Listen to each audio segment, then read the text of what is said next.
Good afternoon and welcome to day 2 of the UK Championships here at the Cedar Court Hotel in Bradford, West Yorkshire.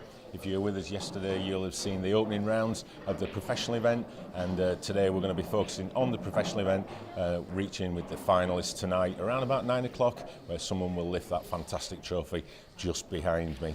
I'm delighted to be joined finally after his holiday exploits by our resident expert Mark Pickworth. Mark, glad that you made it back from the airport. Wow, and I've missed all this setup, and what a fantastic job you've all done, even without me here as well. You know, yes, it's great to be back. I popped in late last night just to see how things were going, and I was going expertly as normally. And wow, what a fantastic start to the tournament so far.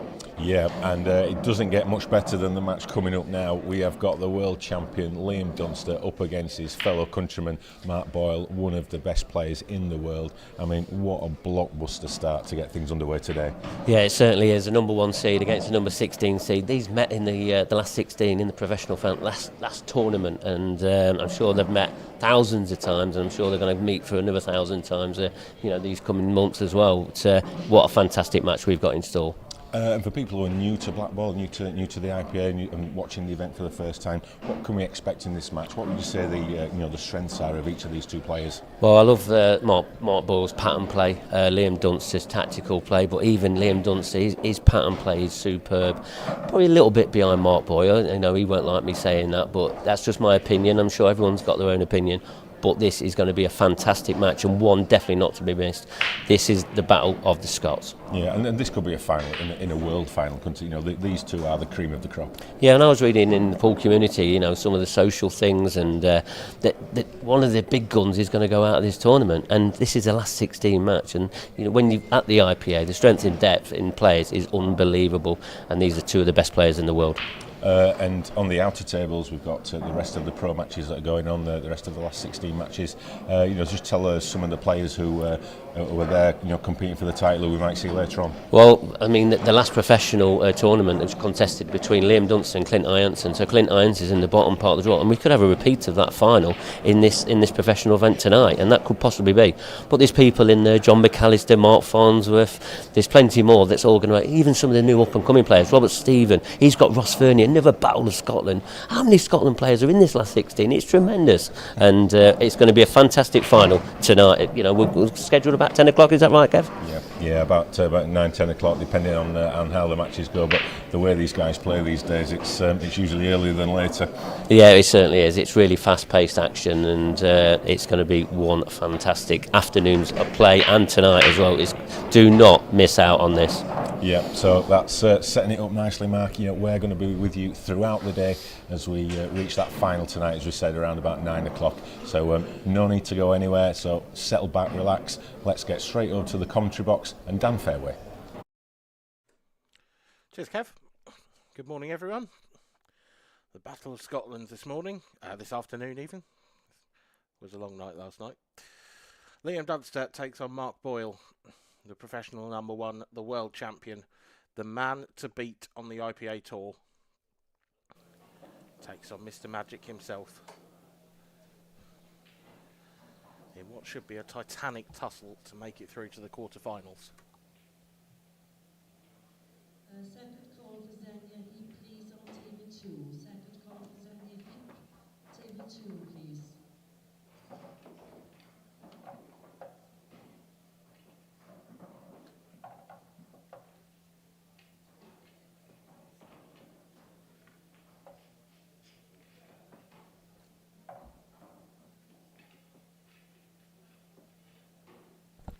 Will be Liam Dunster to break off first.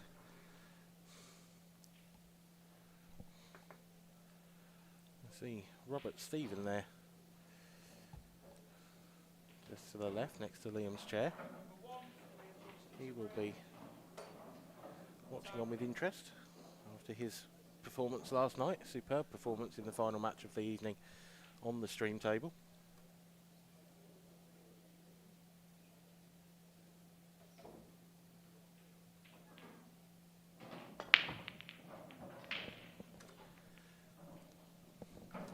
Two Scots on the table. I've been joined by a Scot in the commentary box as well, in more than one way actually. Scott Anderson. Afternoon. Yeah, you right? How you doing? Yeah. Settling in. This first time in here? Whatever. No. I've been in there a few times, mate. Yeah. No. Did a couple of matches last night. What's the score? It's 0-0. Oh, first round. That was the first break. Oh, yeah, there you you've go. come in at Nice. the perfect time. Happy days. It's going to be a exciting match, this one. Any predictions? Oof. I would like to say a decider, but I don't know. I think 8-4 either way. That's what I'm going to go for. 8-4 either way. Yeah, You can't say 8-4 either way. That's like, one of them's going to win. Yeah, well done. He said score. He didn't say who wins. Okay. Which one's going to win and what's the score going to be? After last month, I'm going to go with Boyle this time. Okay, yeah, that's fair. And plus he's on the table. It does help, but a long way in a race to 8. Indeed. Great opening chance, though. A dry break from Liam. He needs to get the 2 out from the other side quickly, but should be alright. Do you think the bottom of those two from this camera angle actually passes and sort of would go into the left centre? No, the top one does, so he'll just top through when he gets his chance. Or Yeah, he's that's on it now. That's the one I meant from.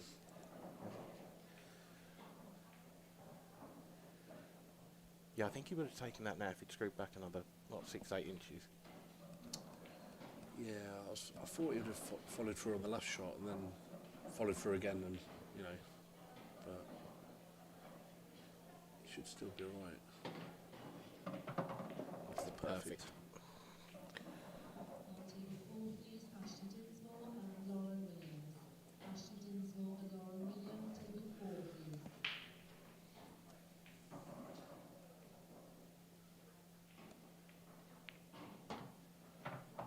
Great shot. Just a little bit close to his work here.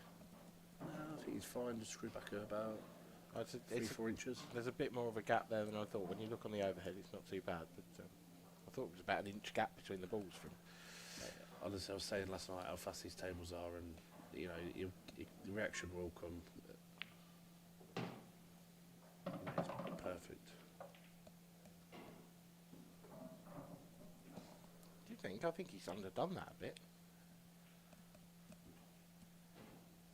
He's got to find a gap now, hasn't he, between all the reds? I think he can deep screw it. It'll be alright.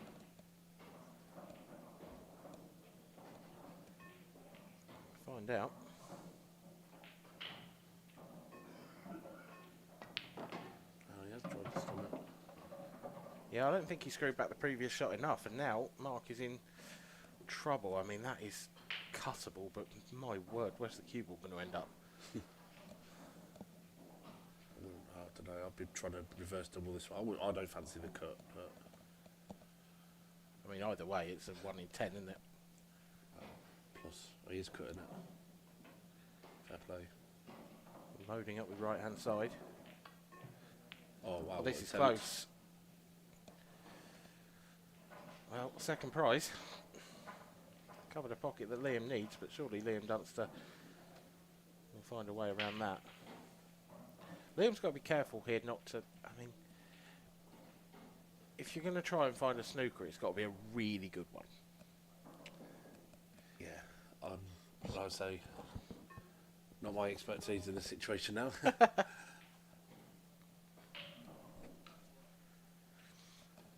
Let's say try and get the white as far away from the black as possible, and try and not leave the side cushion, but the red's covering it, so.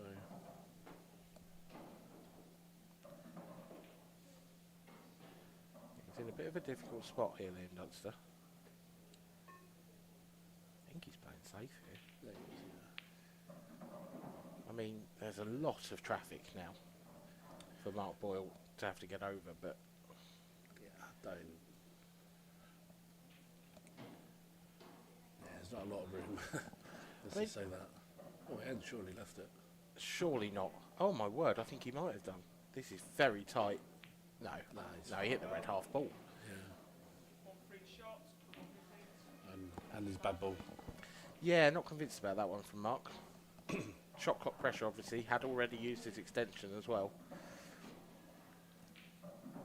But was that the shot? Was it worth taking just 5 more seconds to look at the angles? Maybe. Easier said than done.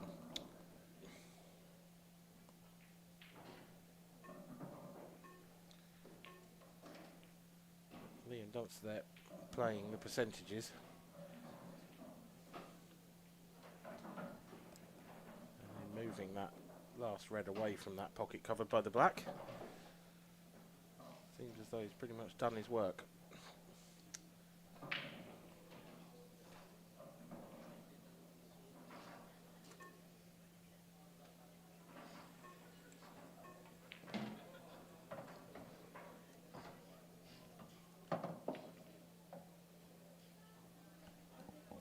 How's your weekend gone, Scott?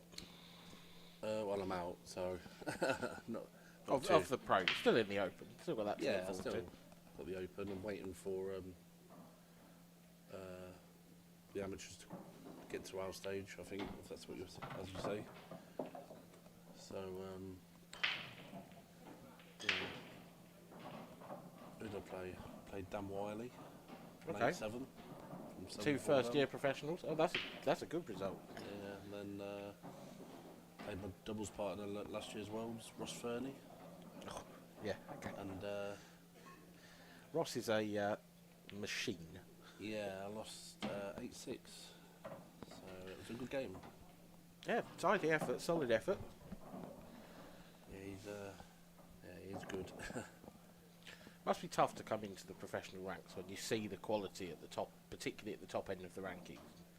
Do you look at the draw and think, I'd like to get a couple of the new professionals alongside me to start me off, to get the ball rolling? Difficult. To be honest, I came on this tour to play the best players, so I wanna really play the best players straight away because that's where you learn, isn't it? Yeah. And I'm at the learning stage now. Yeah, so I don't mind. You know, everyone who I played the game for a long time. You know what I mean? So you don't have any preference? You No, just not really. turn up, look at the draw, and go, right, okay. I do think, oh bloody hell, I've got someone in the top 8 first. That's right. Yeah. But I suppose because the tournaments are seeded, if you get someone in the top 8, in some ways, firstly, it might be better to catch them cold when they haven't been playing, and secondly, if you do beat, Liam Dunster, you kind of get his draw going through. Oh, Liam's just a few short though. Yes and no. There's a bit, me personally, there's a gap. You know, you play the top 8, top 16 or whatever, there's still a gap between us boys and them. And it's, you know, for me it's an honour when you play them, you know. Big shot here for Liam. Great queuing. Stroked in comfortably, made it look like it was hanging over the pocket. Just like this black. Yeah, and then the black that is hanging over the pocket is dispatched as well. Liam Dunster leads by 1 frame to 0. Bit of a scrappy opener, really. Mark had a great chance, but it was probably a bit unfortunate for Mark that black was so detached from the rest of his work. He was always going to have to play one good positional shot with his last ball, and I think that ramps up the pressure on those final positional shots. Yeah, that's why when I said when it was right in the middle, when he screwed back and he was obviously a bit short, I thought he would have gone followed through to go top left and then followed through for the middle, and then he wouldn't have took the other two, or the yellow he had last. That would have been took out earlier, so he'd have been higher, if that makes sense. So Yep, there's plenty of ways around a pool table, but yeah, like me. And you Ken are was right. saying. They do get it wrong. People, even the best players, every now and then choose the wrong route. Well, let's say it was wrong, but like me and Kev said, everyone's got their own way of mapping things out, haven't they? Yeah. What a break. Mark Boyle. The cut break. Yeah. I don't understand how he gets so much power in that cut break. No, it's astonishing. It has to just be accuracy, but to keep that power and that accuracy is ridiculous, actually.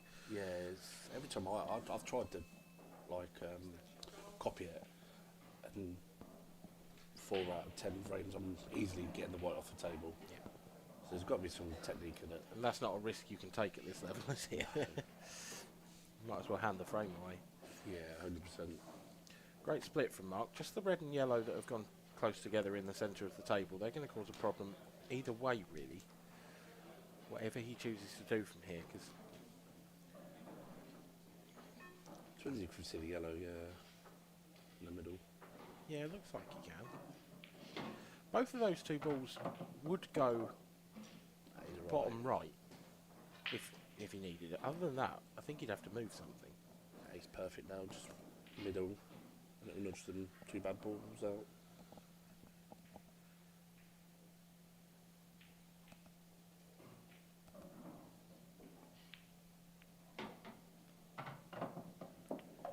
Just a little flick there from Mark. He'd love it if that had gone probably half an inch less, because I think it would pass into the right centre. I'm not convinced it does now. Pretty tight.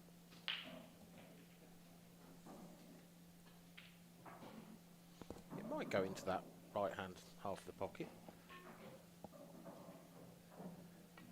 It's a bit hard. I was about to say it goes in the top bag anyway, I think. Well, you better hope so now. Again, that looks tight to me.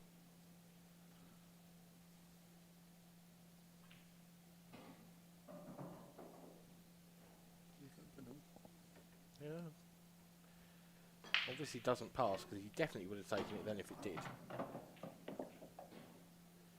He's right. He's just scratching around a little bit though. Yeah. I wonder whether that first frame got in his head just a touch. Nah, no. When you play these boys, they get it, it's over in their frame's over in their head, isn't it? That's why that's good. Let's run back. Oh no, he's topping it. He's perfect.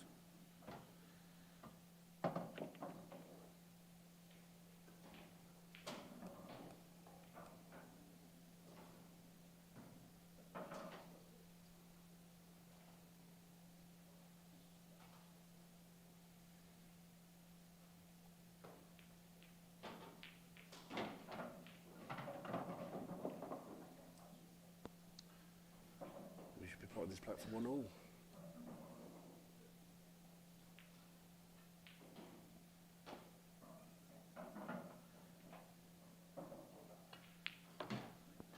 Yep, that one will settle the nerves. Mark Boyle levels the scores off his own break. Nice break dish there. Probably in some ways a little disappointed, because he'd probably feel like he should be 2-0 up. Yeah, maybe.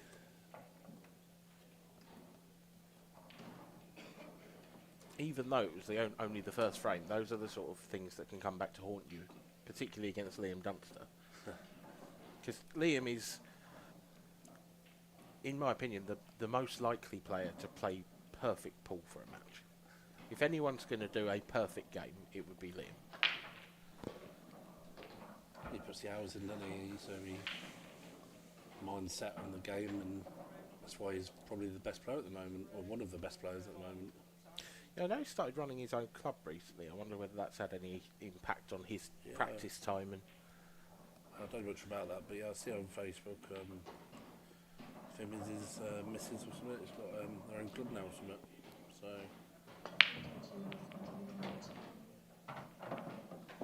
that's not the Mark Boyle cut break, but it's worked. Liam Dunster's made a ball. 2 very different cut breaks there, isn't it? Yeah. To be honest, this one, it looks like Liam's not quite caught those as flush as he'd like. because you find this often with a cut break. They all go over to the one side if you catch it just wrong. It's actually a great chance, though. I mean, all the balls go. They're open. Probably yellow, slightly easier pattern, but you can make an argument for either, really. Yeah, maybe. I don't know. Reds are popping out for me for some reason. I don't know why, but Liam will probably go yellows, like you said. I mean, now that the camera angle's changed, I'm looking at it and going, actually, yeah, reds might be the easier, but I think it's 6 of one, half dozen of the other.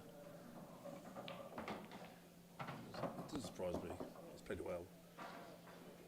Well, I like that shot because he's opened up the black, hasn't he? That's, you know. He's opened the yellow up as well in the same pocket. Yeah. He puts this yellow. So,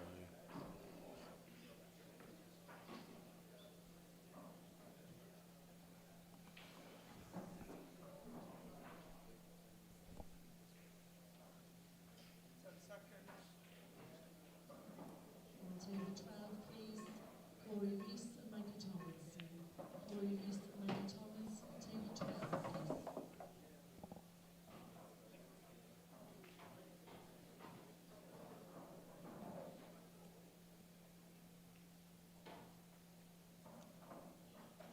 I think Liam would like to be a bit straighter on the top of those two reds. He's used the extension already, and he's down to the last sort of 5 seconds now, so got to get a bit of a move on here.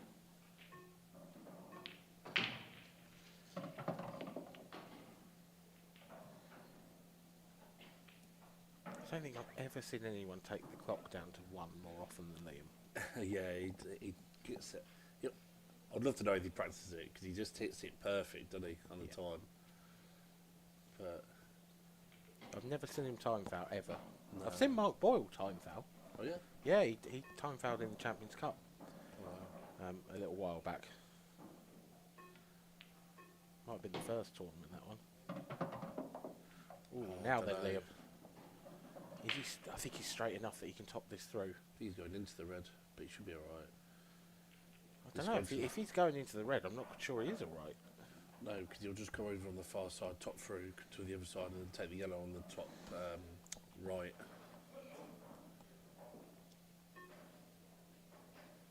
Oh, look if he's alright. Loading up with top.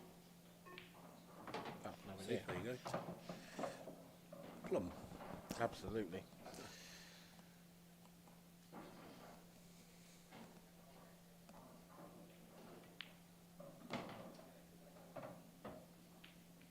I think he waits like 5 seconds. I do. It's just, I've definitely everything's noticed timed. him using the beep or the referee's 10-second call as part of his routine in the past. Not every single shot, but when he tends to be in the middle of the frame, I think more so. When it's at the end and he can see the finishing line and he's got a straight black, I think he does just get down and pot it. I think that's about the only shot where he doesn't give it the full, 10-second routine. Yeah, I find on the break he's got a routine, like straight away, if it's the extension straight away, he maps it out. I was saying last night, first time when I was on I think the ref, Ben, or no, it was Ben, I was in the Champions Cup when he goes, foul 1 visit, and I'm thinking, foul 2 shots in it, because I'm World Rules background, it was like, put me off a bit. I was like, 1 free shot, 1 visit. yeah, I was trying to like, can I move the white or not? Oh, wow. that is That's brutal. massive. That is unbelievable. That is the worst possible result for the Mark Boyle break. And it's so Kicked in. unusual as well. Yeah, massive kick in there.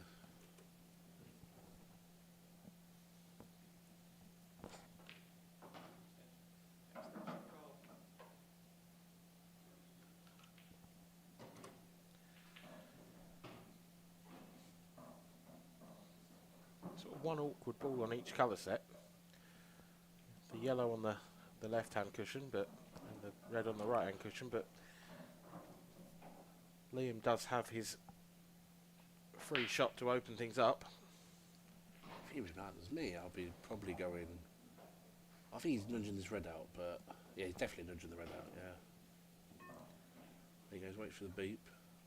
It's routine, and he's called the extension. There's his routine. Oh, it's too far. Oh my god. That's why I would have gone yellow. I don't know why. I thought he was going to play the yellow down the rail. I like the idea of going red because, like, yellow in the ball carrier is so far away from everything else that if he got that shot right with the reds, it was a much more tight and concise pattern that he was going to have to take out. Yeah, he'll be right because he's just got screw into the yellow or the red now. Yeah, and he's on the other red. Should be anyway. Yeah, see.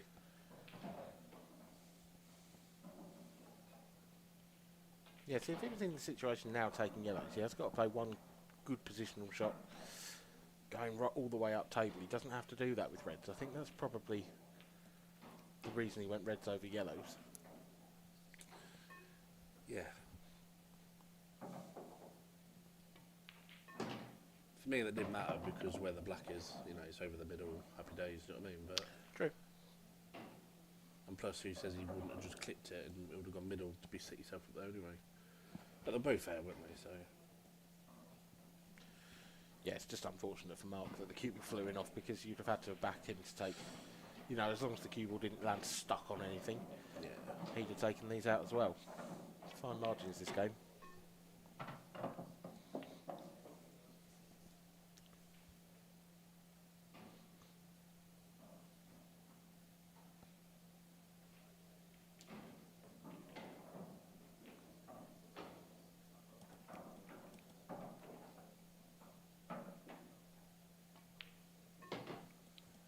Dot to dot on it.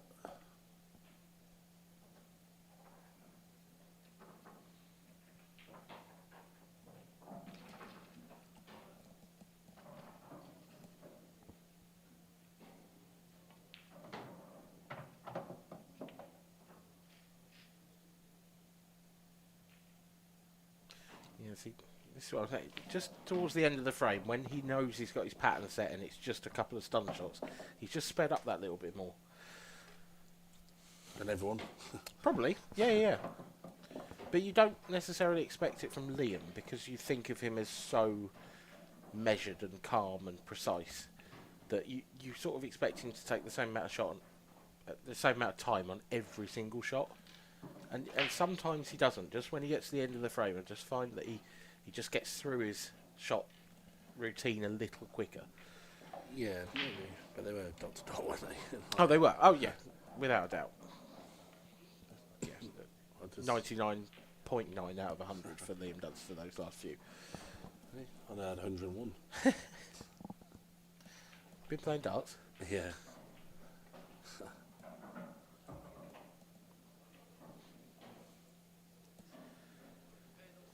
Liam to break next as well. So far 50% success from the break for Liam Dunster. One dry, one good.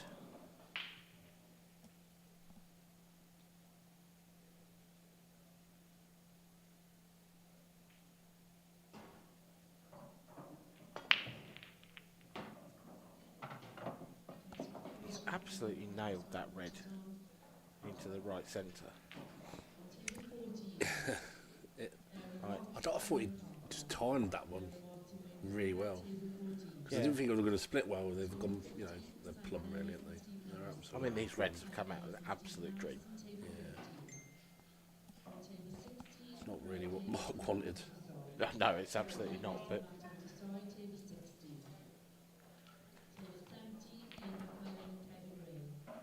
yeah, that red into the right centre, that flew in the heart of the pocket, that looked deliberate.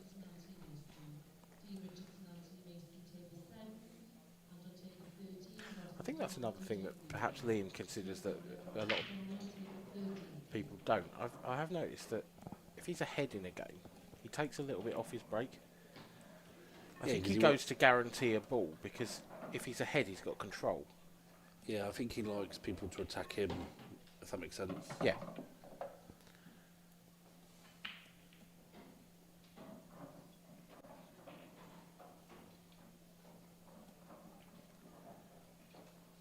left himself on this plant. He has got to be a bit careful with the red that he's hitting first. That he doesn't. No, I think it goes past. Do you think it goes? Oh, perhaps it does. Goes past, yeah. You just want to be a bit higher. He's It perfect. was a long night last night, forgive me.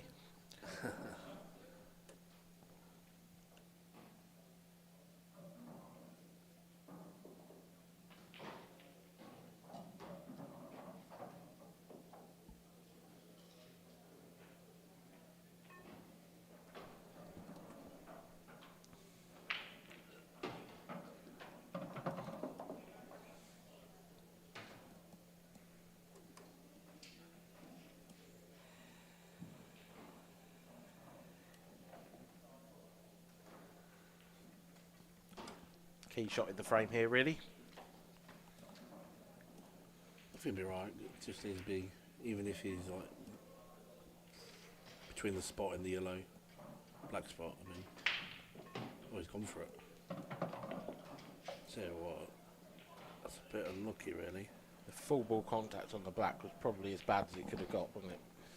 Yeah, I was quite surprised that Liam's tried that. To be honest, I thought he'd have just gone between the black spot and between the yellow and rolled the red, the top right pocket.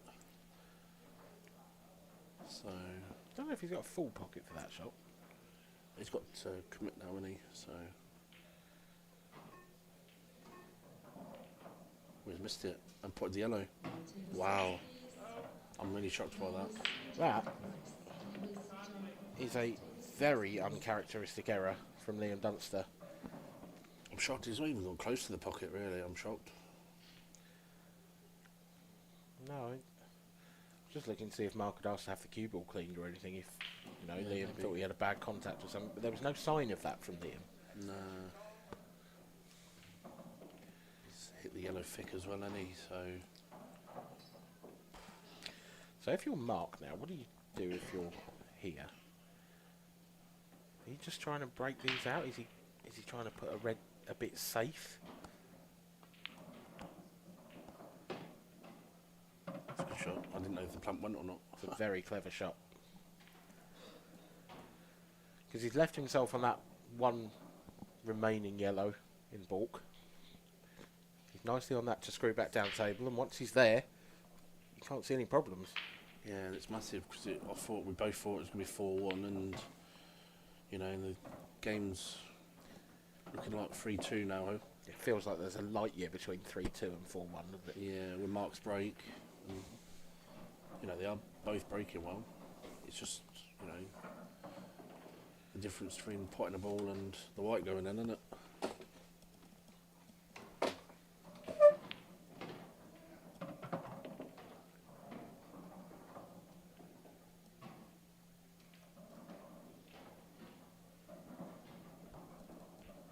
Table 3, please. Liam Clark, Ryan Wilson. Liam Clark, Ryan Wilson. Table 3, please.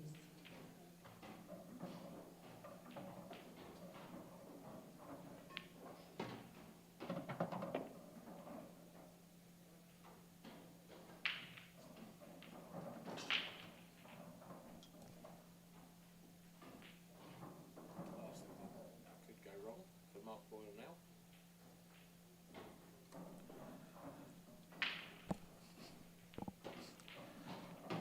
That's a beautiful shot from Mark Boyle. That was the last thing that could have gone wrong.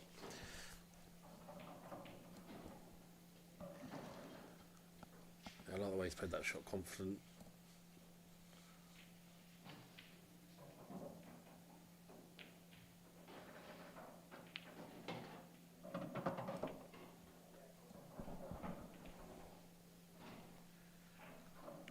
Left himself a choice between the longer pot and the cut to the middle.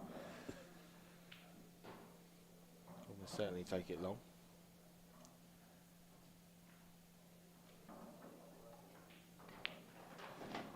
And in it goes. Looked like Liam Dunster was about to run away with this match, but that error has brought Mark Boyle right back into it.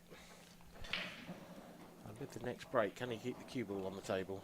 Because the way he's breaking, you feel like if he gets a ball and the cue ball doesn't go in, they're going to be everywhere. They're going to be split far and wide, and they're going to be easy tapping for him.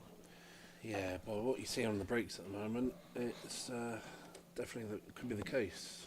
You know, just hopefully the white stays up this time, and you know, and he has a chance. That's what Mark's hoping for, obviously, like we all do. When Mark first burst onto the scene on the IPA, sort of 2016, 17, his cut break was the biggest weapon in the game for the first 2 or 3 tours he was in, if not a little bit longer than that. But certainly, you know, his season in the amateur, I think he won the amateur and the open in the first tour. He reached the amateur final and won the open in the second tour as well.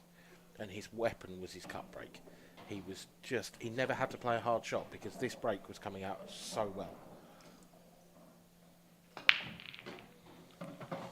Oh, look at that.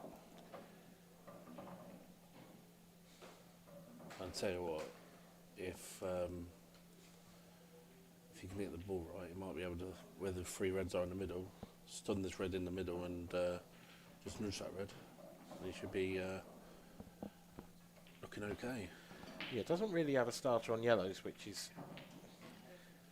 not necessarily the end of the world, because I think that yellow in the centre of the table is actually really awkward. I'm trying to work out if the yellow near actually goes to the bottom left. Yeah, bottom left. It's tight. He's looking at the reds. Yeah, I think he's got to be honest. Because also, why would you take yellows when you've got that yellow on the right-hand side?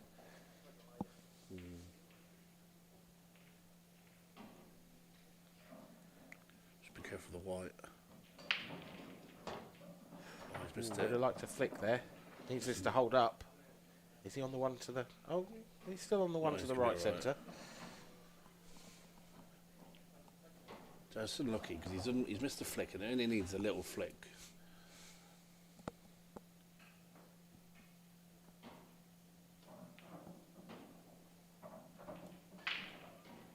To be honest, with you, looking now at the screen, I think they both go the top left pocket.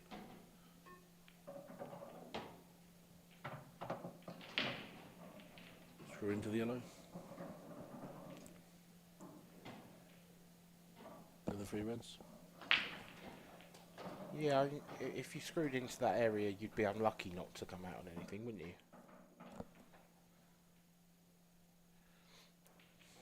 Even you get the gap. He's gone down. That's a good shot as well. I think he likes an inch more roll, unless the left-hand left-hand red goes. Now, I think it does. I think it goes up to the top left. If it Yeah, does, yeah, then yeah. he can top through. So it doesn't have to nudge them at all.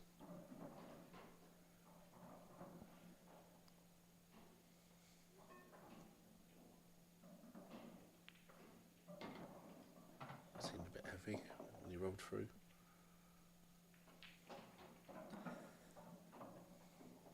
Yeah, I don't think he likes this. No, he's off angle, isn't he? He's gonna move that red. Yeah, that's why I didn't. Oh, he's topping proper through. What a shot. What a shot. And I think the red goes in the top bag here now. But it doesn't matter. That is glorious. He's dream. He's cued that like a dream, hasn't he?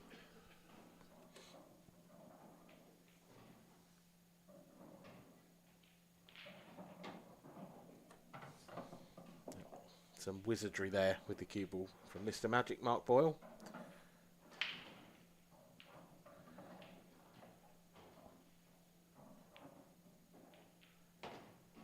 That's class.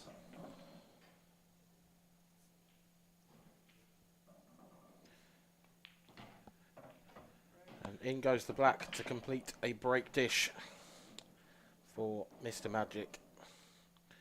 Now, eagle-eyed viewers may have noticed the change in Mark's shirt as well. Not only the colour change, of course, but also Mrs. Magic on the shirt. Oh yeah, I didn't realise. I was going to say, I like the top though. It's I knew it was new, but I didn't realise it was Mrs. Magic. For viewers who don't know, of course, that is a tribute to Mark's late wife, Flora. And it's wonderful to have Mark back on the tour. after a turbulent year. Yeah, it's, I say I don't know Mark or Lolo and that, but you know he's had a well. It's just good to see him back, really, isn't it? He's, Yeah. Yeah. And he seems in good spirits as well. You know, I did speak to Mark this morning, and he's in good spirits. And obviously, we all wish him well. Yeah, and the rest of the family. Do you know what I mean? It's just good to see him playing and playing really well as well. Yeah. So, That last frame in particular. yeah. What's a break from Liam? Liam's been watching, hasn't he? He's been watching Mark. Look at that. It's two different kind of cup breaks, though, isn't it? Although Liam's definitely put a bit more into that one than he did his previous. Yeah. You might have to admit on what you said along the you know, he's put a bit more back on it as it's on level terms now. I mean, take your pick on colour here, really. It's Yeah. either way, you expect Liam to get them. I think the more natural pattern is probably yellows. Yeah.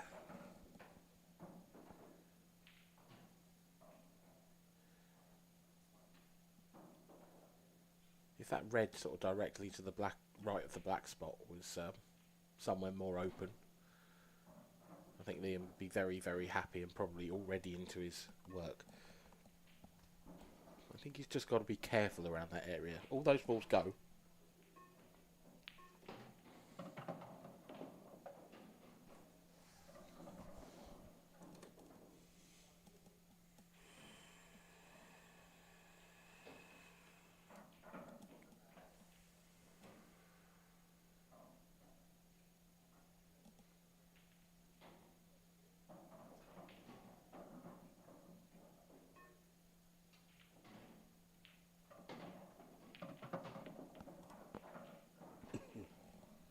On table 9 is Simon Baker, Rob Sim. Simon Baker, Rob Sim, table 9. Just the furthest right yellow pass to the bottom right. I don't think so, but it definitely goes in the middle. Yeah.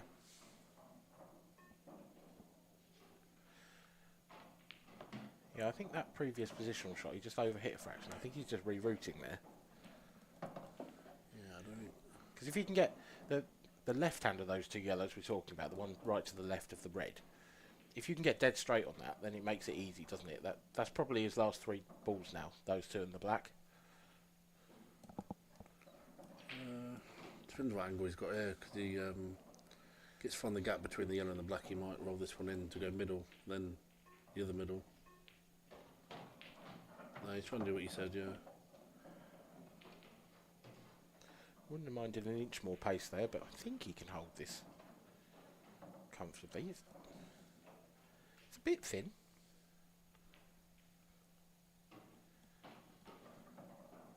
I think he's going to have to go down the bottom, I don't know. Depends how much angle. He's keeping. Oh, he's stood in it. Oh, he's played it well. Very, very well. We wanted to be dead straight on that penultimate yellow, and to me it looks like he pretty much is.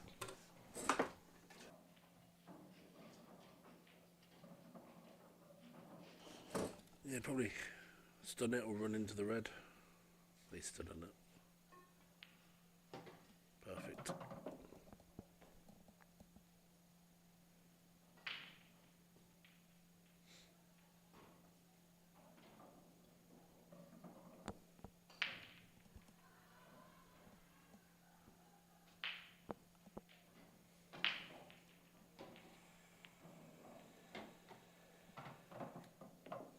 Another break dish. Yep, exhibition stuff from these two at the moment. It's 5 finishes from the break out of 7. Not a bad standard to start the day with. No, it's good, isn't it? See you checking your Q score there. Yeah, I'm looking Anything at of some note? scores. Yeah, Wade Morley's just beat Luke Sanders 8-4. Well, he's having a great run. Yeah, it's good to see. It's good to see like the boys who've come up this year and doing well. You know, Ryan Clark's beat Hibbert, so That's a surprise. No offence to Ryan Clark, but after the way Gareth Hibbert played last night on the stream table, he dished the last 5 frames. He won 8-0. I watched the first 4 frames. No, 5 frames. It was 4-1. Ryan was 4-0 up, and Gareth.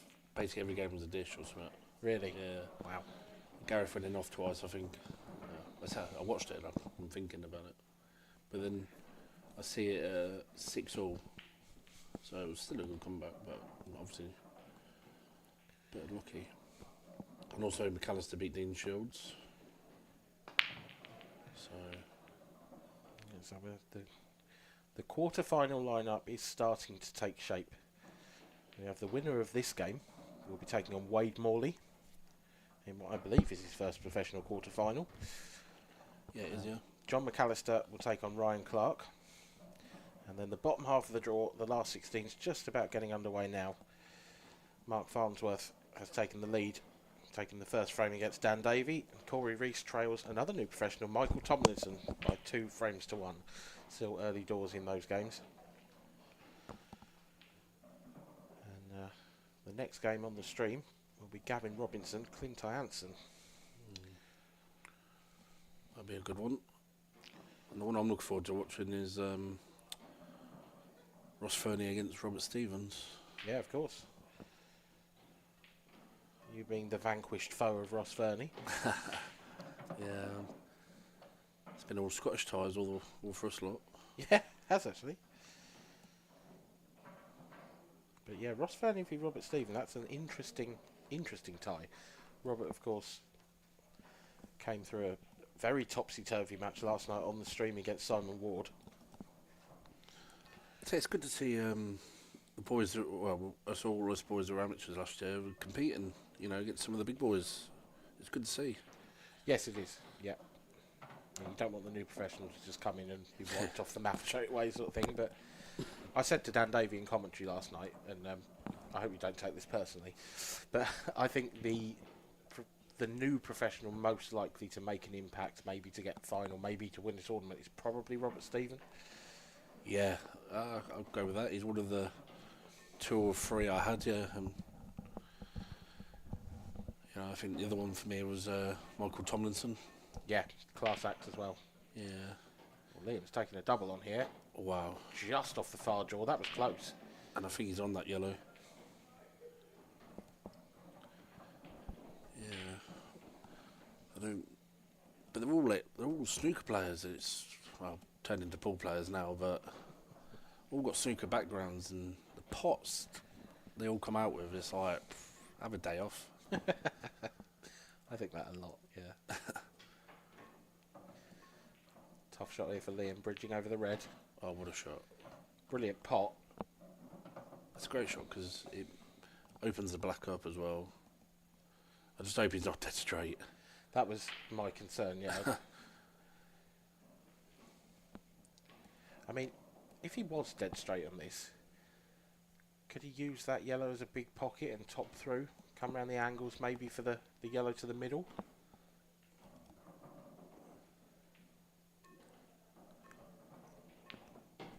Oh wow! Oh, wow. I can't believe that. I think he's tried to play the shot you said. Yeah, and just caught it too straight. Oh, I'm quite surprised. With Liam's ability, obviously, I thought he would have just rolled it a little bit and then played the yellow into the middle and used the red as a holder. And then obviously put the white in the middle of the table for the black. But you could see about halfway through that clearance that Liam was fighting it a bit. He wasn't ever in perfect position. He took on a tough finish. He's still,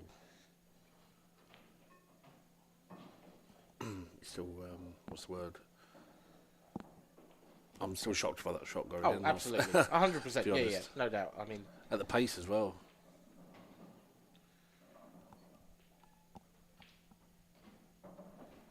yeah, it's not something that you can say very often at all, if ever actually, but that shot looked a little bit amateurish. And it's not, just the way that that's gone to top straight through for Liam Dunster is so unusual. Yeah.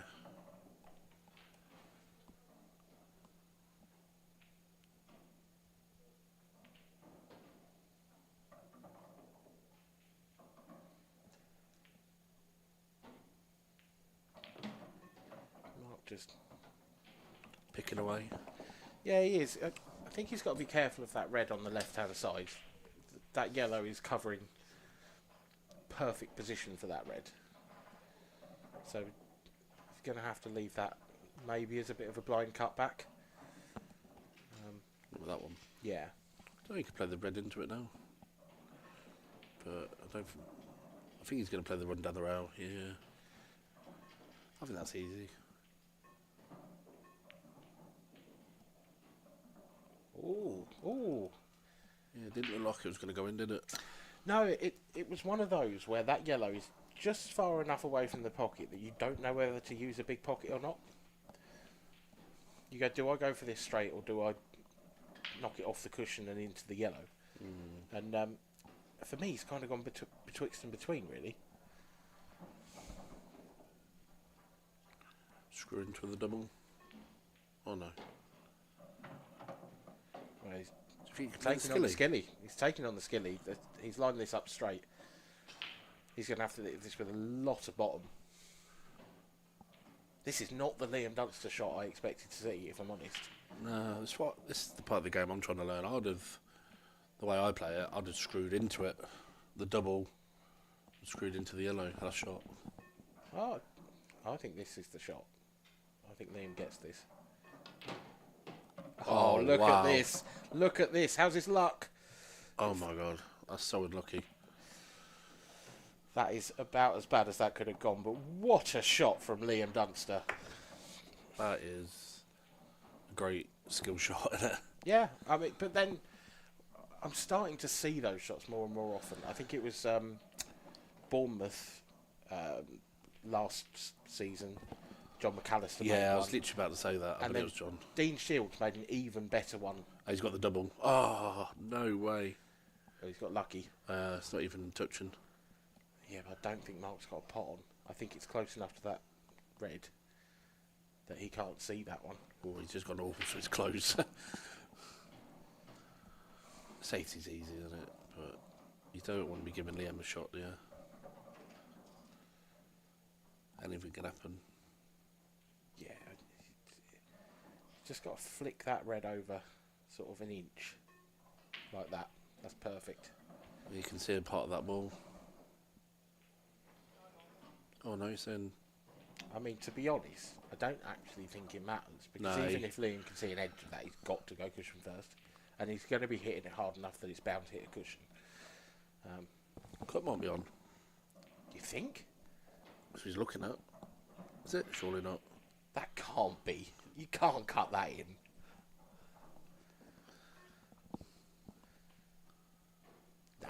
Imagine that'd be funny, wouldn't it? Where would the cube will go anywhere? I told you. This is... Oh, wow. You didn't want to... I told you. That is disgusting. Anything can happen. Yeah. That is a hammer blow to Mark Boyle. There was a hand of apology there from Liam. Of course there was. That was unbelievable. At least Mark could see the funny side. Oh, that was absolutely outrageous. They're having a joke between themselves. It's just what you need, isn't it, when you're playing the world number one, is for them to get lucky. Oh, just sick, isn't it? You do you think, though, like, if that's you in that situation and Liam's just done that to you, are you going, of all the people that doesn't need any luck, it's you? I'll be telling him to jog on.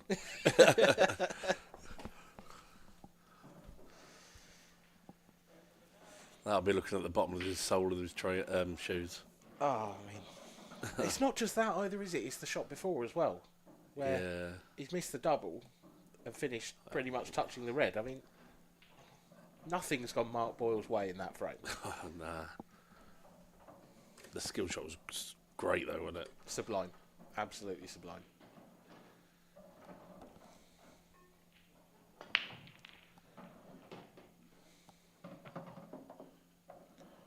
I don't think anyone's going to be missing the black in this frame.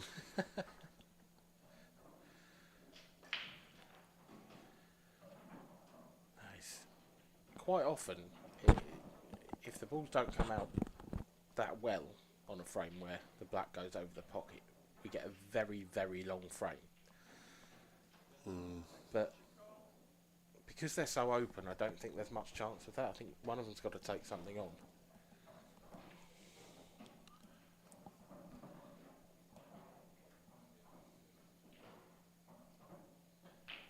All the yellows have got a pocket.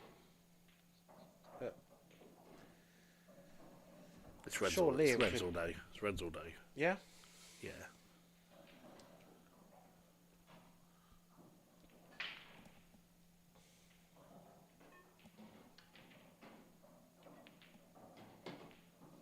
yeah, great shot. Just that one red, really, but well, Liam could drop on that red nearest the black now Yeah, you to got. the opposite corner. Yeah, or even if he goes down, you got the bottom. Yeah.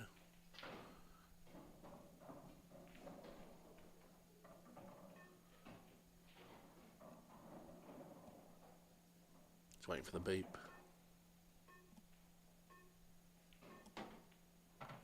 Oh, this is between. It's about as bad as that could be. He's tried to hold for it to the corner. He's going to have to take it onto the corner unless he changes his route and goes to the left centre. Trying to see if that red on the rail goes. No. No, it doesn't. Nah, he's got to take it now, yeah. Otherwise. Oh, he's going middle. Go middle, yeah. Oh, no, no. he's not. Cameras here. That's a great shot. That's a terrific shot.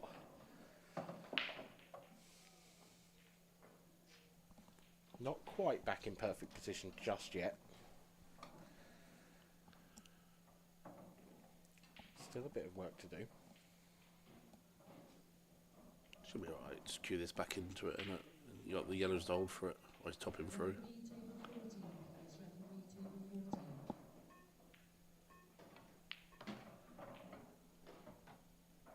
He's going to play the red at the bottom there, and you know. Yeah, you don't really want to be moving anything, do you, in this situation? So Yeah, he won't be taking that because the red will be nudged, wouldn't it? I'll Yes. be shocked if he goes because you can take the red he's closest to now down to the bottom left. he is going there. This is I'm interesting. shocked. This can go wrong. He's obviously confident with it. That's what I didn't like, but it's come out right.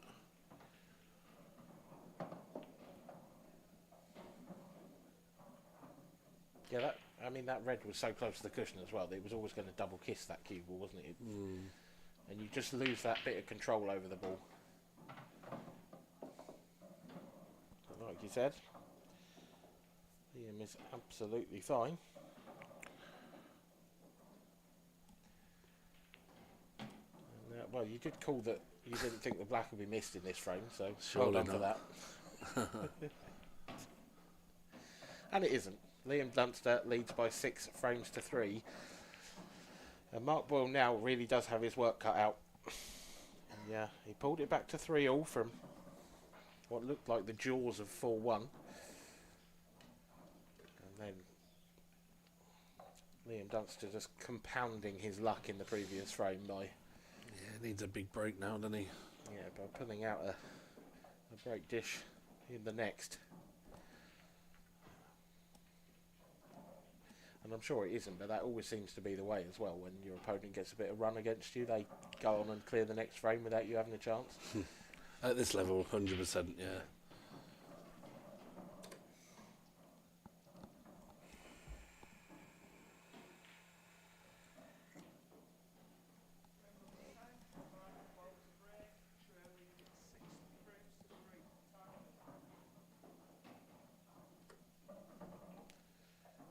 Big break incoming for Mark Boyle.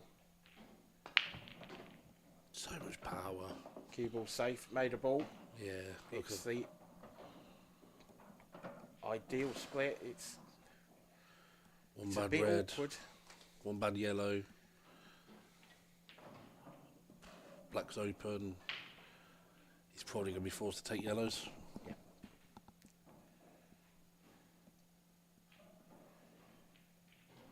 Yeah, with that yellow being over the pocket as well, covering that red, kind of got to go yellows, but it's a difficult start to the pattern, isn't it? He's quite straight on this one that he's closest to. So you feel like he's going to have to go down and take the one on the rail next. So he's going red. He's going reds. I didn't think he could see enough of this red. I knew he could. I'm just wondering how he's going to get on the top red with a red on the right here as well. Stun up there. Don't think he's got the angle for that.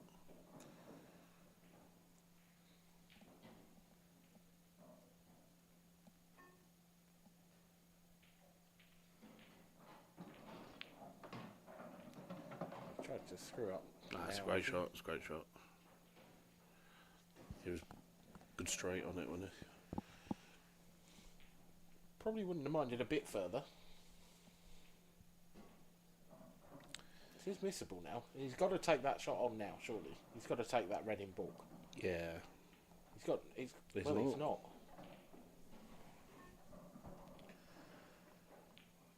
I think he's going to try and stun up to it. He's going to come here where the white is now and then try and stun up there now. After this one up the rail. Or he's stunning up now. I mean, I think he's got to take the one up the rail first. You don't want to be going from that one in bulk to that one on the rail. That's a really hard positional shot. Whereas he can take this one now and still leave himself the angle to stun up the right hand side of the table. Put his white where he is back now. Great shot. Yeah, he's perfect to stun it to where the baulk line is. Well worked out this from Mark Boyle.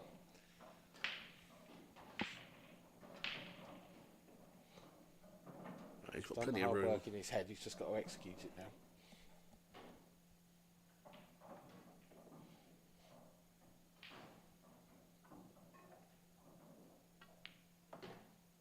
Hit push. That's right. I don't mind that. Because he's got a yellow down here to hold for it. Play this a little bit of side and should be able to yellow to hold for the black in the middle or top. Just enough angle that he's just on the side of missable this though. Stood in it. Oh, he's He missed has it. missed it. Overcut it by a long way. And you're starting to feel like it might be curtains now for Mark Boyle, because if Liam takes these out or wins this frame, Yeah, it's going to be 7-3. Mark's going to have to win 5 in a row. You just don't see people do that against Liam Dunster.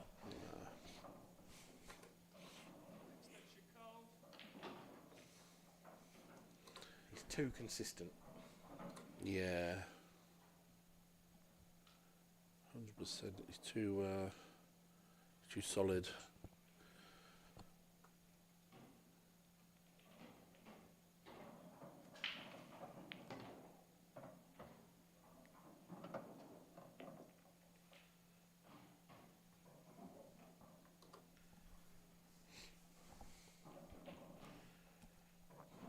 These aren't over just yet. Yeah, I was quite surprised he didn't roll that one in and go middle, but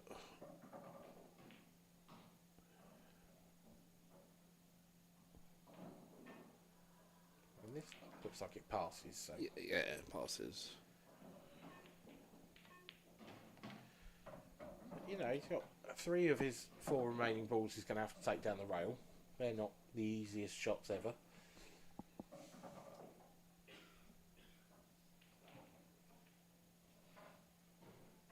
You know, he is human. He isn't a machine. He does miss occasionally. We've seen that. You know, we've seen a couple of poor shots from Liam in this match.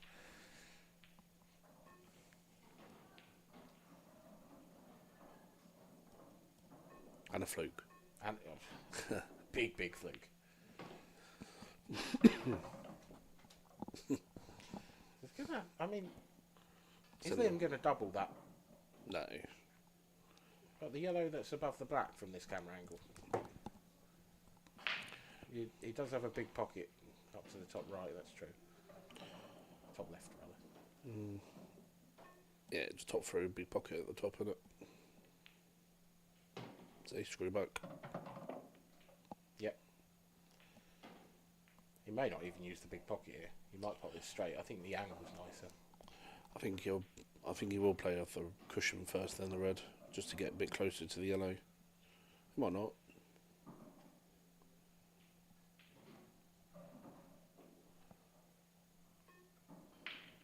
No, looks like he's played it straight. I think if he misses it.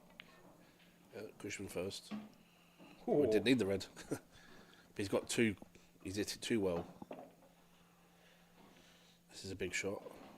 Yeah, he's very straight on this, isn't he? It's a horrible angle, actually. If he was to screw this right back, he'd be flirting with that pocket.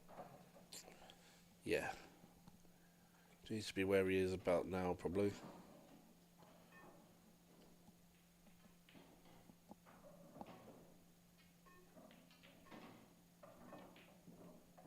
Oh, he's Missed it. Maybe it's a good thing he didn't hit the red now. Well, yeah, that's true, because this is horrible for Mark Boyle, but it will cut. Just. I just want to see Mark give you his cue, and you pot it. Oh, no way I would. But I think it cuts. Fair play.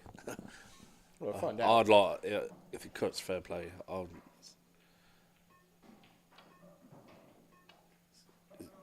Oh, he cuts the tip of his cue. yeah, he's lost the given frame. He's conceded yeah. it. Yeah, it was a fine cut. I mean, it wasn't was unbelievably thin, don't get me wrong, I'm not... Yeah, I would have liked the white to be at least a bit more off the cushion. Is that, in your opinion, another little bit of luck running for Liam? That he's missed one and not left Mark that? Well, no, because he needed the white there, didn't he? So he's just missed the pot. You know, he needed the white there. If he missed the black, and then that would have been luck in my eyes. But he's, he's played for that, isn't he? It's a shot to nothing, isn't it? If he misses, the white's safe. If Mark pots it, happy days, isn't it? Well, Liam Dunster just needs one more frame to secure victory here in the last 16.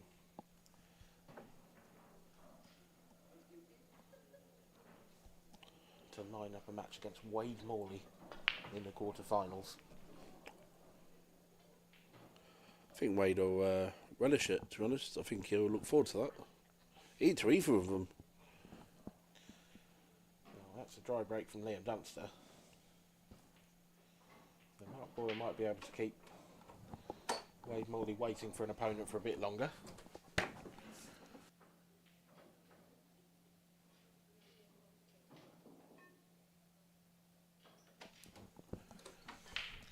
Needs this shot to go well. And First part's gone well. yeah. He's on the red to the left centre, but So I can hold for it. yeah, he'd like to be nicer. But it was just important to get that red out, wasn't it? Once you get that red out into the open, Yeah. you feel like game over, really.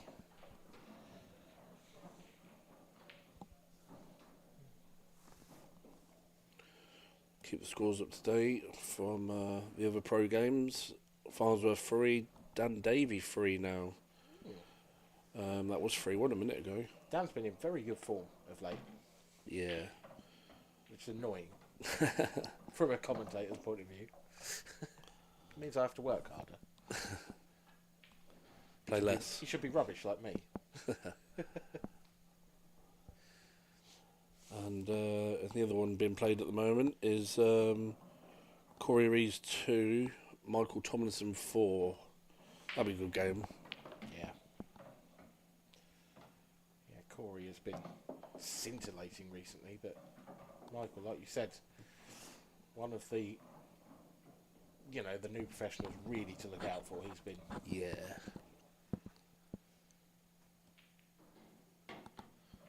Perfect. Roll it in about half an inch. Black goes in this pocket, I'm guessing. If not, screw back for the middle. Yeah, it's interesting, isn't it? From the from that camera, it looks like the black goes in there. From the overhead, I'm not convinced it does. Or he's just an over for the other pocket. Yeah.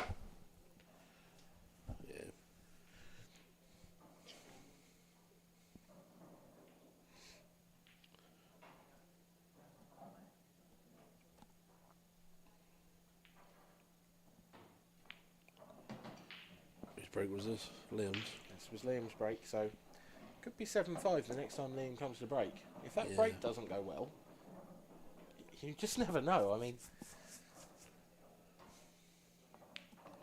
Mark Boyle hasn't given up the ghost on this match just yet. Pulls out a fantastic reverse dish to pull the scores back to 7-4. It just keeps him just with a sniff. Just needs a ball down, doesn't he? It's been a good game, to be fair. It's just, you know, Mark's been looking at the couple on the last balls, hasn't it? Yeah, you feel like it deserves to be a closer scoreline than potentially sort of 8-3 or 8-4. Yeah. You got to remember the fluke's massive now. Yeah. You know.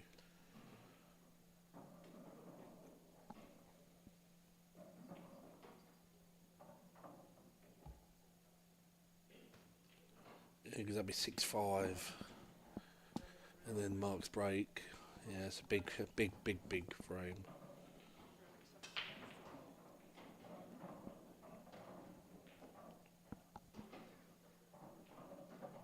What do you think to the mini arena for the pros outside the main arena this year? Nice. This event, sorry. Well, Mark's got all the blacks in. You're going to have to go again.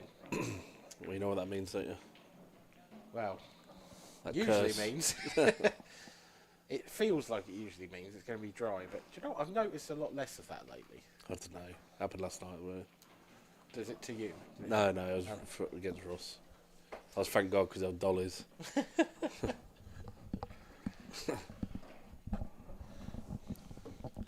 Yeah, you do feel like that. Like if he does make a ball, it still might be an awkward finish, whereas that looked like a massive split. Yeah. I'm just amazed how much power he gets in it, and you know, there's accuracy on it as well. It's not like that white ball's. It's not like the white ball kicks it, like goes in. It either gets controlled in the middle or it kicks in. Like you say, if he didn't have control over the white ball, it wouldn't be on the table anymore. It'd be Well, flying yeah. towards the cameras.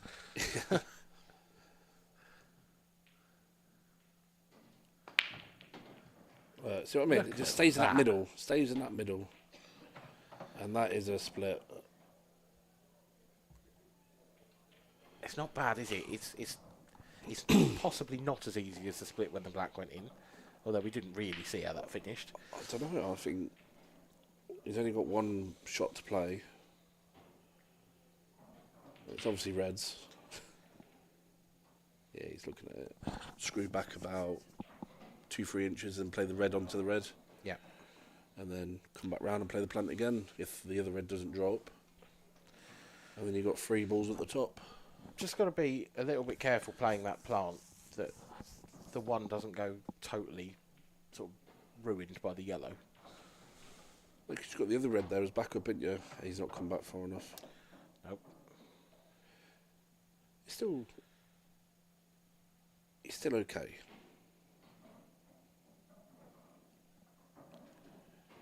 I mean, there's able to- options available. He might be able to punch it in off the yellow. So he hits the yellow, then the red. No, he's going at the top. Yeah, the only thing with that is you could push the yellow onto that red. No, because the yellow should come out. Because you can hit it on the right hand side. But he's all right now, I think.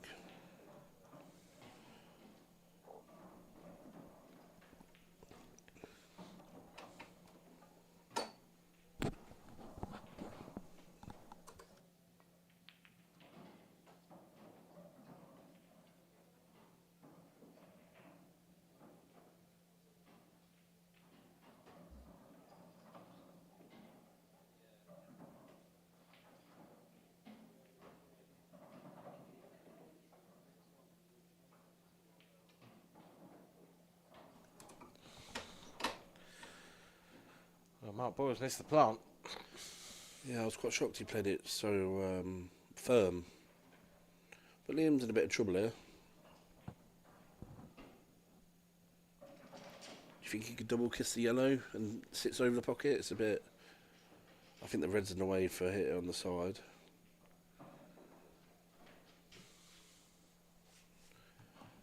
Mark's just not had the little flicks or runs, has he? No, he hasn't, but there's a couple of times when he hasn't quite been at the races either. Yeah.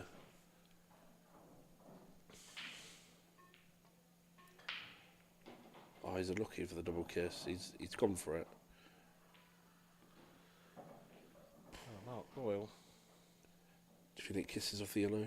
If it does, it's the plant. I think it into does. yellow. I think this plant goes. Yeah, I think this is actually nailed on. Yeah, because the other one for me is pot the red and screw over. I think he's alright. Awkward queuing this. Look at that bridge. What a shot. Yeah, it's perfect. Lovely position. He's just unlucky where the yellow's landed, so he has to put the red in the same pocket, doesn't he? I wonder if that might pass. What, in the other pocket where the yellow landed? No. No. Yeah, it does, but he's got a... Where he's landed now.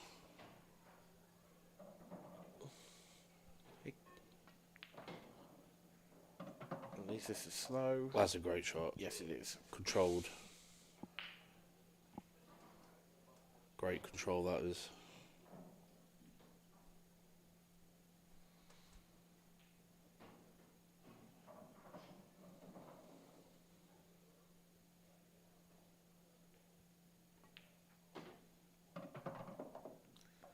It's good to see the fight, and they're still, He's still battling away. yeah, made a few, we'll say mistakes, whatever you want to call them, and he's still battling in there, playing well as well, breaking well.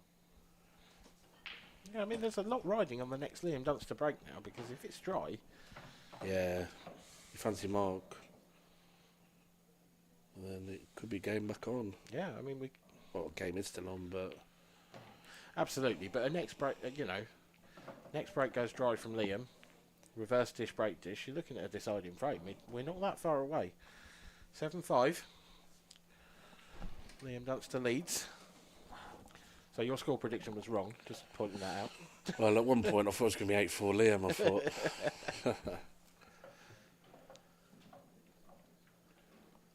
That's why I never win at the bookies. No one ever wins at the bookies, not really. Yeah, true.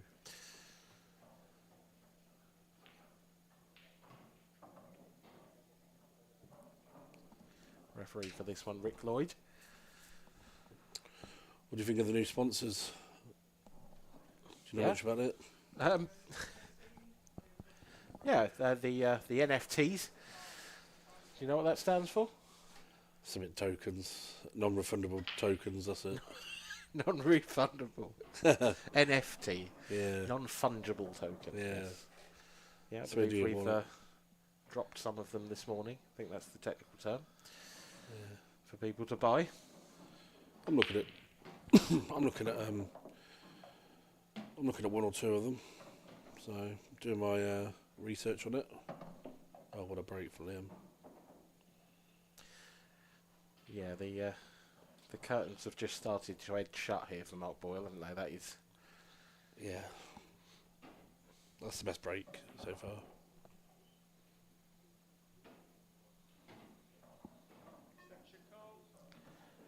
Probably wants to get on that yellow on the bottom rail as soon as possible. If he doesn't take reds. He should be getting either of them. Yeah. Yellows or reds. Thanks for committing. No. I'm trying to. It is one. It's another one of those. It's 6 Yeah, he's going yellow. Yeah, I don't blame I him. just think he wants to top through onto this one on the bottom rail. Doesn't want to be too straight on it. That No, should do like that. nicely. Now you can screw back out, take the one below the black, and then they're gone, really, aren't they? I mean, Yeah, he has missed this shot already. that's true. He doesn't miss the same shot twice, though, does he? Yeah, true. Yeah. Normally don't see him miss the first one. No, not very often. He's played that more delicate, and he did catch the rail as well, so it wasn't sort of he's dead played it centre. clean, and he's Cued it nice. yeah, that's it. Some live upstates. Farnsworth 4, Dundavy 4s. That's a battle. That one's going to the wire. Corey Reed's 3, Tomlinson 5. That's going to be another battle going on.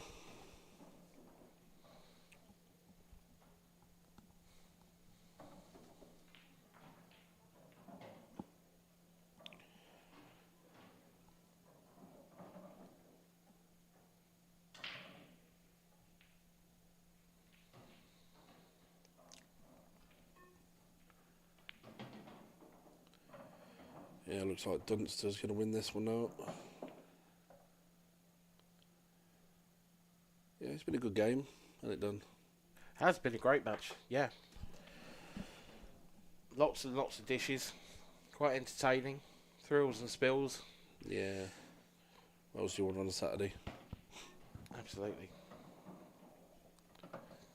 Unless you're a Liverpool fan today, of course. Thank God I'm not.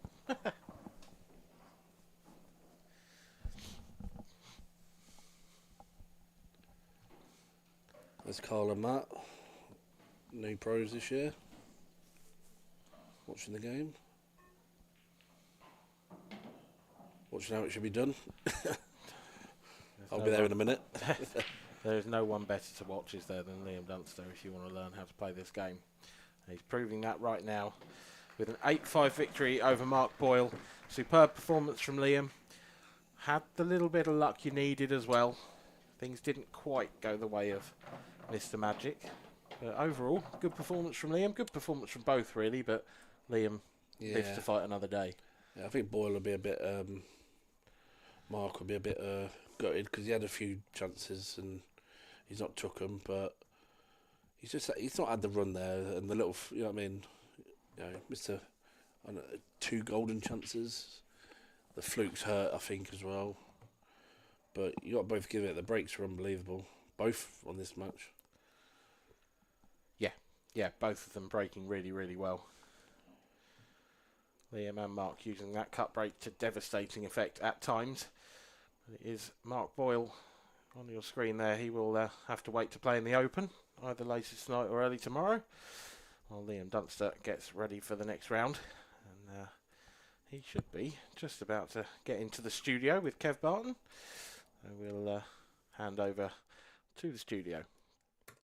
That's fine, yeah. Thanks a lot, Dan, and I'm here with Liam after that hard-fought victory against very, very good friend Mark. Tell us your thoughts on the match.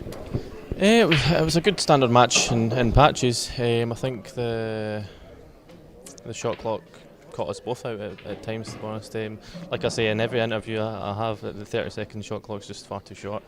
I think it needs to be extended to at least 45 for at least just the shot after the break, because that's 90% of the time that's when I use it, if I'm at the table, obviously.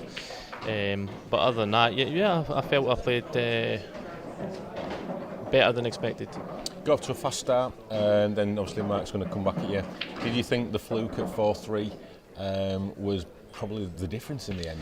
Yeah, could have been. I thought it was unlucky to not sort of land better on the black. Obviously, I've played the really good skill shot, and don't get me wrong, it's a lottery where the white's landing because you just slap it as hard as you can with bottom, hope for the best. But I thought it was unlucky to land on quite a dodgy double, and but obviously I've played the double, got fortunate to leave him nothing, and then I've tried to go 2 cushions, bang it in the middle, and that's what's happened. But it went another middle, so of course it was a fluke. Yeah, so. I suppose it was the difference, because if it wasn't for that, it's going level and then it's anyone's game. Yeah. I kind of pulled away from there, 7-3 up. He's dished to go 7-4, and then at the 12th frame, when it was 7-4, I only got one shot and there was nothing I could do. All my balls were safe. I just tried to double kiss the yellow sort of over the bag, ended up helping him. Went 7-5, so I just thought, right, I've got to break dish, just kill the match here, and that's what happened. So at 4-3, you get the fluke. Could have been 4-0, like you say, it's a different match. You go 5-3, you dish the next 6-3, and all of a sudden there's clear daylight between you. And just a word about Mark. Obviously, it was great to see him at the last event. You know, after all what he's been through, winning the Open event. You know, probably not a dry eye in the house. Yeah. You know, really great for him and great to see him back. Yeah, where he definitely. belongs. He's winning events up in Scotland now as well. He just won the Saltire Tour just last weekend. So yeah, he's back to playing almost at his best now. Yeah, so it's definitely good to see. And in terms of your own form, I know your own biggest critic, you think are you exactly where you want to be for the rest of the tournament now? I know you've been saying you've not been practicing too much. It's not seems to be showing there. You seem to be just doing. Yeah, what that's what I'm Liam saying. does. I played a lot better than expected there because I didn't expect to play that great. But I'm happy with that performance, and if I carry that form into all my other matches, then I'll be happy when I lose. Okay, well played, Liam, and hopefully we'll see you later on in the tournament. Cheers. Thanks a lot. So Liam heads off to take a little bit of a well-earned break before he gets ready for his quarter-final match, and our resident expert is going to just quickly and seamlessly step into the chair. Are you all right getting up on that step there? Yeah, but it's quite a tall chair. This one is. Liam just doing what Liam does. Yeah, it does. I mean, no doubt everyone's going to talk about that big fluke at a very crucial stage.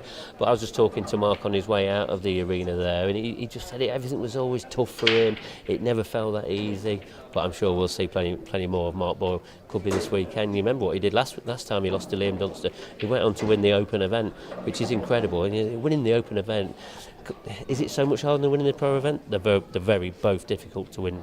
Each tournament is. Yeah, probably just the start of the match maybe cost Mark. He had a couple of chances that just got away from him, and you know you just can't do that against a player like Liam, can you? Not Liam. He's a very sort of truly professional player, and when he gets in front, he's very hard to peg back. He's a really good leader of the game, and Mark he'll learn from that. But Liam does what Liam does, goes on and clears up the match, and in great style. Yeah, in robotic fashion. When in the last frame, when he broke and the balls were open, I was sitting in the crowd there with a few of the players, and everyone thinks, well, this is just over, and that's what Liam does. He just, when he gets a chance, he takes them pretty much nearly every time. Yeah, it certainly does, and that's exactly what Liam does. If there's 1,000 people in the crowd, there's 1,000 people that went on that very last break. This game's over, and as soon as that split came up nicely, and it was, and Liam does what Liam does, and he does it week in, week out, every game, and he'll continue to do that. He's going to be tough to beat. So he's into the quarterfinals. From what you've seen in your short time that you've been with us this weekend, do you think he is the form horse at the moment? Yeah, you can never look past the number one seed. He's a world champion. Is it going to be hard to win many titles this year? There's a lot of good up-and-coming players. You've got Wade Morley. He's got him next. He's already had some really great scalps in this tournament already. Gareth Hibbert, he's been beaten as well by Ryan Clark. Ryan Clark's been in a better form. He's one of these up-and-coming players. Corey Rees, I think he's playing in the outer table. He's another up-and-coming player, but I think even he's struggling a little bit. Then you've got Mark Farnsworth. He's currently playing at the moment against Dan Davey. There is some very tough matches coming up, and one match is going to be really good to see. Because remember, the final last time round was Liam Dunster against Clint Ianson, and Clint Ianson is up next. This is going to be a good match with Gavin Robinson. Yeah, as you said, you set that up nicely. Yeah, it's Clint up against Gav Robinson, and Gav Rob, he's another of those players in that category. He's trying to knock on that door, isn't he? And sooner or later that door's going to open. Could this tournament be his time? Yeah, well, Gavin Robinson is number 15 seed now, and he's probably been number 15 seed for about 2 years now. So it proves how consistent he really is.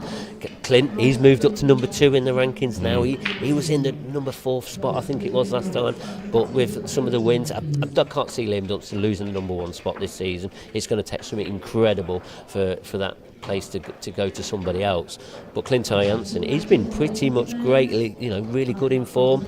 But Gavin Robinson, do not write him off this. He's got a real tremendous style around the table, real sort of, I don't know what you want to call it, a blasé sort of style around the there. Gunslinger. Yeah, he really is, and you'll see a lot of emotion from him, and no doubt you'll learn a little bit from him as well.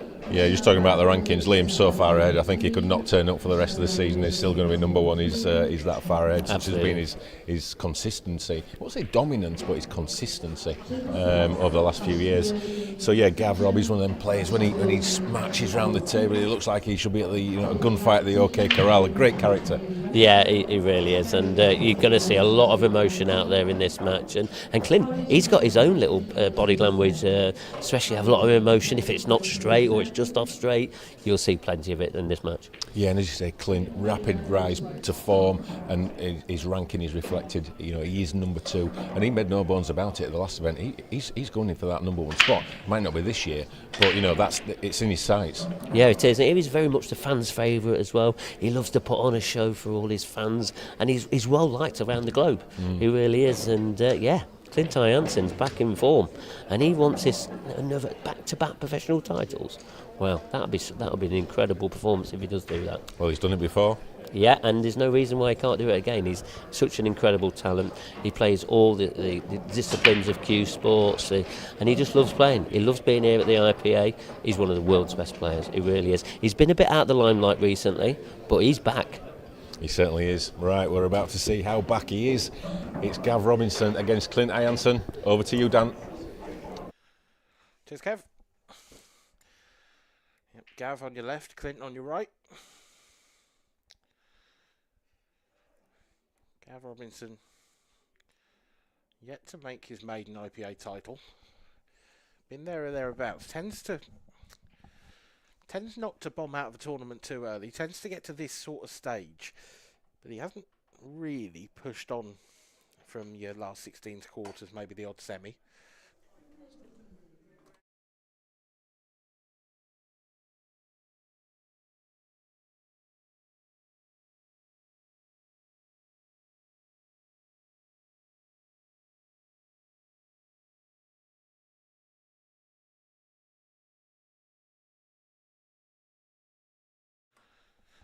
A re-rack to start the match.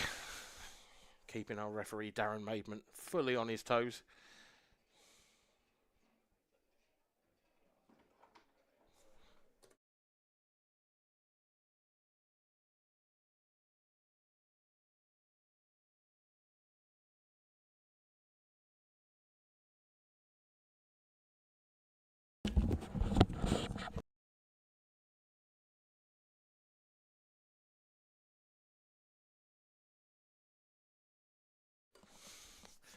So, attempt number 2 at starting this match off after that re-rack.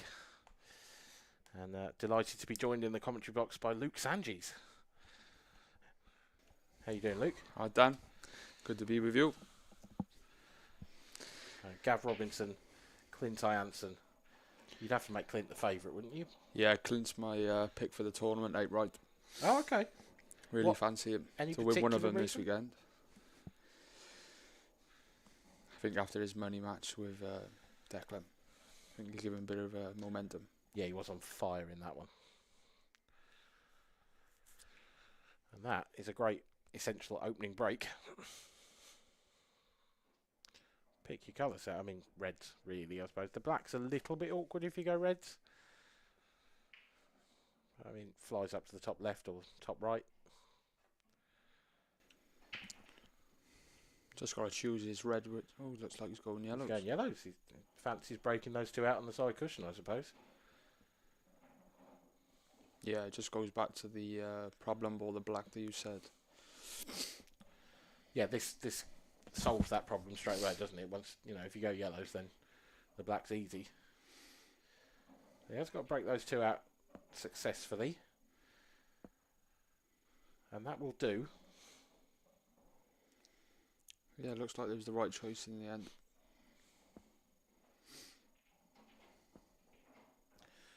There are certain professionals you wouldn't have seen take that on, though. I think you'd have seen Liam Dunster take the reds on there because he didn't have to move any balls, whereas maybe Clint's a little bit more attacking in that respect, more happy to go into things and make things happen. Yeah, a lot of people would just trust their technique and just stroke the black in. Yeah.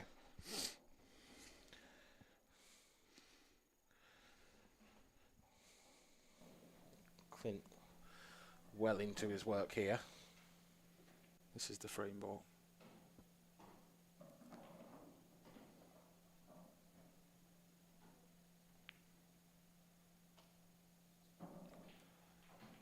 Ooh, wow. To be honest, that looks like it took a little bit of a drift away from the side. Yeah. But he by his didn't reaction. exactly punch that in with confidence, did he? He sort of rolled it. Yeah. Kind of just played a little bit of a decel on it, and the table took it towards the left knuckle.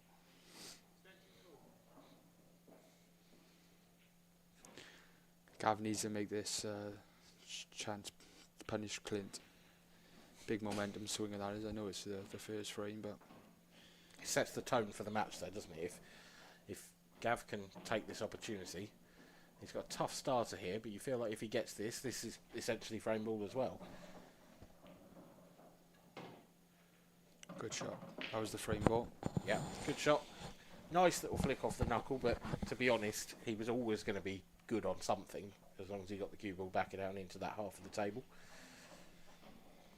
I think it's vital Gav gets off to a good start. You can sometimes watch him and shows a bit of emotion. He's a bit fidgety, and this has just settled him down.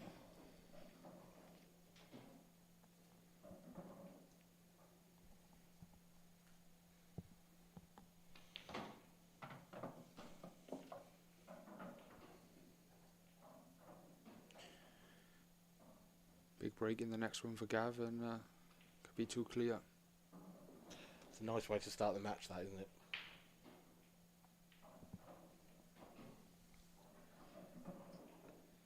The problem with that is every time Clint comes to the table and he's up against it, he'd just be wandering back to that moment. It just plays on your mind. It's hard to put it to the back of your mind.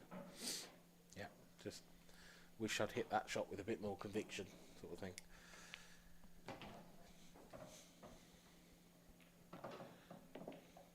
Nice and confident, striding around the table, Gav Robinson. And he knocks in the easy black to take a one-frame lead. Clint Ianson with the early missed chance. You just never know whether that might come back to haunt him later on. But it will certainly be haunting him for the next few minutes. Possibly longer if Gav gets the ball off the break. Oh, that's Clint's break. Oh, apologies. Or was it? I'm not actually sure.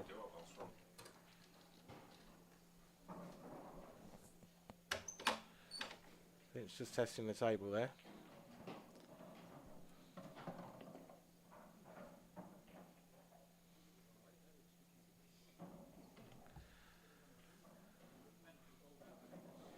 Little discussion between some of the finest pool minds and See, if I was Gav, I wouldn't even be getting involved there. no. It's just worked in your favour. Play on it.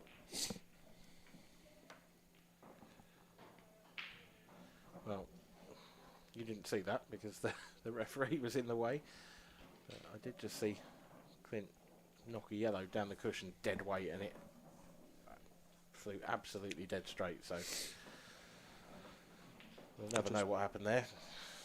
Could just be a little chalk mark or anything. Yep. That's the thing. I think when you play one at that pace, it's not necessarily the table, is it? It can just be, just hits a tiny little speck of dust and it's gone. Pool gods coming down to haunt you for not playing the shot in the correct way. The pool gods, yep. So it is Gav Robinson to break. We were right.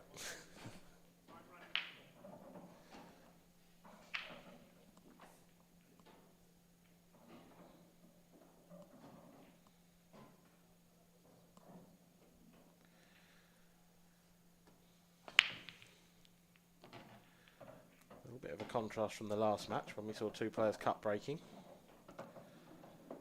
Gav Robinson going full-blooded on the front ball and getting a pretty good result. He'd love to have a yellow here, wouldn't he? But I'm not convinced that he has.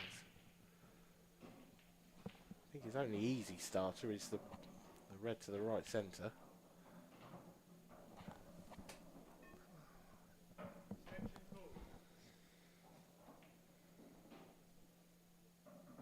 I think he has no choice other than to take the reds. Sometimes your hand is forced. It's not necessarily the end of the world. All the reds go. It's a good opener. got to think about that red on the cushion, hasn't he? Do you think he's just land on that? Because we have just seen Clint take one down that side, and well, we know exactly what happened there. Will that be in Gav's head now? I'm not quite sure. He'd like to be straight to be able to play on it now. Get your early ball out the way. I think he bad tried to ball move out. it there.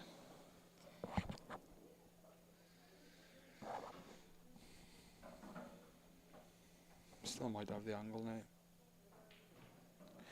Yeah, if he tries to move it now, he's sort of trusting to luck and landing on something, isn't he? Because there's no... You know, last time, if he moved that, he was almost certainly going to be on this one near the baulk line.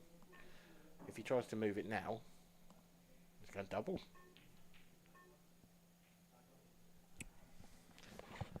I think the shot clock got to him a little bit there.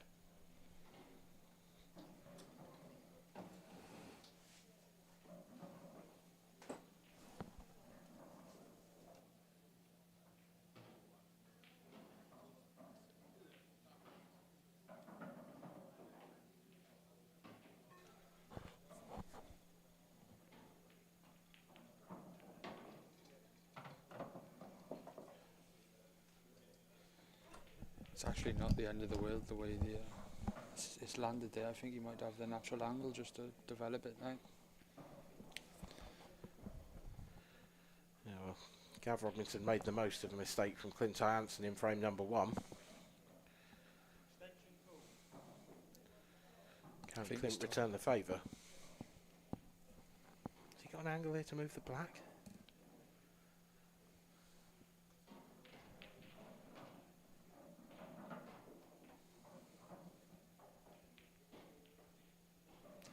It was tight in that pocket, wasn't it? Didn't have a full pocket, Clint.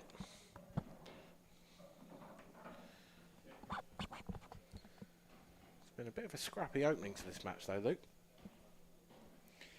Yeah, Gav needs to punish Clint here. Set the tone, like you said. That's 2 visits to the table now that Clint's failed to clear up.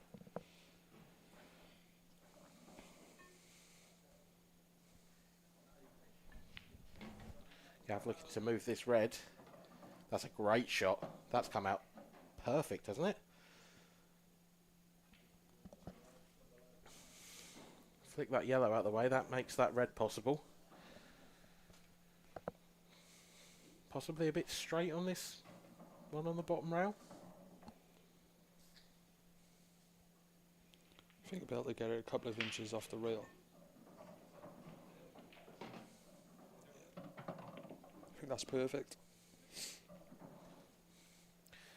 Yeah, because actually, if he'd come a little bit further than that, he wouldn't have been able to get to the bottom of the cue ball easily.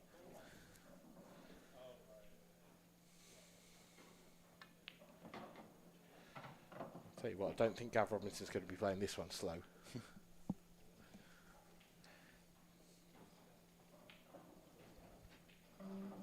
Yeah, this is a good clearance by Gav. Great shot to develop his bad red. On table 18, please, in the open. 50 young marks, David Pearce. 50 young marks, David Pearce on table 18. On table 16, Stephen Wright, Lance Davis. Stephen Wright, Lance Davis, table 16. And on table 15, Daniel Chancellor and Ben Williams. Daniel Chancellor and Ben Williams, table 15. Strokes in the black, and the cue ball is just about safe. Oh, quite a lot further safe than it looked. And Gavin Robinson races into an early lead, 2-0, punishing 2 Clint Ianson mistakes. Yeah, a bit uncharacteristic for Clint these first couple of frames. Are you going to revise your prediction, or do you still think Clint's going to come through this one? Plenty of time left, yes.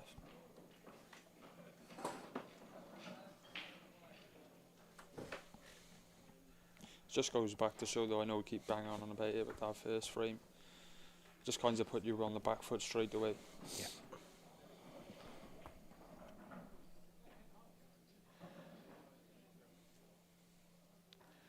Yeah, there tends to come a point in these matches where you stop getting those chances. We saw it last night. Tom Barley versus Gareth Hibbert finished 8-0 to Gaz Hibbert, but Tom Barley had a good chance in every one of the first 3 frames, and then Gaz dished the next 5.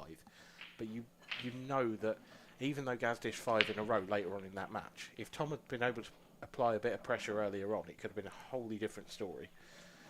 Yeah. Momentum is the funny thing in pool.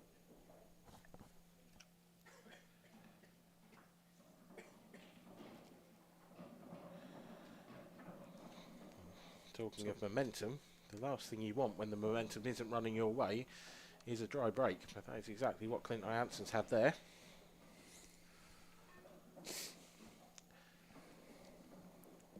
Just left a couple of clusters, hasn't he? Those 4 reds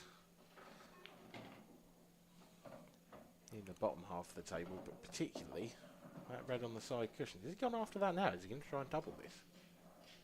Quite surprised he's actually chosen the reds. He's played on his bad ball straight away, left a double, where it looks. It's tight that, isn't it? Whether it gets past that Should be yellow able to, below it. should be able to flick it in with a bit of right hand side. But he's going to be nudging the yellow towards the corner bag. There's a great double. And he's just about okay. But this is a thin snick. I didn't like this colour choice to start out with, if I'm being honest.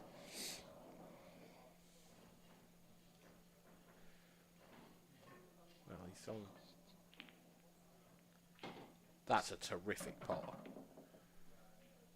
And I think it's come out beautifully as well. He's on the red closest to the black spot. If he's queuing him in like that, it don't really matter what he's leaving himself. It doesn't, does it? I mean, this would be a terrific finish because from the break, this looked so awkward. Particularly the reds, like you said, you'd have gone yellows. I think I'd have gone yellows. He just needs to make sure on his last remaining red, closer to the black, he don't leave himself the wrong side. He nudged that yellow over the corner bag earlier. Yeah, he wants to be either close to straight or over to the right-hand side, doesn't he, for that shot? Yeah, that's the only problem he looks like he got going forward. Even push comes to shove, he might be able to play the red off the yellow if he leaves himself at the wrong side. Yeah, although if he did that, he'd be playing with fire where the yellow ends up, potentially. It's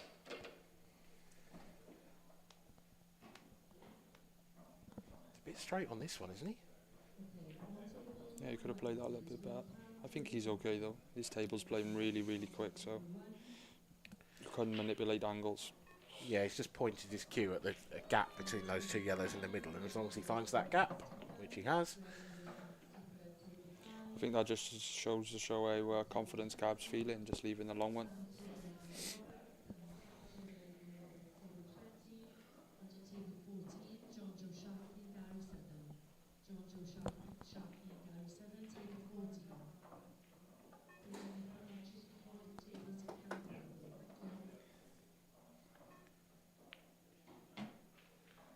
Very, very confidently knocked in that one. And Gav's going to race into a 3-frame lead. Been a brilliant start from Gav Robinson. You said Gaz Hibbert then. And I can guarantee you Clint is sat in his chair now thinking about the first frame. Yeah. He's thinking, no way will this be 3-0. No, I mean, you called it at the time. You said just before he played that shot, this is frame ball. He didn't get it. And since then, Gav Robinson hasn't put a foot wrong, really.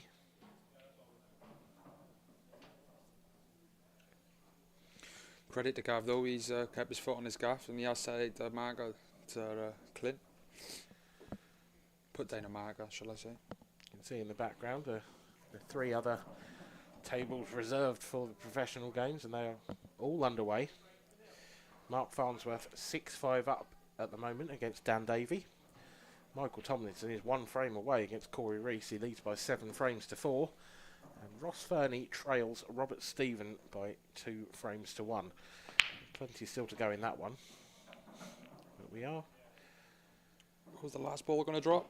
Oh, it is. It is. It's all going Gav Robinson's way at the moment. It is indeed.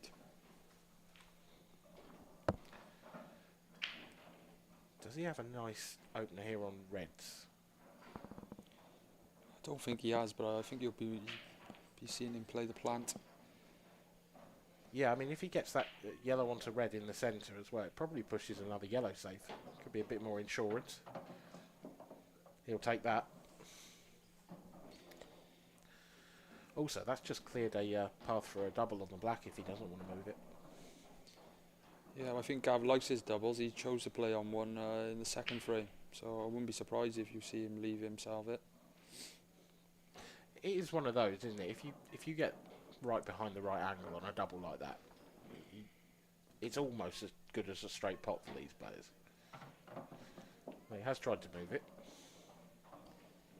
I think he's landed pretty straight on this, but he'll develop it second time lucky. I've never been a fan of leaving doubles, though. I think if you've got 6, 7 balls on the table, I think you should have a go at trying to get it at least once.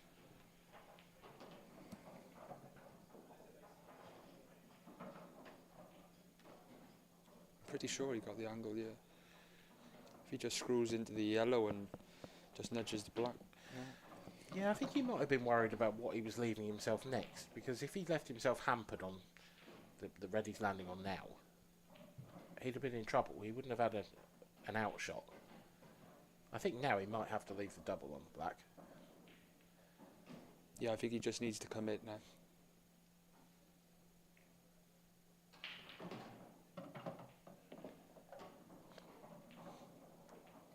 That's a very good shot. He has got a lot of action on that cue ball from not very much angle at all. That red nearest the black spot, I think he only has to stun it in, and he's guaranteed a nice angle on the double. Yeah. Yeah, just needs to finish nice and straight on that. Oh, didn't want to finish quite that straight on this one, I don't think. This is going to be a test of Gav's queuing. And the only problem with this, the white's going to be near the cush, so he is going to be able to get to the bottom of the white to leave himself the black. Is it worth going at this with a bit of reverse side, screwing out? But he's tried, needs a big bounce here. I think he's okay. Yeah, it's not... 3 or 4 more inches I think he'd be really happy with. I think now... just one of those little punchy shots.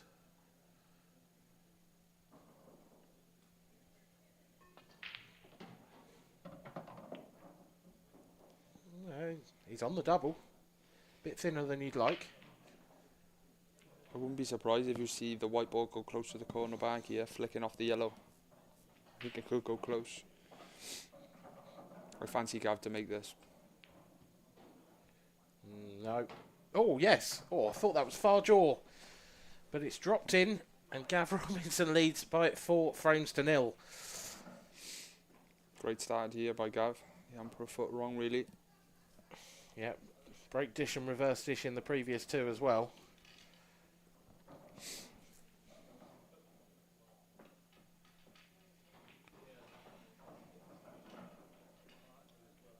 Yeah, it's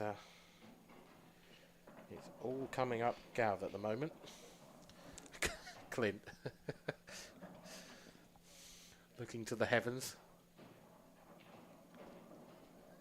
Is that a Clint Ianson replica shirt? Is that his little boy? I sort of assumed so. Big break needed here by Clint. Wouldn't be surprised if we see an in off or dry though, the way the momentum's going. Oh, almost called it. And he's right. You did call it, it's dry. And his last one was dry as well. It just always happens in this game. Clint Ianson, when we did our Meet the Pros series for the social media videos, he was one of the players who, when we asked about his break, when we asked who had the worst break, I think he said me. No. He's not a fan of his break, Clint. I've always thought he's had a quite good break, to be honest. Yeah? With that graphite cue he's used, I've seen him have a few good results.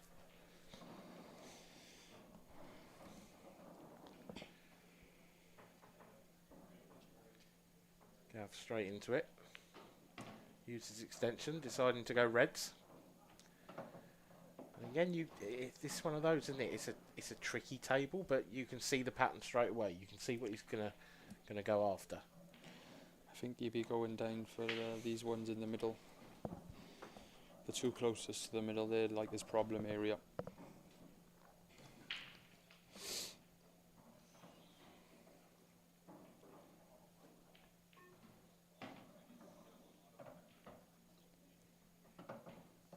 That's landed okay.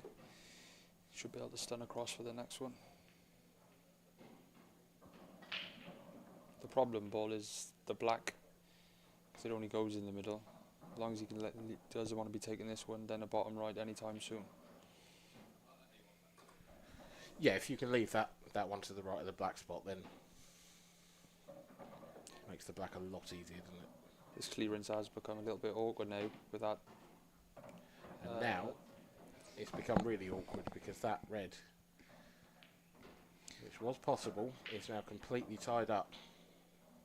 I was just about to say that, yeah, that clearance has become a bit tricky because he needed to leave that red for his last ball to get on the black. That red he's just tied up. We've seen him go for a couple of doubles in this game. I just wonder whether that's still an option. He is chasing this clearance now. He's got to a point now, hasn't he, where he's got no choice. He might be able to stun the red in and screw into the yellow, because the yellow will be going towards that little cluster.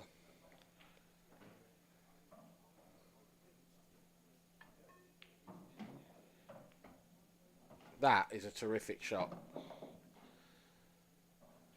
But he doesn't have the angle here, does he? He can't get up for that last red. Been a tad unlucky there.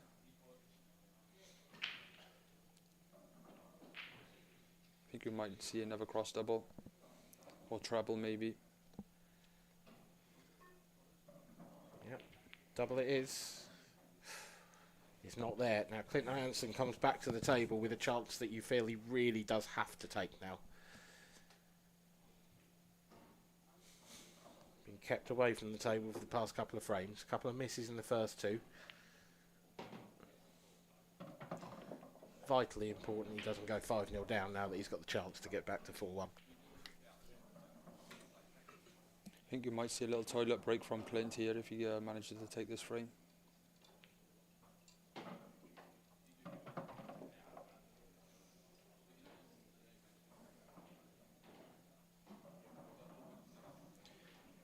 This looks a little awkward.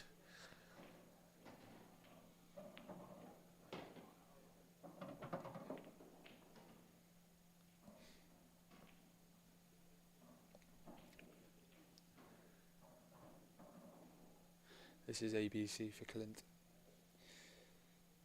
We want to put the white anywhere near the pink spot. Should be okay. Just overdone it slightly. It just, his demeanour around the table, he just looks like he's chasing everything at the moment. He hasn't quite worked this out yet, has he?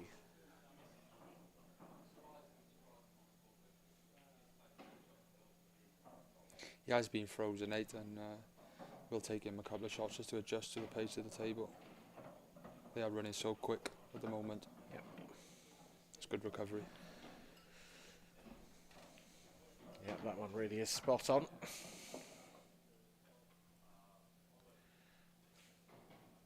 Just left himself queuing over the black unnecessarily, but in it pops.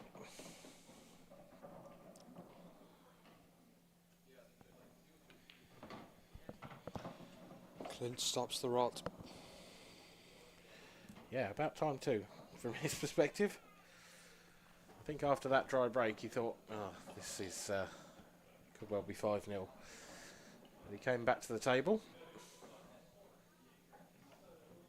Gav would have snapped your hand off a 4-1 lead anyway if you offered him that at the start. Yeah, still looks quite composed, Gav.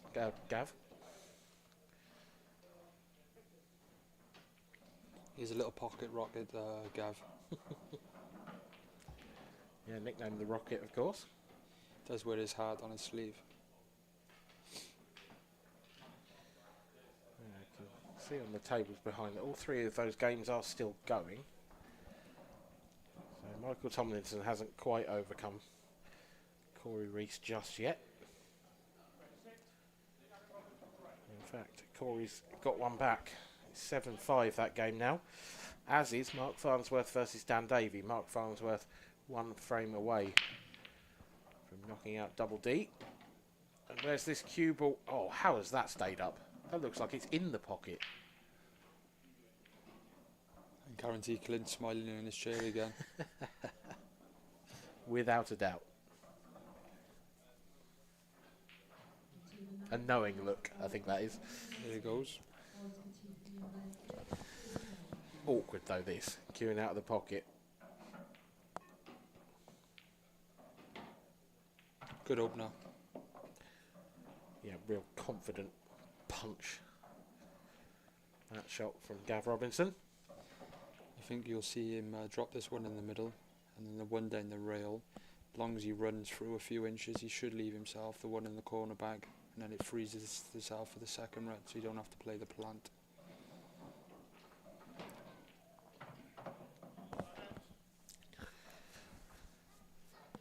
I think Gav felt like that was a bit of a bad contact. Immediately asked for the cue ball to be cleaned.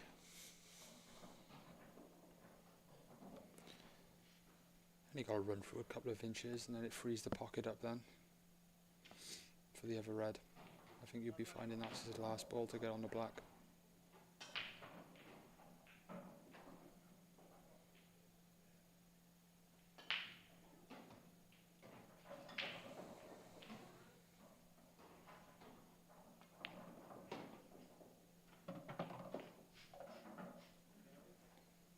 Seeing it different. Yeah, I read to the right of the black spot. I think that goes left centre, doesn't it? So that's potentially an option. Yeah, it is quite deceiving when you're sat in here. I'm glad you said that. Because Can't I've been made to look a right idiot at times. It can make you look stupid. This is going to be a tester, bridging over the yellow. Frame ball though, if the red does pass into the middle.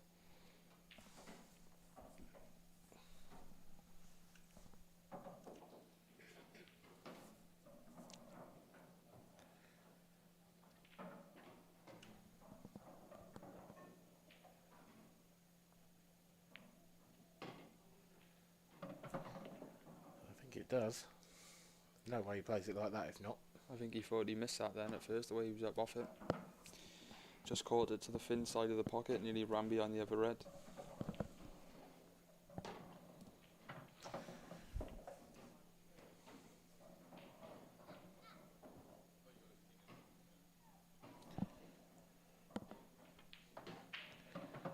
Clint Ianson stopped the rot in the previous frame. But things still seem to be going the way of the man from the northeast, Gav Robinson. That cue ball perilously over the corner pocket after the break, but somehow stayed up.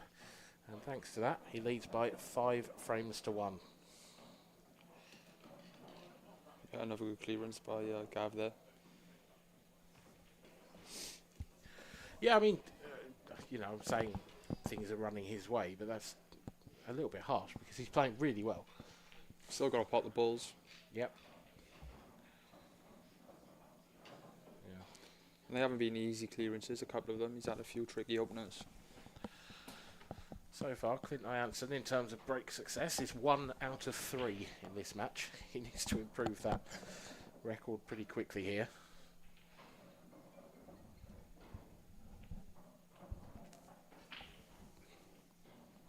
You could see him there just practicing his technique, trying to push the cue, get through all the way through the white ball. I think he's going to get no holding back on this one.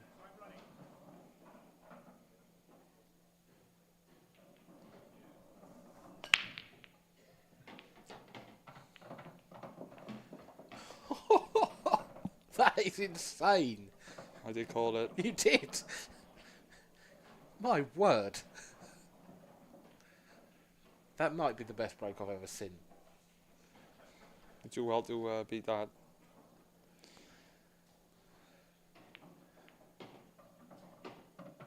No, it's just showing off.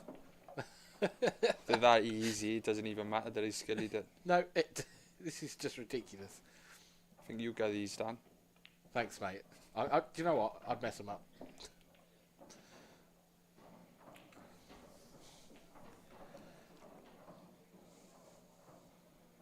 You just drop this in, as long as he got some sort of angle.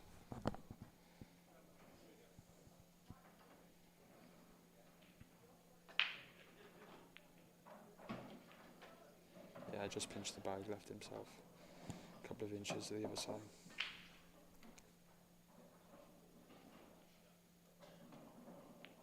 No, you're not going to see many quicker or easier frames than this. You do find with poor players when they're like 5-1, 6-1, chasing a game, the easiest way to get back into the game is by breaking, playing yourself into the match. And that was a good start by Clint. That was, yeah. I mean, perfection from Clint Ianson, but as you said, the easiest finish you might ever see. Even if you're playing bad and you're not queuing well, you don't need to be queuing well to be taking chances like that. No. If you can keep hammering that break, you're always going to give yourself a chance. Gav Robinson, though, has been breaking well in this match. So, if that continues here, that's the thing with the free frame deficit. You know, there's every chance Clint now doesn't get enough chances to win this match.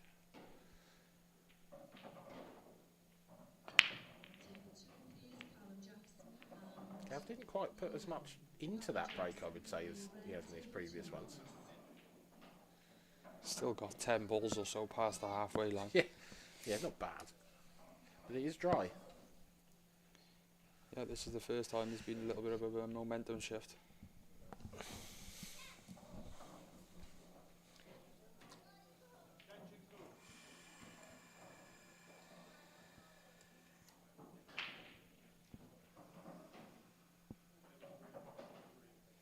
Could take both colours here. I think you'd be playing the yellow in the middle and coming up and down.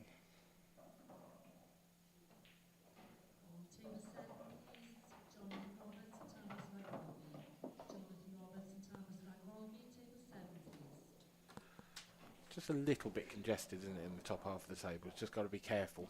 Got to be quite precise with this finish. It's all there, but you can't afford to be running too far out of position. Yeah, that little cluster with the two yellows on the right hand side, I think they're going to be his balls to get on the black. I think you'll be seeing him playing this white anywhere near the blue spot now and playing the balls towards the left hand side and just leaving himself a natural angle for them cluster on the right hand side.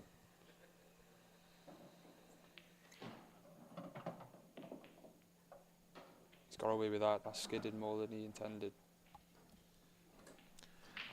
Yeah, I mean, if that black goes another inch. Yeah, he was playing that white on the blue spot there. Yeah. He'd have been in real trouble. These tables are really, really slippery. They're the quickest I've ever played on at all, these tables, this weekend. I would agree with that. Yep. I struggled all the way through my first match with the pace of the table. I think everyone has, to be honest.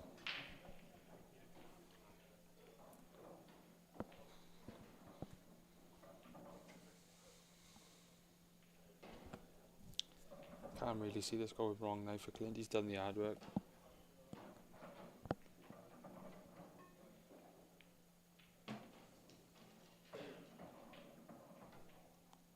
Saying that, I don't think that's a great shot there. I think it's the wrong side.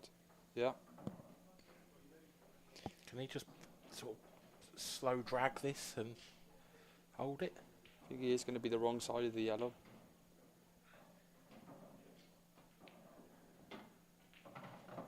Yeah, this black's going to be a little bit tougher than we first thought.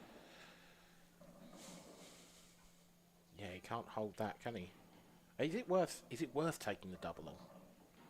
I think he just used one of the reds as a stopper Oh yeah, there you go. and trust his queuing. This is missable now though. Especially with a long bridge.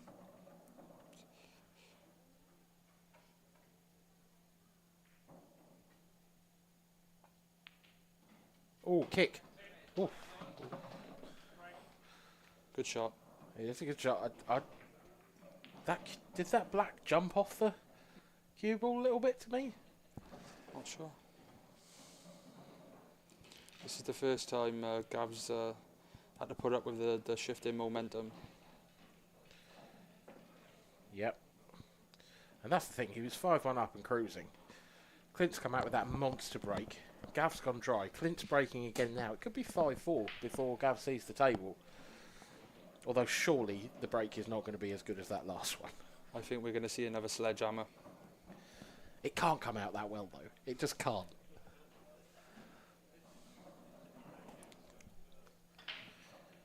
I think Clint's made up his mind. That was his way to get back into the game. You can see him there pushing the cue through, running it through his fingers.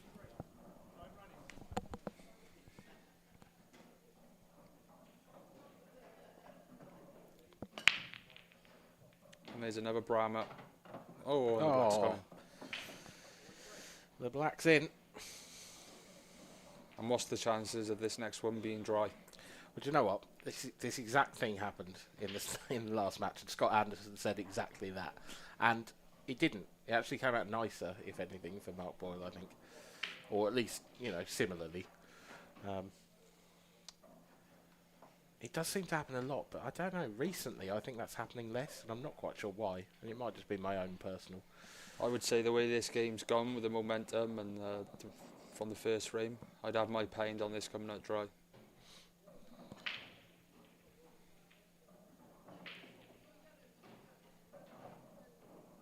It always happens. The pool gods, they come back to haunt you. Just looking at the three tables behind, none of those games have finished yet. We had two of them on 7-5 a few minutes ago. Let's watch this Clint Ianson break, and then we'll see if we got some scores. Oh, he's kept the cue ball on the table just.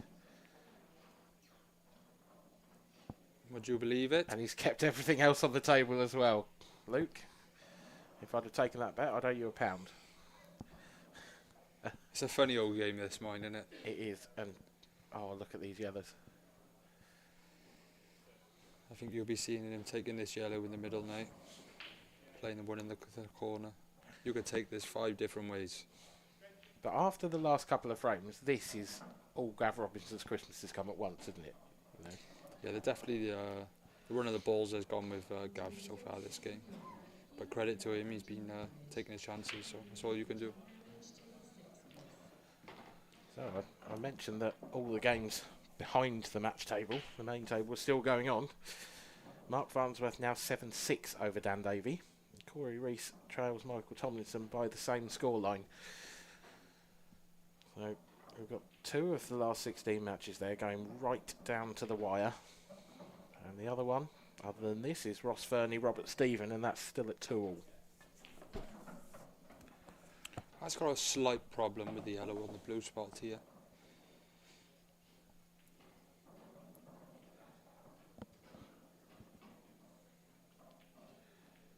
Ideally, you'd want to leave the one over the left-hand corner bag to get on the black, but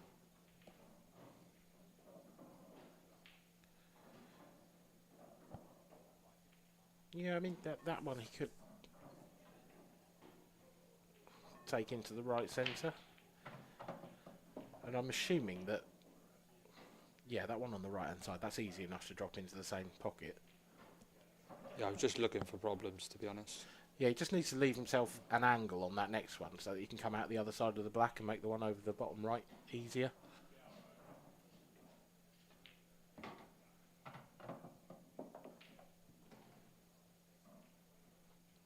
Probably not the one, so... You'd be I mean, fine. there's 3 or 4 ways he can do these.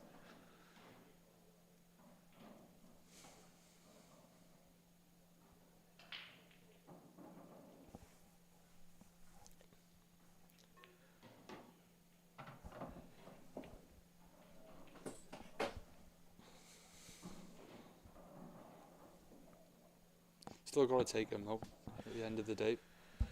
Yep.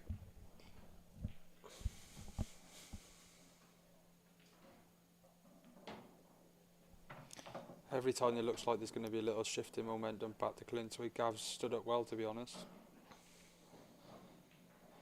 Every time there's been a question asked of him, he's replied.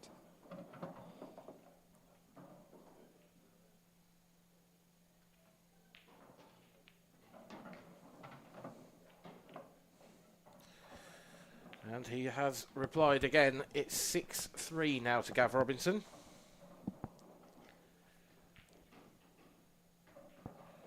After that unfortunate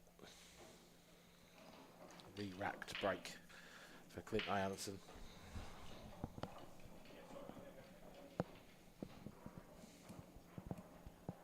Clint was looking pretty relaxed in this match, even all the way up to sort of 4-0, but just a little bit of despondency creeping into his facial expression there. You feel like maybe he knows that this isn't going his way. Yeah, that's the face that looks like someone they feel they're a little bit hard done by. Yeah, and you can understand that.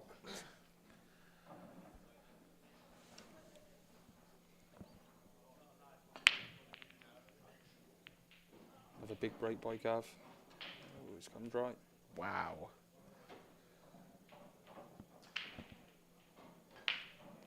He's got to go with your Clint. Yeah. It's a great chance, though. Really, it's just the yellow to the left of the black spot, isn't it? That's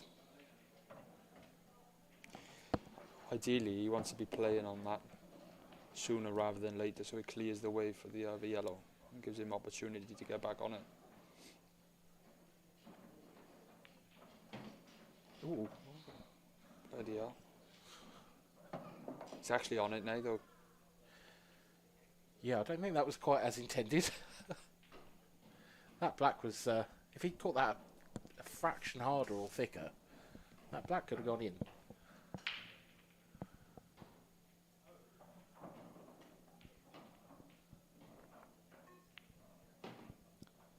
That's the difference with the top boys. You see, they play on their problem. I know he was a bit lucky there, but you could see what he was intending to do. They're always trying to play on their problem ball sooner rather than later.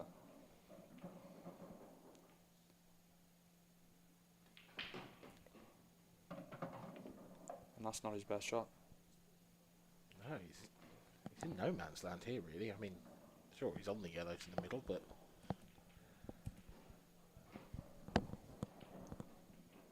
needs a very good positional shot now.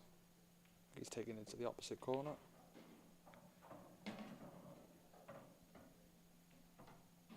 Not getting any easier, is it? No, this is uncharacteristic for Clint, this is. He's been chasing the white on a few finishes in this match, just don't seem to have the pace of the table. The thing is, he's 6-3. If he gets this, he's 6-4. He's breaking next. He's not by any means out of this, but There's not many worse feelings when you're playing a match and you're playing on a table that's like an ice rink and you haven't got your timing. You just feel like you're under accelerating and over accelerating through balls, especially when you're chasing the finish like that. wow. I don't think he's on it. He's taking the double on, is he? He's got a big pocket with the black there.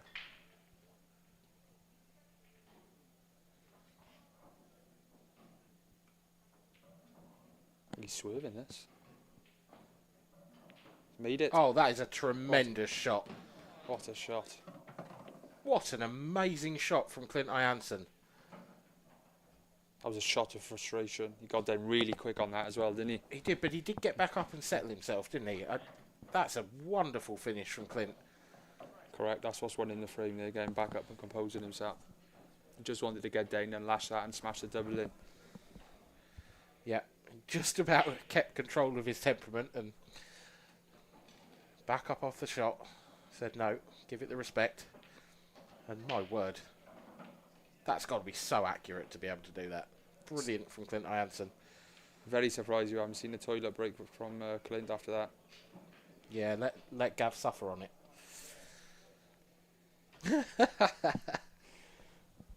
See Gav not shaking his head. Do you know what? If Clint cleared them up the proper way in his original route, you wouldn't even see that. But now Gav feels hard done by.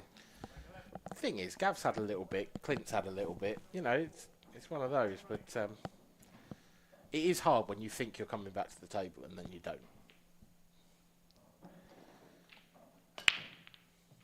But you've talked a lot about momentum shifts in this match. Well, that shot, that really felt like one to me.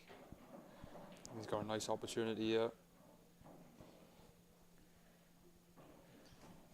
Got a big bag for the plant.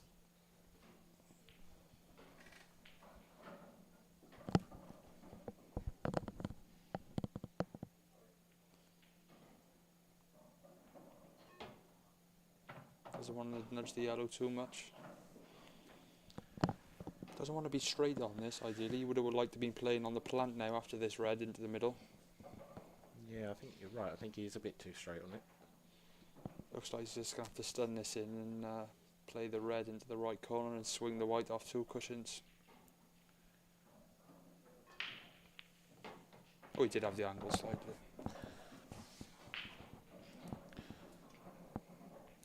He would have liked to have been a little bit closer though.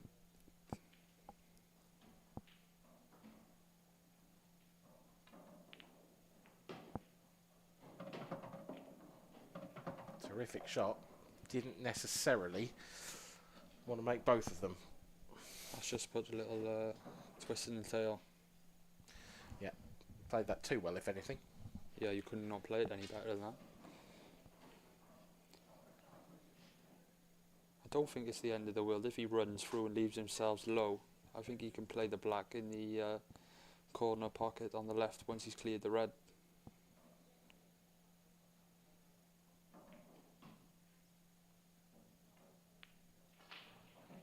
Oh, he's missed it. It's taken his eye off it. You've talked about him sort of not quite getting to grips with the pace of the table. Do you think playing it with that amount of side, perhaps it through a little bit earlier? And yeah, it just makes the pot a little bit missable when you're playing with a lot of left-hand side like that, because the white's going to throw differently, especially on these quick cloths. But Clint again, he'd be thinking he's hard done by the plant. He could play that shot 100 times, and he can never do that again. no, it's just that little bit harsh. Gav, Now, what's Gav done here? He's got away with that one. That's come out nicely. I think he can run this through one now into the middle, leave himself the angle to go across with his 2 problem balls in the middle of the table. As long as he leaves the white anywhere near the rail to be able to stun over. He's not out of the woods yet, Gav. He's left that short as well. Does the yellow pass the red, do you think, Dan? I don't think so. I don't think there's enough of a gap there. But then It is deceiving. it's one of those, isn't it? If you can catch the cushion first, when you're right behind it, it's a lot easier to tell. If you go cushion first and try and nudge the red out of the way, then there is a possibility of that. I think it might go looking at that camera angle. Well, Gav's played safe. Let's give Chance a lifeline.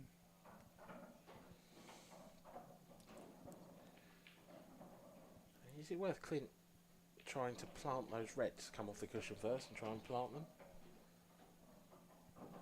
I would just be trying to wide the height right in behind you and try and force Gavin to pot on the one on the all.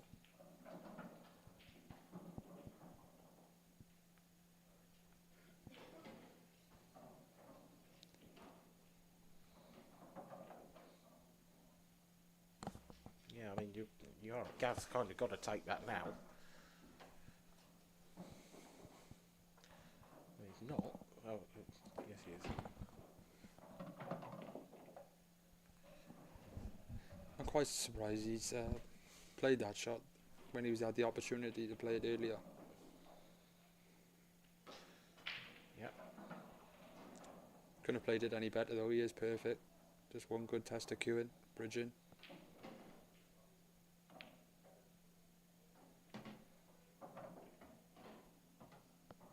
Yeah, this yellow does pass the black to the bottom left.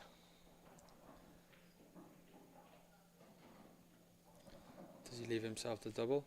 Or does he play it into the centre bag? Is a thin snick.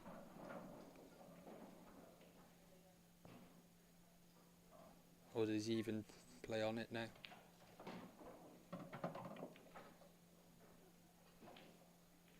Now this is touchy, isn't it? Dropping this in the middle.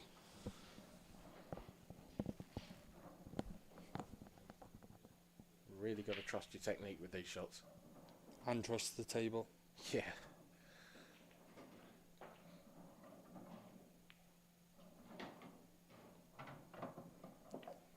Wiped his feet. Yeah, used as much of the far draw as possible there. Good shot though.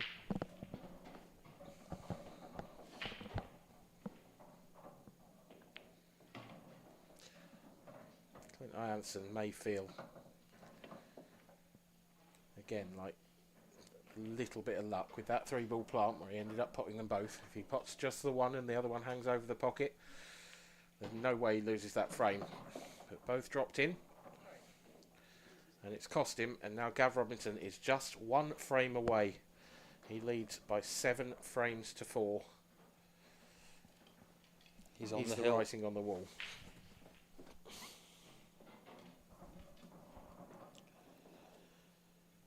Yeah, I was talking about potential comebacks for Dan Davey and Corey Rees. They were both trailing by 7-4, 7-5. Mark Farnsworth has come through against Dan Davey by 8 frames to 6, and Michael Tomlinson's done the same against Corey Rees. So we have 3 of our 4 quarterfinals ready to go. We've got Liam Dunster against Wade Morley, John McAllister against Ryan Clark. Mark Farnsworth will take on Michael Tomlinson. And the last one, it looks like it's going to be Ross Fernie. He's leading Robert Stephen by 7 frames to 2. And if Gav Robinson breaks well here, that could be who he faces. But the Angel of the North with his throws his arms up there in desperation because nothing's dropped. I don't think Gav needs to be doing that just yet. No, I mean you're 7-4 up. That Yeah. that is 4 dry breaks in a row though.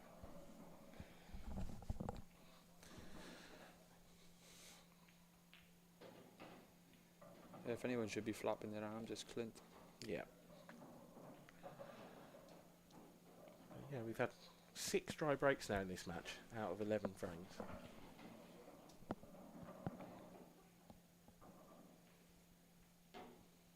12, sorry.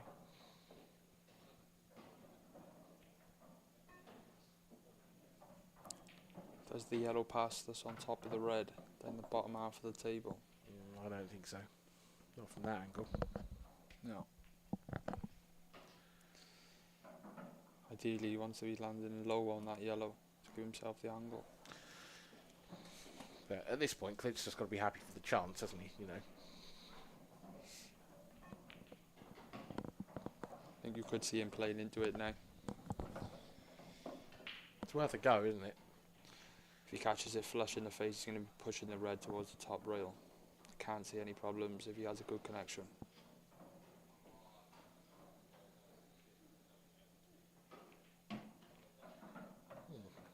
Oh, I'm very surprised he hasn't gone there. I'm not entirely sure where he has gone, to be honest. Has he tried to land on the one? I think he said Below my the black first spot? original shot, I'd leaving himself low on the yellow to go into it.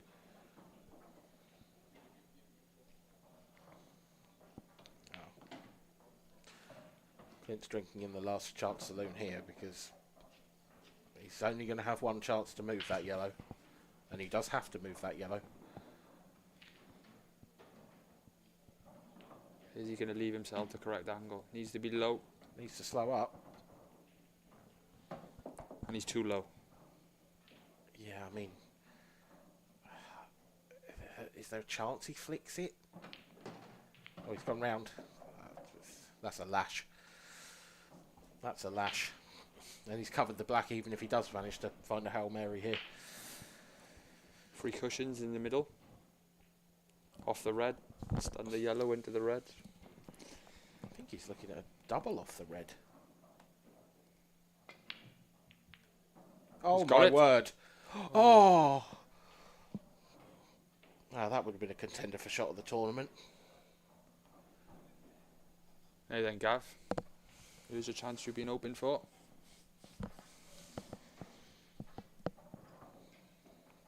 Yep. All you want and all you ask is just to give yourself one chance to win the match. Can't have no complaints after that. I think you got the natural angle. Can you force this and punch it over? Yeah, I mean, the thing is, as long as he gets some sort of contact, he's bound to have another shot.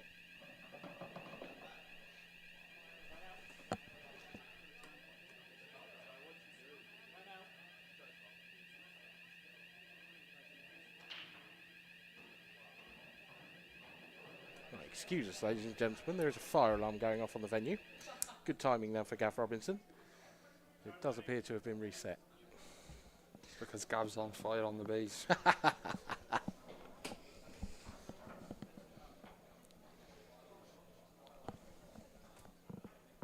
think he can just pinch this, can he?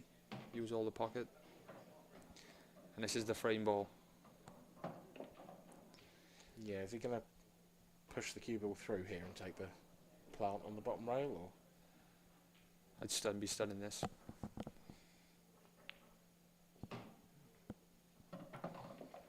I think that ball on the bottom rail will be his last ball to get on the black. I don't need no heroics with it then. No, just drop it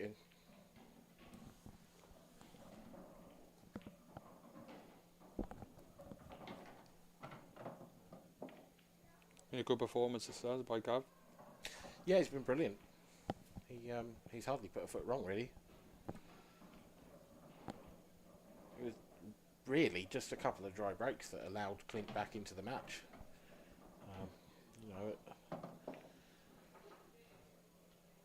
At 5-2, Gav broke dry. Clint got it back to 5-3, and then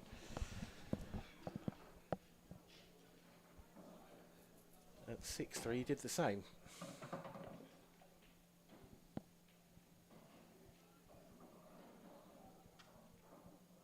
He might have felt like the same thing was going to happen with this one when it went dry. But this time Clint couldn't punish it. Every time there's a little question asked of Gav, he stood up to the task pretty well, to be fair. Yep, he has answered everything that Clint Ianson has thrown at him. Gav Robinson gets himself through to the quarterfinals by a scoreline of 8-4. I know we banged on about it, but that first frame just set the tone, didn't it, really? It did. It did set the tone for the entire match. And he will face the winner of Ross Fernie and Robert Stephen. And we can see that match in the background just over Clint's shoulder. And Ross is running around the table and he only needs one more frame. It looks very much to me like that will be his opponent.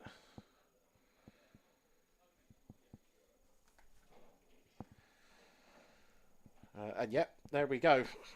Robert Stevens putting his cue away, so Ross Fernie has defeated him by a scoreline of 8-2, so he will take on Gav Robinson in the quarter-final. And talking of Gav Robinson, I'm hoping that he's over in the studio with Kev Barton, so we'll go and have a word with him.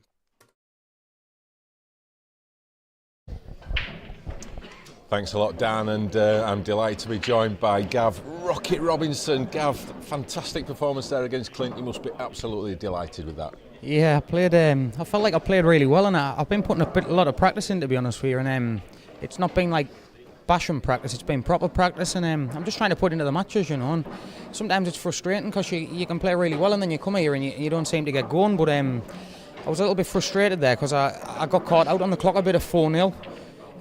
Obviously, against guys like Clint, you can't really give them frames away because if I go 5-0, to be fair, I'm big favourite, but 4-1 I've gone dry and I've just had to nick away, truthfully. But I don't think I've made a mistake hand on table, apart from the one to go 5-0. You've just got to take your chances, haven't you? I feel like I'm hitting it really nice, and I don't feel like I'm getting flustered, which is a part of learning, isn't it, you know? So, obviously, you know, fantastic start 4-0, and then Clint starts to come back as, Clint, class act, one of the best players in the world who you've just beaten. You just couldn't quite shake him off, so it was nip and tuck to the end, and obviously in the last frame there you must have sensed you were going to get a chance. Yeah, to be honest with you, from where I was, even at 7-all, I mean, I just want a chance to win the match, If it goes 7-0, I don't look at the score anymore, Kev, because the players you're playing, 4-0's not a big lead. It's 2 dry breaks, isn't it, Kev? He found himself in the same position at 4-0 down. So when the breaks swing a little bit, I think sometimes you've just got to be prepared for it. It's not going to go all your way, is it, So just one match at a time, and I'm trying to preserve my energy a lot better now. I think I used to burn myself out in big matches like that, where I don't think I used a lot of energy there, Kev.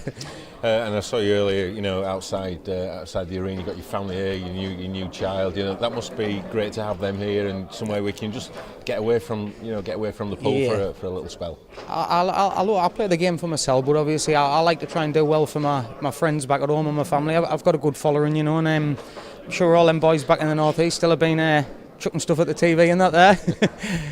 So we've talked about you, particularly in the last sort of 6 months. So one of those players coming up, knocking on the door, looking to get over the line and take that big title. Do you think this is your time now? Yeah, I feel like I've underachieved a little bit, Kev. Because obviously Mark's one of the best players in the world, and I practice with Mark on a regular basis, which obviously for me is the best practice you can get. So I just need to try, and what I'm learning off him in practice and stuff, and obviously in match play, just put it into these matches. I mean, it's a bit different in practice, isn't it, Kev, to when you're out there on the big stage? But you've just got to try and bring that form and mindset into this arena, and there I felt really good. I didn't get flustered, and I think I took some really nice finishes. Even the last one there was a nice finish to get over the line. I'm not doubting myself on the shots. I'm trying to be confident and not think about missing. I think when you think about missing, that's when you miss, isn't it? 3 matches away from taking home that pretty impressive trophy. What's it going to take to get over the line against these great players that are still left? Liam, the Marks. What have you got to do?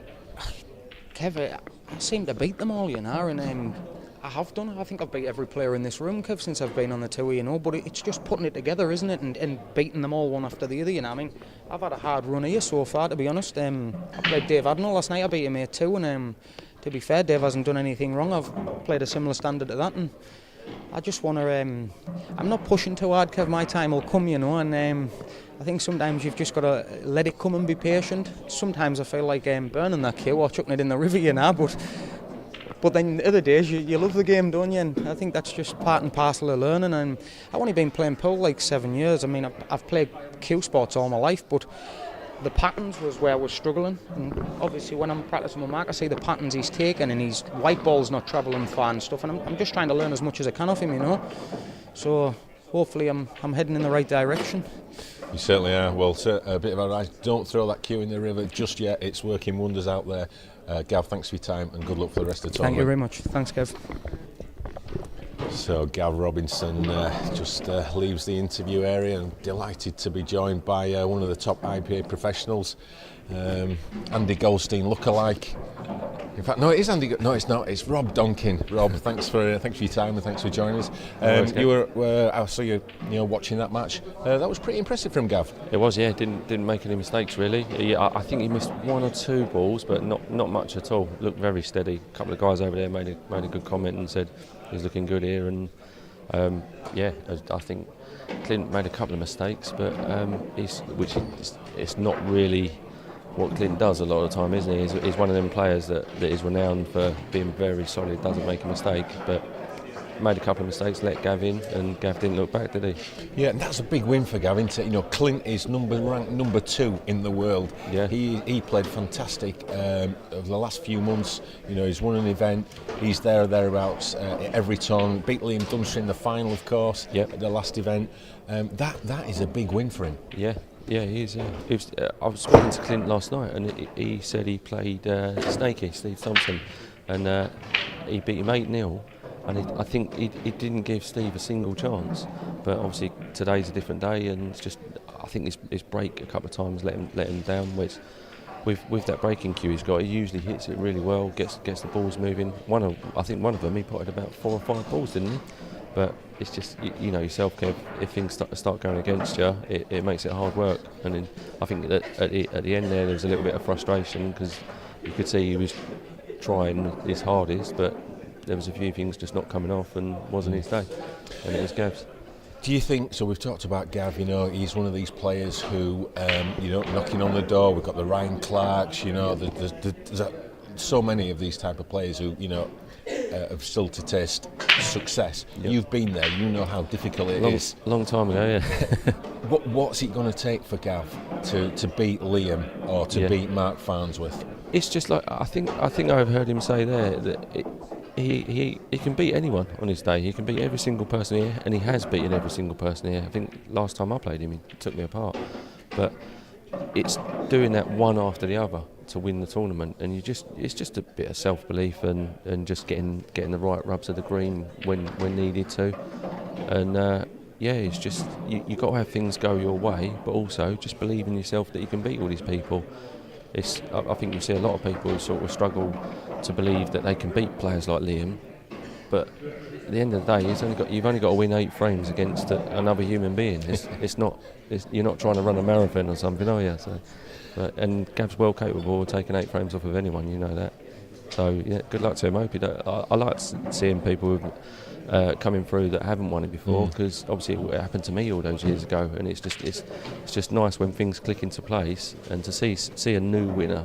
Everyone gets boring with Liam winning everything and things like that, but no offence to him, but it's nice seeing people who've never won before, isn't it, come through. I've always been, my missus always tells me, I've always been a big fan of underdogs. Love watching the underdogs come through.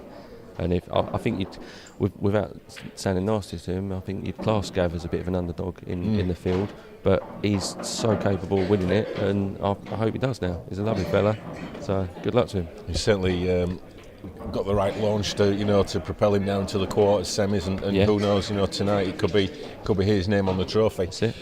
We've still got the likes of Liam Dunster still in there. Actually, Mark Farnsworth has got through now. Next up, we're going to see former world champ John McAllister against another of those Gavin Robinson category players, and probably someone who's probably just a little bit ahead of Gav. Certainly in terms of rankings, Ryan Clark. Yeah, very solid player, Ryan. He's another one that plays the type of way where he doesn't actually make many mistakes at all. Very hard to. He's one of them players you've got to scrape off the table. But then so is John. He's a kind of player who's always going to be there or thereabouts in every tournament. And I think it's always a bit of a shock when people like John get knocked out early. And same with Ryan now. I think Ryan's been very consistent this season, maybe last season as well. Always says he never practices, but I think he's sneaking in a few practices here and there. But no, both great players. Should be a good match to watch. Yeah, how do you see this one going? Very tight, I think. Do you want me to try and name the score? Well, you go for it. I'll go 8-6, John. 8-6, John. But I think it's going to be a very tight affair. I think it's just a couple of sort of breaks not going their way that might actually make the difference. But I don't think there'll be many balls missed in this one.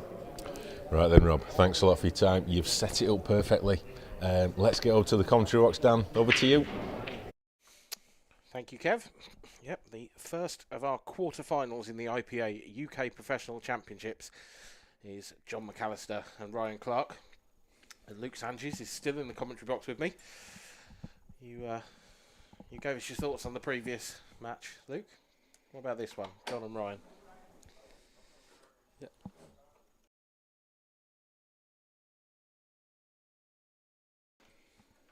Yeah, I think it's going to be a good game. I'm not quite sure how Ryan's going to react to the shot clock, because naturally I think he's quite a slow player. I've seen him play a couple of times on the stream already, and he hasn't took to it well, has he? No, he was one of the, again, I mentioned earlier when we did those Meet the Pros videos, and we asked everyone who the slowest player was, and quite a common answer was Ryan Clark. Yeah, he can talk to you. Yeah, I think it was the Worlds. He knocked out Corey Reese in a match that went the distance, and it was still going on at sort of 2 o'clock in the morning, and I think it started at about 10. It was, I mean, those World Championship matches can go really long, you've got all the sets, it can be a lot of frames, but even so, it was a very slow match, and when you look at Corey Reese v Ryan Clark, you think there's probably only one reason why it's slow, and it's not Corey. Yeah. Yeah, definitely going to suit John more, but doesn't mean he's out of it, does it? By all means. Yep. And they say, and the more you play with it, the more you get used to it. So. John, of course, the 2020 World Champion, looking to add to his considerable trophy collection. Ryan looking to open his account on the IPA. Perfect break. I say looking to open his account. Looking to open his account in the professional ranks. He was an IPA amateur winner. Another try breakdown. Yeah, that's 5, 6 in a row now, which is quite something.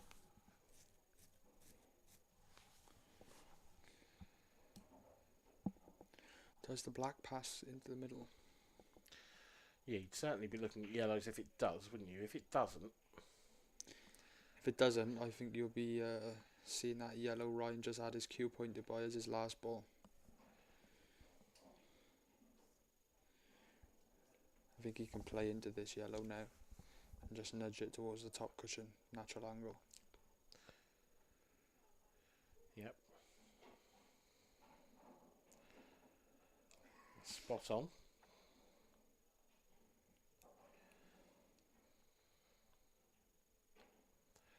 Yeah, I mean that shot there is most of Ryan's work done for him.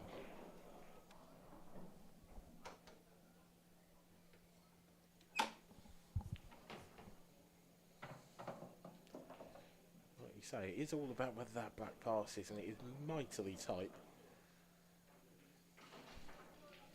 I don't think it goes at that angle.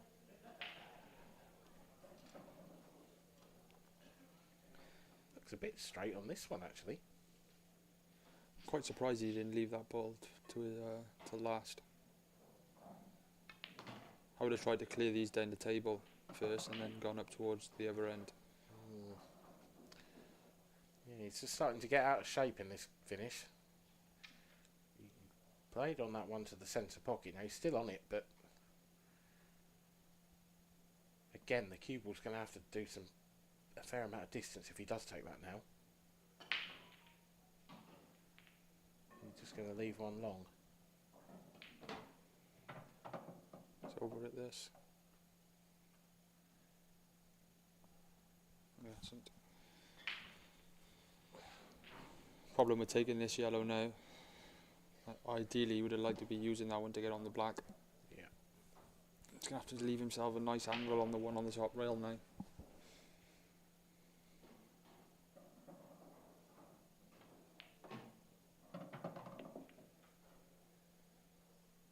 Doesn't want to be straight. Really gets his cue through the ball, Ryan Clark, doesn't he? They sort of stay potted when he pots them, if you know what I mean.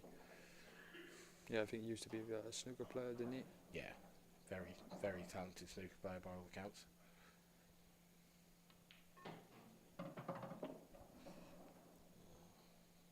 think he's just okay. Maybe a tad of right hand side needed. Yeah, this is a delicate shot now, isn't it? This could have been easier. Yeah, I still fancy him to get this though.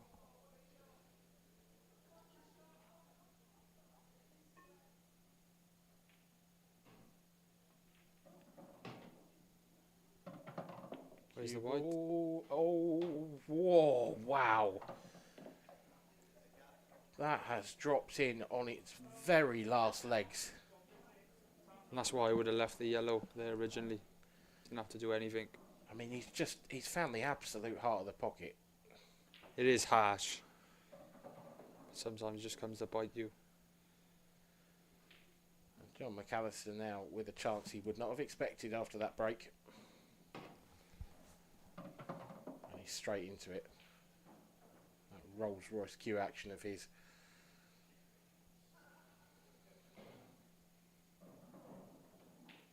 Such an effortless style around the table, John. Never seems to hit the ball hard, does he? No. Really smooth on his backswing. Never seems like it's rushed. He is perhaps struggling with the pace of the table a little bit here too. I think they all will, to be honest. Yeah, it is. I mean, I don't know why it is, but it is playing particularly rapid this weekend. Yeah, you are right. There is something about the tables this weekend. They're just on a different level to I mean, I anything do I've know ever that, played. and I suppose you've only played in the professional event, so you've only played on the 3 professional tables. Now, Yeah. I do know that they were all recloth fresh, so that might explain a little bit. There, that shot there gives you an indication how quick the table's playing. Yeah. Screwed it twice across. Even there, he's come, what, an inch or two too far. Now he's okay, but if he's straight on this, it's easy. It's not a nice thing though when the table is playing too quick. It makes you question your delivery. Like some players, like myself, they like to just be able to feel the cue when you're pulling it through. Sometimes when you're questioning yourself on a shot, you can just under it, over it, and you just timing is not there. Yep, John McAllister. He hasn't gone the way that he probably would have liked about this clearance, but there was no traffic after Ryan went in off on the shot before the black. So John found his way round and he leads by 1 frame to 0. Big opportunity missed for Ryan Clark in a pretty harsh way.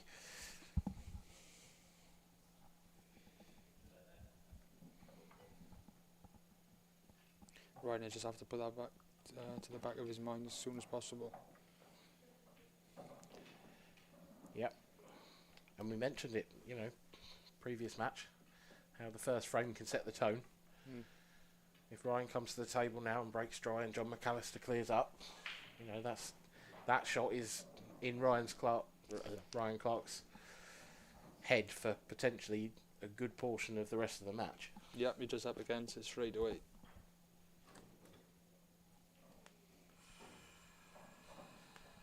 I'm going to go dry here. Ryan isn't someone who likes to hit the break hard as well. Similar cue ball position to Clint Ianson. Normally, it's more like a 3/4 power. Yeah, there you go. Yeah, not dry though, but not a great split. Not a lot travelling up to the top half of the table. Just the one ball flying in, but other than that, not a huge amount of movement on that break. He's always had really like a snookery technique when he's trying to break off as well. You notice how he's like still a slight pause on his backswing. Most players are just ramming the cue through. And I think that comes from his snooker background, is having that consistency of a pause on your backswing every stroke. Well, he's going to have to come up with some finish here, isn't he, if he's going to get out from here. Whichever way you go, it's awkward. I'd be tempted to take the long yellow now. Just take control of the frame.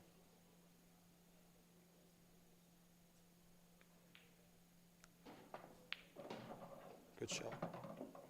It's a tad unlucky. Yeah, I mean, it's a great pot, but those yellows going awkward on the right hand side, even more awkward than the one yellow that was already there. It's also pushed that red right onto that yellow. It means that one doesn't really go anywhere. And I would say with that shot, now it's the reds who'd have control of the frame, if anything. Quite surprised he's played it like that. I would have been half tempted to play the white up off the top cushion and left himself the opportunity to come cushion first and just try and nudge the red on top of the yellow on top of the red, and leave the white jammed in behind the yellow. I think that was the shot, just to take control of the frame.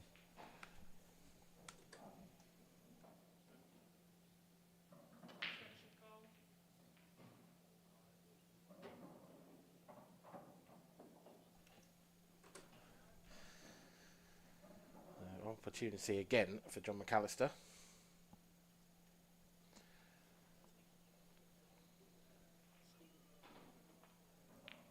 And again, he's got a free shot to do what he wants with.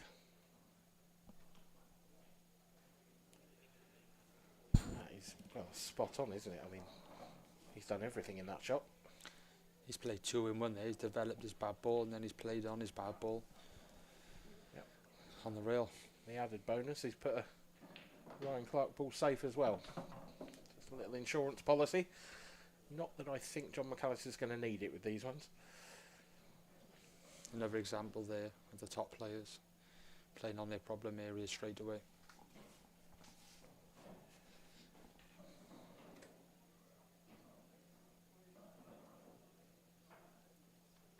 I think that last shot by him was a little bit erratic there. It's just given John the opportunity and made him fight for it. It looked a little bit like frustration at how badly that first shot had come out. He's played a nice pot, you know, tried to develop things, and actually he's ended up making things so much worse for himself. Yeah, I definitely feel that little cluster of the 2 reds on the side cushion. He could have played that cushion first and maybe jammed the white in behind there. Just took control. A little bit of frustration, like you said. John McAllister loading up the cue ball with right hand side there. Not come out brilliantly. He's got it as far away as possible. Do you be tempted by the double here? I think he just trust his cueing, sorry. Yeah, this is well, he is tempted by the double. And he's missed it. Surprised by that. I mean, there's so many yellows safe here. Ryan's got to play safe, hasn't he? I think he might have the natural angle to develop it now. From the one to the centre? Yeah. I don't know if he's got a full pocket for that. I think that's the shot.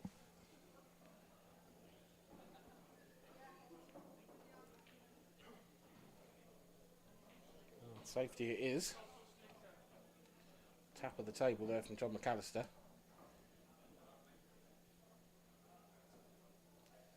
Ryan playing the percentage game. See the contrasting style between you and Ryan with that that shot selection. Ryan, yeah, you're perhaps a little bit more aggressive than him. There's no way I'd have been playing that shot if that went in the middle.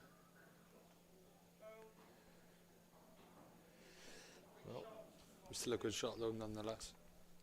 Yeah, I mean it's worked out perfectly for Ryan, hasn't it? Really, you know. Not only did he stop John playing a red, he's gained a free shot of his own and one shot to develop those 2 yellows on the right hand side, and should be frame over really.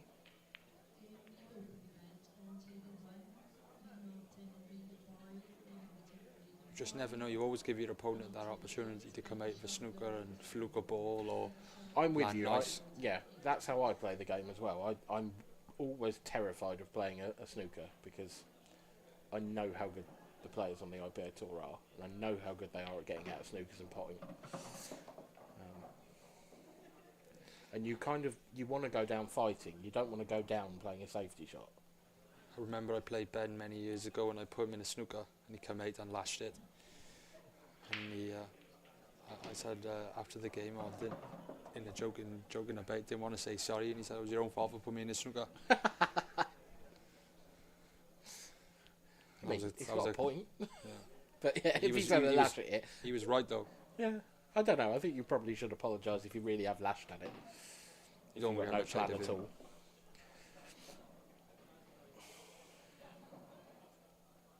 He is a master of that though, Ben Davis.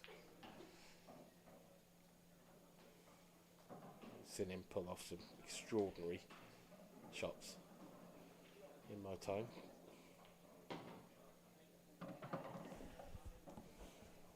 This will just settle Ryan down after the first frame. Without unlucky enough in the middle. Yeah. First frame's always the hardest to win, especially when you're playing under the lights.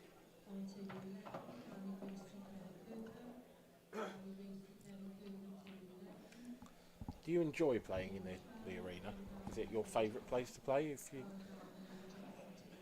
I enjoy it. I wouldn't say it's my favourite because of the 30 seconds. Yeah. Just feel like no matter who you are, you always just feel a little bit rushed. I'd have to say yes though, because as a poor player, you want to play on the biggest You want to stage. play on don't the you? big stage, yeah. I think 40 would be nice. Do you know what? I've said that before. 40 with a 20 extension. Yeah, I'd quite like to see that. or even just a little bit longer after the break. Yeah.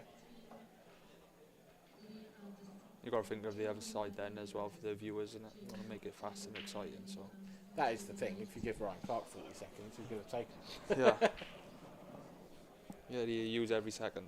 No doubt about that. John McAllister with a dry break first up. Let's see if he can put that right. Just having a little natter there with Michael Tomlinson. Michael, of course, into the quarter-final stage as well with that victory over Corey Reese. Quite surprised John played the double in that last frame. He is a pretty good doubler, but I think if you can always get your hand on the table, so when a John's cue action, you just trust yourself.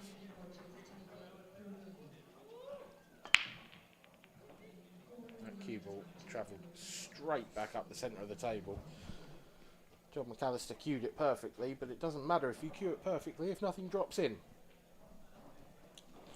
It's another dry break.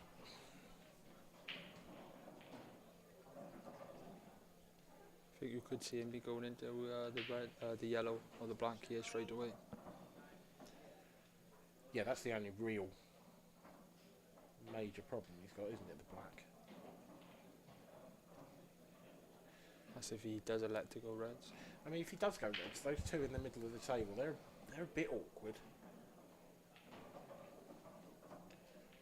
He has got the red, as we're looking now, towards the left-hand centre, to use that to get onto them two reds in the opposite corner.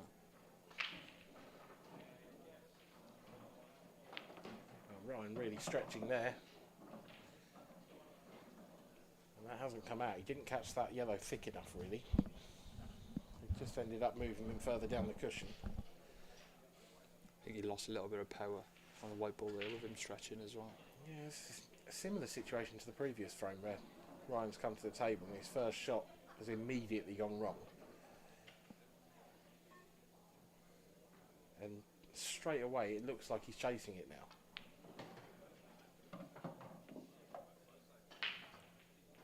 It looks even more like he's chasing it now. That's not gone to plan.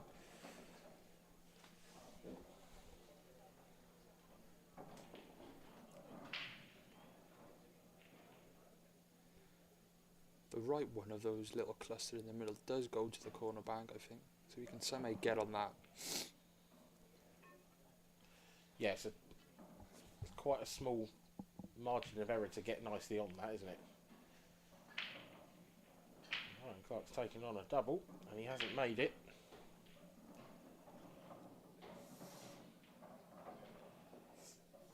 Neither player quite got their angles yet on this table.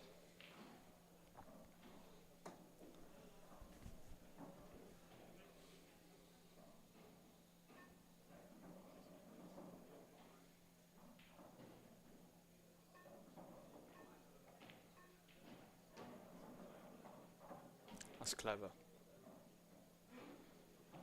That's not a shot many pool players would see. John McAllister took a look at that table and decided this is not the table for me to be going at finish.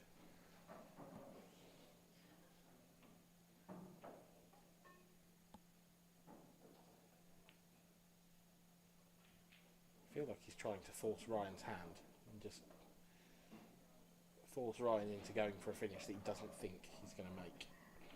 I think you'll be seeing him getting his bad ball off the rail here. Either. Yeah, I mean the worst ball is definitely the one on the left hand side, isn't it? But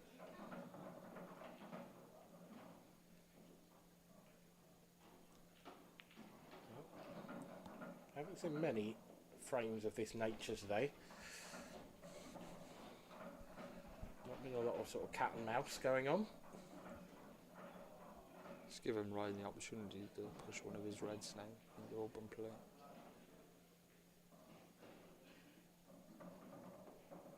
I wonder if Ryan can open up that red at the top with this shot as well. Yeah, that one a bad shade, to be honest. Yeah, he didn't. Not convinced about that particular shot. You could definitely be seeing John move this yellow now on the rail. None of his reds go, so. Yep. Just every shot John plays, he just takes that little bit more control. He's just waiting for the opportunity now, really, isn't it?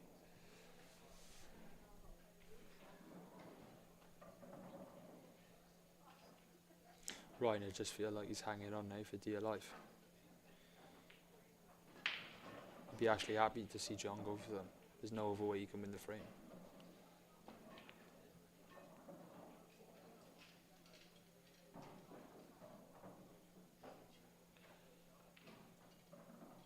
Well,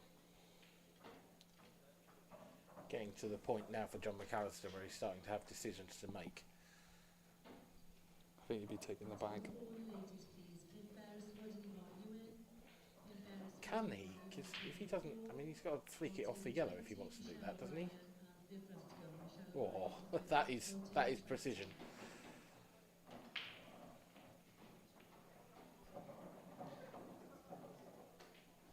That just gives him the security when he plays into his bad yellow up on the top left. He's always got that bag covered. Yeah. That extra bit of protection. Ryan trying to get one back here. I think he wants this covered. He'll take that. That yellow doesn't pass anymore.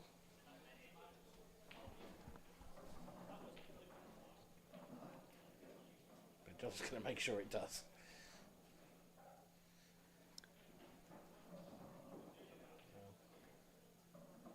I think this could be going on for a little while yet.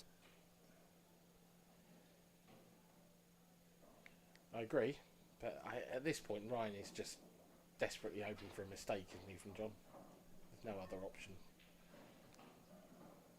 John's got so much control over this frame. Great shot. That is a very, very good shot. Think he's happy with the pot, or do you think he'd rather have the pocket? By his reaction there, he's laughing to himself. I think he'd rather have the pocket. Yeah. But I mean, he could screw up into that area now and try and make something happen. I think that's his only option. He's going really deep in the cue ball here. There's the white.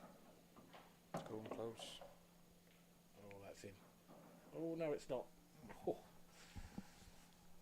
But good luck finding any kind of shot from here. I think Ryan actually hit that last shot too hard if he was trying to get into those three balls. He didn't give time for the cue ball to grip. I would just be absolutely levering these. The only way you can win is by a fluke. It's physically impossible to win the frame otherwise. Yeah. Yeah, he tried something, it didn't work.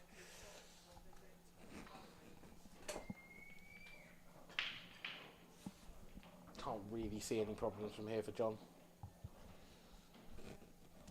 I think I'd maybe be pushing those two yellows to the left of the black spot a little bit further apart. I think they're the only thing that are really getting in each other's way. Yeah, I think as long as it leaves the white anywhere near the right hand side of the baulk line, it's going to come twice across. No, the other way. I mean, there's 100 ways John McAllister could take these out. This is almost one of those finishes where you could write a number on each one of those yellows and say take them in that order, and he probably would. Yeah, I think this is the correct shot here by John. This is his only problem ball. I know it sounds a bit silly with it being on the oval, but that was his probably trickiest positional shot.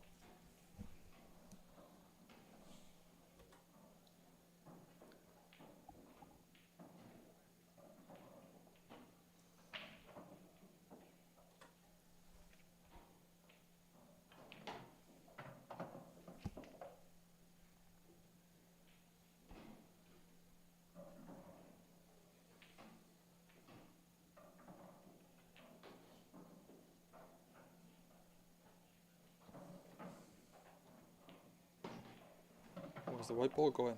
Jesus. Is it off? Ooh. What on earth have we just seen there? We've been saying that John's been struggling with the pace of the table, but did you get a big bounce off the cushion? You never see no emotion off John normally. I think that's as much as you'll ever see, to be honest. I You think just that's- can't tell, can you? You know. I think that says it all. What do you think of that shot? Yeah, but even that facial expression, it could be his birthday for all we know.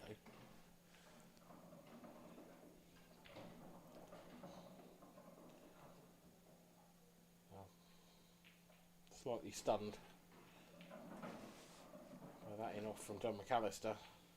Ryan Clark, he probably chalked this up as 2-1 to John 10 minutes ago. It'd be even more of a kick in the teeth for John, especially after doing all that hard work to take control of the frame. Yep.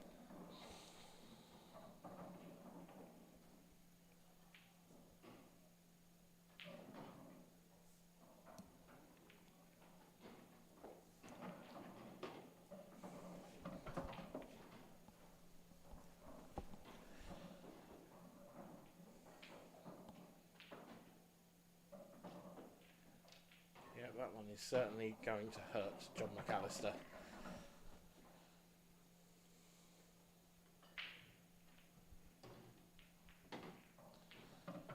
Ryan to break next up as well.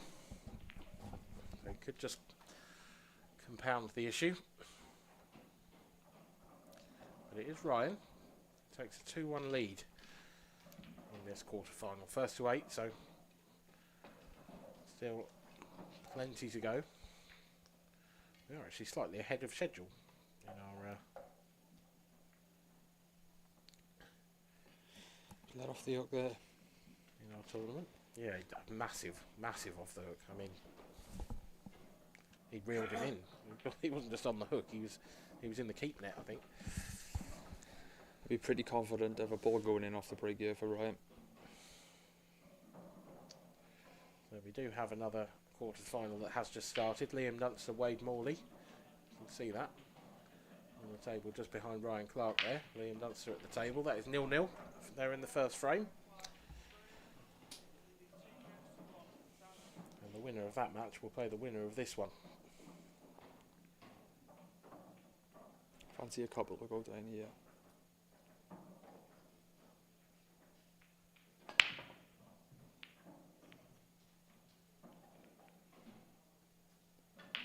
Don't give up the day job. That's the first one, to be fair. Yeah, Ryan just takes... I've never been a fan of that break. He just you got that slight pause on the backswing from his snooker background, and it just makes it like a 3/4 power. You think it just takes a bit off it because of that? Yeah. You watch the top boys; they don't need nothing off theirs. Thing is, I don't think you necessarily have to cue the break in the same way as every other shot. I think if you've got that pause, I guess, it's good. But actually, do you need that for the break? Are you that? Yeah, I think it just comes second instinct to him from his snooker background. John back at the table, going after the yellows. I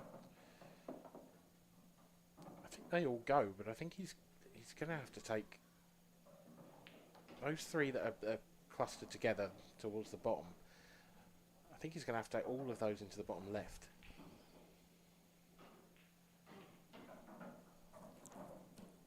He'd be playing on it now. Yeah, I think that's probably the shot. Send this one in. Oh, he was walking. He thought it was in. Yeah, I don't know whether he was playing it off the red. I mean, I thought if he wasn't, that was miles wide, so I assume he was. But he didn't really play that hard enough to clear the red out the way of anything.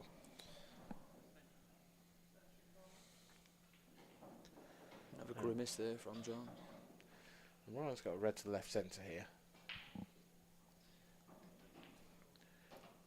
Ryan's got a pretty good chance here, Plays one good skill shot, the frame's at his mercy. Where's that skill shot coming from, though? Do you think, Do you mean like the skill shot? Is he taking it on now? He is. Yeah. This is so difficult with that cueing though. I think he got a good game. Yeah. John's give him the opportunity. This is horribly tough cueing. If he gets this, it's a terrific shot. Yeah. I think it was the right shot though. I agree with you. But because he had to cue over a ball as well, it made that so much tougher. If he was right in behind that, it's 9 out of 10. But I think from where he was, it was a 1 in 2 shot maybe. That was kind of a free hit for Ryan because he would have never been expected to come to the table in the first place. Yeah. So I think when you're gifted an opportunity like that, there's no point just to try and defend your position and prolong it. It's a free go. Why not?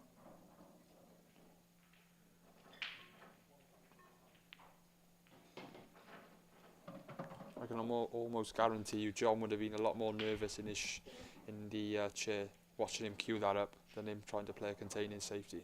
Yeah, that's true. Yeah, because if he gets it, it's framed. Yeah.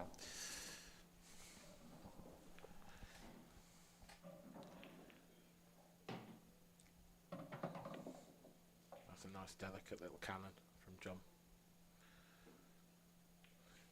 The black went, but now it's right out in the open. With a choice of pockets.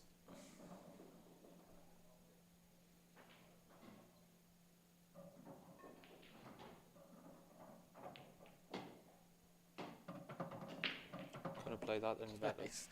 Yeah. If you tried to play that as a skill shot from that distance, people would say you were mad. Looking like 2-all.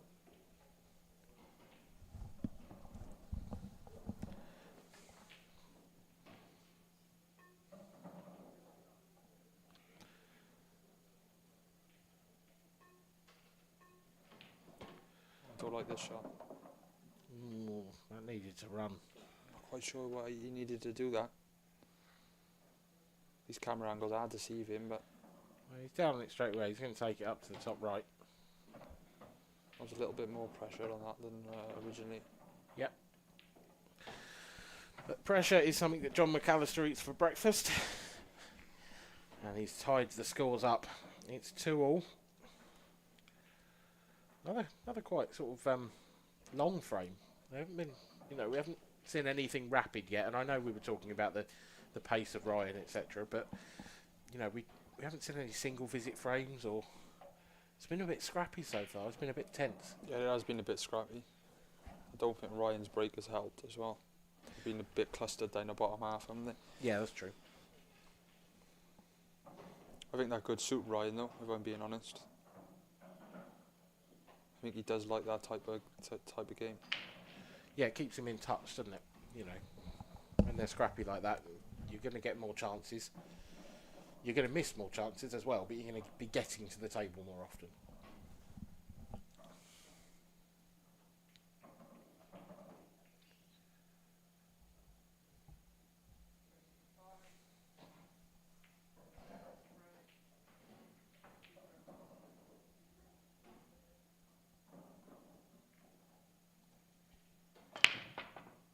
Oh yeah, that was a big one.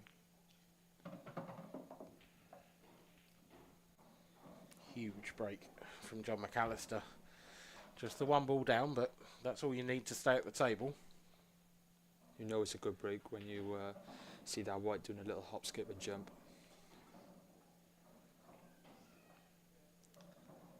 Awkward though, isn't it? You can sort of make a case for either, but when you look at each colour set you think, don't know. And the black has gone right onto that left side rail. Looks like he's opting to go yellows. Pretty sure Clint Ianson would be annoyed if he had that black to take on. With him actually opting to go yellows, he's actually got a big bag into the top pocket now with the red there. Very true. That might have swayed his decision making when he was opting to go reds or yellows. I would say this is the frame ball here now. Screwing this in and getting back on the one in the same pocket. Yeah, I mean, a word for that first shot. The one that he's just taken on as well. The control in that. Well, he's taking the left-hand one. Surprising. Maybe he feels he's a bit too straight on that. The red goes. Yep, everything goes for Ryan. Ryan was straight up out of his seat there.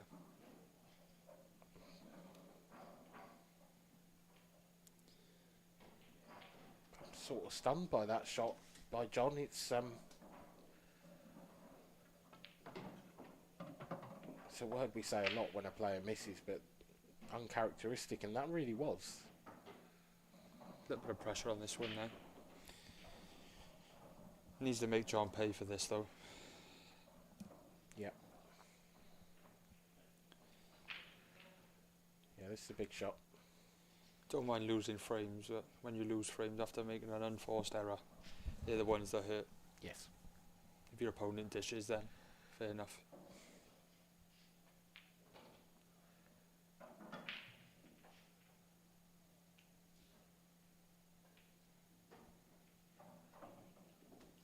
Just needs to trust his cueing.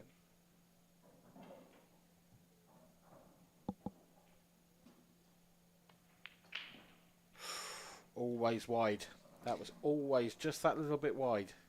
And he's played that in a negative way there. If he did just stun that, trusted his cueing, but instead he's tried to run the right through and leave the white safe as a shot to nothing. Yeah. I Although think he he has just- sort of made it. He hasn't left anything easy for John. If he'd just committed fully to the shot though, I think he'd have got that. Is he taking this as a plant? Oh, this is tough. He would play this cushion first though. Nah, that was never there. Well, perhaps Ryan's negativity's done him a favour there. Although, like you say, if he commits fully to the pot and gets the pot, then On another day though, John gets that. yep. But John just doesn't look like he's quite at the races here yet. No, it has been a bit scrappy, both of them. I've never seen so much emotion from John. I think that's as much as I've ever seen him, probably like the 5, 6, 7 years I've known him. You don't see a lot, yeah.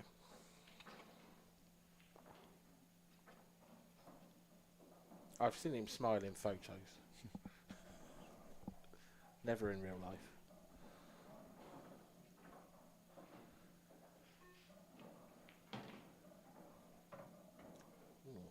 What's your predictions, Anne? Do you think he's going to get the black down the rail? After Clint's scenario? I would have said yes, but I think he's just run into a horrible position now, and for me it just depends how nicely he gets on it. You know, if he gets nicely on it, yeah, you back him to make it. I do wonder if he did see that, but I doubt that he did, if he would put a bit more into it. Got to be careful he don't catch the yellow. It's a good recovery, but he'd like it to run a bit more. He's just chasing. Yeah, I mean, that previous shot just wasn't... I don't think he had worked out what red he was playing on, so he just sort of played on all of them and got none of them, really. That's the problem when you read the position on, say, like a 5 or 6 ball clearance. You might be on the one that you originally played for, but it catches up with you 2, 3 shots later. Yeah. It's like a domino effect.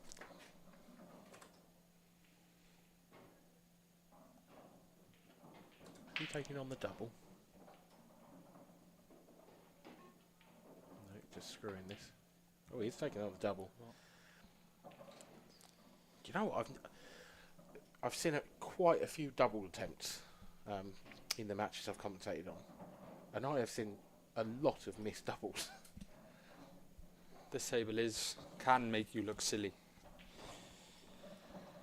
For as good as players these are, I know people watching at home, but I don't think they realise how quick these tables are playing this weekend. No, it is, yeah. Oh, that's a terrific shot.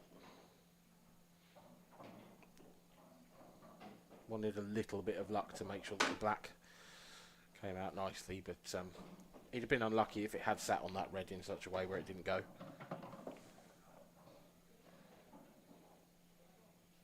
So another chance for John. Yeah, and he's going to take these. If he doesn't take these, we're in real trouble. I think if you could just see one of the players spring a little bit of momentum and put a couple of dishes on the board, I think it might inspire the other player as well. Yeah. Tenderly does seem to happen like that. You kind of bring each other into the game. Well, John McAllister looks like he's going to take a 3-2 lead, but honestly, the way this frame has gone, it could be 3-2 to either of them. It could be 5-0 to either of them. They've both had chances all the way through. Yeah, it seems like they're both dragging each other down a little bit. Well, it is John who takes the 3-2 lead. Gets himself just a nose ahead.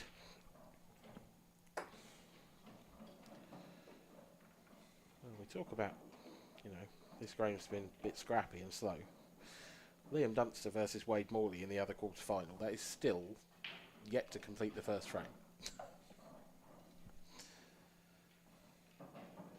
Could be a long old watch on table 13. You can see there Liam's at the table. We can't really see it much of the table. My money would be on Liam the longer that frame goes. Oh, look, there's a red and a yellow over that top left. The rest of the matches, of course, that you can see going on, they're not in the professional event. We are now well into the swing of the open event, and we'll bring you some news from that. And the ladies event as well, that's still going on too. Right, here we go. Ryan's opted to change his break. Is he going second ball or?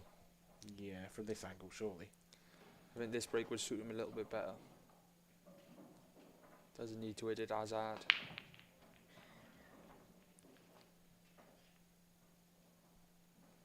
This is his best split of the match, but it's still dry. Yeah, he's been a tad unlucky. He actually hit that break good though. Yeah. I would definitely say that's the way forward going for him in this game. If he wants to try and get on a bit of a roll. Reds look really nice as well. Just wonder whether John can take that. Is it worth taking the plant into the middle first off?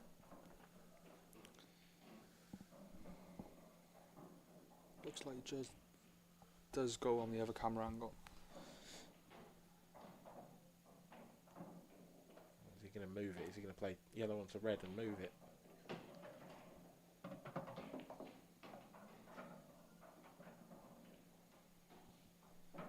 That's not worked out too badly. I am sure that red does go into the centre. I also think the bottom red of the little cluster of two that goes into the corner bag as well. So you can just drop this one in, drop the one into the corner, and then just trust his cueing. Yep, there you go. I think he'd be playing on that after this shot.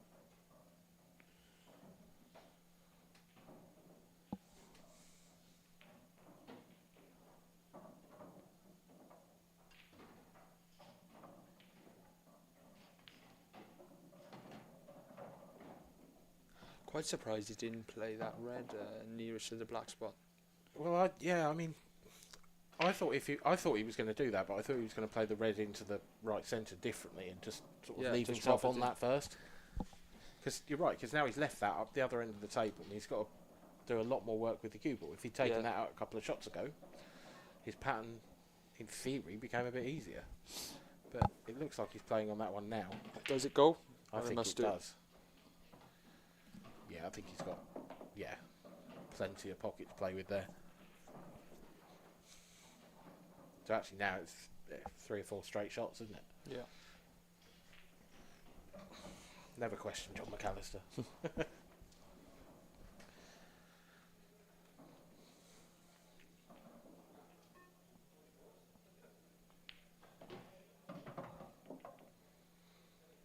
I think this now is a moment where Ryan sat in his seat thinking what might have been the last couple of frames.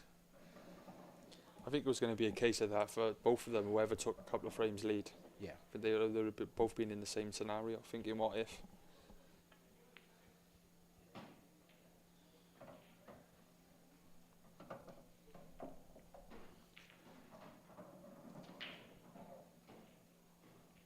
So he looks like it's going to be a 2-frame lead for John McAllister. First 2-frame lead of the match. And it is. He leads by 4 frames to 2.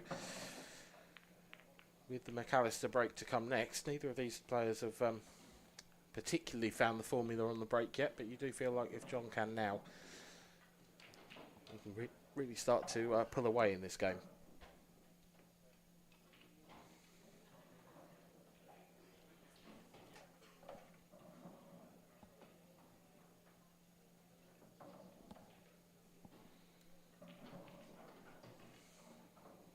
So, Luke, you said before the previous match that Clint Ianson was your tip to win the tournament.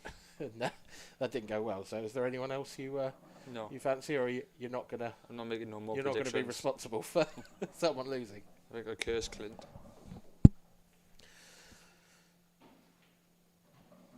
Wade Morley Liam Dunster is still at 1-0, 0-0 even. That is a long frame. Yeah, and there's only one person enjoying that frame, I can assure you. And it's not, well, certainly no spectators enjoying it.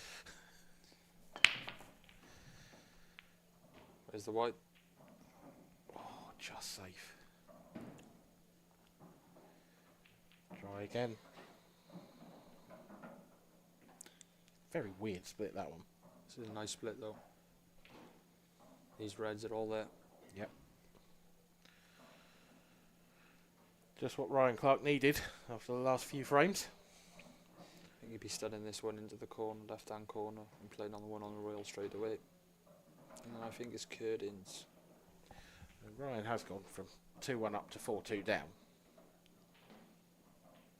Feels like an important visit for him. This is the best chance he's had off the break, really. Yeah.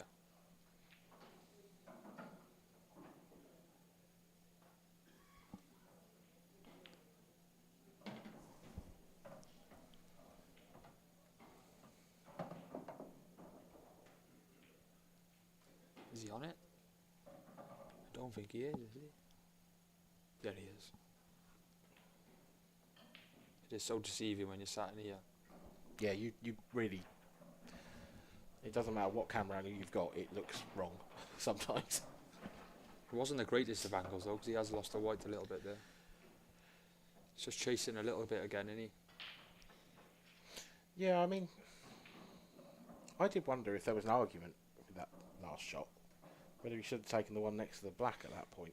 I'm surprised he didn't play on this one on the rail after the first shot.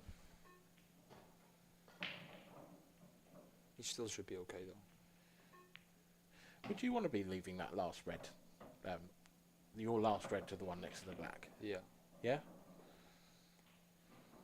I don't know, I just think they're so close together. I just think if you get the angle wrong, it could be awkward. I think you'll find most top players, they work their clearances back to front. Oh, 100%, yeah. I think I've even found myself doing that when I'm commentating, picking which ball I'm getting on the black with. I just think I would take that now. Because Sometimes your hand is forced and you have to have a change of route. Yeah, but I think I'd be taking that one next to the black now. Yeah, that is I the think shot. that's what he's doing. But I think if you saved that one till last, it was tougher to get on the black. I think this is good thinking from Ryan Clark.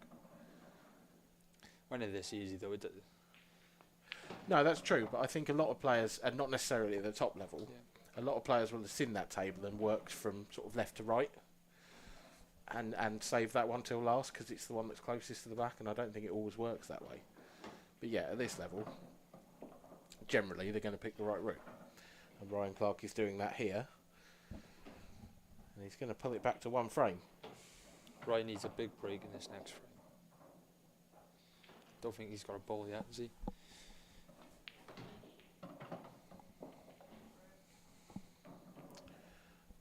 Ryan Clark is back to 4-3. And Ryan Clark did make a ball on his first break, but it wasn't the best break. Wasn't a nice But table one though, was flew it? in, yeah. So Ryan Clark with a reverse dish. That's 2 reverse dishes in a row, 1 each. Wonder if he's going to go side break or front ball. Yeah, he's not going to. It's interesting because actually, like you said, he went side break. You felt like it suited his game better. You felt like it suited the way he cubed better, and he got a better split. He just didn't make a ball. So I think it's worth sticking with that for at least one more break to see if you can make something happen. Yeah, but he is.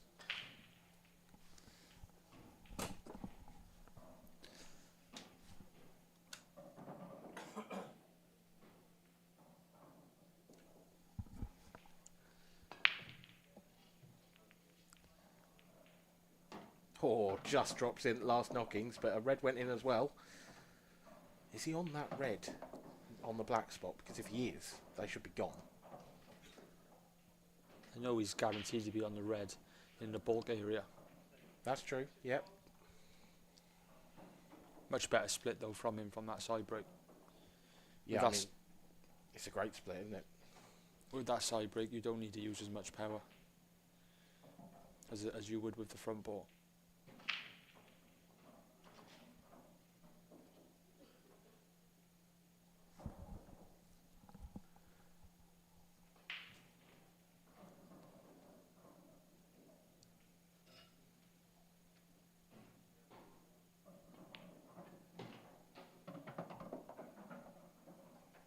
That's nice. That was the ideal first ball, wasn't it? If you could have taken a red, it wanted to be that one.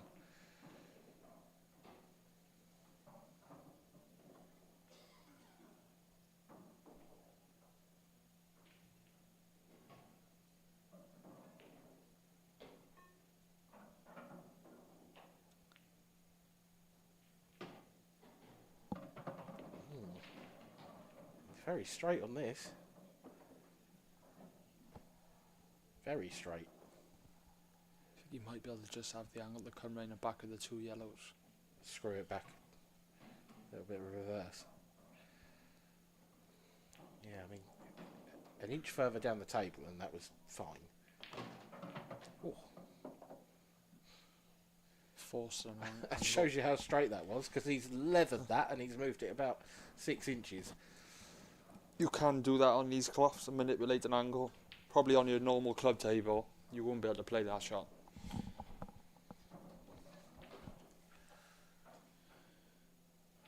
And again, he's just not quite there yet in this frame. He's just not quite over the line. This can go wrong, this shot. Oh, it can, it can. I think It he's got away hasn't. with I it. think he's okay, yeah. He was always flicking off that red. It was always going to go close to an off. And this shot playing it across the table with the way the table's running is going to be really hard to hold this because you can't get down to the bottom of the white. Yeah, this has got to be absolute pocket weight.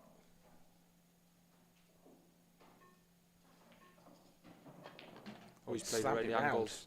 Where's the cue ball? That's straight in. Wow. I think he should have just took his medicine there. I mean, yes, I agree. But if you don't feel like you can hold it, then I suppose you've got to try. Maybe he felt like there was no way you could hold that. But the pace he's hit it at, I mean, that could have gone anywhere. I think taking your medicine was a far more calculated shot there. I think he was trusting for a bit of luck on that one. I like that shot from John McAllister, but it hasn't gone all that well. Move the two yellows, get the black out as well. But just the way those two have sat on that right hand side means that there will still need to be a developing shot. I think that'll be coming next. Yeah, can he just top into them, graze off them and open them up, or will he go into them off the one to the middle? I would like to play the one in the corner. I think if you're screwing it off the middle, you always got the chance of sticking on the second red. Yeah, I think that was always the problem. He was just going past it, wasn't he? The way he's played this now, though, you can top this off the cushion so the white's coming away from the two yellows. Whereas if he was screwing it directly, he always had the chance of sticking. He's kind of took that out of the equation with this angle.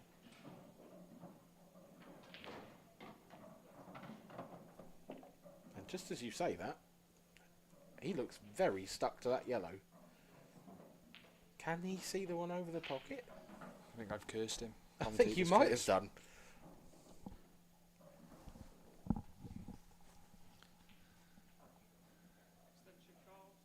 Well, he's called his extension, so he's obviously not happy. I haven't heard a touching ball call. Guessing by his body language, he cannot see the yellow. I think you'll be seeing a containing safety, yeah. I mean, if it's not touching, could you leather it thin and it'd probably drop?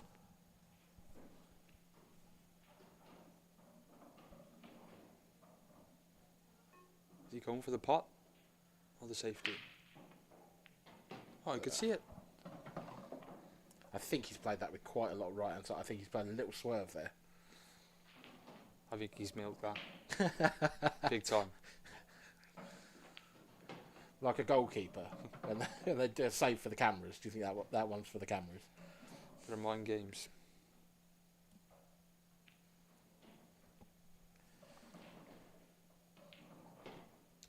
Well, perhaps it was a bit of mind games. Perhaps the heart rate of Ryan Clark jumped up just a notch when John McAllister took his first look at that shot. As it turned out, it's probably dropped right down again because it's John McAllister who leads by 5 frames to 3.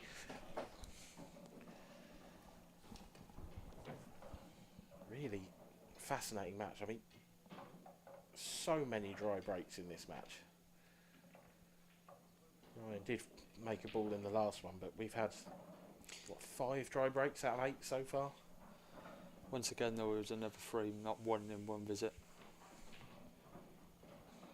And the more they go on, the more it just adds and adds and adds. Yeah, I mean, yeah, we've literally only had 2 dishes so far in this match, which is low. 2 out of 8 is low for this level. If you're winning the frames, it's probably a good thing. I Yeah. think you would rather win a frame like that than a 1 frame visit because of the way it makes your opponent feel. I think if you're sat in the other chair, well, just adds to the misery. John again gets that cue ball flying straight back down the centre of the table, and this time he gets something else flying in as well.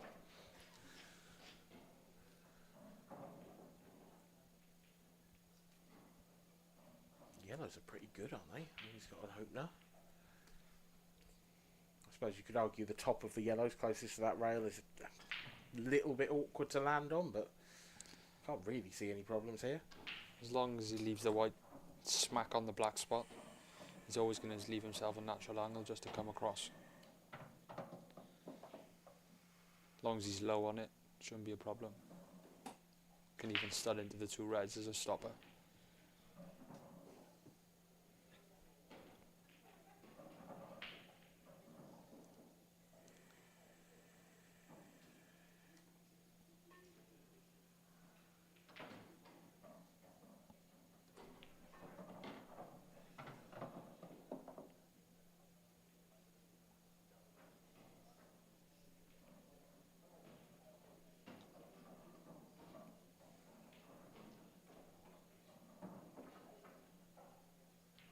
John's just going to clear this last remaining red in yellow, rather, in the top half of the table.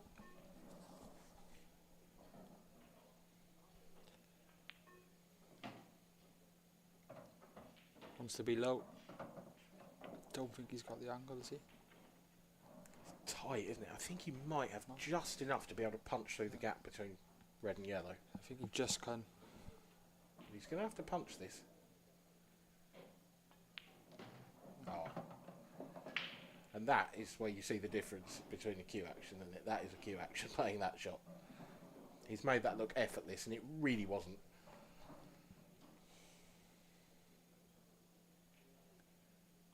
Probably a little bit straighter on this than he'd like. If just a fraction less bounce off the cushion and he could punch back out. Now he's going to have to sort of top through, I think. I think he can pinch the bag here. Got to be careful trying to pinch the bag too much. Taking his medicine, really, hasn't he?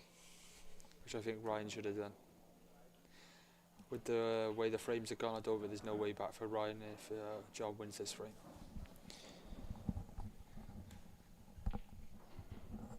Just the way the match has gone. I think if John and Ryan are both maybe be dishing off the lampshades, it might be different, but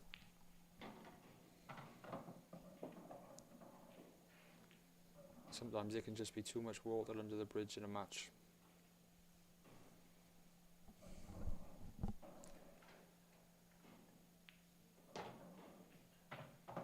(6-3). 6-3 to John McAllister. He's started to run away with it. All the momentum swings have been going his way since the second to third frame. But, it's been a tough one for Ryan, won't it? Because we heard Kev mention in the pre-match interview that Ryan yet to make his step up onto the podium in the professional ranks. He would have felt like this was an opportunity to go deep in a tournament, and he's seen his chances come and go in this match. He's had probably now almost enough chances to win the match.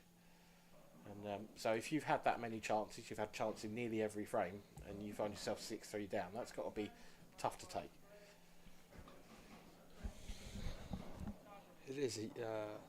It's not easy by all means, coming out here with a 30-second shot clock, with the table playing so quick. Sometimes it's just a case of who settles the quickest first. Do you think Ryan will see this match as a bit of a learning curve for the 30-second shot clock? Obviously, he's played in it a few times before, but like you said, it's not his most natural home. I think the more he does it, the easier it will become. Yeah, definitely. Definitely going to have to go home and work on that break, though. Did he break from the front there? No, it was a side ball. Side. I think it was like the match we seen earlier with Clint and Gav. Obviously, you would say Clint is the better player on paper, but Clint was kind of unsettled and Gav got off to a flyer, didn't he? And they just kind of set the tone.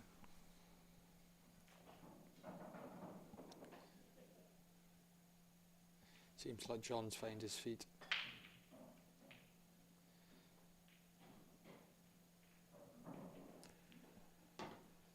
Yeah, he's looking a lot more assured and confident than he did in the early part of this match. Certainly the first couple of frames, probably the first three, John actually didn't look like he was anywhere near his level. And that's when you've got to make him pay. Yeah. Yeah, and it was the same with Tom Barley and Gareth Hibbert last night. The 8-0 whitewash for Gareth. Tom had his chances early doors. And if you let a Gareth Hibbert, a John McAllister off the hook, you generally regret it. But what has John done there? John has tried to play the cannon, but he's actually flicked the bottom yellow by accident. His aim was to run into the one on the right-hand side, full in the face, and he just caught the other one. I mean, he's on absolutely nothing, isn't he? Can't see a single pot on here. He played a really good positional shot there as well to get onto one of his tricky balls. Well, this is just containing from John McAllister. Pretty good. I think he's covered that top left pocket completely for those two yellows. Ryan's obviously got the yellow nearest the blue spot. I think if you're Ryan here now, you've just got to go game. Just commit. Thing is, they are all there. It's a bit of a tricky pattern because John's put that red in the way, but other than that... Does the bottom yellow pass into the corner bag past the black? Yeah. Yeah, I'm pretty sure it does. Well, taking on a double. Perhaps off the black.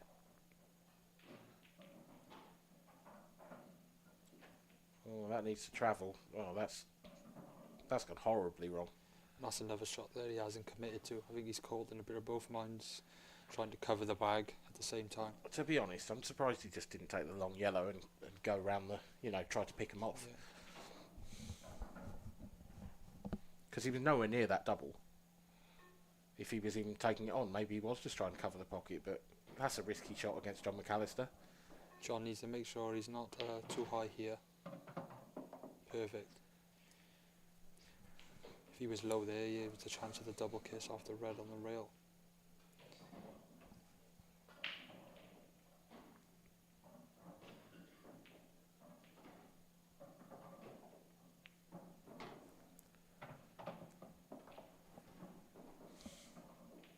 Saving that one on the rail till last now. Again, it's in Clint Ianson territory.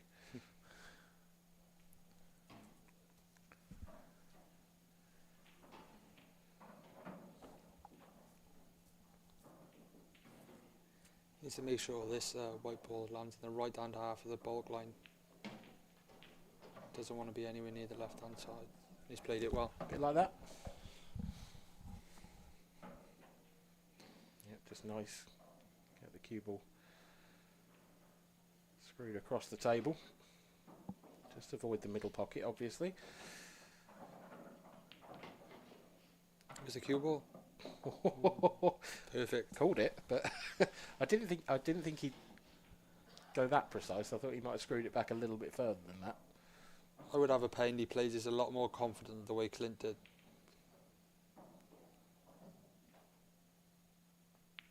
See? Yep, stroked in. That was the way Clint should have played. Yeah, Clint just decelerated on his, didn't he? And I don't think I've ever seen John McAllister decelerate. And you don't see John McAllister miss blacks like that either. He leads by 7 frames to 3. Ryan Clark looks like he's going to be dumped out of this tournament at the quarterfinals. He's had a good run though, in fairness to him. I mean, an 8-6 victory over Gareth Hibbert yesterday. This morning.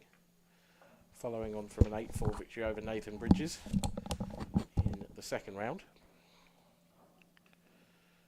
But it does look like John McAllister's doing the business here.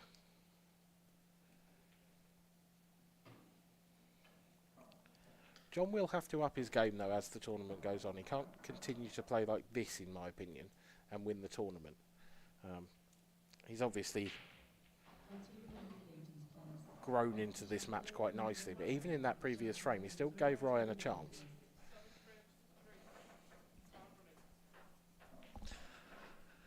In the other quarter-final that's going on, I can tell you Liam Dunster is true to form. 3-0 up now against Wade Morley. They finished their marathon first frame as John McAllister hands the table over to Ryan Clark. Maybe one last chance for Ryan to get himself back into the match.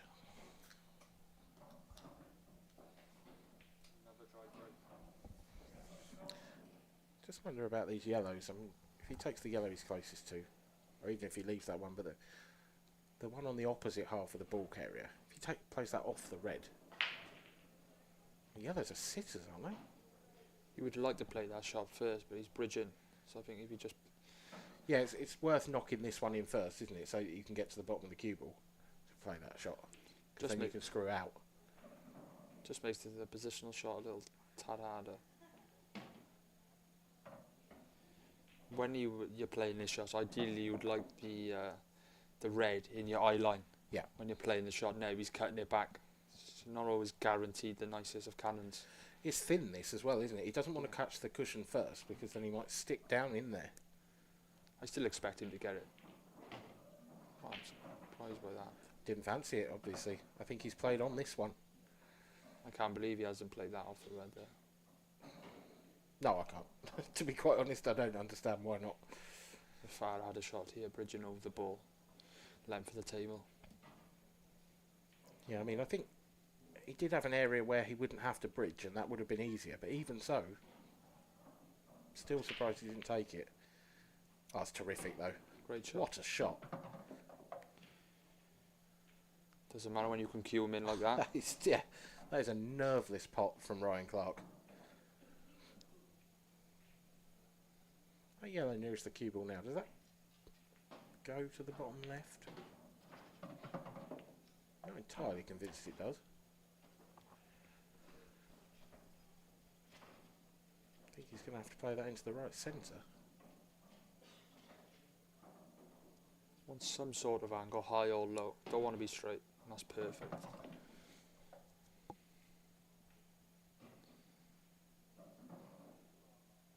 Go to the corner? I'm not convinced.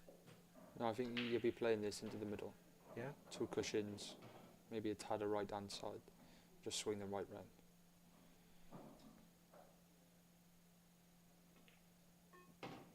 Perfect.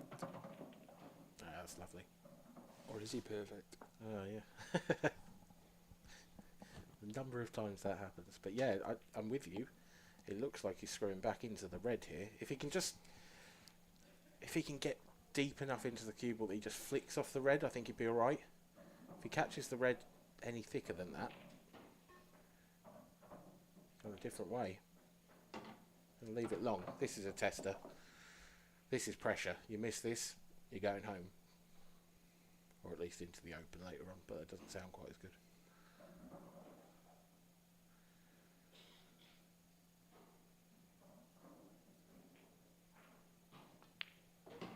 Oh. There's no chance that was staying out, was there? Great shot. Ryan Clark pulls one back. 7-4. We are still in this match. Ryan's still digging deep. But he's relying on John McAllister breaking dry and probably making a mistake here or there as well if he is going to make it through. That was a good clearance there. There was a few pressure pots, a couple of balls down the rail that'll make him feel a little bit better. Yet another reverse dish as well, a third of the match. Not really that surprising when you see how many breaks have gone dry.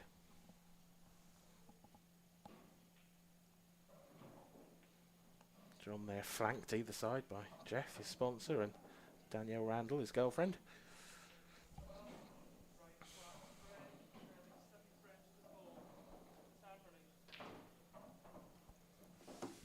It's a trio you see quite a lot hanging around together at tour events.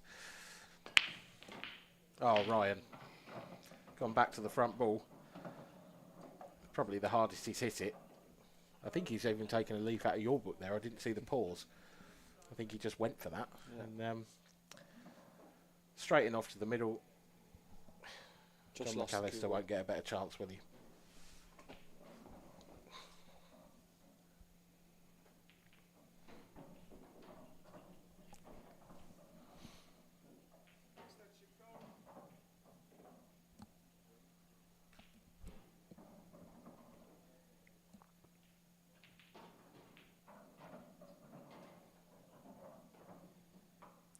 John's just got to think quite carefully about how he develops this, doesn't he? Looking at that area, bottom left, if he can move this yellow out.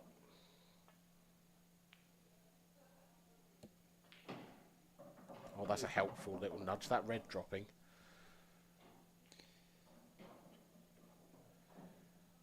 I mean, I'm assuming he's going to go yellows from here. I think I'll be going reds. Well, yeah. Couple of drop shots. Yeah, I mean, the red he's closest to. He won't be taking it now, but actually goes into the centre a bit easier than it looks. He's going yellows. It's one of them. It's a 6 of 1, isn't it? You could have made an argument for either colour set, and you could have told him to pick one, and he'd probably have taken it.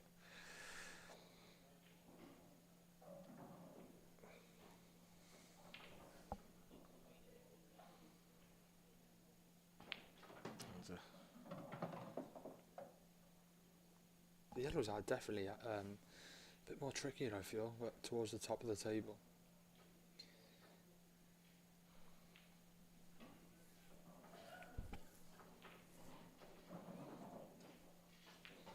Looked like you only had to drop the two reds in down towards this end of the table, and trusted his cue along the red on the white ball spot. Yeah, I suppose the only thing he might have been thinking was the two reds in the bottom half of the table. I don't think that first one was necessarily easy to get position on the next one, the angle he had.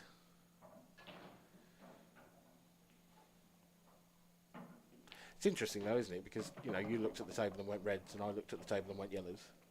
And John looked at the table and went yellows.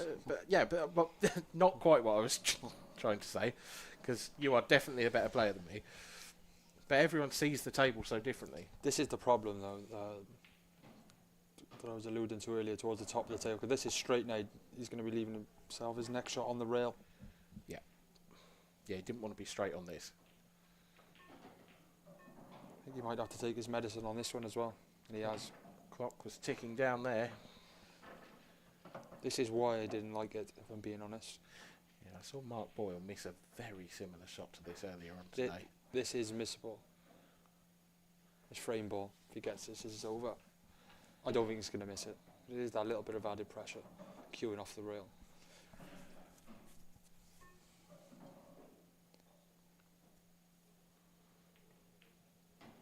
Well, the pot's there. The position is... He's just chasing. Yeah, I mean, he couldn't do anything with the cue ball there, could he? It made the pot so much more difficult if he played it with a bit of side. So again, second shot in a row, taking his medicine, just left himself a shot. But there's pressure on this one.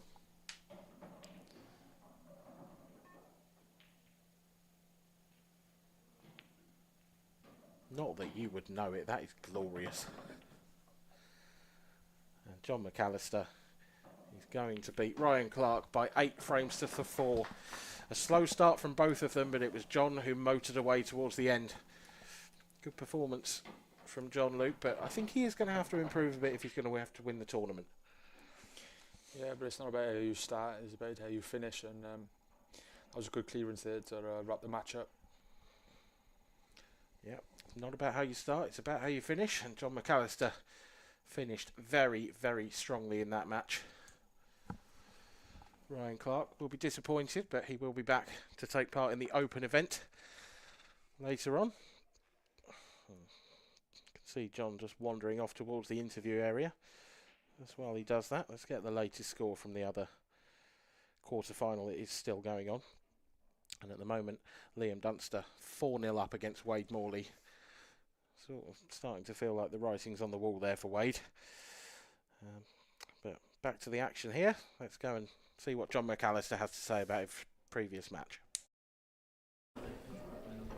Thanks, Dan, and I'm here with John, who takes his place in the next round. John, tell us about that performance, please. In the end, to be fair, I think it was a very scrappy start. Even during the middle, to be fair, we both couldn't get our breaks going, so it makes it hard to sort of get in a bit of a fluent rhythm. But yeah, once I got a few of the chances at the end, I didn't really miss much towards the middle or the end of the match, so I was happy with that in the end. Do you feel your game's in a good place at the moment? Yeah, I don't remember missing too many balls. White balls just catch me out here and there every now and then, but as long as I can keep potting the balls and get the chances, then I feel like I'm going to take anything out, to be fair. So into the semi-finals, this is where it starts to really get exciting. Possible match-up against your great rival Liam in the semis. I think he's 4-0 up against Wade at the moment. If that was to be the semi-final, they're the matches that you're here for. Yeah, of course. Obviously, you know you're not going to get an easy semi-final no matter who you play.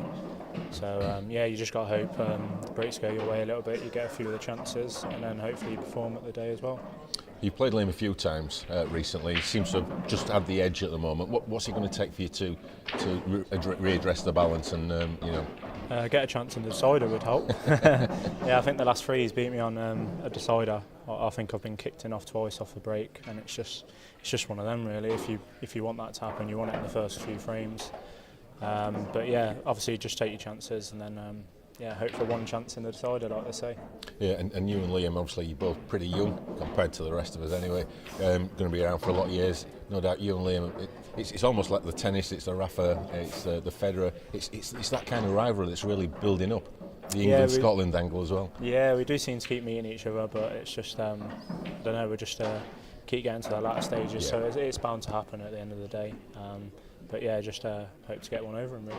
Okay, a bit of a break now. What's the plan before the semi-final later on? I'll probably just go for some food, just relax, and then yeah, just get ready for the semi. Brilliant. Well, thanks a lot, John. Well played, and we'll see you in the semi-finals later on. Cheers, Kev. Cheers. Well played, John McAllister. He pretty comfortable victory there over Ryan, who never really got going in that match, did he, Mark Pickworth? No, he didn't. No, and he'd be a little bit disappointed because he's been to semi-finals as well. He wanted to get to another one. I don't think he's got a good record against John though, and that's probably the reason what we've seen just then. John was pretty clinical on the finishes, and Ryan was sitting in the chair a lot longer than what John was. Yeah, I think John summed it up just at the back end of that match when he could, when I think got control of the match. He just sort of moved up through the gears and finished the match off really professionally. Yeah, and John, former world champion, he's like number 3 now ranked player, and he's slipped down to number 4, I think he has. Really dropping down. Yeah, he is, yeah, but he's still a class act. And when you see these top players, these top 4 players like John, you see them motor on another gear, and that's what we've seen him do against Ryan there. It's been a while since John's been in the winner's circle.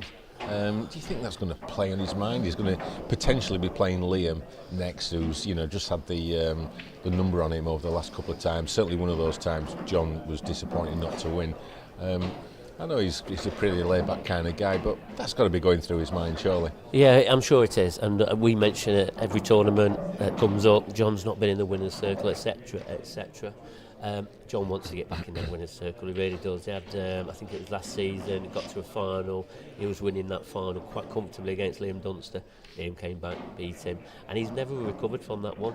If he'd have won that one, you've probably got to see him either 1, 2, 3 titles maybe, but at the moment he isn't winning.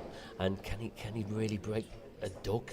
Former world champion, I'm sure he can, but when is he going to do it and overcome that mammoth task that it seems to be becoming for him? So that's the top half of the draw, potentially Liam and John, and the bottom half of the draw. So our next match coming up will be Mark Farnsworth, former world champion again, 2020 world champion. Yep. He's going to be playing Michael Tomlinson, who beat Corey Reese in the previous round and looked really impressive on one of the outer tables. I was seeing him. Tell us about Michael Tomlinson, because he'll be a new name to a lot of people. Yeah, well, Mickey Tomlinson, one of the local boys around here, and I've said it before on live TV about Mickey Tomlinson. He is one of the best amateur players in the country, without a shadow. And now he's turned professional. He now wants to become one of the best professional players in the country. He's going the right way about it, getting to a quarter final. He's going to have a very tough match against Mark Farnsworth.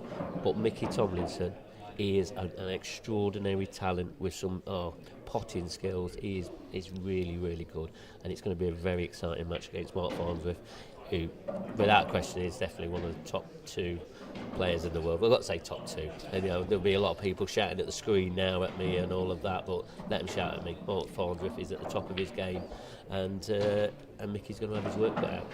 And Michael is not playing in the arena that many times under the shot clock. Do you think he's going to be able to adapt to that fairly quickly?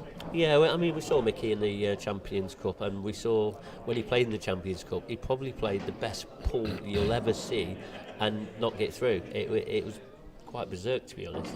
But he came up against players like Ben Davis. They were just clearing up after clearance and after clearance. I think he had in his matches, I think he had 8 breaking clearances, but still ended up on the losing side. So he knows what he's got to produce here today, and what he's got to do is take every chance against Mark Farnsworth. We know how good Mark is. Everybody that watches this pool knows how good Mark is, and Mark is very good at pattern play. And if he goes around getting his clearances, Mickey's got to try and keep up with him somehow. And the 4th quarter-final, Ross Fernie from Scotland, who we know, fantastic player, plenty of silverware in the last couple of years. And he's going to up against Gav Robb, who we saw beat Clint earlier. How do you see that one going? Well, Ross Fernie, 2-time professional winner. Up against Gavin Rompson. He's had another scalp, hasn't he, with Clint Ianson. Clint Ianson, an informed player, won the pro event last time. Gavin, we saw him. He didn't really struggle against Clint. He was always in that first gear mode, and I think Gavin's got another gear. I really do. But can he build on against Ross Fernie? These two have got a little bit of history. I remember a semi-final between these two. It might have been a quarter-final, and it went to, Gavin should have beat him 8-7, but just bottled it on the very last ball. Can he get some revenge? It's going to be an interesting matchup, that one. It certainly is. Well, that is all to come. We're going to take a break now, so we're going to be back around about 5:30, and we're going to be seeing former world champ Mark Farnsworth and Michael Tomlinson in that arena. So we'll see you back here at 5:30. See you then.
timetable.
and a very good welcome back to the Cedar Court Hotel here in quite sunny Bradford, where we're going to be bringing you the concluding stages of the IPA UK professional event.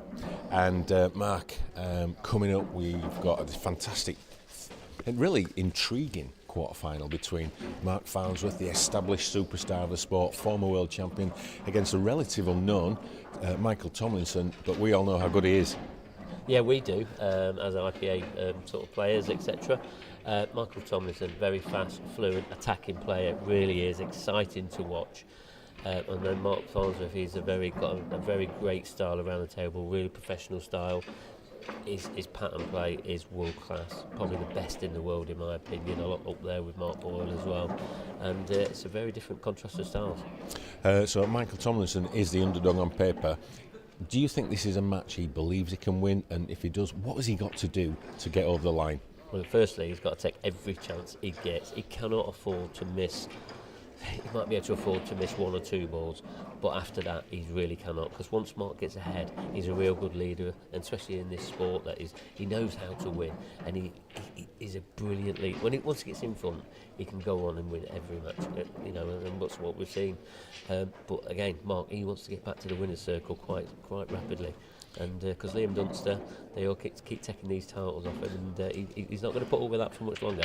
Yeah, and they all want to try and at least make inroads into that big lead that Liam's got in the rankings. I mean, he's over 100 points ahead. I mean, that just shows how consistent and good Liam has been over the last couple of years. Yeah, and it could be 3 years definitely. And we've already seen. I think I was looking at over on the other table now in the other quarter final. He's 7-1 ahead, so he's looking like going to be in the semi-final against John McAllister, which is going to be a very interesting matchup. Can John get some revenge if that semi-final does happen? But it's all down to this match now. Mark Farnsworth, he needs to get to the semi-final, and then who knows, 2 more matches, he could be picking up that trophy at the end. He certainly could. Well, so coming up, we've got this quarter-final match. Then after that, we'll have the 2 semi-finals, and then the final, maybe around about 9 o'clock, to bring the action to an end here on day 2 at the UK Championships. So the players are ready, the referees ready, the commentators are ready. So let's get over to Scott Anderson in the commentary box. Yeah, cheers, Kev, and I'll be joined by Mark Pickworth in a minute, and I think this is going to be a very, very good quarter-final match. Farnsworth against Tomlinson. It's good to see Tomlinson in the quarters, to be fair, because he is a very, very good attacking player, and his pickers now. Now then, Scott, you're all right. This is my first appearance in the box this week. Is it? Yeah. Normally they're all weekend. Yeah, normally I am, but obviously I had my late delay. But back from sunny Mallorca. Here I am.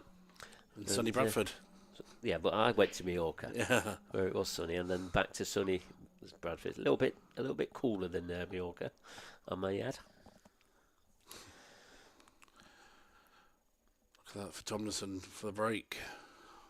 That's not a bad break at all.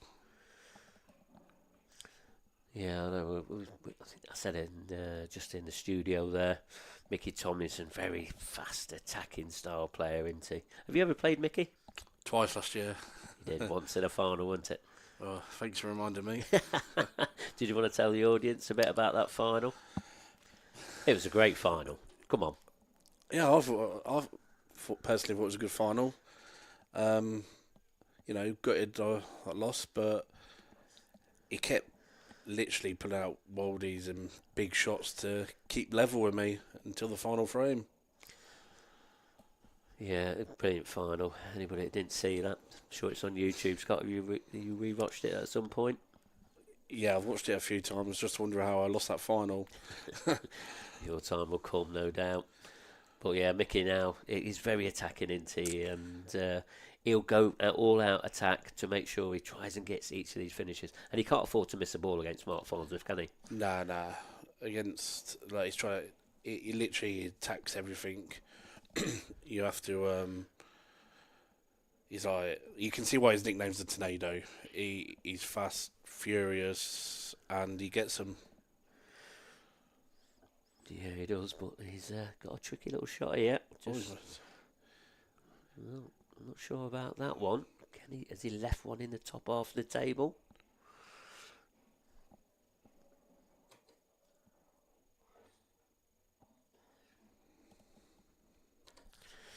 Yeah, I think he probably wanted to be touching that red, did he? Yeah, he wanted to hit that by, what, 6 inches? Easily. He when he's tried to go in the middle, he's tried to nudge the red or come off the cushion, then the red to be on the red. He's just tapped up, and it's unusual for Michael to miss them set of balls. It was a big pocket, wasn't it, with the reds? Yellows, sorry. Yeah, it was a very big pocket, that was. Now, I think Mark is probably one of the best single ball potters on the planet. Fair comment or not?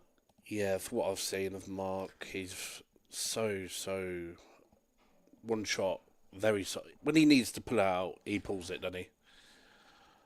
Yeah, he revs himself up, doesn't he, for that big occasion, that big shot. Because, Mark, yes, he does go out of position, but not very often. And that's why he wins this many matches. Yeah, I agree with that. I was watching him and Dan and Davey earlier, and he's just... The white ball control was 9 out of 10 every shot. It's pinpoint.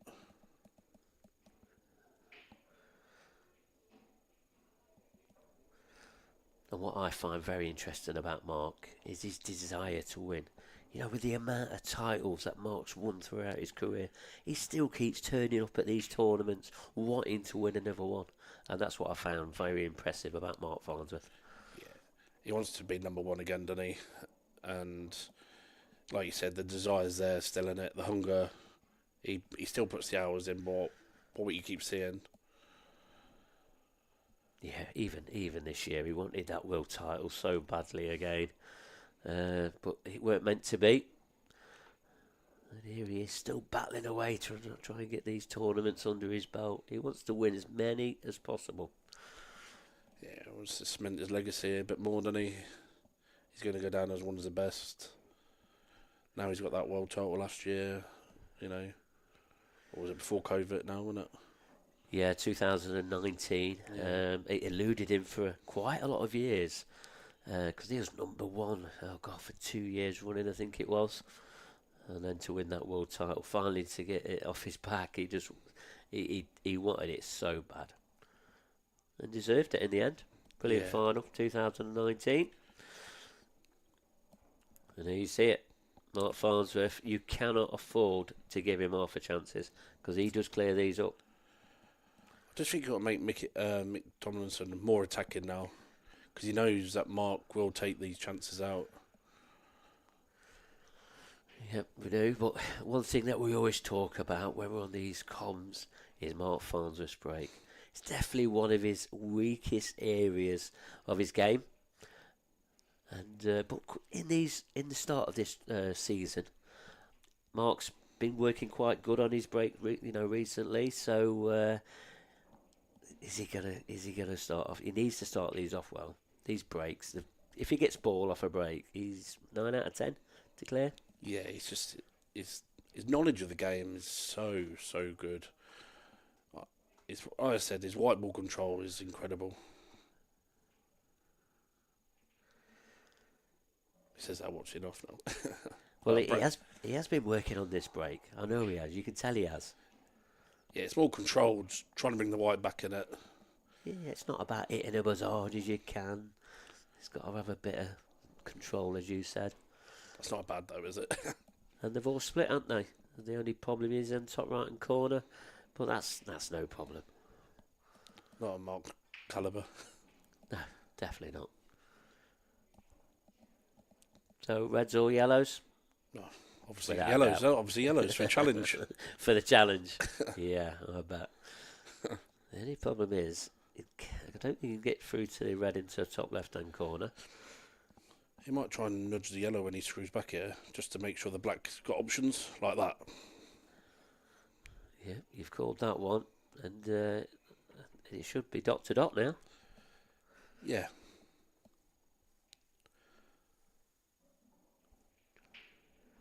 He might follow through this one and then play the next red off the yellow onto the red, because that means that other red opens up for the pocket. Or maybe not. Yeah, I mean, Mark, he doesn't like to go canning into too many balls when you see him go for these clearances, but he's had no choice here, and he's made this even more simpler than it would have looked at first opportunity, didn't it? Yeah, he just makes the game look simple, doesn't he? He has this elegance about the table, he really does. Yeah, he's got a strut round the table, hasn't he? Yeah, this cue ball, it doesn't do many miles when Mark's on it. You see some of the professional players, no offence to any of them so far. You see him bouncing off cushions, bouncing off balls. You don't see Mark do that. Not unless he has to. Especially for an ex-professional snooker player, is that right? Yes, he is, yeah. You know, most of the boys like to swing the ball around, don't they, a bit? But the control, incredible. Yeah. Yeah, Mark's one of our former professional snooker players. He's had a 147 as well. Wow. Quite, a little bit, quite a few players on this tour that's all had 147s. I'm not one of them. No, me neither. Me neither. Look at it at 40.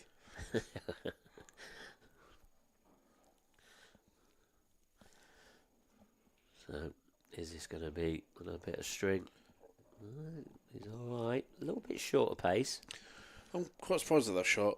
Like you said, he likes to control the white, and, I would have just thought naturally I would roll it in for him. But big area. No chance of going behind a yellow there, is there? And he'll back himself to pot. Any ball. Any ball. And that is why, like you said, he is one of the best one-pot players on the planet at the moment. Or, anytime. Never looks flustered either, does he? No. And even when he is behind, he still has that same look about him. He wants to get back in there. He doesn't give his opponent any look of where he's lost, a defeatist look. And as I said in the studio, Michael Tomlinson can probably miss 1-2 balls. Not miss one. He's just gone out of position. These enforced errors that he's making. Or made. He's only made one, and he's 2-0 down.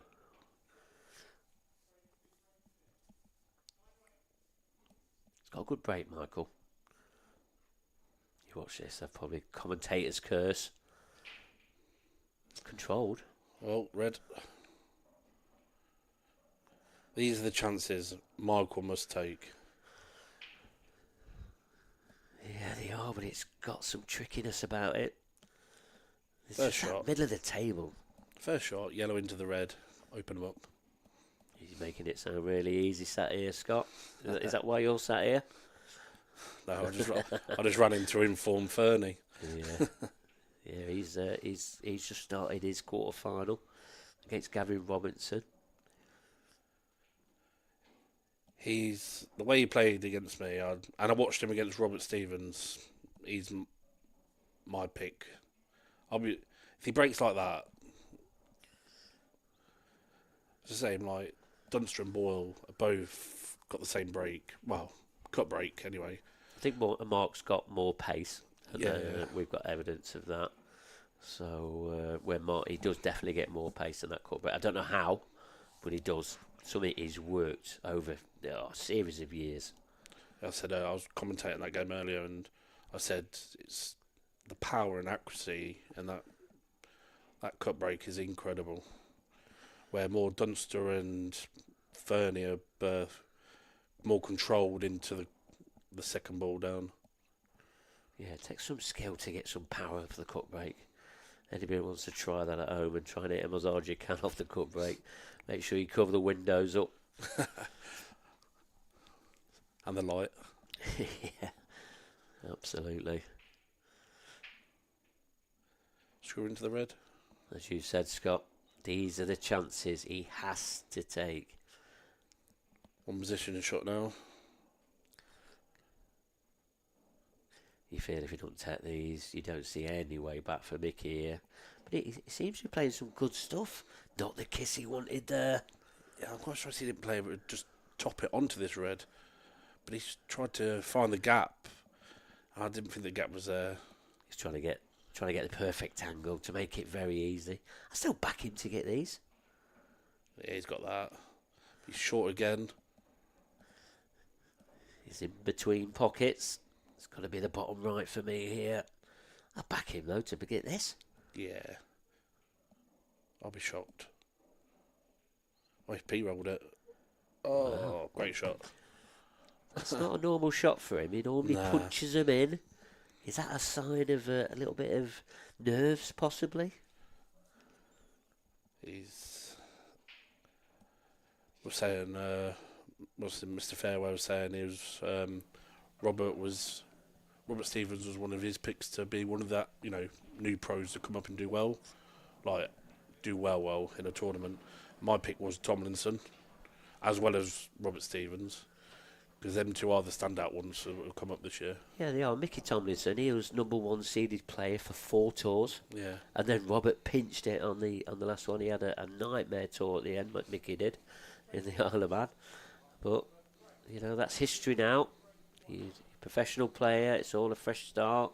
Fresh point, 0 points, as you'll find it out yourself.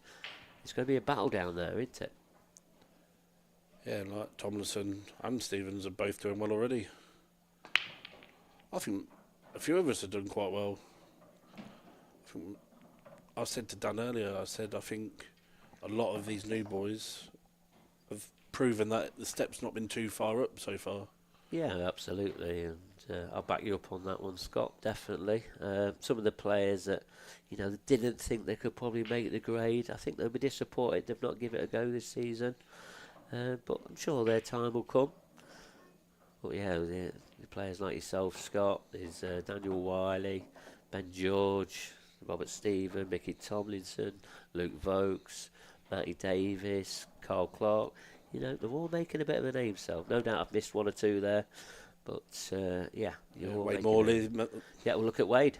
Yeah, I think he's just been beaten in the quarter final. It was 7-1, but you're playing Liam Dunster, world champion, #1 IPA player, probably the best player in the world currently. He's also beat Craig Marsh on the way. JJ, world semi-finalist. Yeah.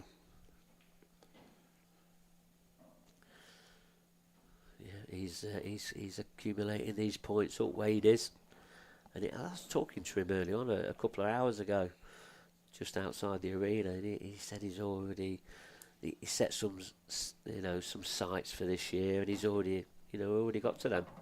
I said, well, you want to keep building then, Wade. Don't stop there. I'm sure we'll see plenty more of Wade Morley on these screens.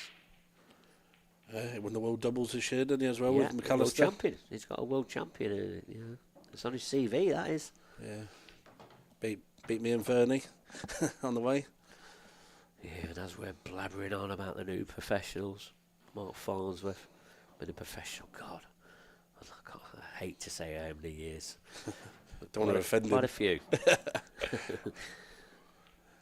But making it simple again. But look at the way he's just played that with a little bit of run inside. He's perfect. Little cannon on the red. Don't have to, but it just makes it simple pull. And what are you saying about his break? Yeah, it's poor, isn't it? 2 breaking clearances. And Mark, he'll be the first to say, I think when we did the Meet the Pros video, I think somebody asked him what's the weakest part of his game straight away. It's his break. He knows it is. Especially when he compares himself to the big breakers, the Ben Davises, the John McAllister, the Gareth Hibberts. When you're comparing him to them, he hasn't got that sort of break. But he's in a tough school. He really is. But it's never stopped him winning any titles, has it? He's probably back to number 2, if not. No, Clint's number 2, and then Farnsworth is number 3. He's got to be close out of them 2, though. What, sorry? It's got to be close out of them two. Yeah. It's very close. 2, 3, 4, and then 1 to 2 is Miles. Oh, yeah. It's 100 over odd 100 points. Yeah, I think we need another extra season in for someone to catch Liam Dunster. Look, deservedly number 1 player, deservedly world champion, and he's the man to beat. And he's saying, it sounds like, have you looked at that result just to see if he did get through? Oh, yeah, it was 8-1, sorry. Yeah, he'll be playing John McAllister. So what was that score against Wade? 8-1. 8-1. Wow. Sounds like the one-way traffic there for Wade. So that's a great matchup. Liam Dunster against John McAllister, former world champion. Well, current and a former world champion. Yeah. Ooh. Oh, that's different. Now then. Mickey Tomlinson. That's an uncharacteristic miss there from Mark Farnsworth.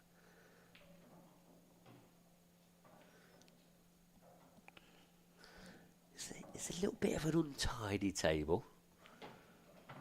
It's all about this black. If he does try and nudge it out now, he'll have a little bit of a tougher red than he wanted, but there's a chance. It's not a very good shot, is it?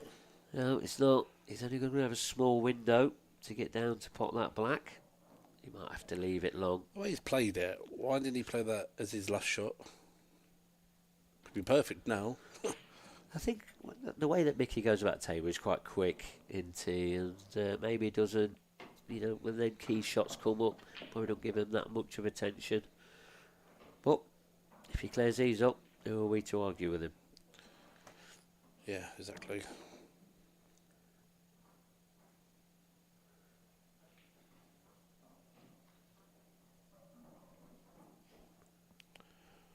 In the other quarter-final, Ross Fernie won, Gavin Robinson won.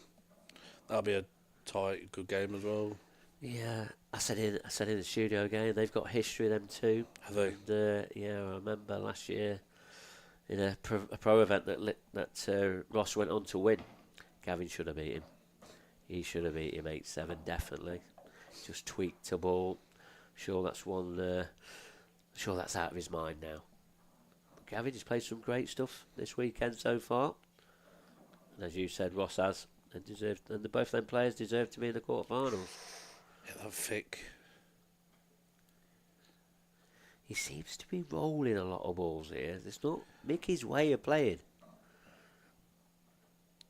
He's a snooker background player, and he likes to pound them in, and he likes to punch in it. Punch them in there, don't we? Yeah. Well, I mean, it's not an easy clearance here for Mark, but he's given the advantage back to him. That's something that you can't do of somebody of Mark's level.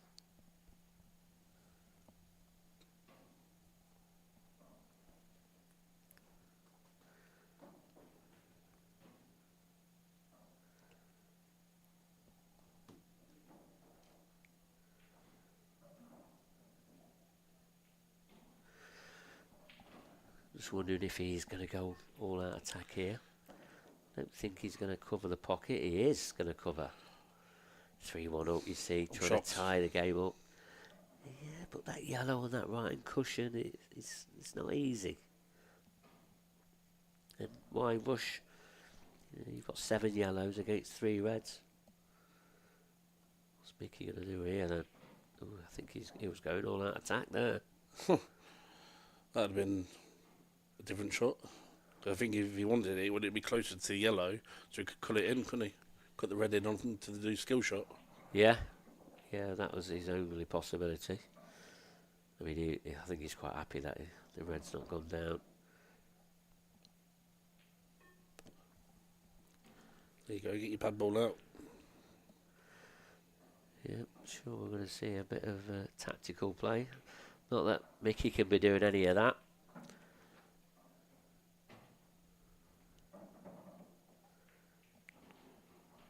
Big double off the yellow. Open it up. Big double off the yellow. Wow. Huge shot. You might remember I've played him twice. Oh no. Tapping it up. It's quite a good try, actually. Yeah, it's effective. I was expecting the big double. Mark's just going to get the pocket here. I think he just glances shallow enough to try and come off the angles. You don't have to do a lot with it, to be honest. He's in control of this frame.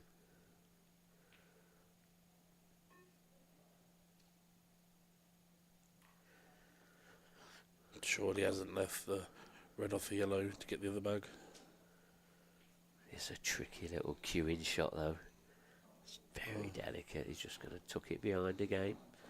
Nice little shot there, but he has left the one in the top half of the table if he fancies that thin clip. But again, I can't see Mark doing any heroics here. Is he just going to trickle one down?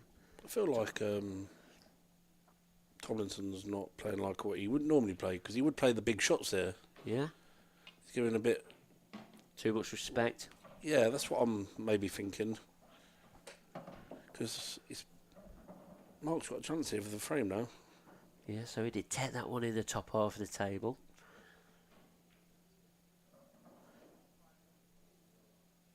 Yeah, but I think Mark thinks this is the time. He's got to be careful because these reds aren't impossible. Not making things easy for himself here. Well, the red goes off the cushion on the yellow now. If, you know, if Farnsworth does miss. Yeah, he needs to be careful here, Mark does. I think you'll be seeing a Gatanian shot here again. Yeah, and that clock is ticking down. Oh, that's a good shot. Didn't think that went. Yeah, I like the pace. He played that well as well. Left himself an angle, hopefully just to come on and off the cushion. And that ball that he played the plant with, he's got it into the opposite corner. Clever shot. Cover the bag now. He's come this far, he's not covering the bag, surely. No.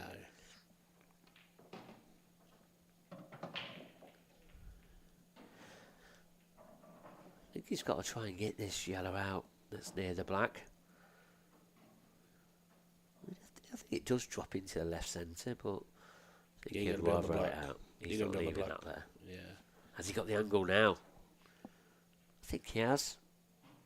I think he's probably got to make a bit of it. But that clock ticking down again.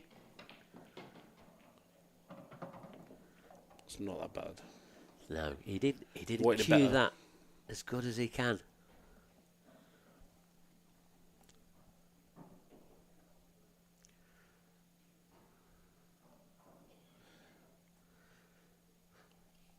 What is with taking this in the top right hand corner? Is it going near the jaw? Has he got to stun it on and off the cushion?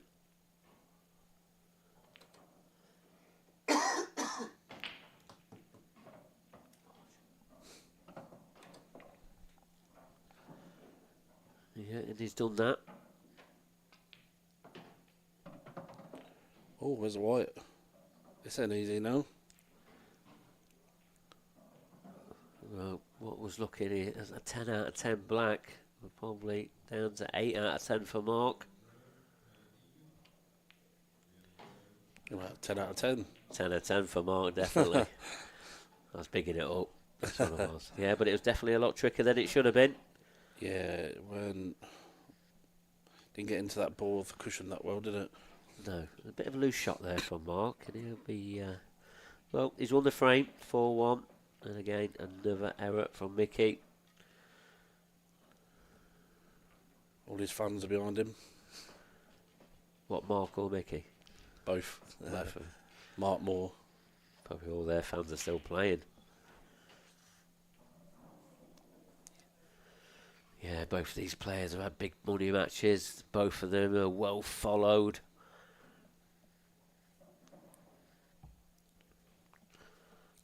Well, here's Mark's poor break again. 2 break and clearances already. And it'll be controlled again. I think you might now start seeing Tomlinson attack a lot more now. He's just got to let the arm go now. Yeah. The pressure's off. Just do what you can do. Don't hold back. Another bad break from Farnsworth. Yeah, ball off the break again. Shocking. Yeah, 100% record off the break. Struggling.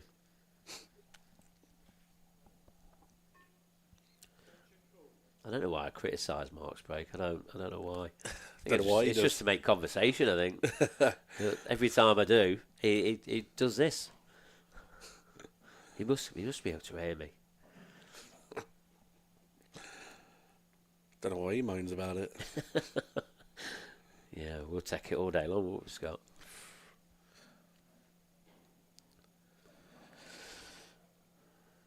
Yeah, I would, I think.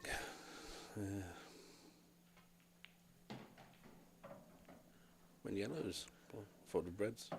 Yeah, I wonder if he's taken the yellows. I don't think that is a plan, that yellow. I don't think it goes into left centre. But he has got a ball around it to move them out. But they can go wrong, that can. Or a big bag off the red. Is that possible? I'm not sure if the red's far enough down the table. Sure, Mark's made his mind up. That teased the rattler. Yeah, it did. Played at a good pace though, did he?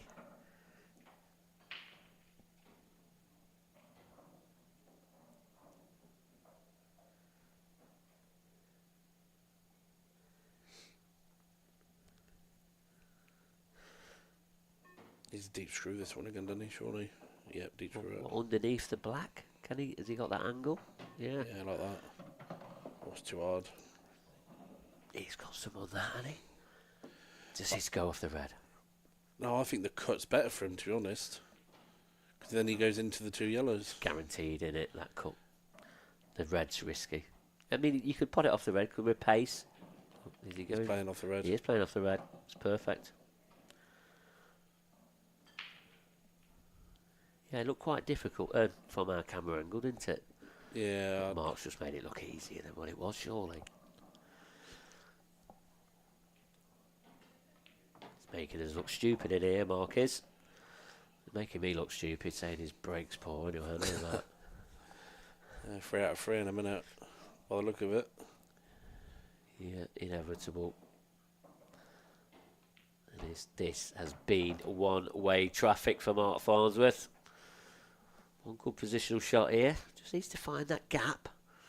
But he'll back himself to make a mid-range black or a long mid-range, whichever one you want to call it. Going off 2 cushions. Somewhere about there. Thought he would have got it a bit straighter than that. You're being really critical now, Scott.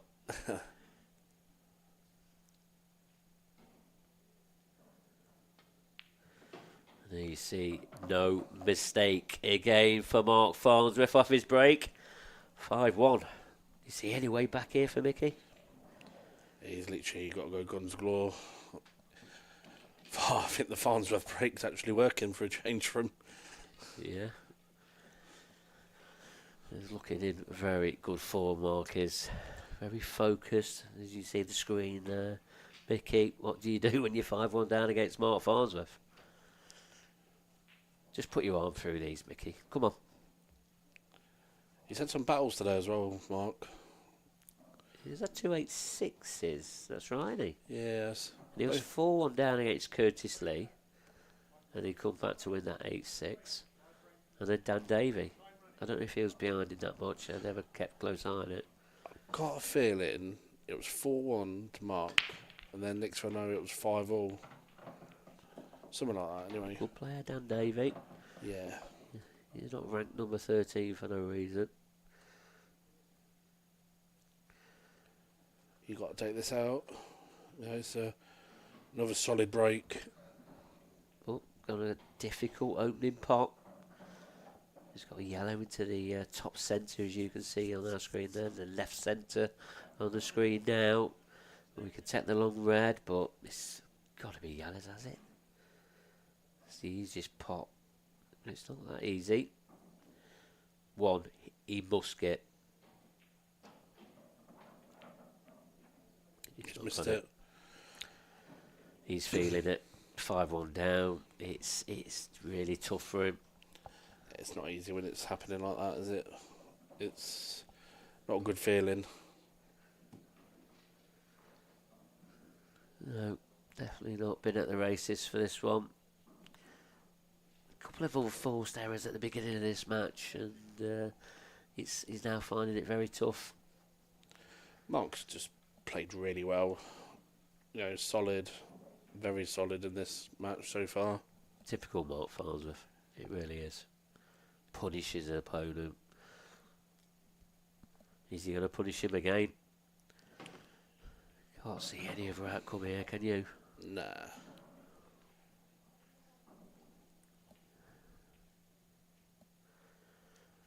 So there's the red in the middle of the table. There's only got a couple of pockets.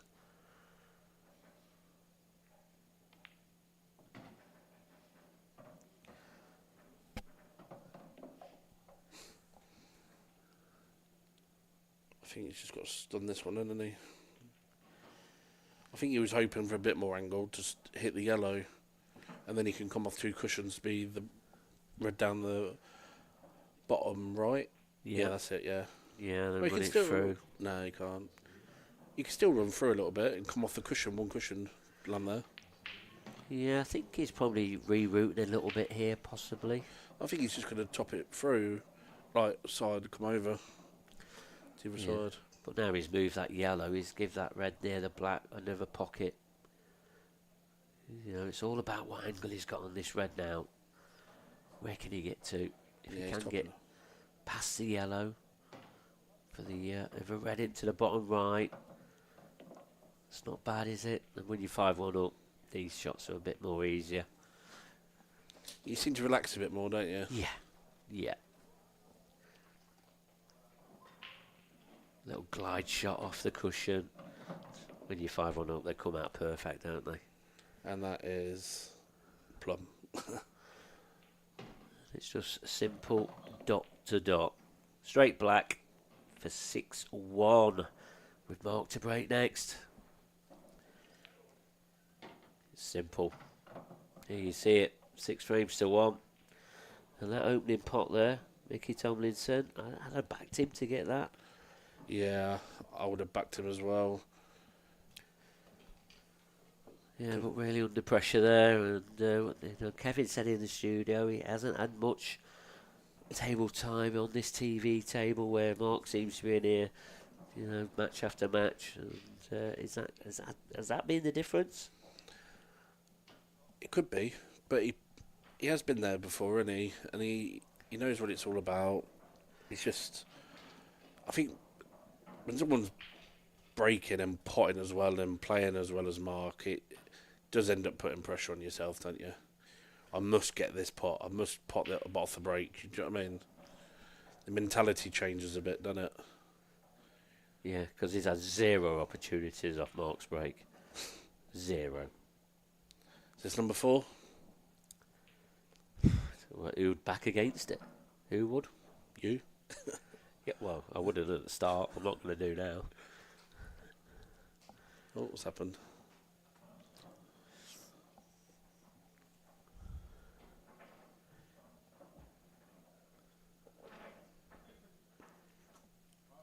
Oh, they've had a little bit of a giggle. Oh, we're back underway. Only a slight delay, that one. Here we go. Another poor break from Mark Farnsworth, probably.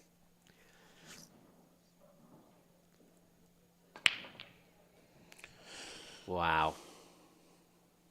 Is that yellow in? Another ball. Yeah, 100% still. Fancy the plant.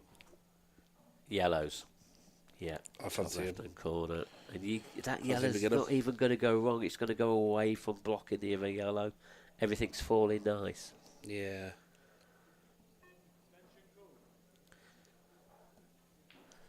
There we go. Mark Farnsworth using his extension. Each player gets 1 extension per frame, 30 seconds, and 30 seconds per shot. It's long enough, isn't it? It seems to have been.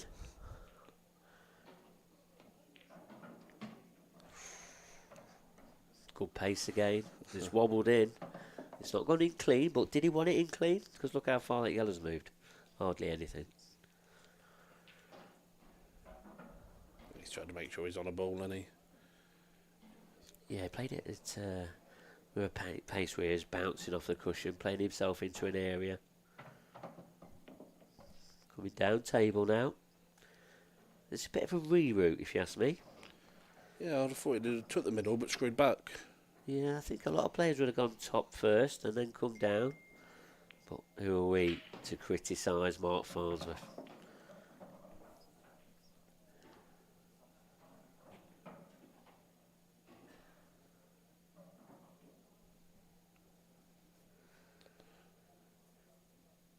It's got to be a good shot here now. Yeah, one good positional shot here. And he's got it. If you'd have placed that with your hand, would you have placed it anywhere different? Yeah, a little bit. I think you take that. Well, it's perfect, isn't it? A little stun back here on the cushion. Leave yourself a nice angle. Or is it a nice angle? That is Does he just perfect. miss out? Just misses the middle pocket? Yes, it does. Now looking at that overhead shot there. And there you see it. 4 break dishes.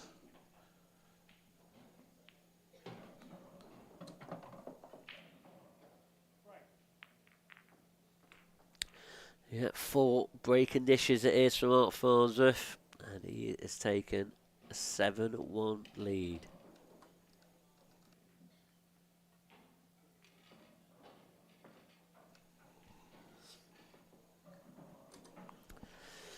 Yeah, so we're going to be with you now all the way till the end to see who lifts that magnificent trophy.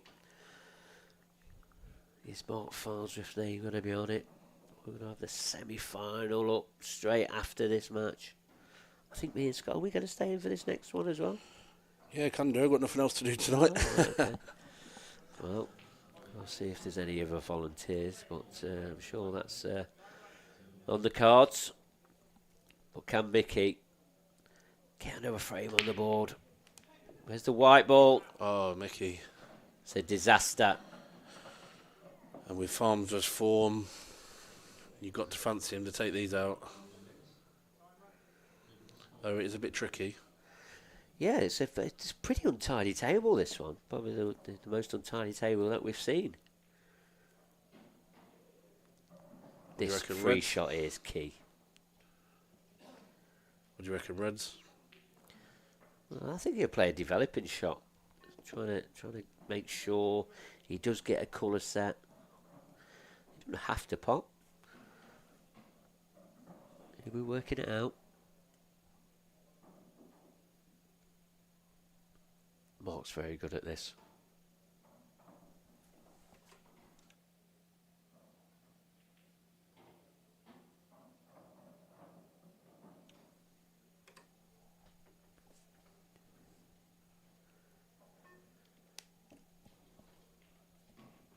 So, is he trying to get the red and the black out here? I think he's tried, and he's come out. Oh, look where that yellow's gone.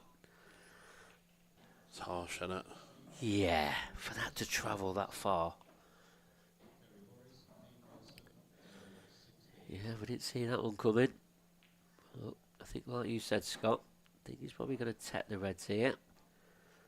I mean, he has got an angle on that red, left of the black. Could leave himself an angle there to go into the left-hand cushion, top cushion as you can see it now. Yeah. He's taking it now. It's gone too far with yards. Wow, I think this goes to bottom left. Yeah, I think he's going to leave himself an angle after this one. Here we go. This is the angle I was talking about. He's only got to hit this yellow full ball and he's perfect. I think this would be a controlled cannon, will it? Oh, it's not there yet. Red to the top bag. It's tricky queuing. I know, but it gives you this slight angle to get on, if you do pot it, to get on the other red, doesn't it? Yeah. Yeah, in or over, it's fine. He just needs to make sure he hits a cushion. It's a delicate little shot. Perfect. Wow, look at that. Superb from Mark Farnsworth. It's been a masterclass this, hasn't it? Yeah, it's the best probably the best match I've seen so far. Yeah, even this shot is a little bit tricky. Nah, he's played it well. But that's what I mean. It's such a controlled stun shot off that. He could easily cannon into the yellow there, but not Mark. Playing some good stuff. Oh, I'm shocked. Just as I said that, the commentator's curse is in. Mickey Tomlinson. Can you make a comeback? It's going to be Mark to break next though, so probably not. 100% record off his break. Oh, imagine. 7-1. Don't think anyone's come back. 7-1 down before. Especially not against Mark Farnsworth anyway.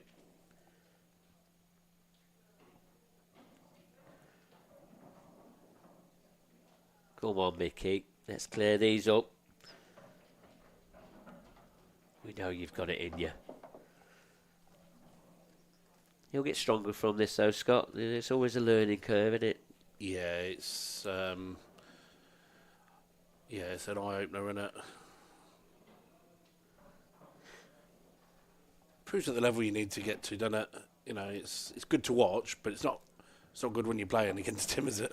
No, it's hard to take in that chair. It's a very lonely place to be. I was ready to take it now, get the bad yellow out. Yeah, I think I'm with you, Scott. I'd probably take the one in the bottom half of the table and try and get that yellow out. Look, Mickey's got his own weight. Has he left enough angle? Surely. He's going to play the double. I think he's trying to get down to play the double. Wow. I think he's got to go for the cannon now with this angle.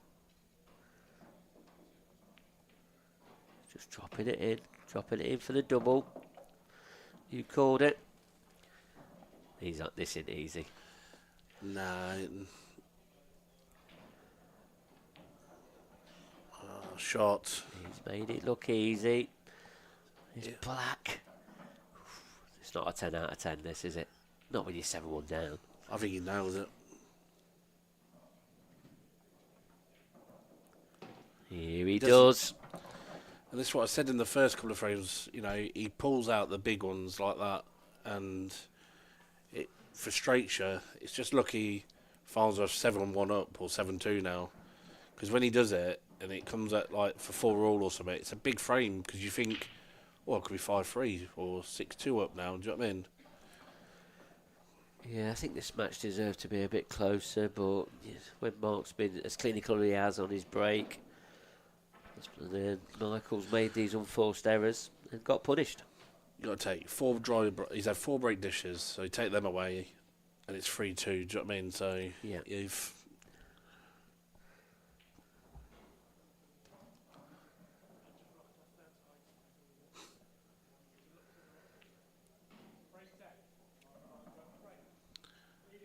Is it number 5? Oh, to get number 5, he needs a ball off the break.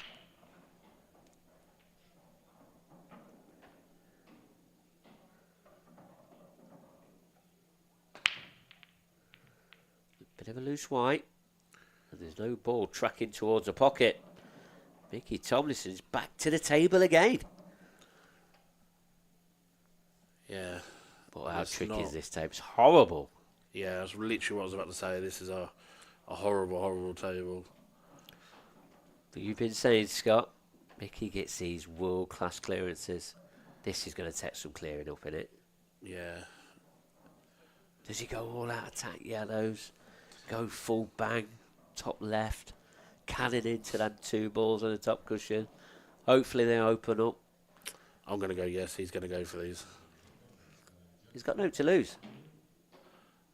Oh, he's gone very controlled, but has he left a big pocket? Yeah, cushion first, then off the red. But what? Yellow next. Loads of top spin. Oh, Wow, That's what he's looking at. you're asking a lot here. Is he playing this yellow off the cushion or straight off the red? No, straight off the red, surely. No, Oh, he's not. he's- Played it off the cushion. I would have played off the cushion, but closer to the middle. Yeah, so he had a chance to clip in both reds. Yeah. He's Yeah, hit the red too misjudged that. thick. Yeah, he's misjudged that. Oh, he's let Mark back. And that was a very attacking shot. And I'm going to go with Mark Clearsies.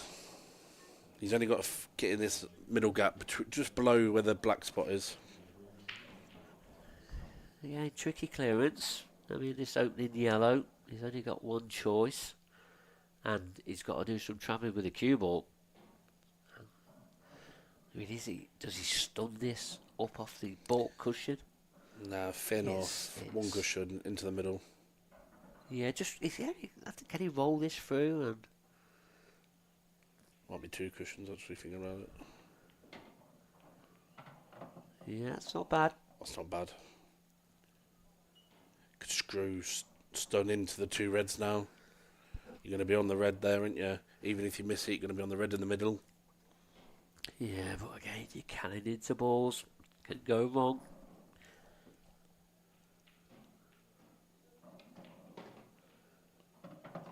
He's played it a good weight.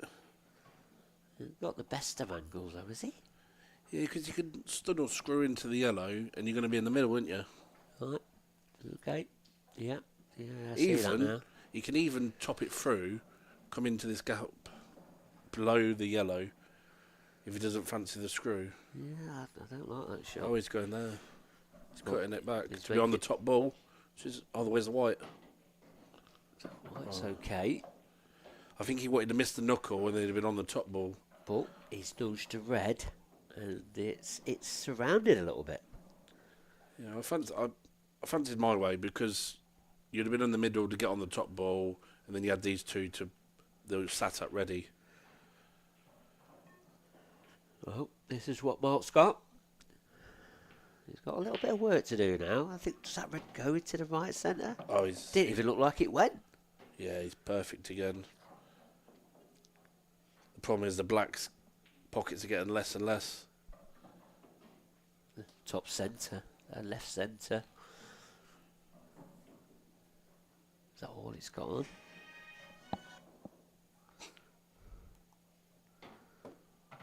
He's perfect. Leaving his tough ball. It's on the cushion. He's going to make sure, he has to make sure, leaves himself the correct angle to drift down for the black. I mean, the black does go in the top left as well.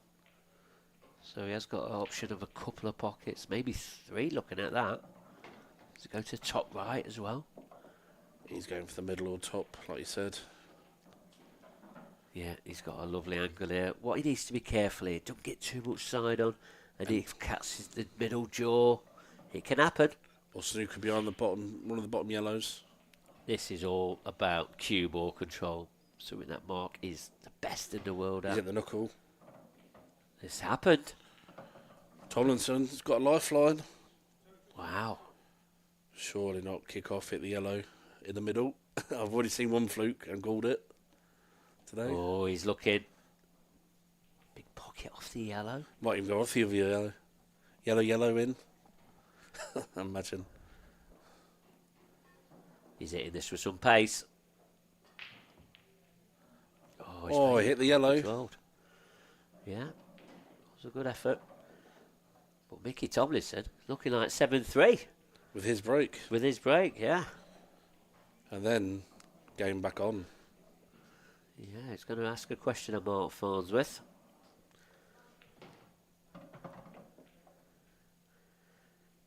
Yeah, he's added a few more minutes onto this match. Mark could be all tucked up in bed, getting a bit of sleep in for his semi-final.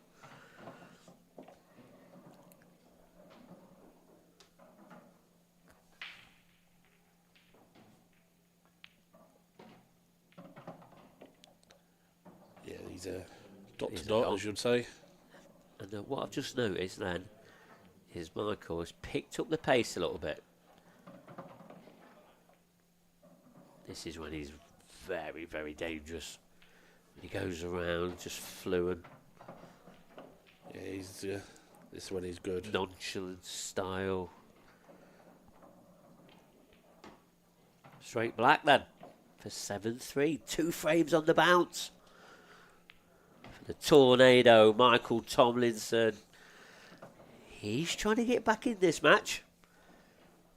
Because at 7-1, he looked like he'd give up. It was over. What's he thinking now? Let me have a good break. Yeah. Make it 7-4. Yeah, that's one thing that Mickey's not had yet, is a break and clearance. Mark's had 4. Try break on his last one. Oh, it's Mark's break. I thought it was, Is that right? yeah. It's because I'm sure it's Mickey's break. I might be wrong. It is yeah, Mickey's it's break. Mickey's break. Yeah. It is Mickey's break. Yeah, questioning me. I can't believe it. I was questioning myself. No, it sounds like you're putting the blame on me. Just needs a good break here and game back on. Got to control the white ball. It's a He good has split. done. Oh, That is a good split. that's not bad at all. He's going to have a choice of both colour sets here. I mean, they've both got a little bit of trickiness about it.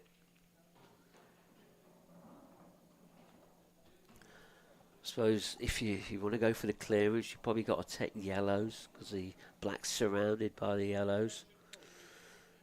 Yeah, you'd rather have that black out a little bit more.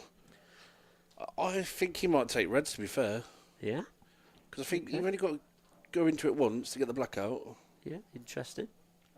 Because the red goes past the top yellow. Because he might, yeah, he's going reds. Yeah, it's the right thing. Yeah, he had a choice of both, and I bet if you asked a couple of players, they'll probably come up with different opinions. Here's one chance to get the black out. Don't think has he got the angle? Yeah, into the middle, tops into the yellow or the black. A little bit close to his work though here. He's And wanted to come over, didn't he? But would you cannon into the yellow and hopefully the yellow cannons into the black?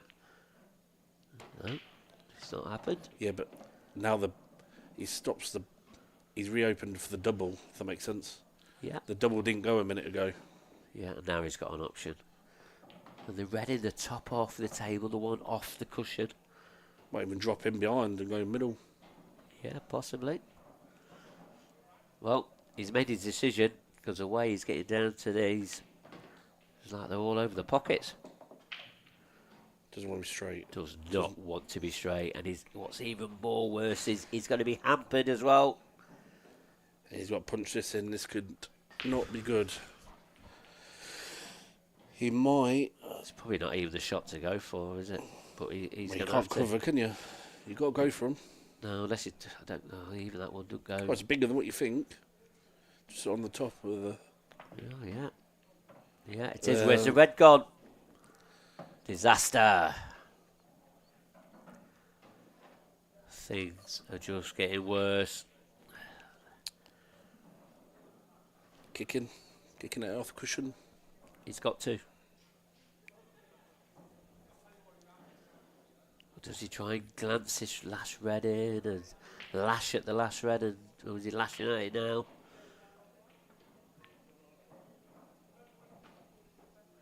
He's not really lashed at it, but he has blocked a pocket for that yellow. I don't know what he tried to do there. I think he was quite happy just to get the red out, because this yellow that Mark's closest to now, I don't think it drops into the right centre, or does it? Yeah, but even if he doesn't, he's not leaving much, is he? No, he's not. But I think that's what making it want to go lashing it for, in case he moved that yellow off. That's what I was trying to get to. But it's an easy cannon for him. I'm shocked by some of Tomlinson's shots because I thought it would go more attacking than this. Yeah. I know he's gone for it, but that last shot, you're 7-3. You need to win this frame. Try and make a better look. Yeah. Yeah. Probably a little bit negative. I hate using the word negative, Yeah. but it was a bit You remember- conservative. Go all out attack. Get in there. Up Mark now. He's on his hardest yellow, apart from the one near the cushion, but plant yellow onto yellow, easy peasy. Especially when we talked how good Mark is in these situations, do you know what I mean? Yeah, he's not doing anything with the cue ball here. He's just dropping everything in. Can't see Mark now making any mistakes from here. No. So I can't even see this plank going wrong. It's not a guaranteed plant, but one I'd expect him to get. And there you see it. And that yellow's dropped. Wow. Okay. I mean, it should be no problem. But that yellow's a little bit tougher than he wanted. He'd love that yellow to stop over the pocket. To get both yellows there was a bit of a disaster. I think that's all right. It is fine. Oh, just drops in. And he's all right. He's fine. And there you see it. It's black. And Mark Farnsworth is into the semi-finals. And we'll be seeing him again later. Mickey Tomlinson probably not really played his best stuff there, has he? No, I think when he watched back, I think he'd be a bit gutted. Yeah. And I think, Mark's played good enough there. And Yeah. Mickey will learn from that a little bit. And I'm sure we'll see him back on the TV table at some point. Whether it's going to be this weekend, could be next one. But, at the moment, you'll see Tomlinson back 100%. Absolutely. So we'll be following up with the next semi-final. But I'm sure Kevin Barton should be having a few words with Mark Farnsworth, and we're going to be joining you back here, me and Scott Anderson, bringing the next match up to current world champion and a former world champion, Liam Dunster and John McAllister next. Well, thanks a lot, guys, and I'm joined by our third semi-finalist, Mark Farnsworth. Mark, first time we've seen you on the stream this weekend, but we must be delighted with what you performed there. Yeah, the stream table plays a lot different to the other tables. The other tables are fantastic, but just so reactive. I've got a bit of a shot. I played a little bit this week. Felt pretty comfortable around the table. I came to play my match last night. Just kept losing the white all the time. Felt comfortable at the beginning of the match. And the tables play so quick, and the cushions just keep catching out. It knocks your confidence a little bit. So the stream table actually plays a little bit better. It's a lot easier to control the white. So I felt a little bit much better in that match. Obviously, coming into the match, Michael, he's one of the new pros, but we all know how good he is. What were your thoughts coming into the match, and did it sort of pan out how you thought it would? Yeah, he's a dangerous player. He's a very, very good putter. I don't think he's settled. I don't know how many times he's been on the stream table before. I don't know if that got him a little bit. Because he's such a natural putter, and if the balls come out, he generally doesn't miss. He's had a couple of chances there, and he's lost the white a couple of times, and probably went the wrong way about things. But if he hasn't had much experience on the stream, and the shot clock's massive. The 30 seconds even. I've played loads of games on the 30-second shot clock, and you still get found out time and time again, and you end up having to throw your arm at something or rush a shot, which you shouldn't have to do really, but it just catches out a little bit. Yeah, I think we just saw glimpses of Michael's talent just at the end when 7-1. It's obviously a bit of a tall order, but he rattled off a couple of nice finishes to at least make it respectable. Yeah, I started the match really well. I put him on the back foot a little bit as well, so he sort of had a bit of a mountain to climb at the beginning, and then the chance he did get, he probably a little bit of frustration as well. He lost the white a couple of times, but it's not easy when you go behind at the beginning, and you want to do well, and the match got away from him a little bit at the beginning. And your form in general throughout the tournament from yesterday and today, where would you say your game's at the moment? Yeah, well, I haven't been playing a great deal, but the last week before the two, I've put quite a bit of time in, and I've played really, really well again. It's just to come back to the tables. Normally I can swap between tables and not really adjust them pretty quick, but the one especially I played last night, I played Curtis on.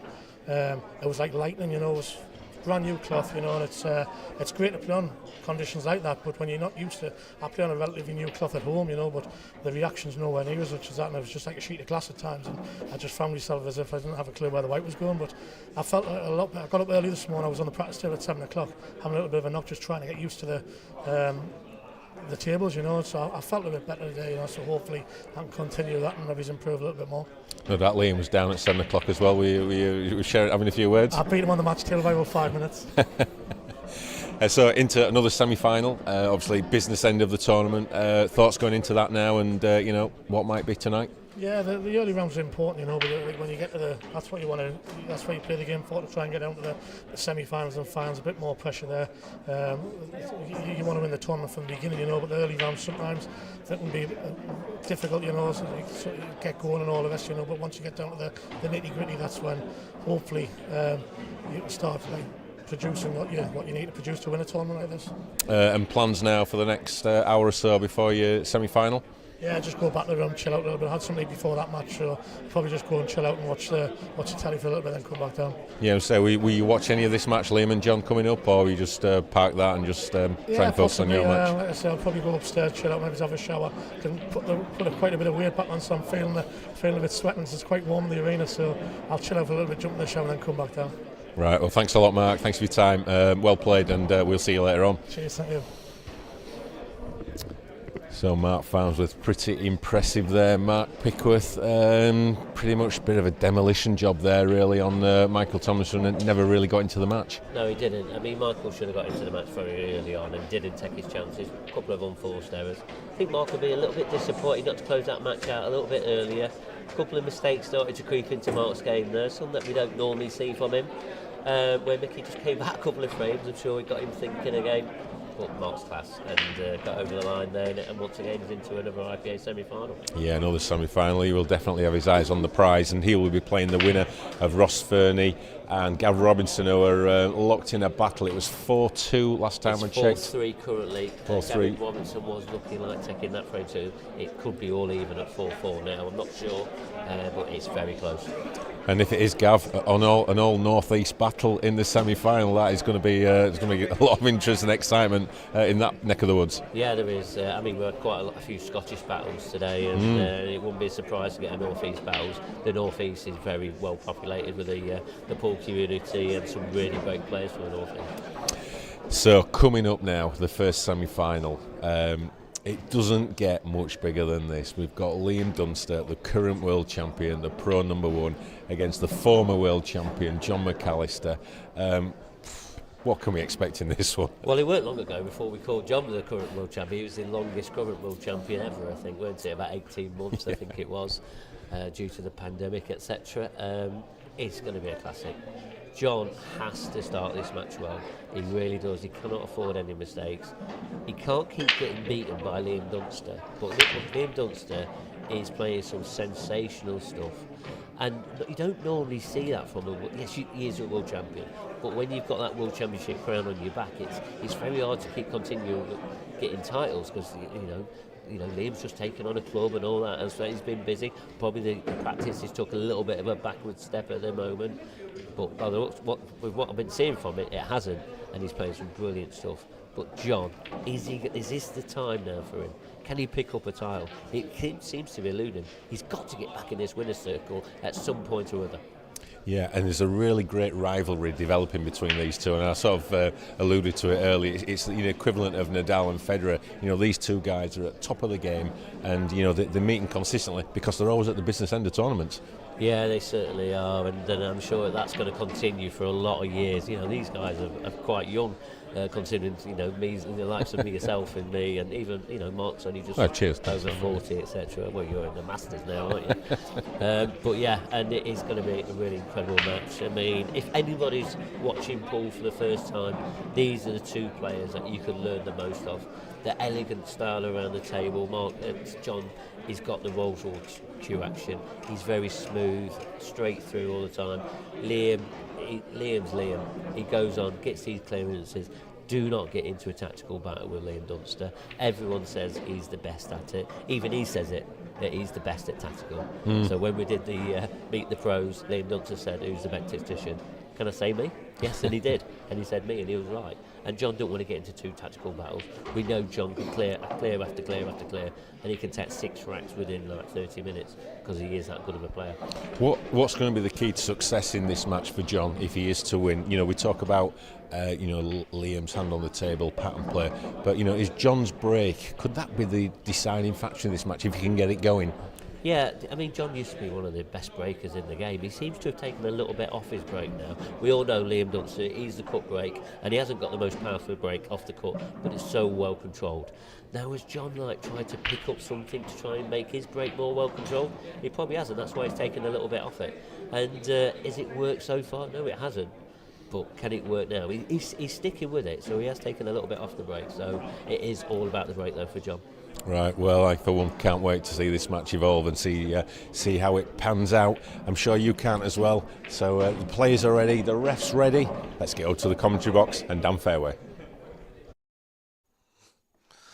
Cheers, Kev, but it's not Dan, it's me, mate. And what a match we have here coming up. This could be epic.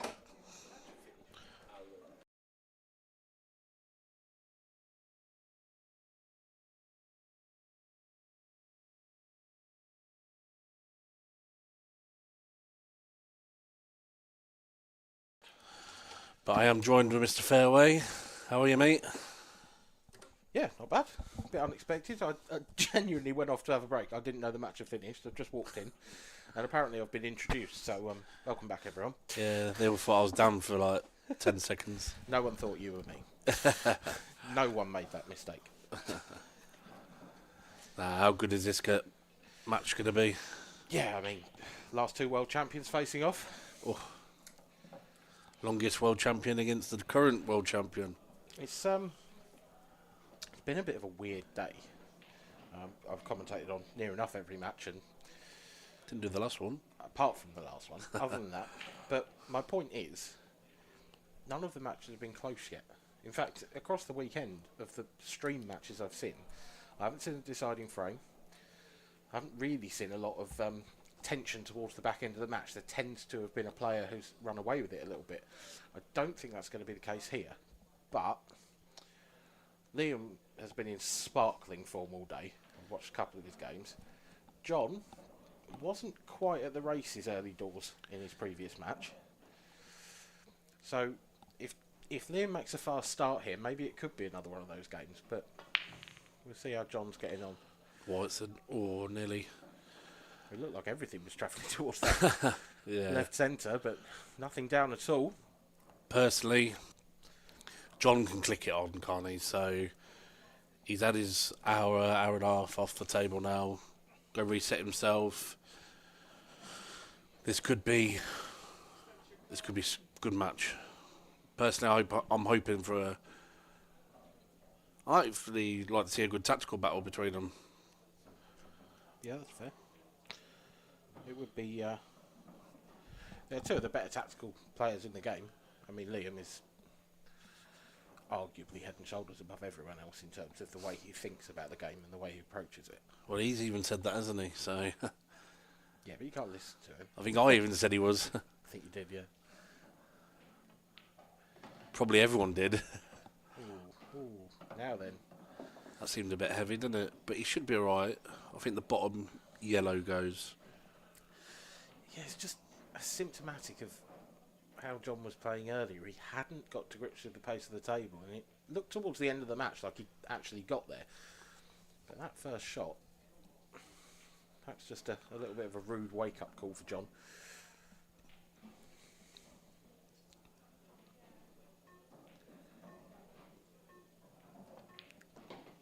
Oh, that one went. Yeah. Like you said, though, he got away with that. That wasn't a good positional shot.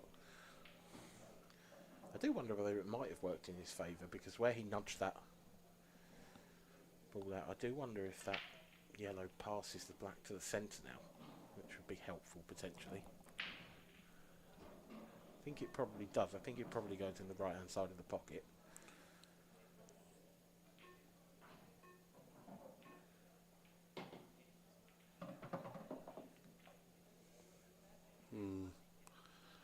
I was quite sure he didn't take the other yellow, the one what he's closer to now on that last shot.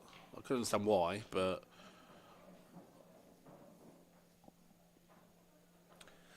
He's just got to get the cue ball into that bottom right sort of quarter of the table at some point to take that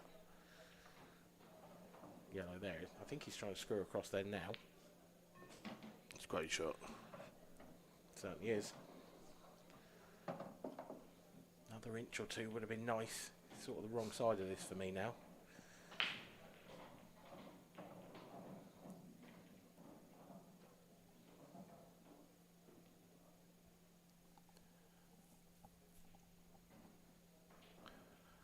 Yeah, should be able to just top this through, come off the cushion and be plumb again. Yeah, it's a great shot.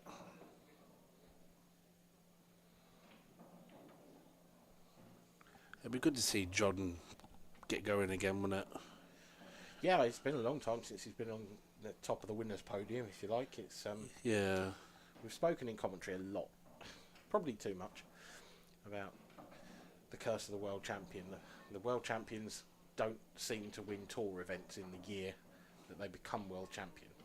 It was true of John McAllister. He didn't win a tour last season. So far this season, it's true of Liam Dunster. In fact, the only world champion who ever bucked that trend was Gareth Hibbert. That was a long time ago. Surely Farnsworth got one. Nope. Wow. Now, Dunster is the one that everyone expects is Yeah, going to course. break that. We're still in. Yeah, no, Farnsworth had quite the dry spell, actually, after his world championship win. Wow, I'm shocked.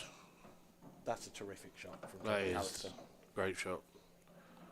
That is not a big window between all those reds that he had to find there.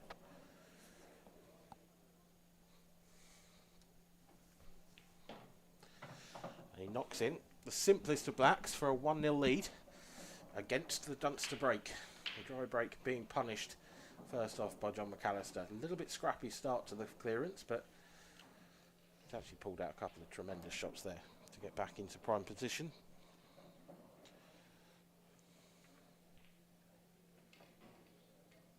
You wouldn't know whether Liam was delighted or unhappy, would you, really, looking at that? Nah, he's just always got the same facial expressions, hasn't he? Yeah. But it's just, he's focused, isn't he? Could be his birthday for all we know. Isn't he young, isn't he? How old is he? 25, 26? Yeah, yes. Yeah. I think he's actually slightly older than that. I think Really? He is baby-faced, is Liam. Whereas, funnily enough, people used to think the opposite of John. No, John's my age, isn't he? So. Yeah, but when he was sort of... How old are you? Old enough. 30. Yeah, so John, I think, is around the 30 mark as well. But when he was sort of 25, 26, people used to think he was in his 30s because he had quite a big beard. I always thought he was a lot older than he was. I've got a feeling he's a year younger than me because.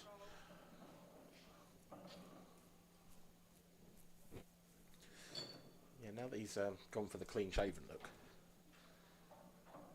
he looks a lot more his age.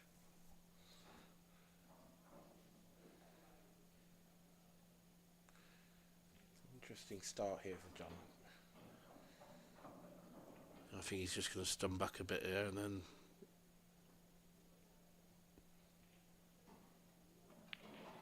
Yeah, got two options now. Yellow will side into the red, where the yellow is, or this one will side into the red. Do you think he'd have been tempted by the plant if he was on it, red onto yellow? Because he would have broken everything out, but I think the red was in the way. Yeah. I think he's going to go middle with side, yeah. Yeah, just wants to nudge that red out of the way and finish, ideally, on that yellow we're looking at. That is not a good result in the slightest. No, that's fine, because he was always going to be on the top ball. Well, true, but I mean, this is tough now. It's natural angle around, I think. Yeah, and I suppose, I mean, I was going to say we've seen him overhit a couple, but actually, if he overhits this one, just got to avoid the middle pocket. I think that's the biggest thing he's got to be wary of. I think he misses the middle. The only thing he hits is that red. Oh, he's alright, The red's out. He hit it quite thick. I thought it was going to be I thought it was going to be the other red he hits more than anything, but he'll be fine now. Yeah, I expected that to go a lot closer to the middle. I don't know whether he sort of dragged it a little bit.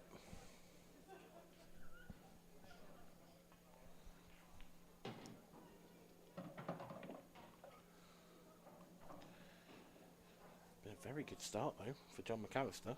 And this is what he literally, Picker said, this is what he needs. He needs to start well.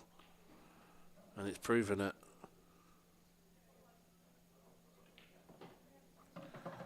He's certainly going to be piling the pressure on the Dunster break here.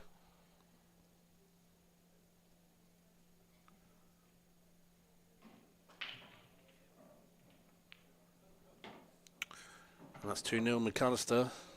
Yep. Liam's break coming up. And it's looking like it's a biggie. Yeah, I mean, well, Liam hasn't seen the table apart from that break. A reverse dish and a break dish to start us off. The perfect start for John McAllister. Nothing really Liam Dunster can do. And still looks focused. Was the table breaking quite well in the previous game? Because, to be honest, it hasn't been for most of the day. We've seen a lot of dry breaks on this table so far. Well, Farnsworth broke dish 4 times out of 5. Oh, as you do. Yeah. And that's apparently he's got the worst break in the professional scene. Supposedly. According to himself and many others, actually. I don't think that's necessarily true. I just think his break pales in comparison to the rest of his game. I think it's the weakest part of his game, but he is so good. Honestly, the break was unbelievable. He was on 4 out of 4. It's not it wasn't controlled as well for Liam there. That cue ball was tracking up towards that top right, but he's made a red. Yeah, it doesn't look too bad.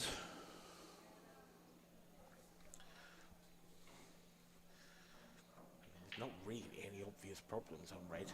The middle of the reds is slightly awkward. It's sort of a difficult ball to land on. Doesn't go to either of the top corners from this camera angle. I think the red goes in the middle. Yeah, it does. You're looking at it.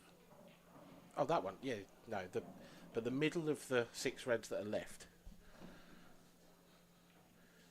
I think that's his problem ball. I think everything else is... Because he's just going to run through and hit the yellow, and he'll be plumb on it top bag. Or run into it. And now it goes in the bottom left. Yep. Does it go in the bottom? Ooh, tight. No, it does go.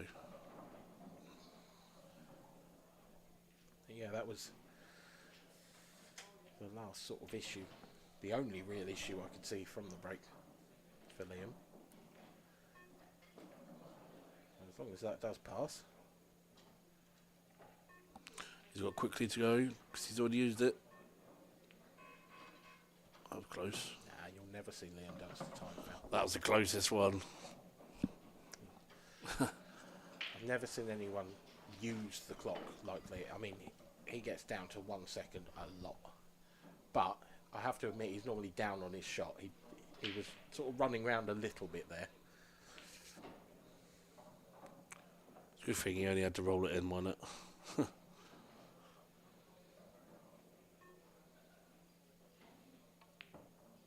Wow. I'm shocked. I thought he was just going to roll it through.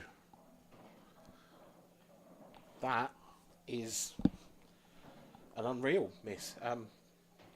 Did that pop back out? I mean, it looked like he hit it quite nicely, but when you hit them into the middle of those pace, you've only got to catch a fraction of that far jaw and it can come back. Where's the white? There's no white ball anywhere. I don't know what he wanted. I surely weren't playing that one in the top left. Well, we'll never know. But what we do know is John McAllister comes to the table. The yellows are even easier than the reds. There's just no problems. There's nothing there for John to worry about too much. Yeah. He's got to pick his route and get on with it. It's unusual for Liam, that.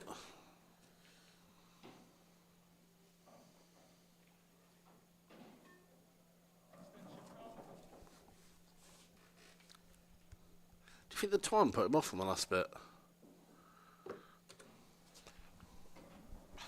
It would be so unusual. I mean, Liam's so used to this. Because he rushed. He did just rush the previous shot, yeah. And maybe it he took just him out. hadn't worked out his pattern. Maybe it took him out of his rhythm. I do feel like he was still sort of studying the table and trying to work out the perfect route. And, it's easy for us to sit here and say it's easy, but maybe he was just off in the wrong way and didn't fancy a certain thing. It is very difficult to tell unless you're actually at the table exactly what's going on. Yeah, 100%. That is true.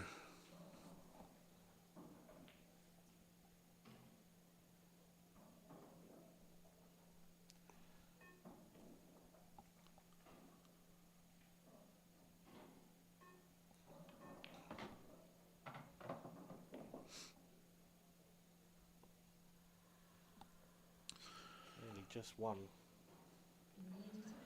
big shot coming up, probably in a couple of shots' time. Just sort of transition of the cue ball.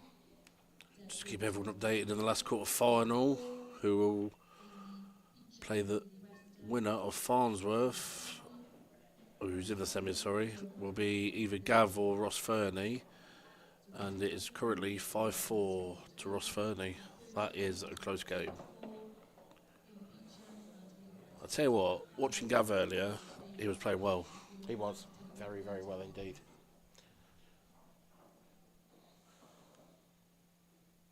What a battle that would be, wouldn't it? Gav against Farnsworth. Oh. I bet they've played a few times. Probably a few hundred times, actually.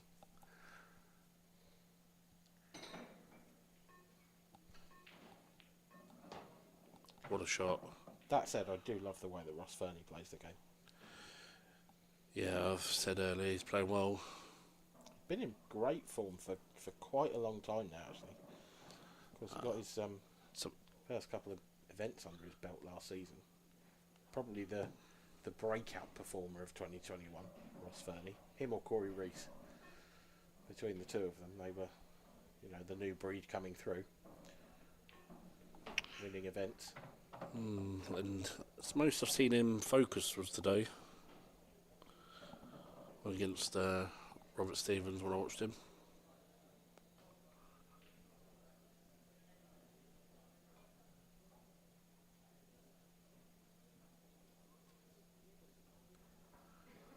This, can John make Liam under more pressure? That's a good shot. This to make it 3-0.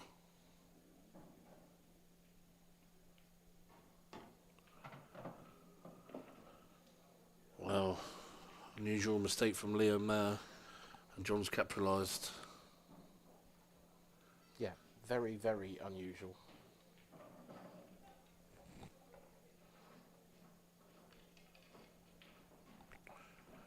John's break as well.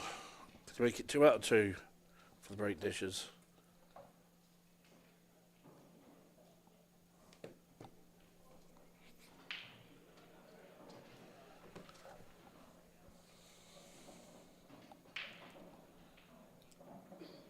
You can never ever write off Liam Dunster, but you have to say, if John break dishes here, 4-0 down, how often does Liam find himself in that position? Not very. Nah. Even if it was 7-0, you'd say, like, you could still come back and win. It is true. It is true. His facial expressions never change. He's 99% always the same. Doesn't let anything affect him. John hasn't quite caught that break as he would have. But he's got a ball down. Oh, my word, it's a good split.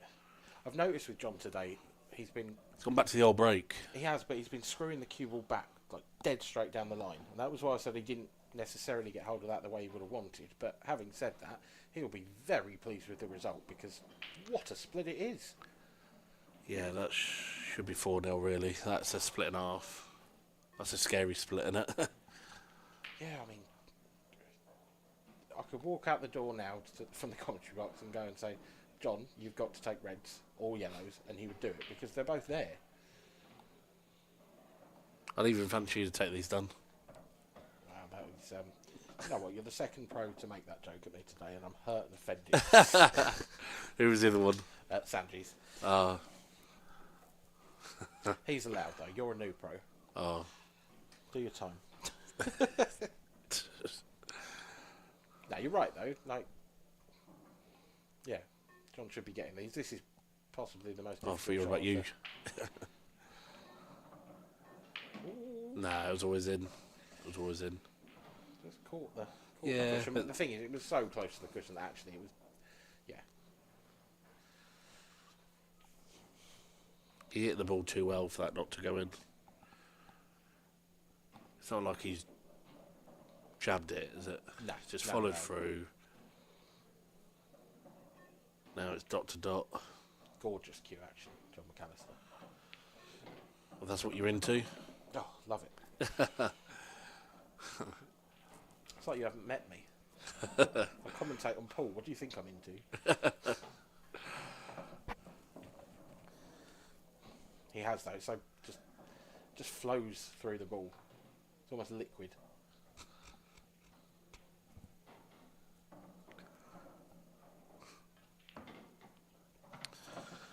And these last 2 balls for 4-0. And a second break dish for John McAllister.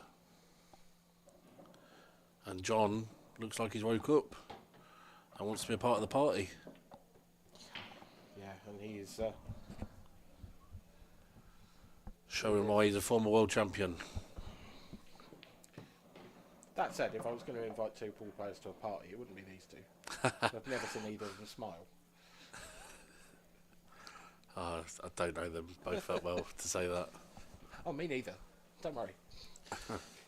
Yeah, you know him longer than I do. John McAllister takes a 4-0 lead over Liam Dunster.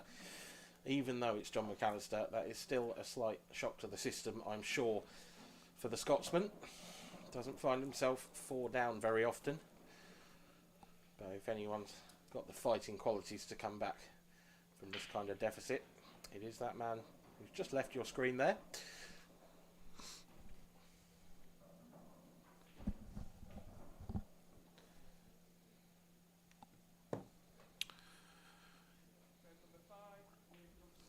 And he needs a big break now.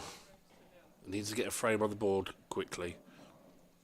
Yeah, I mean, he had a good break last time. We fully expected him to take them out.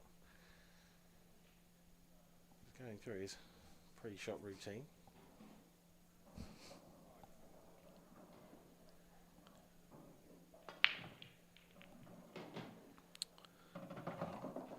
I think he's hitting them well, but they're coming out all right.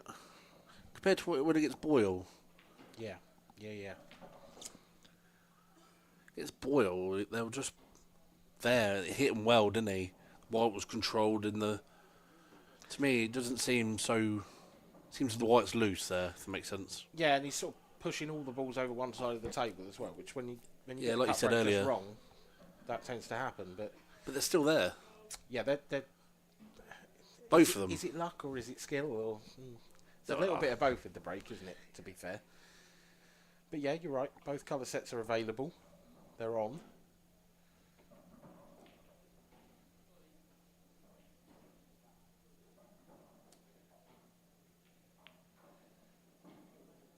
Decided to go yellows. And you can't blame him. No, and the black passes to the top right, so I think if the black didn't pass to the top right, he might have had a better look at reds. It's a big shot here now.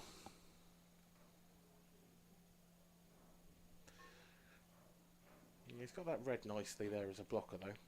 Just got to drop this in, really. That could have gone wrong. Yes. But he's played it a certain way. It doesn't matter that he's covered that pocket because he doesn't need it because he's left himself the right angle to punch across the table for the next yellow.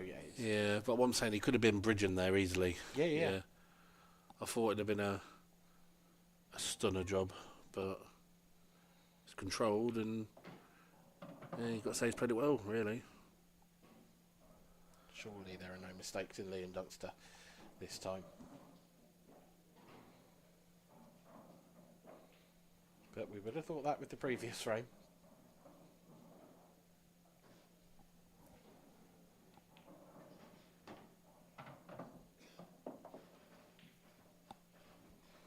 Just got to make sure here.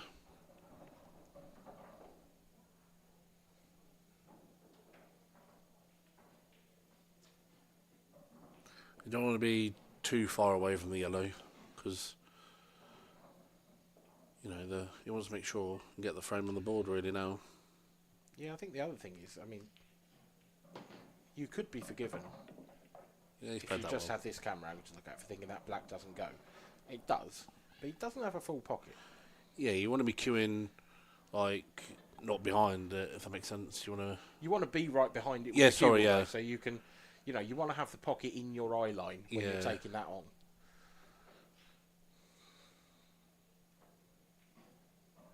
screw it back about half of that distance. 4 or 5 inches. Bit like that. Yeah, it's perfect. Yeah, he just drops it in now.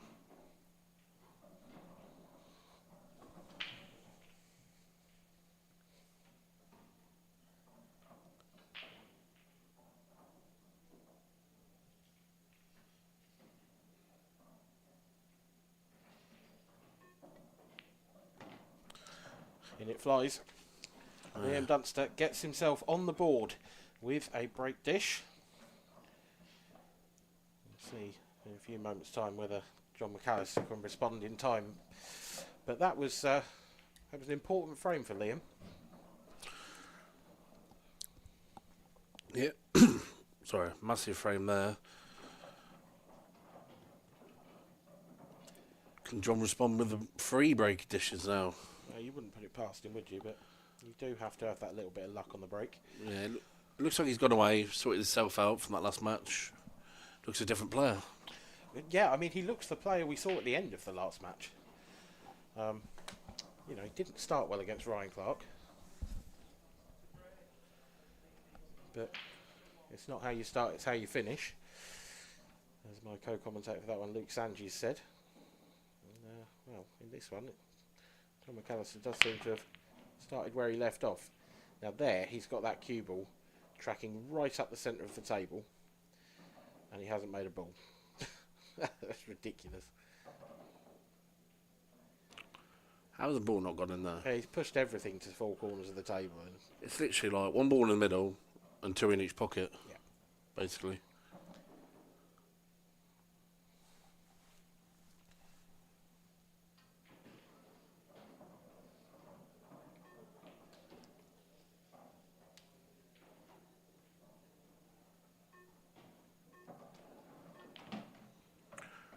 I tell you what, that's not the best shot. Wow. What's Liam done there? It's the He's- time again though. I think he's just got away with it because I think he's on the one Yeah, but, closest to the bottom right, but it's a bad shot. yeah, but the black can go in anything. He reckons he had bad contact.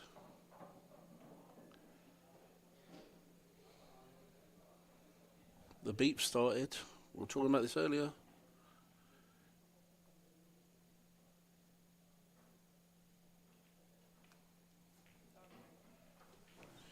He's on the bottom ball, but he's got to play it a certain way to control it. Doesn't want to be going crazy with this white.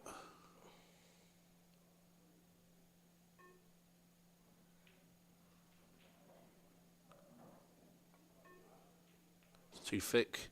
That's way too thick. It's 'cause Like, not even close too thick. That's a really bad shot. It's not the Liam we're used to here. No, it's not. And John McAllister has got to make this count. Because the Liam we're used to will come back. We will see him in this match. You tell me the last time he's made 2 mistakes in a frame. Oh, in a match. Whatever, and a frame. Well, yeah. But John has got to make hay while the sun shines. Don't know if that red passes the yellow up to the top left. I think if it did, he'd be on it already. Yeah, I don't think it does. He's got a big pocket for the double if he wanted to get rid of his most difficult ball first, but it's a big risky shot. I was thinking, do you play the cross double? But the black. I think he is.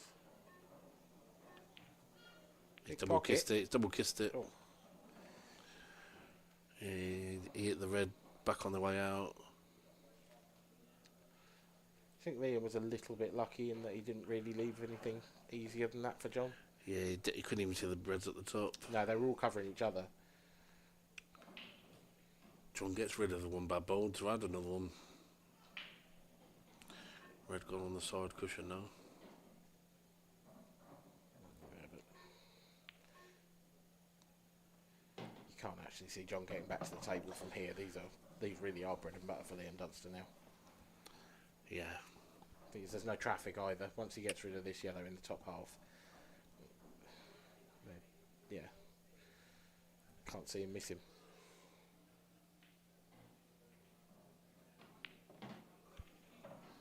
It's that a lot better.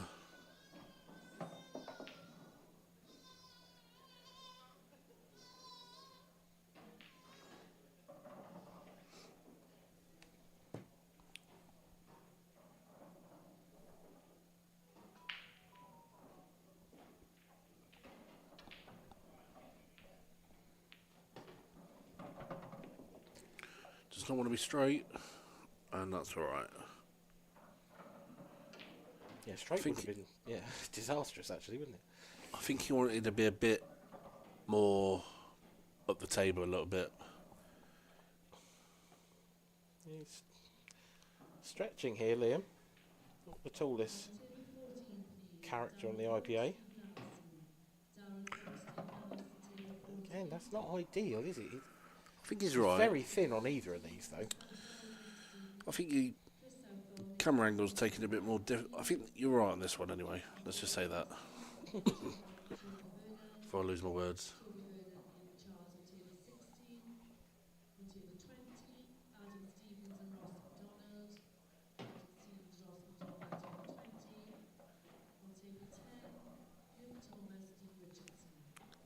Yeah, could catch more of that yellow than I thought, but this isn't the Liam Dunster we used to see.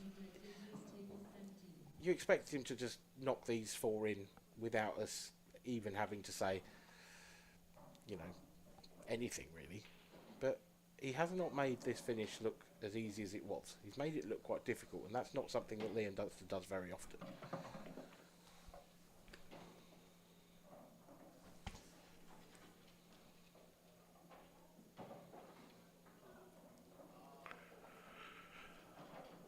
Yeah, and for 4-2, Liam will be the happier person on this one with his break next. Yeah, I mean he will, because he's got away with one in that frame. He's missed a ball. Poor positional shot, missed one, but didn't really leave John anything easy, and just that double kiss on the attempted double from John McAllister was enough to bring Liam back to the table.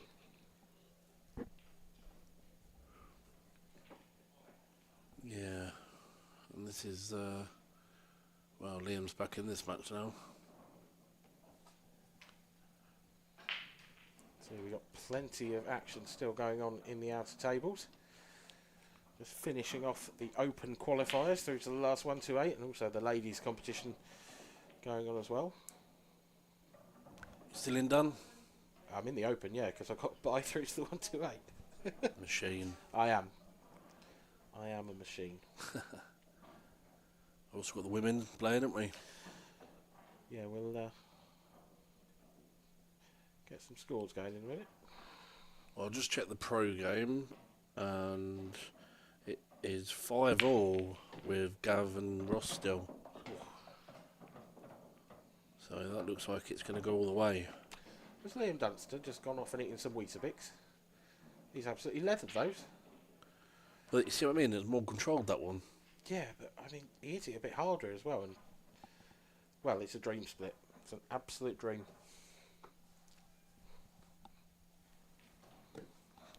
How quickly can a game of pool change? Yeah, one break generally. John was 4-0 up and cruising. Great dish for Liam. I think John will be annoyed at that last frame still.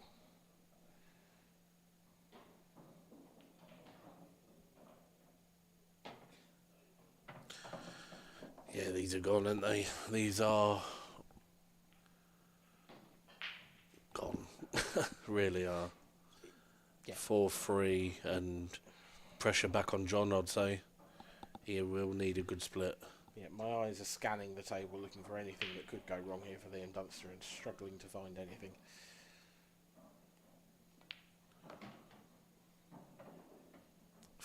Like I said, I think the break was more controlled there compared to the other two. He caught hold of him lovely, didn't he? Yeah. Oh, I'm really going to put the curse on him here. I'm going to write in my notes that he's break dish these.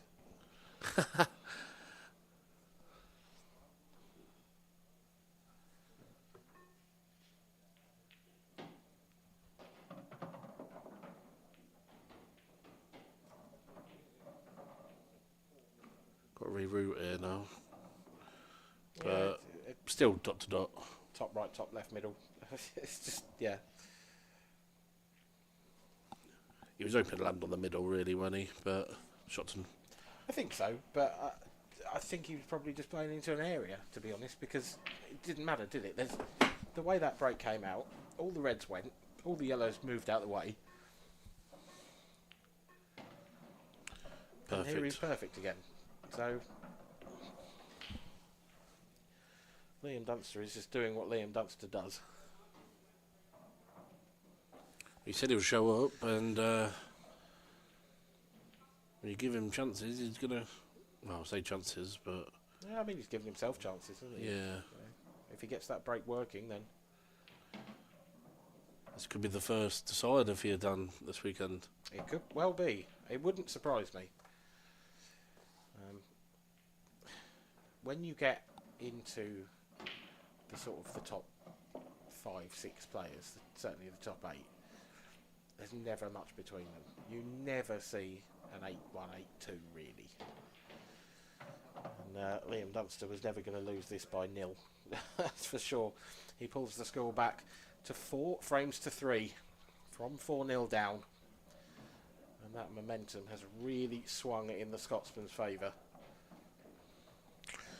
Yeah, like I said, John Callister has a big break coming up here now.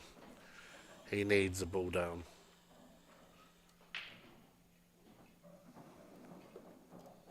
Yeah, you don't want your 4-0 lead completely wiped out if you can help it.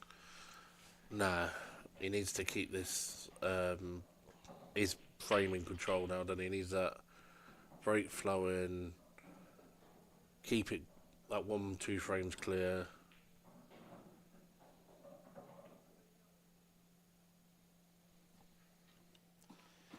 Yeah, I mean, the ideal situation for John McAllister would be that he, dishes all of the remaining breaks, and then Liam could do nothing about it anyway. But it doesn't often work like that. Every now and then, like you said, Mark Farnsworth in his previous one dished 4 out of 5, but it was that 5th one that would have won him the match immediately, wouldn't it?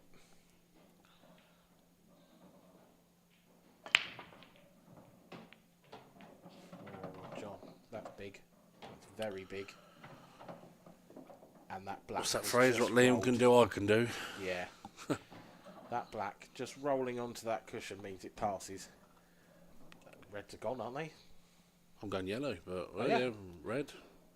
The reds go. I don't know. Yeah. I don't think I'd be taking that yellow on the cushion. Yeah, you could drop him, but he don't want to hit the touch the yellow, does he?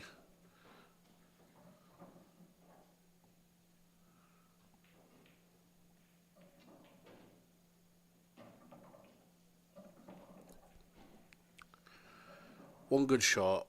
Either way. Yeah, either way. Yeah.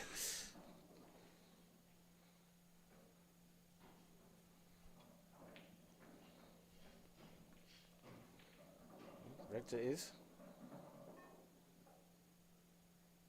Let's go. Oh, it does. That one flies in. I'm blind. That one flies in. No, I know I'm being slightly harsh here. I do get what you're saying, because, yeah.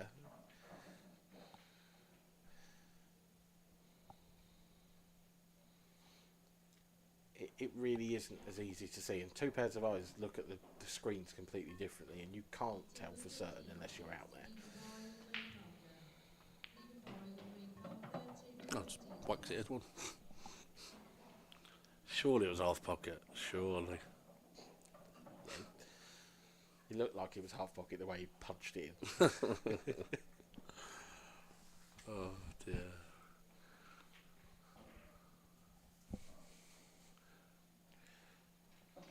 Really, just the one thing that John's got to guard against now is getting onto the black. He's going to have to travel a fair distance with the cue ball to get there. Doesn't want to finish on this yellow. That is perfect. Just nudged it out there. I mean, if he finishes bang on that yellow, like it looked like he was about to, he'd have had to take a double, and it wouldn't have been easy. You telling me John misses doubles? I've seen him miss doubles today. Oh, Honestly, I haven't seen anyone double particularly well on this table today. They've all been missing them, really. Oh, he doesn't want to be straight. He's just off, but the wrong way, really. Could probably top round.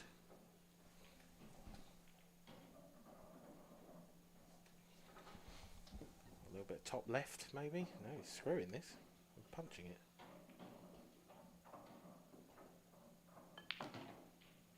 What a shot. I'd have top through, I think. Yeah, there is distance now. This isn't gone, this black. This is missable.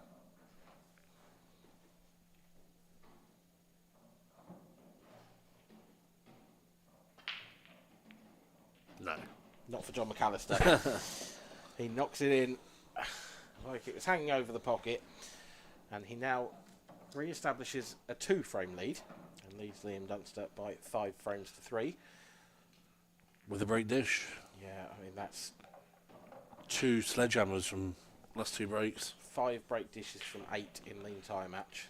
6 dishes off the break out of the 8. It's been alright. Not bad for a semi, is I've it? seen worse.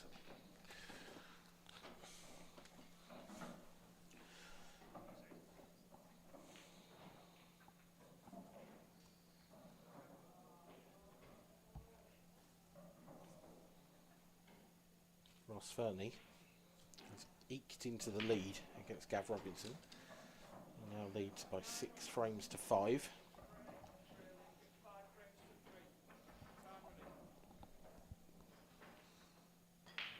See if this one's controlled.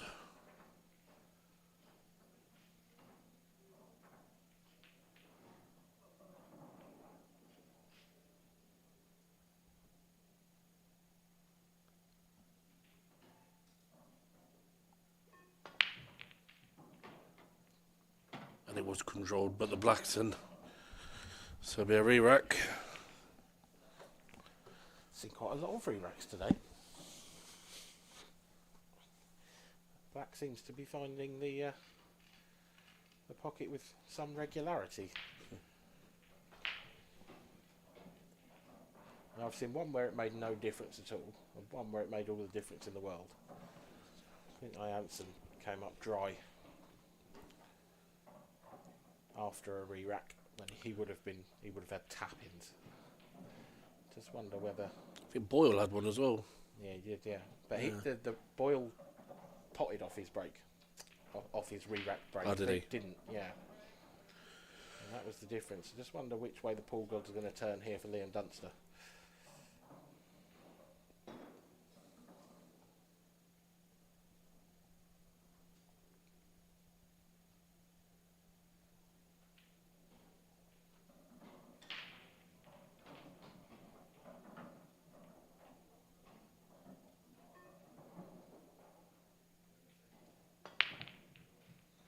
Oh, that cue ball. Whoa, that cue ball has nearly hit 3 pockets. Yeah. Nothing else is down. Is it touching ball? Well, if it is, I think John will play safe. I mean, the thing is, he's so close to that I don't know if he's really got an opening pot on. I think you might. I don't know if he's going to play safe. I'm hoping he attacks this with the red at the top left. You're 4-3 up. Yeah, Only 4-3, 5-3 rather. 5-3, sorry. Yeah, Because if you don't, Liam might. that's true. Just he'll wish he had a yellow to go out here. See? I don't know if he's taking this on. Played safe. Played it safe. It's a very good safety. What a Yeah. shot that is. Well, that is a good shot. That's a stroke of genius from John McAllister. He's certainly put a halt to Liam Dunster's ambitions. Just wonder if Liam could flick off the yellow and get in behind the black here. I think they're black and the cushion too close together.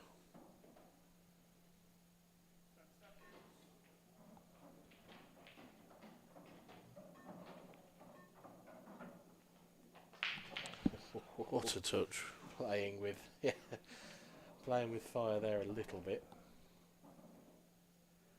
But you're right, that is a superb touch. Leaves John welded to that top cushion. Nothing obvious to go at.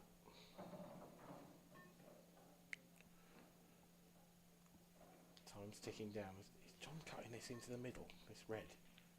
He's tried it. Oh. It's not there.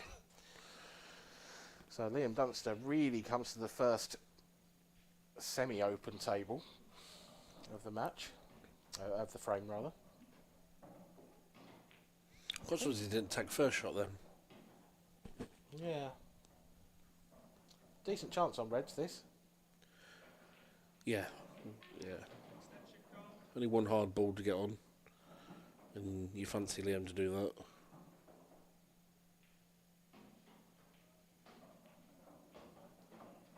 Just that one in the cluster near the balk line. Wouldn't be too bad at his last ball though, if he took the one down the rail past the black. As long as he finished anything like half ball on that to the left centre. Got the yellow there to hold the cue ball in place. Great shot.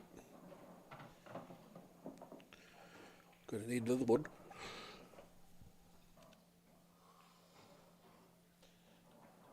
I think he's on the red to the right of the black spot. Just wants to sort of stun past the yellow really. Doesn't want to catch that yellow.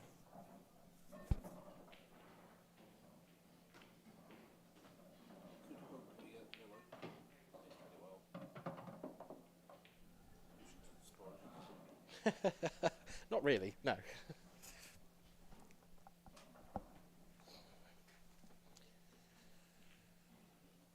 Wonder whether John will be sat in his seat, slightly bemoaning his luck again. Liam broke dry, left him so tight. I mean, if John had had a half decent pot to go at, actually the table wasn't that bad on either colour set really, but he just didn't have the opportunity, did he? And then Liam's safety shot, returning John's, was a work of art. The touch, just to make sure he hit a cushion. 7-5 up in the quarterfinals. Long way back for Gav that. Got to win the last 3 frames.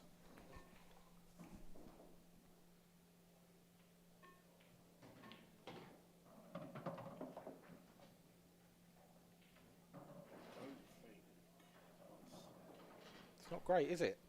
Liam would like to be straighter on this. Yellow to the, red to the centre. Might be forced to drop the sim now. Go right up the side and as you get the bottom of the 2 yellows to be on it in the middle. I don't know. He's perfect. Oh, he's played it well. Didn't think he had that kind of angle. No, I didn't think he could hold it quite that comfortably, I have to say. Yeah, absolutely spot on now. Run the cue ball through, what, 6 to 8 inches? Yeah, it's where the line is really, isn't it? Yeah, anywhere before that. You start going after it, start playing with trouble a little bit. You'd rather be thinner on this, wouldn't you, than just to make sure. That's what he thinks. I think if you went too far, then you run the risk of snookering yourself on the black with the yellows. Whereas this way, you've just got to drop this in because you know you've get in position because you're holding on the yellows. This is to make it 5-4.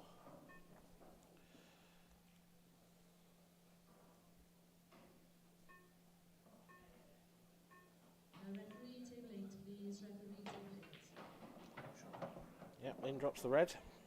Comfortable black. It is 5-4.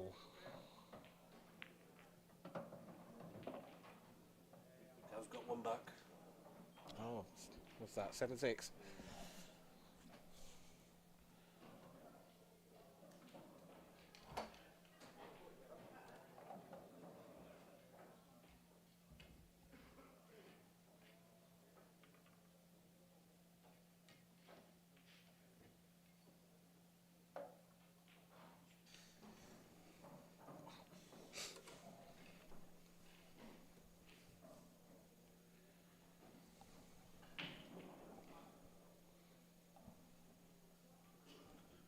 Referee for this one, Rick Lloyd, patiently setting up the rules. Making certain everything's touching the way it should be. You see the quarter final being played at the background there. Gloves on the table. 7-6 down. Maybe that's the decider I've been hoping for and it's on the wrong table. Yeah, maybe. It could still happen here.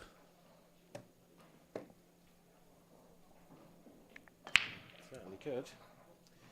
And John needs a ball. Oh, nearly got the And he cue has. He's got two. ball. 2 yellows drop in right but at not on the the last. yellow. Can he play the red onto the yellow? Yeah. Does he cut this yellow back? There is options. There is. You kind of feel he's got to go after the yellows, don't you? Oh, it's 100% it is yellows, yeah. Yeah, I think he could plant the one nearest the cue ball onto the yellow over the bottom left. And You need to make sure it's a big pocket because so the yellow has another pocket for the other yellow.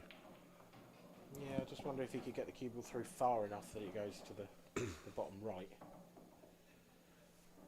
But there would be the risk that the red comes across and covers that. Going reds. Wow. Just a stun down to the bottom near the yellow. I mean, this is John Off the yellow as McAllister. well, it's off the yellow. Oh no. Oh, he's missed it. That's a long way away. So he had a kickoff split. I think he was playing with the intention, potentially, of playing the skill shot on that bottom left. Because John McAllister loves the skill shot, we all know that. Surely he would have played the red off the yellow to screw back. On my... Just at some point during the frame, I thought he might be thinking that, but yeah, I have no idea. Either way, Liam Dunster comes to the table with a great chance.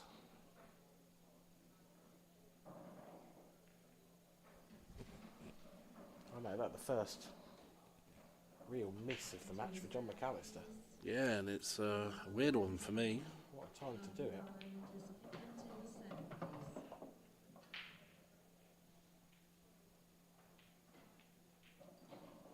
Not the greatest position there for Liam. It's going to be queuing right over the black. Can't see it causing him too many problems, but it's just adding a little bit of difficulty unnecessarily.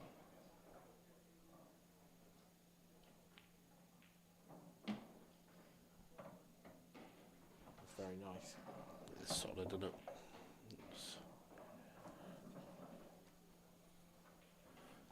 It's amazing how he's come back from 4-0 down and, you know, never looked flustered once, did he? No, he's just lined up where he wants the cue ball for the penultimate yellow. He has got to be a little bit careful with that, because if he leaves too much angle, he's flirting with that red on the, Oh, he's on the right-hand perfect. side. Well, he just leave the white on the bottom cushion, really.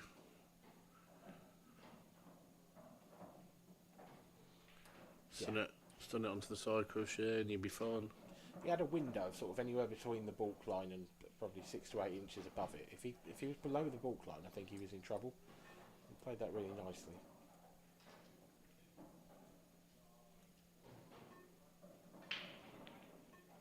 Yeah, he's played it where I thought he would play it. Just got to clip the yellow, make sure it goes on the other side, and we're back to 5-all. Yeah, it would be the first time the players have been level since the start of the match.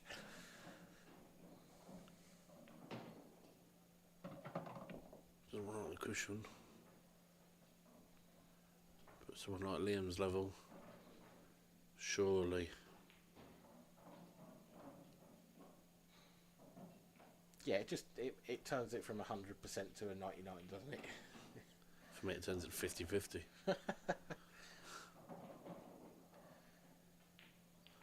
He cues the ball well, doesn't he? And he's made it 5-all. 5 apiece. It's now essentially a race to 3. And Liam's break. I think the match is swinging back into Dunster's favour. Yeah, now they're back on level terms. Back on serve, if you like.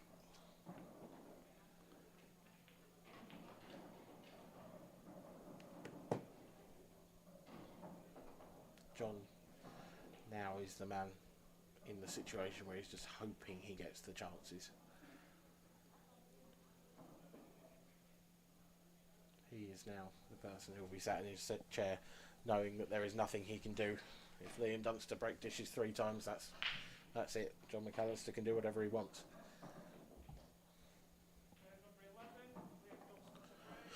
See Gav Robinson at the table, in that middle table behind the arena. Dan's going to miss out on his 7-all if it happens. Not necessarily, like you said. Still the chance here.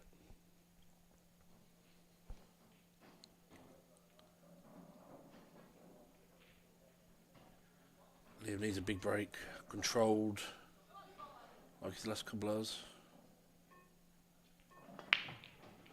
There's a lot more power in that one, a lot more power, and he's got a ball down.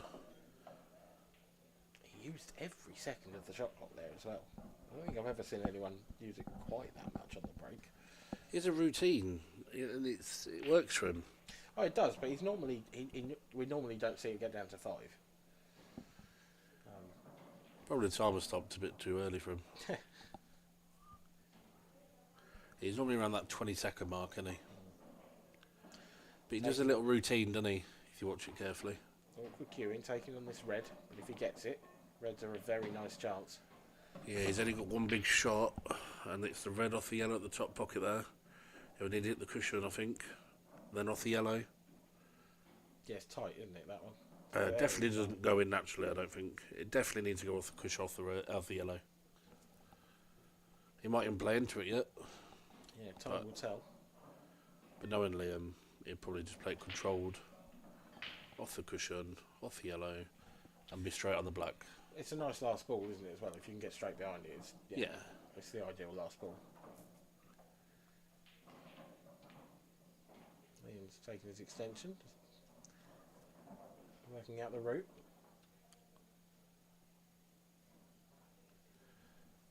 He does it every time. He's got a great... He has a solid routine, you know, and it works for him. Fernie v Robinson has gone 7-all. Dan's gone rushing over.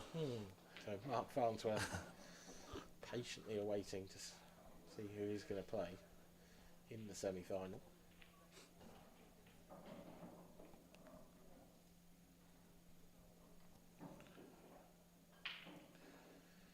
Thing is, whoever does win that, Not play into it now. No, he won't. whoever does win that last quarter-final isn't going to have very long, I suspect, between the quarter-final and this one. In theory, Mark should be quite well rested and relaxed, whereas Ross or Gav, depending on how that last round goes, could be coming almost straight to the table. Yeah, indeed. He's played it now. And there it is. Simple stuff, as Mr. Pickers would say. Yep, done the basics. And Not Liam too hard, just naturally perfect. Liam Dunster is surely going to take the lead.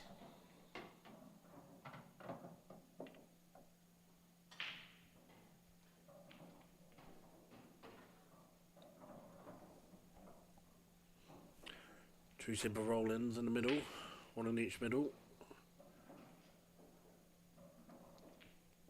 And Liam will be taking the lead for the first time. Not a bad time to do it, is it? 6-5. Yeah, and then there is pressure on John's break. He really needs another big break from him.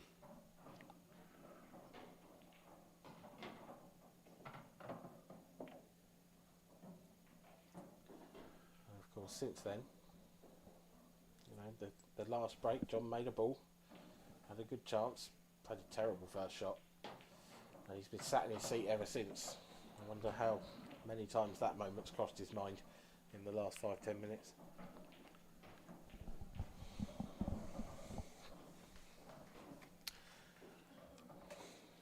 Either way, 6-5 Dunster.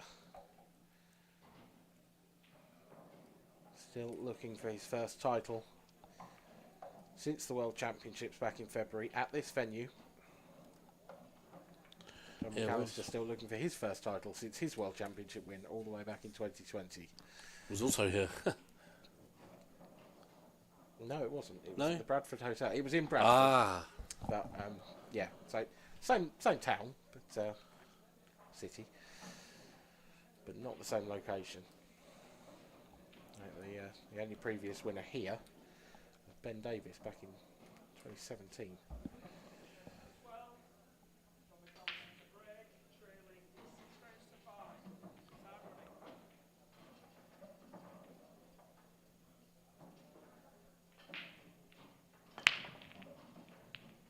Joel's got that cue ball travelling back towards the tip. And he has made a ball.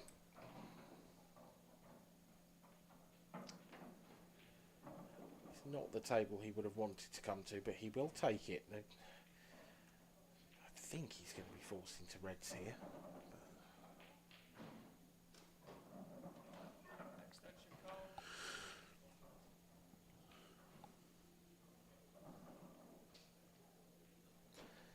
It's awkward, isn't it? Those two are over the left centre. Red and that yellow. Sort of makes you want to go yellows, but if you do go yellows, you can't get to that pot either. and for everyone asking on the live stream, Ross Fernie has just won the decider. Oh, Yeah, as you can see at the back he cut it close. on the screens.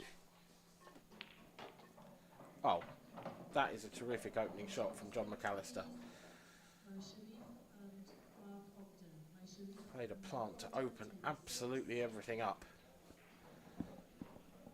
And now he still needs to get back into his rhythm and into perfect position. But if he can, you would expect these yellows to drop.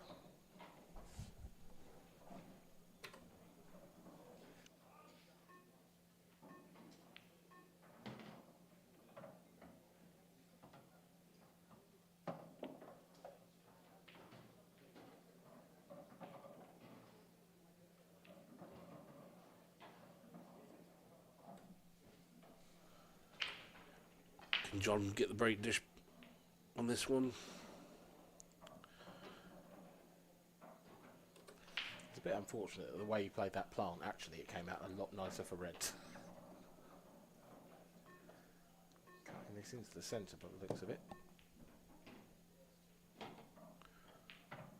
Oh, it deserves so much better. That might sneak in the other pocket now. But if he's not, that is hard done by. Yeah, I'm not convinced. Not convinced that passes. I'm not. I wonder, I mean, I really do wonder if the double's on. Oh, he's looking at some plant in the middle. Screw back. Oh, he's trying to play off the red. Well, that was ambitious. I still think he was trying to play the plant. Do you? I don't know. He got pretty close with that yellow. I think that's what he was playing.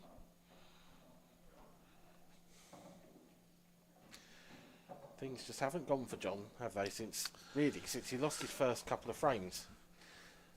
The 5th and 6th frame. He had an opportunity, a good opportunity in the 6th frame to take a 5-1 lead. And even though he did get himself a break dish in the 8th frame, Liam Dunster has been pretty much spot on ever since he worked his way back into the match. Can't really see him messing these reds up either, can you, Scott? No, for what you see, he had a dodgy 2 frames at the beginning, but ever since then, he just looked like the normal Liam Dunster.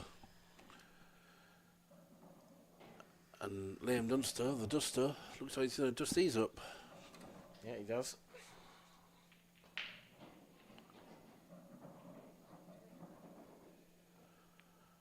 What semi-final we have up after this match, guys? Farnsworth against Ross Fernie. And it will be straight on after this first semi-final. And it looks like Liam could go 7-5 up. Farnsworth v Fernie is one of those matches for me that sounds a little bit like the changing of the guard. It's Ross he's been on the scene for quite a while, but now he's really pushing to win titles, win championships. He's one of the players at the top of the list when you're talking about who's going to win events. Mark Farnsworth has been at the top of that list, or very near the top of that list, for a long time. Yeah. You feel like in 10, 15, 20 years, maybe even shorter than that, it's going to be Ross we're talking about, rather than Mark, as one of the heavy favourites.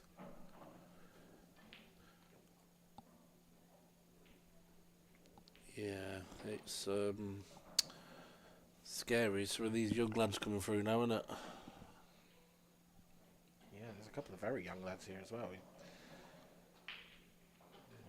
A couple of fully fledged teenagers around the venue playing some top quality pool. Great shot. Yeah, one more needed. This is a delicate one for Liam. Yeah, but he's going to be okay on for the black. Oh, he doesn't have to do anything with it, but Just make sure it goes a little inch forward so you're not on top of the yellow.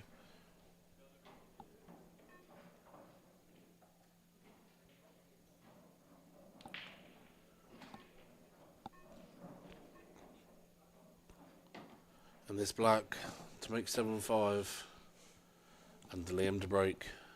Is that right? yeah. Yeah. And what hell of a turnaround this is.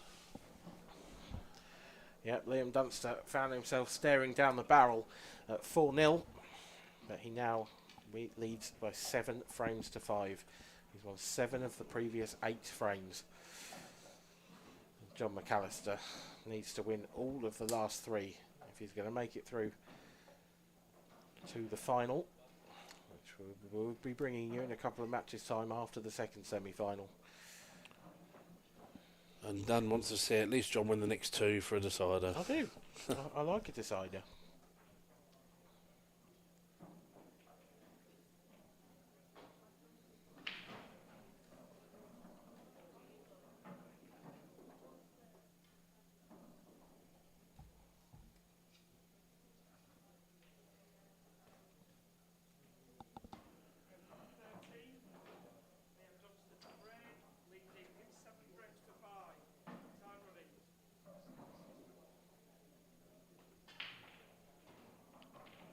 As you see Liam doing his routine, ready for his break. It is good to watch. It is for me to watch anyway. It's interesting to see what each top of the player does different, isn't it? Yeah, absolutely. Some of them just throw the cue ball down and get on with it, don't they? Whereas, I'm one of them. Well, that'd be the top player part, but you're a pro. means nothing these days, is it? Oh, I wouldn't go that far. Having said that, doesn't matter whether you're Liam Dunster style of breaking or whether you're the Scott Anderson style of breaking. You still need a little bit of luck every now and then. And Liam hasn't got it. Yeah, and it was controlled as well, wasn't it? It was the white's where it wants to be. So I fancy these yellows, you know. If he gets this first shot right, I fancy these. And then John's break, done. You could have your decider. It's very possible.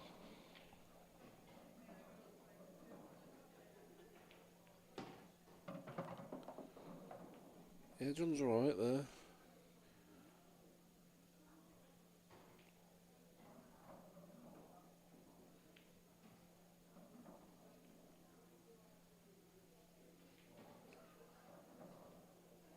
Needs to make sure he gets in the middle after this shot, I think. Or he's going to take it now. Yeah, he could take it now. Yeah, just roll it in. Yeah, it's not bad. No, it's all on this next shot, I think. Need to have the right angle to make sure you can get onto the other middle, I'm saying. Yeah, I'd probably say that's the right shot. If not the top one for definite. Where the red is on the top right pocket. That's after this. Need to make sure the white can go at the top. And there is room. There is room here. Yeah, I mean, he's looking good. He's been in the position he wanted to be in throughout this clearance. It's not over yet. It's not done. He's 50% of the way there, and he's looking reasonably tidy on it.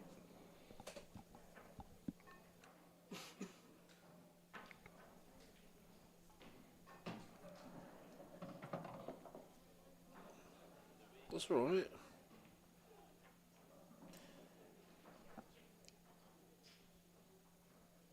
He's got one of them what he wanted. Yeah, he wouldn't have minded a couple more rolls of the ball, would he? Then he could comfortably have taken this one into the middle, and it just makes it a lot easier. Now if he takes that one into the middle, got to be careful of this red. Or he just want to clip it. Surely he's playing with loads of right hand side. That's it. Great shot. Very, very good. So loaded it up with right hand side. Just to kill it off the cushion so it didn't hit the red. Yeah, because if he caught the red there, he's in serious trouble.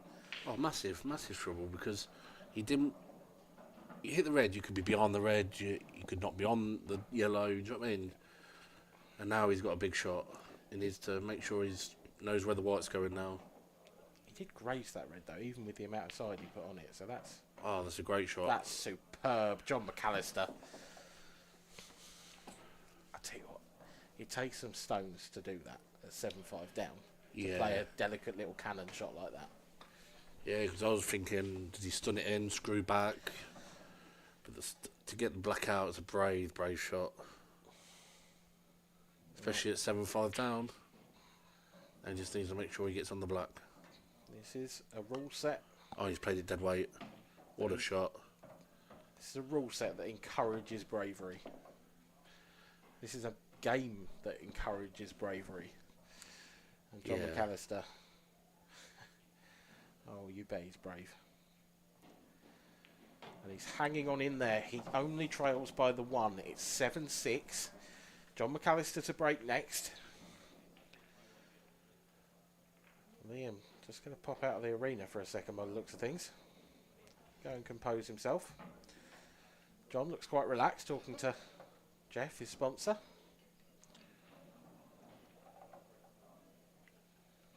sure Danielle would be there watching as well, but I suspect she's probably out in the arena somewhere playing. Yeah, I think that's her back there on the front row.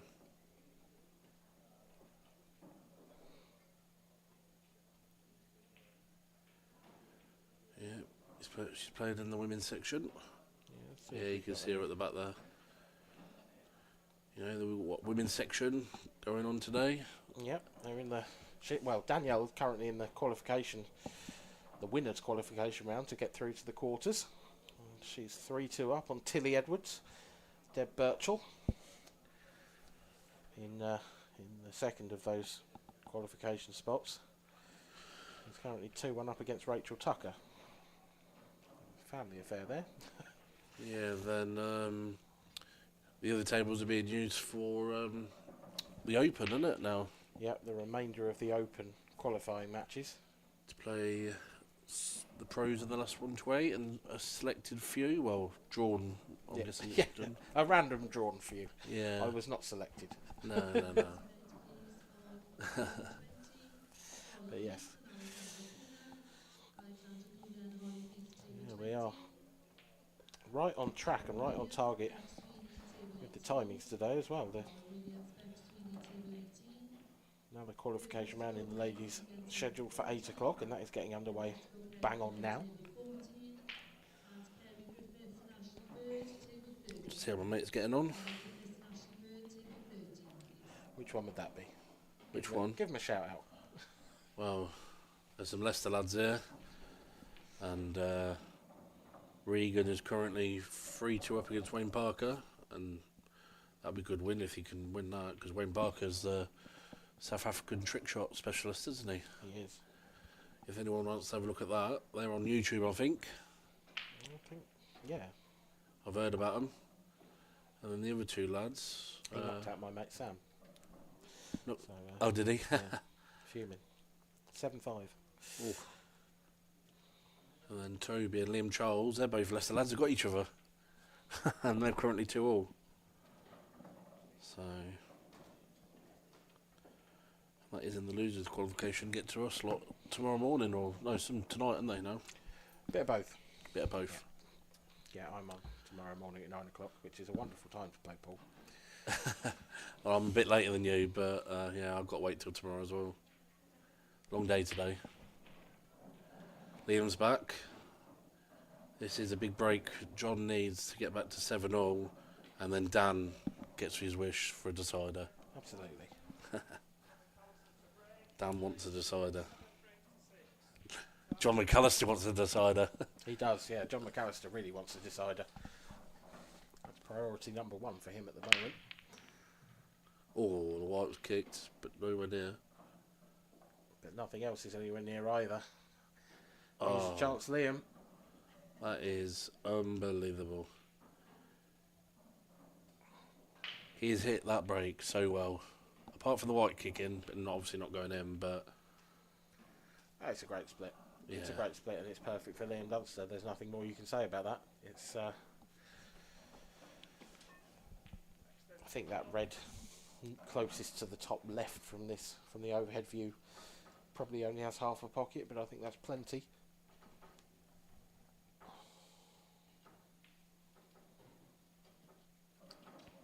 I think the red next to the black goes. If the red next to the black doesn't go, it's a slightly awkward first shot.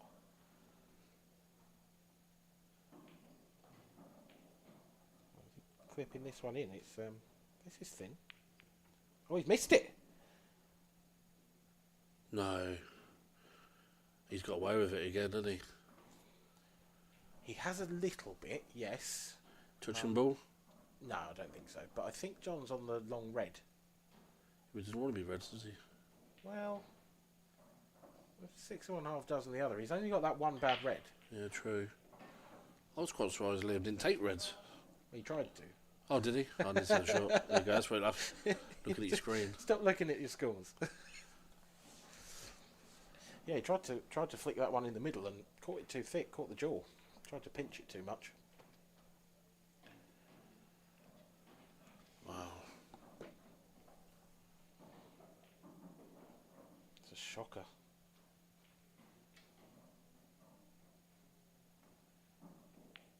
The only thing Liam taking that on tells me is that the red next to the black doesn't go to the bottom right. I thought you were going to say he wanted to decide with you. I very much doubt that. Maybe he's just trying to give Roth Fernie a bit of a rest. Yeah. Yeah, John's got that one problem to solve. If he can I tell you what, if he comes back about an inch or two here, like that, red goes in this bottom right and he stuns the red out.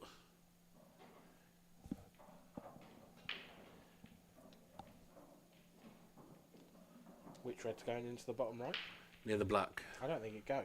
Yeah, there's a because I gap. think Liam would have taken it first if it did. He was bang on it, and it would have been the perfect opener. So I don't think it passes to the bottom right. Right. Well, then that's not the shot. Nope. It's a little wide. Oh, he's actually got away with that. Yeah, he's wiped his feet, that one. He was trying to nudge the red, and to be fair, he came very close to doing it. If he'd nudged that out of ball's width, he'd have been very happy. The good thing is, right, if he nudges it and it goes on the side cushion, or with the space, there is a kind of the big pocket up there. Nudge. Or how's he got away with that? That stuns into it. It's a good shot, isn't it? Yeah, but he's got away with it because it could have been behind the red. Oh yeah, I think he'd been unlucky though. He kind of had to move it. He had to give it a little bit, I think. He's also got the angle to go into the bad ball, what doesn't go apparently by you. Yeah, I think it goes middle. He's quite straight, but a little bit of bottom left. Shot. That's what I was trying to say. That was the lucky part. Yeah. He could have easily gone. The white could have gone top. I think, to be honest, the way things have gone for John in this match a couple of times, I think he deserved that. Yeah, 100%, 100%. Yeah.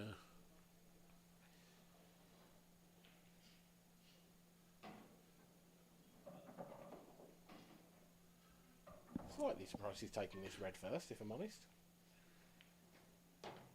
Obviously got a plan, but that... Well, does the black go to the bottom left? Perhaps it does. Doesn't look like it does from there.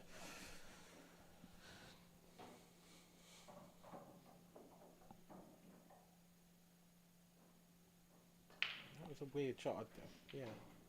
I expected to see him take the other red. He's smiling to himself. He's not entirely happy about this. That was definitely a wry smile. Yeah, I'm not sure he didn't go for the other middle. And then these would have been droppings, but it's still droppings for them boys, isn't it? Yeah, absolutely no mistake with the black from John McAllister. He takes us to a decider. Dan is so happy. I am ecstatic. Bouncing off the ceiling.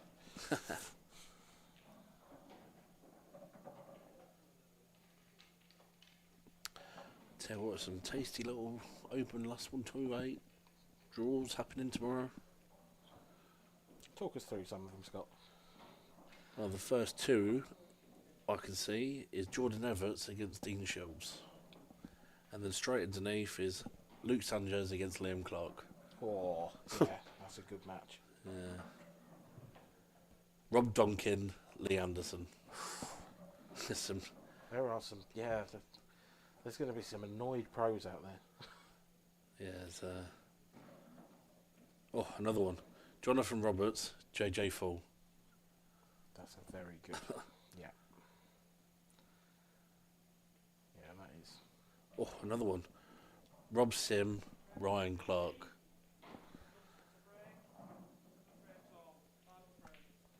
Oh, two local lads.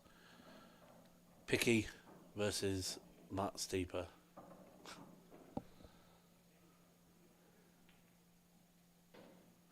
Yeah, there's plenty of action to be had tomorrow morning, that's for sure, and perhaps late into the evening, but right now Liam Dunster is breaking for the match.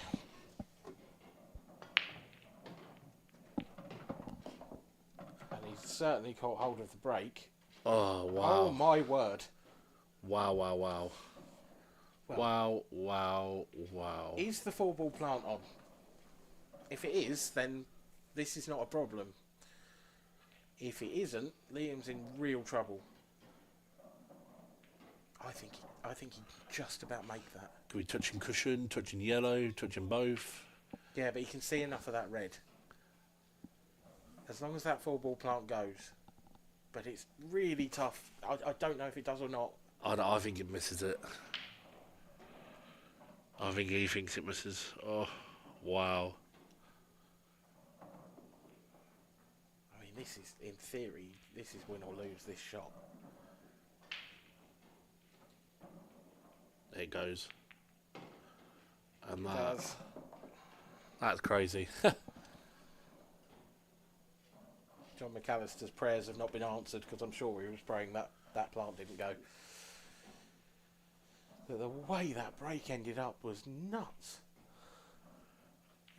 Ludicrous. Imagine that had decided it didn't go. Yeah, but the fact that it does, I mean, you know, That's worse. It's worse for worse for John. I mean,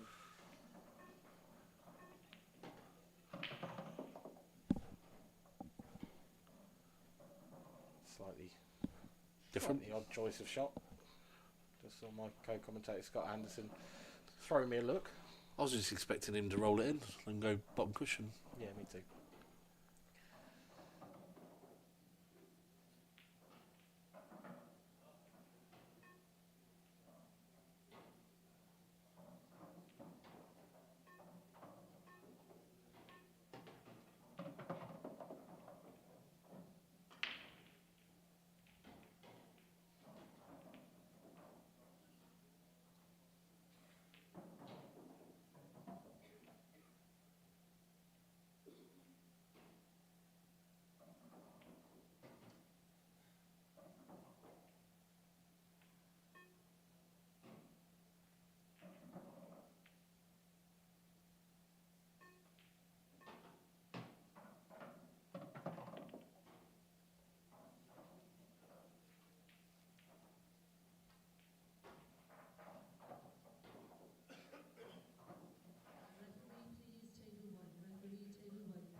Thanks, guys, and I'm here with our first finalist, world champ, pro number 1, living up to reputation.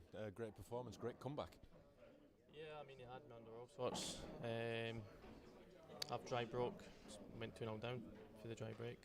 I think I made a mistake in, I can't remember what it was, I think it might have been the third frame or fourth frame, trying to sort of force the ball into the middle bag, but that's probably not the shot I would have went for if I had a little bit more time, but I was kind of forced into it. And he's capitalised on that and dished as well, went 4-0 down. I thought that's almost it really.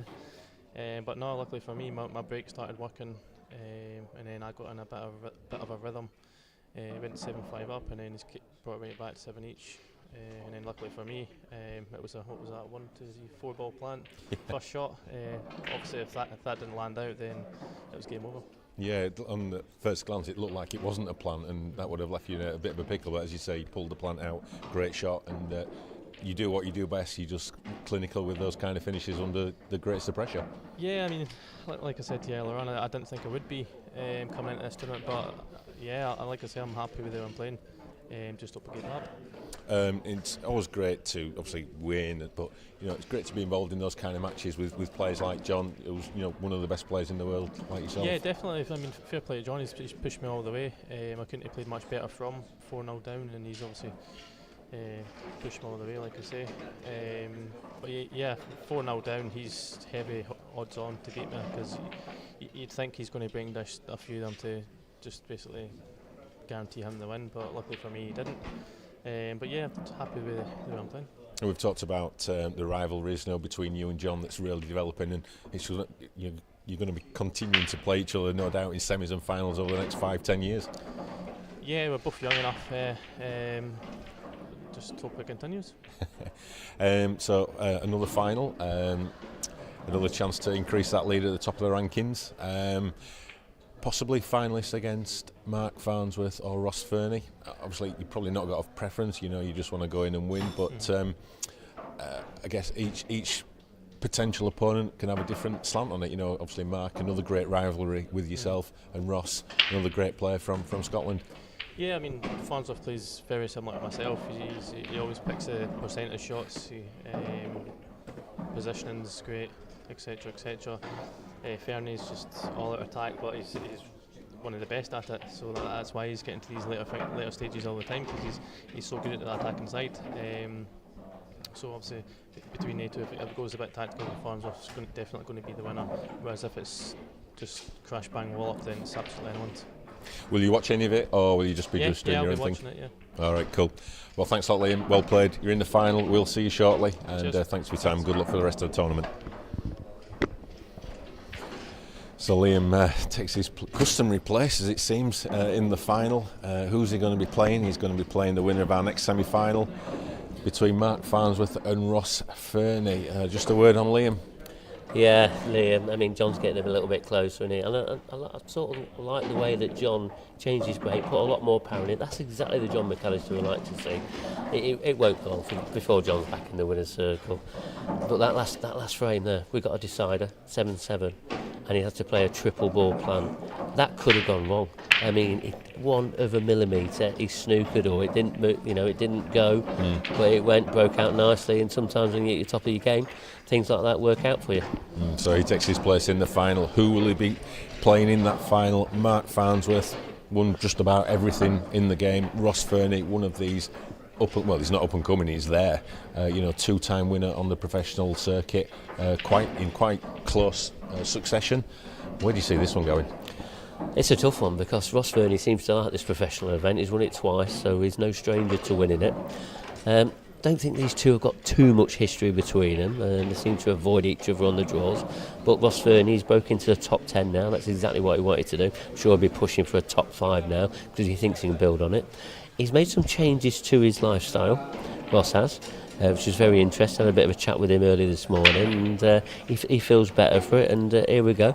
He's in an IPA semi-final again, and Mark's going to have his work cut out. But we saw what Mark did to Michael Tomlinson quite easily, and if Mark breaks well like he did, I'm always very critical of Mark's break, like I was when I was doing commentary against the Michael Tomlinson match. Is his break going to work this time? I'm sure it is, because he's playing well as well. It's going to be a really interesting matchup. And whoever gets through to the final, there's going to be a great angle on the final. It could be, Liam against Mark, and we know about their rivalry that's sort of been growing over the past sort of 4 or 5 years. Or it could be Liam and Ross, an all-Scottish final. Yeah, another all-Scottish final. It'd be an absolute classic. Yeah, I mean, everybody on pen and paper want it to be the Liam and the Mark final. But you can't write Ross off, and that will still be a big final. And Liam and Ross, they've got plenty of history in a lot of finals, especially up north where they play quite a lot against each other. And I'm really excited to watch this match. And Ross has done a number on Liam a few times. We've seen that in Champions Cup, for example. He doesn't fear anyone now, and the way that he's playing, there's no reason for him to fear. The only criticism I've got about him is when he breaks off, he's got a bit of a loose white. That's something he's got to work on. He doesn't like me saying it about him, but I'm quite critical with some of that. So because he does go right through the break, and then you'll see the white bouncing off. He needs to control that white ball, because against Mark Farnsworth, you don't get many chances. That has set it up absolutely perfectly. I think it's time to go. The players are having the handshakes. They're just about to lag for the break. The referee's getting it all underway. Let's get over to the combox, guys. Thanks, Kev. Yep, not just me in the combox, but no longer Scott Anderson either. And as soon as he's got his headphones sorted out, and I might put them the other way round. Oh no, you're right. Yep. Gareth Hibbert is going to be joining me, but actually he's not going to be joining me. He's going to be joining Mark Pickworth. So, hi Gaz. Bye Gaz. Cheers, Dan. We'll have a little switch. Nice to see you for 2 seconds. 2 seconds, lovely.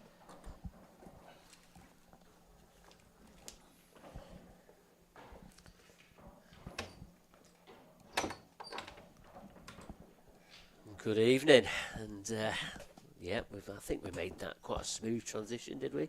Well, about as smooth as it could have been, I think. Yeah, when you're a TV superstar like you, Pickers, everything's got to be smooth, isn't it? So then, you know a lot about these two players, don't you? You've got a bit of history between all of these. I mean, you've played Ross Fernie a lot of times in that Champions Cup, and you played Mark a good lot of times. Yeah. And I played them both in the Worlds, actually. These are at this venue 3 months ago, wasn't it? And luckily enough came on the right side of it. But yeah, with Ross, we played a couple of times in the Champions Cup as well. And funnily enough, I went in off the break, I think at 3-2 up in a match, and he thought he couldn't qualify. And he could if he won that frame. And he was sort of rushing around the table and made a mess of it. And I ended up beating him 4-2 and qualifying. And if he'd got the draw, he'd have finished ahead of me. So he needs to work on his mathematics, I think. Yeah, he's sometimes. I think he underrates himself a little bit at times. He knows he can beat everyone. I said in the studio there with Kevin, he doesn't fear anyone, and I think we've seen that he's won this event twice. He's won 2 big pro events, and he can beat anyone on his day. He's definitely improved the last year or two, as in everyone knew how good he was, but he's putting the results together now, stringing them.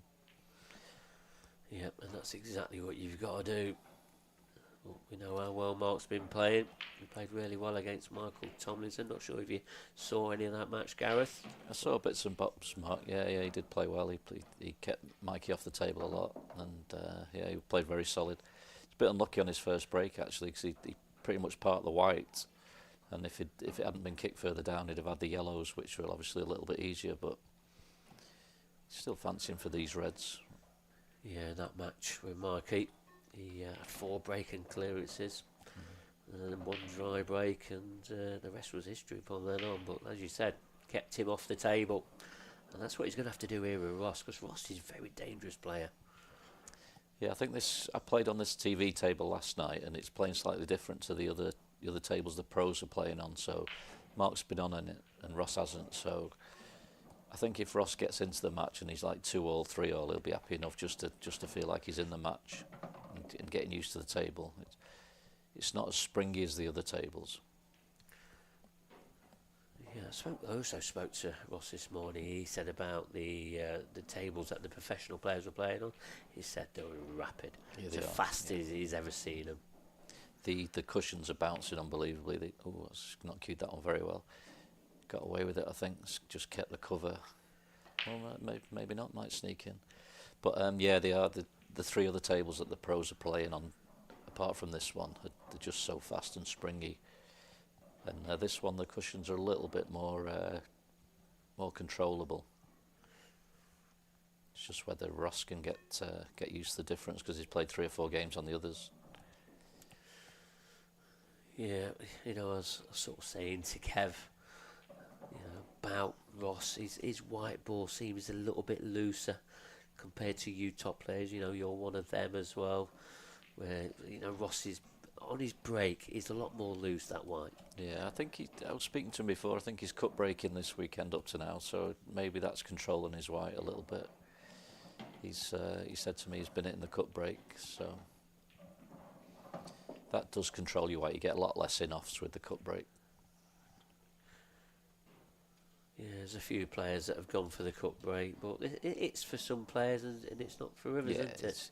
I think if you are good at it and hit it well, it can leave easy finishes, and you do get less in-offs with it, definitely. So that is the main reason it's such a big thing in black ball, I think, because the in-off the break's just 90% of the time you've lost the frame, haven't you? So, but I think it can leave easy finishes if you hit it well.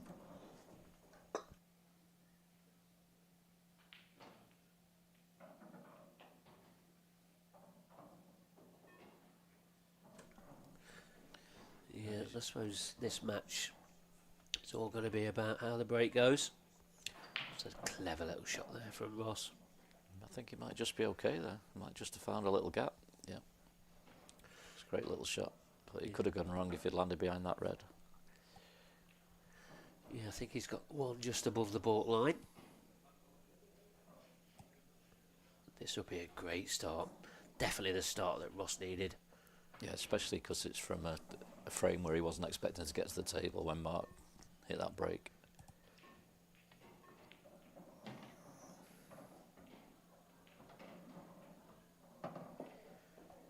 The way that white was spinning, he may have had to put a little bit of swerve on that.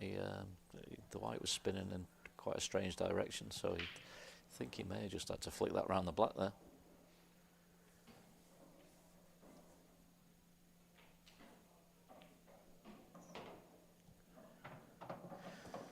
So, one good positional shot now. You should see him screw this back. Yeah, he's got a big area just past the middle pocket. Probably use the side cushion just past the middle. Doesn't want to be hampered really. Yeah, it could have been hampered, but it's not bad. The only problem he's got now, make sure he don't cannon this red. He got down a little quick then and thought it's a bit trickier than he thinks. Yeah, because I'm not sure he can screw straight out. I think he is doing. Is it nice thin clip? Yeah, just got a little flick. Yeah, he's fine. Yeah, it probably could have gone wrong, but as long as he hit it thin enough, it was always coming out. He just needed that second look, didn't he? He got down as if he was going to play it so quickly, but even though it's over the pocket, it was worth another look. There you see it. The first black is down, and it goes to Ross Fernie. 1-0 ahead. Definitely the start that Ross needed. Seems very relaxed, doesn't he? He does, yeah. I'm just speaking to him just before the game. Yeah, he looked pretty cool. He's happy to still be in and says he's playing well. So yeah, he mentioned to me this morning he's made a bit of a lifestyle change and seems to be working. He did look a bit slimmer when I saw him. Yeah, I think he's lost a little bit. Mark with his normal focused self. Yeah, it'll be a bit. Mark's one of those players that hates making mistakes, so he's just well, we all do, but he makes less than most, so he'll be gutted that he missed that red down the cushion there. Yeah, he's missed a couple in that corner. He missed one earlier on against Mikey. Yeah, but he's his biggest critic. As you say, he makes less mistakes than most. Yeah. He's moving to the side, Ross, so he's definitely going to be cut breaking. Yeah, so he's hitting the. Obviously, he's been doing it on different tables. Hopefully, if he can find it to work on this table, that'll give him a great chance of winning.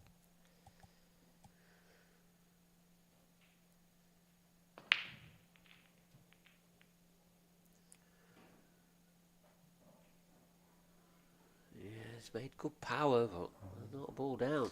Not many balls were threatening pockets really, so that's the worry. As long as they're getting close, you think, yeah, I'll stick with it, but usually get one or two hitting middle jaws or something if they're not going in. But I mean, Ross, he does generate a lot of power when he hits the break head on. yes.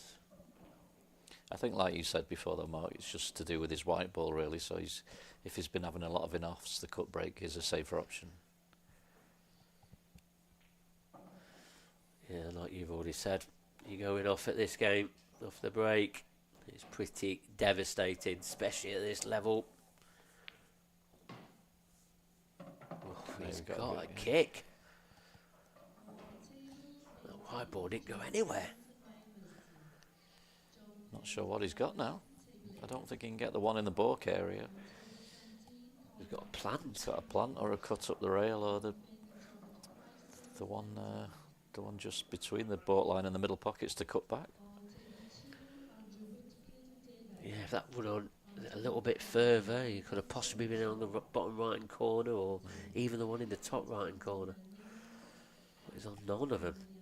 He's got this cut back in the top left. Yeah, that's a shot that's got a bit of safety in it, because it'll cover a couple of balls if it doesn't go in. The plant, if he doesn't get it, he's almost lost the frame, so he's playing this one. Missed it by a long way. He has. Think he was under a bit of shot clock pressure there.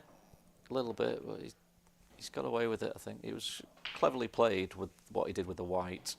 He missed it by a way, so it could have easily left the pocket open, but he's all right. He played it at that good pace, so he was always going to be blocking a yellow. And obviously for the white to go near the black, it's a bit of a bonus. Still favourite for the frame, I'd say now. Depends how this comes out, but I can't see this coming out well for Ross. Don't think there's enough room for that yellow. Probably try and flick the other yellow off the cushion as he plays it. Yeah, he's played it really well. It's come out a little tricky as well. It could have been kinder. I didn't think he could play that shot. No, it looked like the red was too close, didn't it? As you said, what's he got on next? I think he's just got the yellow as nearest to down to the bottom left, hasn't he? Again, it's another one dead weight that it does do a bit of damage if it stays over the pocket. So that clock ticking down. Missed it. Oh. Wow, that was very forgiving. That didn't look in. Didn't deserve to be in, I don't think. No, I think he's got a great chance to go 2-0 now. But was that one of them pots that he's gone for? If you hit it too hard, it misses. You hit it too soft, it misses. He's just hit it in that perfect way. Yeah, I think he thought he missed it, and he gave a little apology, I think, there. At this level, if he didn't cue it particularly well, I think you do expect them to stay up. But with the new cloths and the new tables, it's just we see it all the time. They sometimes drop when you don't expect them. Yeah, very slidey when everything's new.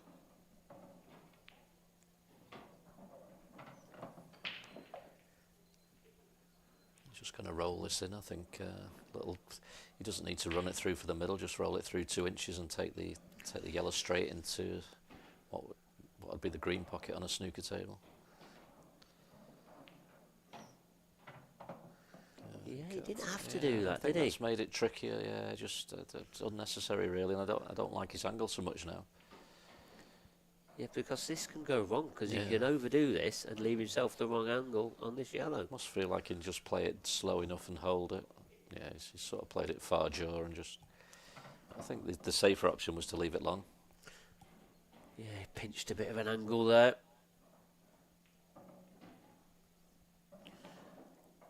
But he won't care. It's black for 2-0. Yeah, there you see it. 2-0 up. Oh, Farnsworth, a couple of misses. Yeah, surprising. Yeah. He obviously got the kick there, first shot, which affected his position, but and left him a tricky pot. But you would expect him to get that a bit closer. He didn't cue it well. Still looks very calm there, Ross. We've just seen in the other semi-final, haven't we, that John got off to a flyer. It's at this level, no leads guaranteed. Momentum can change, breaks can change. Mark won't be worried yet. No, it could be a game of two halves, this can't. It really can. Well, it's a nice start from Ross. It's definitely the one that he wanted. Mark, can he continue this break? Needs a ball.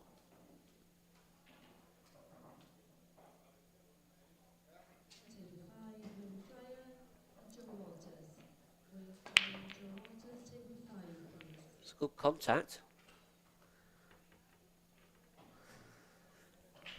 Oh, it's dry. It's very open table. Yeah, no problems, is it? No, I think these yellows are gone. You can go for either set here. Whatever he wants. At first sort of viewing, you did think reds, but I think now we can get through to that yellow. There's even less can go wrong on yellows, isn't there? Yeah, I suppose the red that he's closest to now, that's the toughest for that colour set. As you said, you can get through to that over yellow on the far side. This is massive. A 3-0's a big lead if he breaks next. Gets a good one. These are simple. These are dot to dot. These are dreams, these ones. These are what you dream of, aren't they, Gareth? Mark will have walked away from the table there just knowing what was coming. He'll have looked at him thinking, oh no.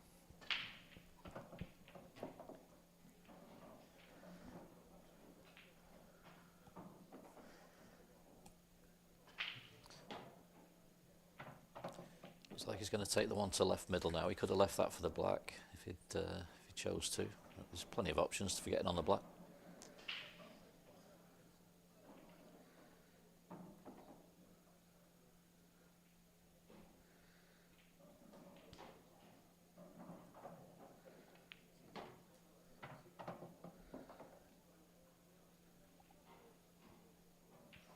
It's all about just not leaving yourself straight on any of these now, really. And any little angle on all these shots, and it's no problems. Yeah, I mean the obvious choice here. He could have a stun it to go to take the one he's closest to the right of that yellow he's taking now. And run it to the bottom cushion. He had loads of options. Yeah. As you said, needs to leave the right angle. Yeah, he'd probably screw up to around about where the black spot is, the level with it, and just for an angle to stun it. So he's taking this one. Yeah, and I think he's taking that one just to keep a little bit closer to his work. There's no right or wrong ball there. No, he was never going to miss whichever way he went for those.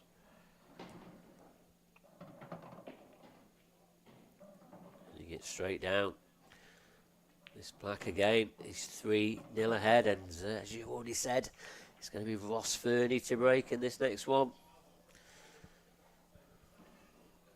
He's making light work of these. I mean, that dry break there from Mark, they just popped out lovely, didn't they? Oh yeah, it was. Ross could go for them for the rest of his life and never miss them till he gets to about 52. Then he might struggle like me.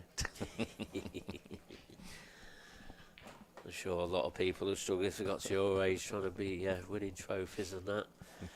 You're like the Barnet man, Gareth, aren't you? You really are. You still haven't gave any of your secrets away, and no. It's just the empty pint pots you leave behind you. That's what we That's can't not the work secret. out. I know it's not the secret, but that's where the prize money goes. Got to spend it on something, I suppose. So, this cup break, how long is he going to keep with this if it don't continue to work?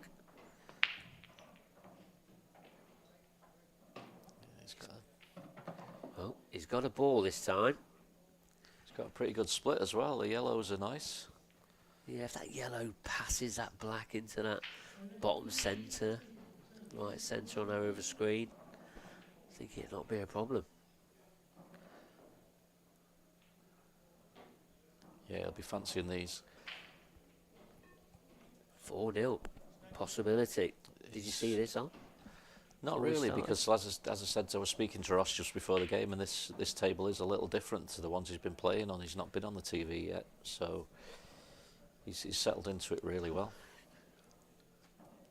it's funny from looking at that top left pocket on the overhead. It looked like the yellow goes past the red, but on this camera angle, it looks pretty tight, doesn't it? Yeah, it did look tight. You're right. On here, this camera angle now, it looks like it flies. It does. But this one looks tight. Maybe going into it, I think. But if he goes into this, he's not leaving anything guaranteed. That's the one by the black, like you said before. Maybe it sneaks past. Yeah, I mean, Ross knows he's behind all of these shots, and yet it didn't go. It's a poor shot. I'm presuming the one that's touching the black just sneaks in near Joe, but it's not the shot he would have wanted on this finish. I think he's hit the red a bit too thick there. Yeah, he needs to get the white more into the middle of the table. Do you think he rushed that shot a little bit, maybe? He's put the yellow he moved into a bit of a tricky position. Now he's got to cue this decent to get the white back in a good place. He's played a nothing shot there. He wasn't on anything. Time pressure got to him a little bit. Yeah, maybe he was thinking a step ahead there. To go 4-0 up against Mark Farnsworth would be huge. Mark, this is a free he must take. Oh, he's missed another one. I think he's overhit that on this table. He's got a bit fortunate there, I think. I don't think he's left anything a gimme. Plant. But the yellow could be going into the red and going safe. And yeah, he overhit that. I think he could have just cued that, got the white into a similar position. Yeah, I think you've said already that, you know, Ross is settled, but Mark Farnsworth definitely hasn't settled. No, he's missed 3 pots already, and Mark will go whole tournaments without missing 3 pots sometimes. That's turned out well. Yeah, so just needs to be careful here. The yellow in the middle of the table, top of that black. So what he needs to make sure he's got a decent angle on. Just dropping these in. Yeah, I think he's going to try and come over to the left-hand cushion and leave the yellow. If he gets into it enough, he might have it in the middle. If not, it'd be straight to the bottom right corner.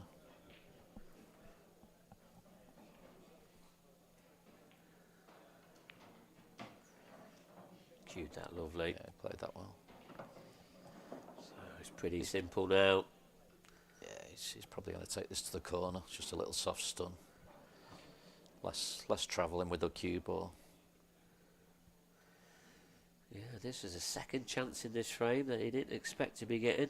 Definitely, we didn't expect to be getting. No, I think Mark should have took his extension maybe on that one and just took a bit more time on it. He certainly overplayed it for me. Hit it a bit hard. Yeah, because he could have probably just trickled it in and probably got the white ball in the position that he needed. He was just off straight, and Ross was a little lucky to leave him that angle, but it was he just didn't need to cue it like that, I don't think.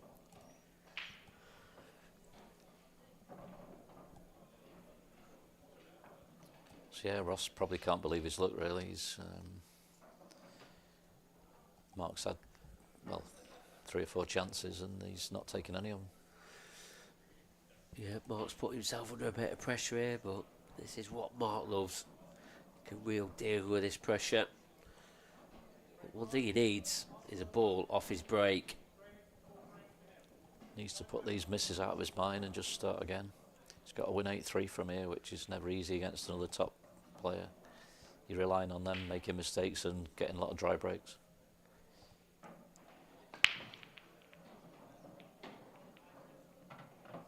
Well, he's got a ball. Good. How's that gone in? I thought that was nowhere near. I thought that was just going to sit on the jaw. Yeah, but the way that Mark stayed at the table, you knew that white ball was close because he was just watching and watching. I thought he was good there. That was unlucky. I think if the white ball had a bit more pace, it was hitting the jaw and bouncing out. Well, things are going from bad to worse. Yeah, Ross has got so many options here now. Obviously, his big issue is in the corner. top left as you look, the 3 balls there. So he'll probably open those, and whichever comes out best he'll go for. I think his plan will be reds, but there's a red on the side that might be trickier. Played on it first shot. No, I think he might. I mean, he's still got a choice of either colour set. They're both okay. They are, but with the yellows are just a little trickier, the 2 by the baud line. Getting the right angles. What about that red just above the black? Well, right of the black on our screen. He played on that then, I think, and he's left it short, so he might have to change his plan completely now. He's going yellows, isn't he? Yeah. Yeah, he was definitely going reds there, but he's left it short. So. Yeah, and as you said, if he'd landed on that one in the left centre, it was easy. Left himself not the best of angles here. Yeah, it's not a gimme finish that it should have been really, this now. He wants to try and keep this simple. I know that's easier said than done, but he needs to get... I mean, do you just leave the white there and take your medicine? He's trying to screw out. Yeah. Where's the white ball? He's fortunate. Yeah, it's not bad, but... He's actually perfect to get that yellow out of the way, has he? Yeah, but which ball's he going to get on next, I think? Can he just run into the yellow that's sort of on the breaking spot?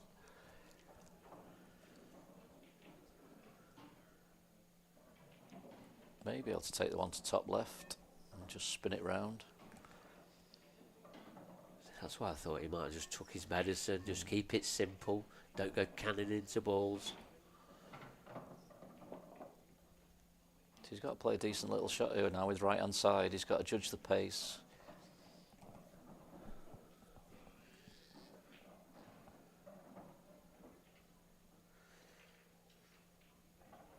Yep.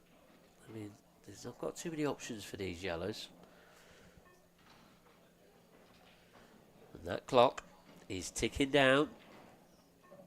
Doesn't look to be putting right on it, so he's coming out. He's found a little gap. He's played it well, but he's only got this top yellow. I've always played that with right. You're playing into more space there. I've got a feeling the cue ball's getting away from him here. Got to really dig into this. And that yellow ball, that doesn't pot in the left centre, it only goes in the right centre.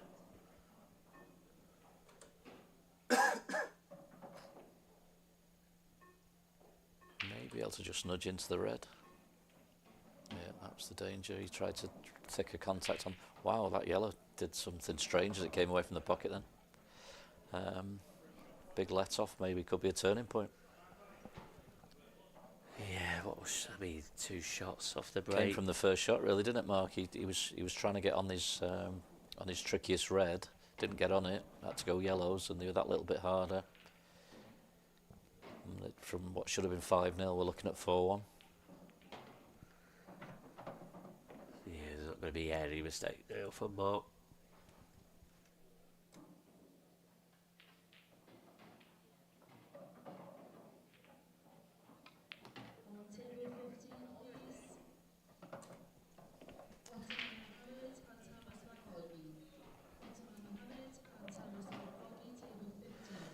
We always say about momentum changes, and this could be one in this match. Yeah, this is exactly what Mark needed. It's been a little bit untidy at the start of this match, really. Yeah, he's played some loose ones. Yeah, it's definitely not settled. Mark hasn't.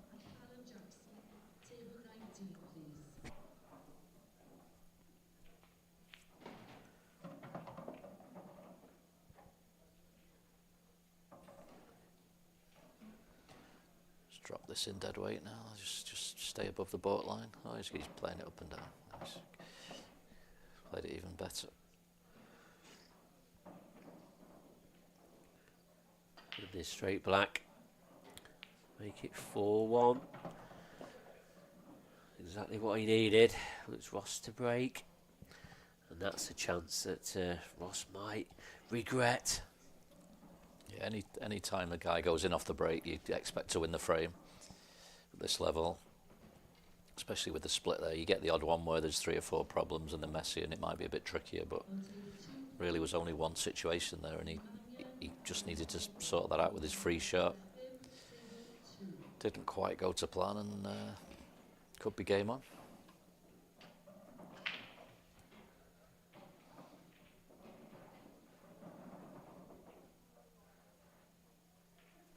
I think he'll stick with the cut break here, won't he?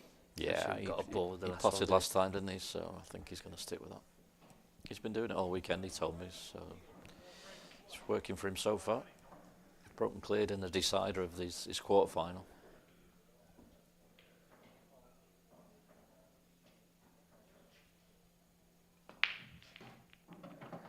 Oh, he's got a ball again. That's what you want with a cut break. You want one to see one going early, because you don't so often get a late runner with a cut break. He did on his last one, but And how about that for a split? lovely split, isn't it? It's just a black in it. That's the only problem ball. Yeah, I think he can leave the one over the pocket, can't he? Leave the red over, the yellow over the. We could even go reds actually, and just because that one goes past. I think yellows and leave the one over the pocket, just to take the black across.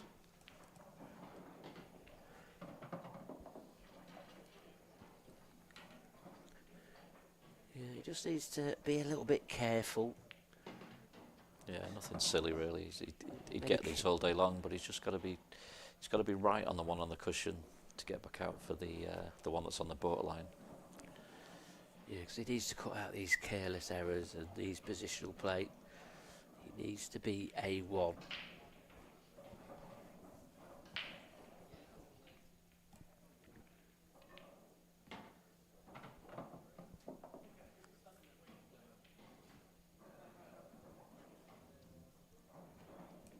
I might have been tempted to try and get up there a bit earlier, to be honest, because if you come a wrong angle now, you've not got many other options. Here's the white ball. Careless. Can he see it? May just be okay, but it's very tight. Well, if he can, he'll be very fortunate. Now he's looking up and down, I think. That is careless there from Ross Fernie. He didn't need to go that close to the red. No, he did. The side didn't take. He wanted to be way away from there.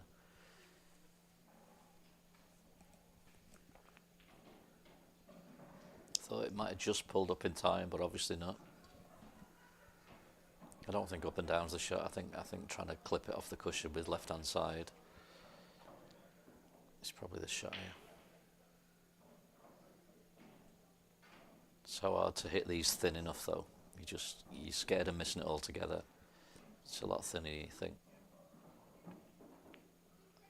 In fact, he's overcut it. But,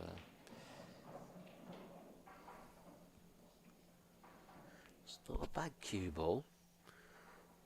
He's got the red into the bottom centre, left centre as we call it. I mean, you wouldn't take the one in the top left now, I don't think. Don't think the black goes top right. I think the one he's closest to does go, but it's just a bit of a stretch and it's a bit thin. I think it's giving him something to think about here. Can he play this and get the black out as well? But I think that's risky. I think the one to middle's pretty horrible. That's the problem. You'd fancy him for it 9 out of 10, but it's you've lost the frame if you don't get it. Yeah, he's played the cannon well as well. Still not in prime position, but I think he'll take it at this stage. So's the black ball here. That's going to be the key shot. Where's the cue ball again? It's loose. There's only one place this is going, I think. Oh, he might still have a pot. So he might think that's percentage-wise, that's the better option with 2 yellows over the pocket.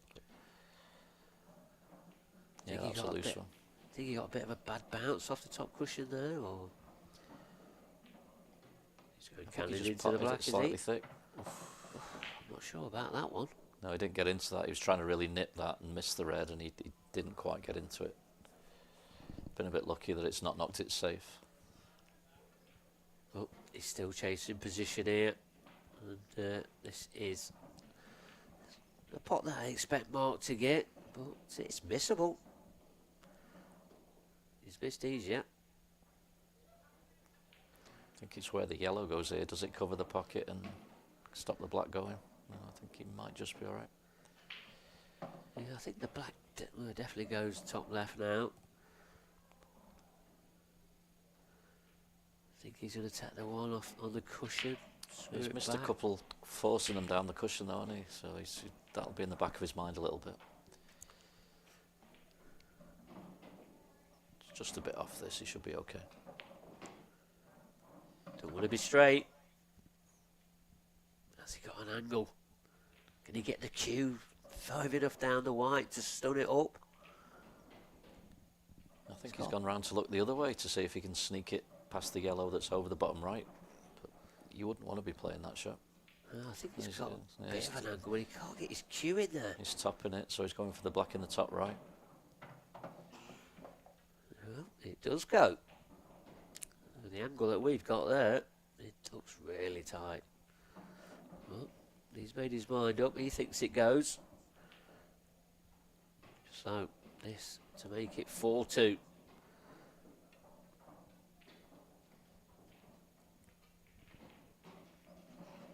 No problem. And it does go. It's 4-2 now. And Ross, he could be, what, a couple of frames away here. He should be 6-0 ahead. He'll be feeling a bit gutted about these last two because they've been pretty easy chances, really, for Ross's standard, the way he's started the match. Yeah, when you're a player and you're 4-0 ahead, 2 gilt-edged chances, how can you sort of feel? He'll just try and put it out of his mind, but it's easier said than done. If he'd said to him at the start of the game he'd be 4-2 up, he'd be delighted, but he's sat there thinking now it should be 6-0 and it's game on again. He'll be expecting Mark to break and clear now. That's just the way pool goes.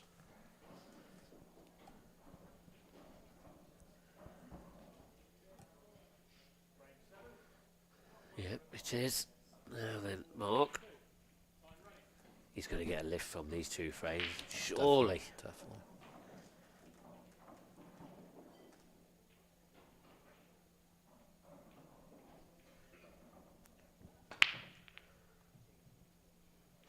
Anything track into a pocket? It didn't hit him great. Not as good as his others.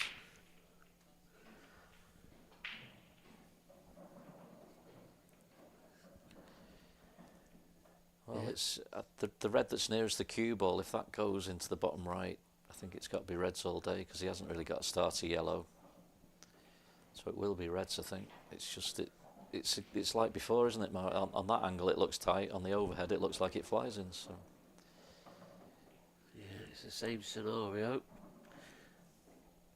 But when you're in this semi-final stage, these are the chances you've got to take. if he's not sure, he could just run the one to the left middle and leave an angle to the one on the other middle to just nudge it down the cushion a bit, and he should land on his other red across. So if it's tight, that's probably a safe enough option. It looks like the way he's played that, he's going to think it'll drop in. Yeah, I think he's got to take the one in the middle pocket first, is he? Yeah, he's going to just drop it in and leave it just an off angle. He'd like to play this next one after this dead weight, so it'd give the pocket every chance of taking it. He'd like a little bit of angle to come on and off the cushion, something like that. Just keeps having a look. This is I think tight. I think he'd have liked that sort of the 3/4 ball pot, but the other way, I think, just dropping it more into a blind pocket so the white comes out. He's got to play this a bit harder now. And maybe he's not going to be able to get on the red that's in the top, the other red that's in the top half of the table. I don't think he can get enough pace on it if it's tight. It's risky. It's not the ideal angle for how tight the pot is. There's our referee, Darren Maidman, doing a fantastic job as always. He's just trying to drop this in. Can he get a better top on it? Oh, it flew in. Yeah, didn't even touch the jaw, did it? Was big in that shot. That shot up a little bit there, weren't we? He's going to leave a mid-distance red the next shot after this, so it's still not a gimme finish yet. Yeah, he just needs to take his medicine here. Don't try and get close to it. Just keep it nice and simple. That's okay. I think is he going to be canning into a ball here? I'm not sure I'd have been screwing that. I think I just rolled that and I'd have took the middle of the 3 reds into the opposite right. This brings other balls into play, this shot. Cannon into balls. It's lovely that though. Played that really nice. Don't think it can go wrong now. Yeah, 3 rollings really. Just roll this in. Try and get it off the cushion if you can. It don't matter if not. Just drop this in.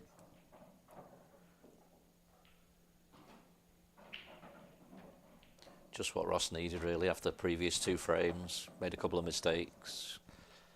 Chances he should have took. So with Mark's break, he was probably fearing the worst there. It could be 4-3, but now he's got that little lead again. 3 frames up. Yeah, these frames that Mark keeps gifting away, these dry breaks, are really hurting him now. Well, as you said, Gareth Rossford is going to be feeling a lot better now.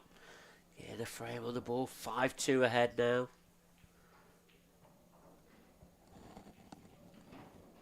Yeah, it's mad how the game changed, isn't it? Just you think that the pool gods would do Mark a favour there because Ross has made a couple of mistakes, but they certainly didn't.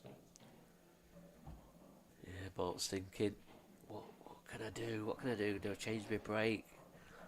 So he needs to get his break working. Another thing he's going to need is a chance off Ross Fernie's break.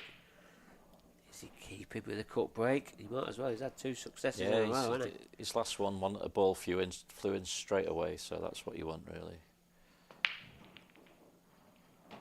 Well, he's got a ball in. It's a black. Oh, he's got 3, one of each and a black. Yeah. So it's going to be a re-rack. Ross will be breaking again, but he'll be happy that he's getting a ball.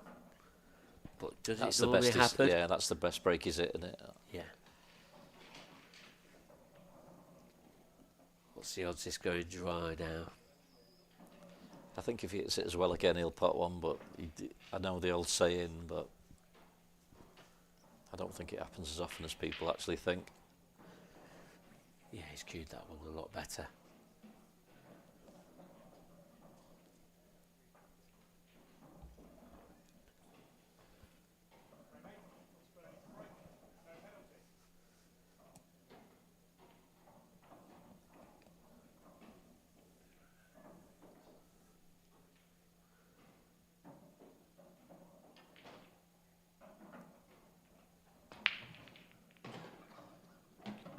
Two reds and a yellow. 3 this time. Yeah. Hit that a bit lower, I think. The cue ball came off a bit lower, but it's a lovely split.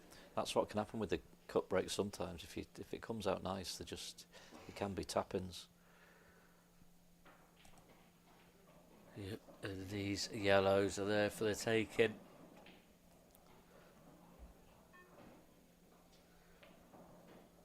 Yeah, I think the one just above the between the baulk line and the middle pockets is going to be the trickiest one. Doesn't go to the left middle, I don't think, so he's got to find a different pocket for that one. Yeah, I think this shot here, this is an important one. He needs to make sure he gets back up the table, leave himself a couple of options maybe. He's going up table. Now, does that yellow pass into left centre? It'll make things a lot easier if it does. No, I don't think that passes. So he's still got a couple of options now. I don't think that yellow that we're talking about goes to the bottom left either. No, definitely not. But does it go to the bottom right? I think what he wants is just to leave a just off straight angle on the yellow to the left middle, which he might have just done, just to run. Ooh, is he slightly too straight? Can he pinch a little bit, just to run through and take the other yellow to the opposite middle? Probably run just half an inch too far for what he'd ideally like. Can maybe just put this to the left-hand jaw, pinch a bit of angle. Yeah, like you said, it wasn't perfect, but he pinched that pocket, and it looks okay. And the yellow just below the baulk line, is that passing the top right? Make things a bit easier. You don't have to put it in there. He's got options. Run it through.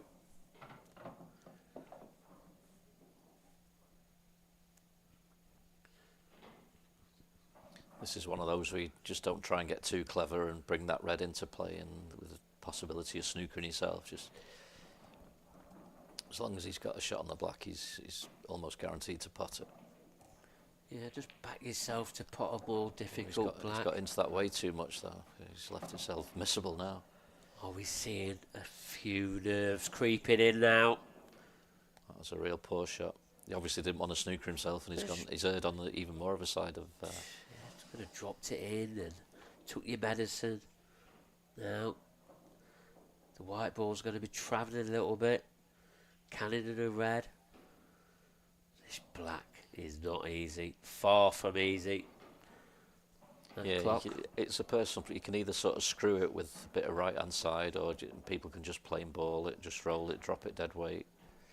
I think he's screwing it with a bit of right. Got it. Right in the middle. Took it well. Yeah, he's made it. Yeah, you don't like putting yourself in those positions, do you, Mark? You just. No, you don't. But he's made hard work of that. As long as you get them, it doesn't matter. 6-2. Mark to break next. He needs a ball. Desperately needs a ball off his break. Yeah, he'll have felt like he was back in it at 4-2, and he's just had one break, and suddenly it's 6-2 again. So that's what this game does to you. Mark, I want to try and keep Ross away from 7 frames as long as possible. Looking like an all-Scottish final at the moment, Pickers. Yeah, it is.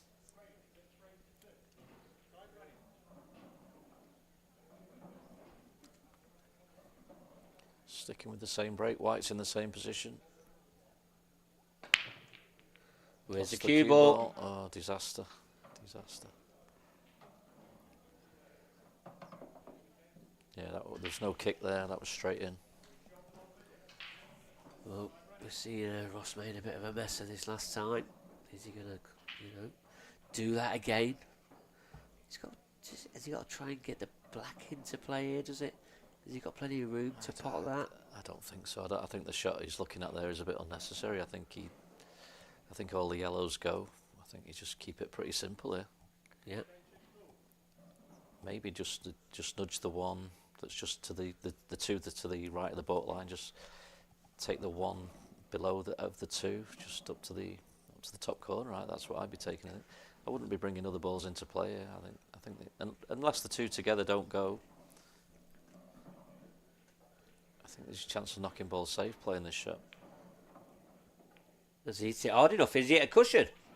Oh, I didn't think he'd hit it hard enough then when he first hit it. It's turned out a good shot, but it could have been a little risky. Yeah, I don't think you'd have took that one. No, I think it was every ball had a pocket. I think it was a little risky, that one.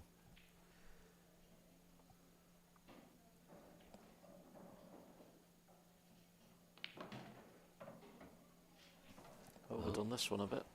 Yeah, he's punched that in well. But is he going to be going away from his work here a little bit? Don't think he can get to that one in the bottom right hand corner.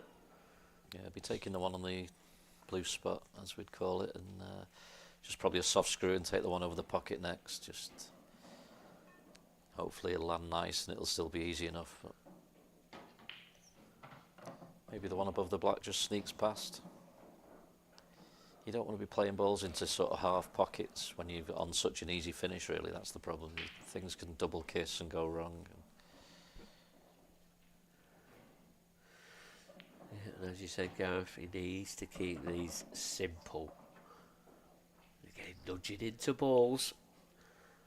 Just putting that yellow a little bit more safer than what it was. Yeah, especially with the angle he's left, because he's nudging again, I think, now. Is he getting a little bit nervy out there now? Is he seeing the winning line?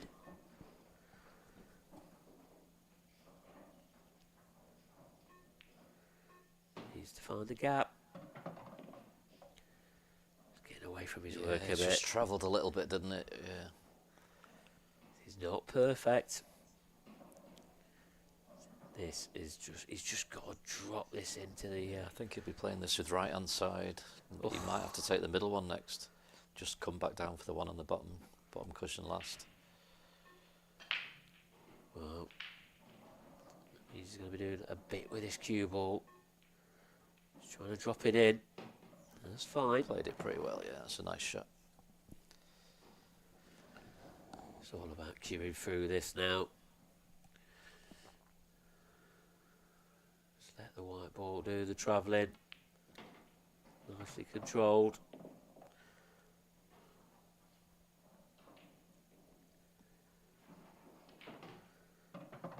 Again, he's got into that a little bit. Where's he gone with the cue ball? Oh, wow.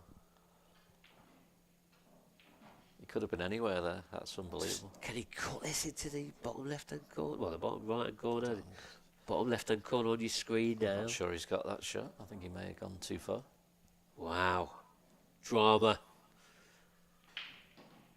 No, he's Can lucky. you play it with side, but then your middle pocket's in play?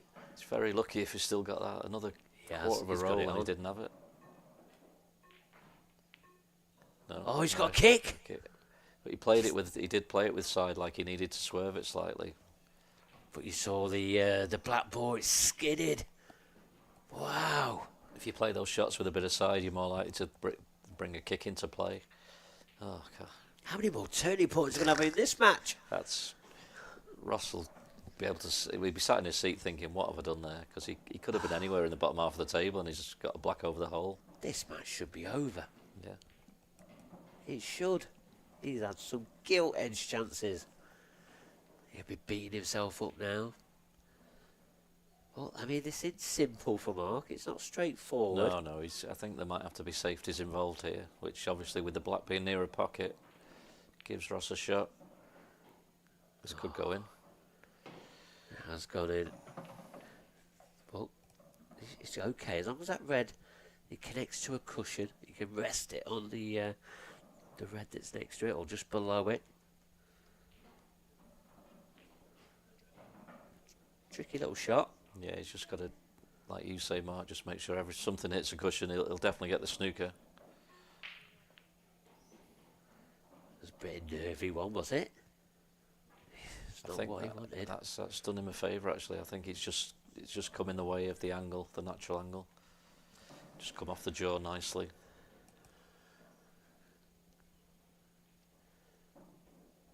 Yeah, I think there's probably two cushions to hit this, maybe one cushion escape. think But he the just- two cushion cuts the in off out. Yeah, I don't think you think about potting this one. If you get contact here, you're still in a good position. And where's the cue ball gone? He's just- That's careless. Yeah. He didn't need to do that. No, he needed to be putting more side on it in the bottom cushion. Like you say, it was a two cushion escape, that one. If he'd got contact there, he was probably still favourite. I think he's played that as a one cushion escape. No need. No need. I think he's feeling it a bit now, Ross is.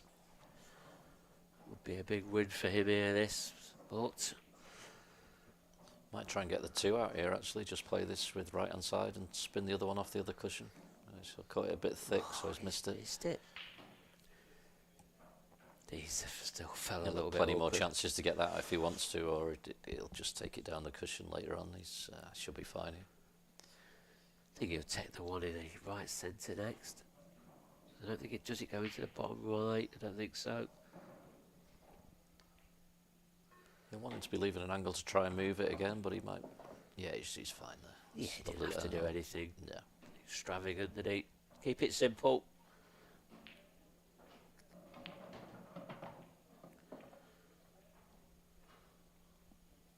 Mark's living off scraps here, and he's sort of getting himself slightly back in the match. Yeah, but as I said, he's keeping Ross off that frame score of 7. Needs to keep him off as long as possible. Needs to put some doubt in his mind.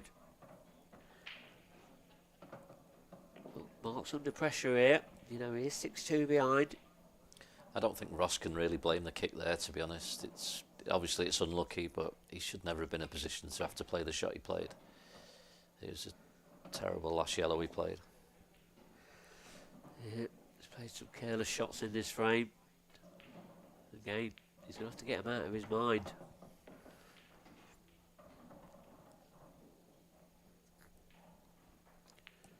Well, he's He's still in it, Mark Farnsworth. 6-3 now. He's making a bit of a game of this.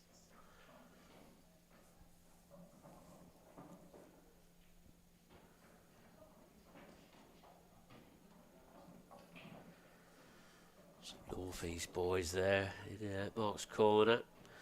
Ryan Clark, Gav Robinson. 2 quarter-finalists as well, weren't they? Yeah, Ryan beat me earlier on, actually. Yeah, 8-6. Do you want to bring it up? I nearly brought it up after the match. Yeah, he's been knocking on the door and for a while. He's had a couple of semi-final appearances. He's very solid. He played well against me. We both made 2 or 3 errors, but it was a pretty decent match, really. You've seen more in this match than what you've made. Yeah. So, Ross Fernie to break. His break's been working for him. Yeah, he's been putting plenty. This pool game, though, it's so psychological. They're going to affect him. These misses, these errors.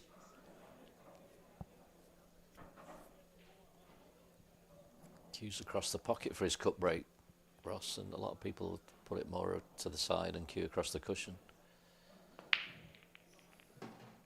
Well, he's got a ball again. Black ball, though. Oh. Goes in one pocket. Does that mean he's taking reds? I think, yeah.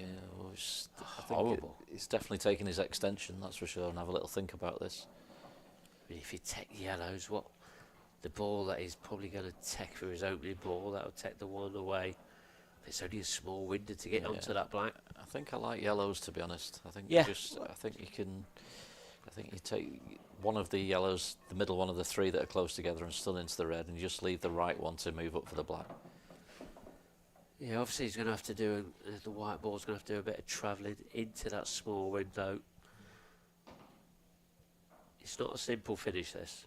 I'd have liked a little more angle on the middle of those 3 yellows, just to guarantee to stun into the red. He's got to force this slightly now. He's just not. It's careless. It was the first shot that was careless, really. He just left himself slightly off angle. And this is where things get very hard.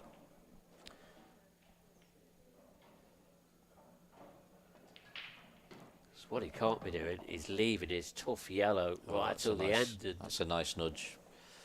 So he can screw into the red now, and then it's all about the angle he leaves on the yellow to middle to go up for the black. It'll all be about the pace of the cue ball.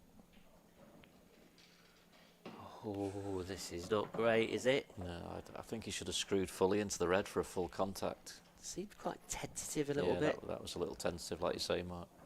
I'm not sure he can hold this, to be honest. It looks a bit of a clip back. Has he got to come twice across the table? I think that might be the shot on these tables.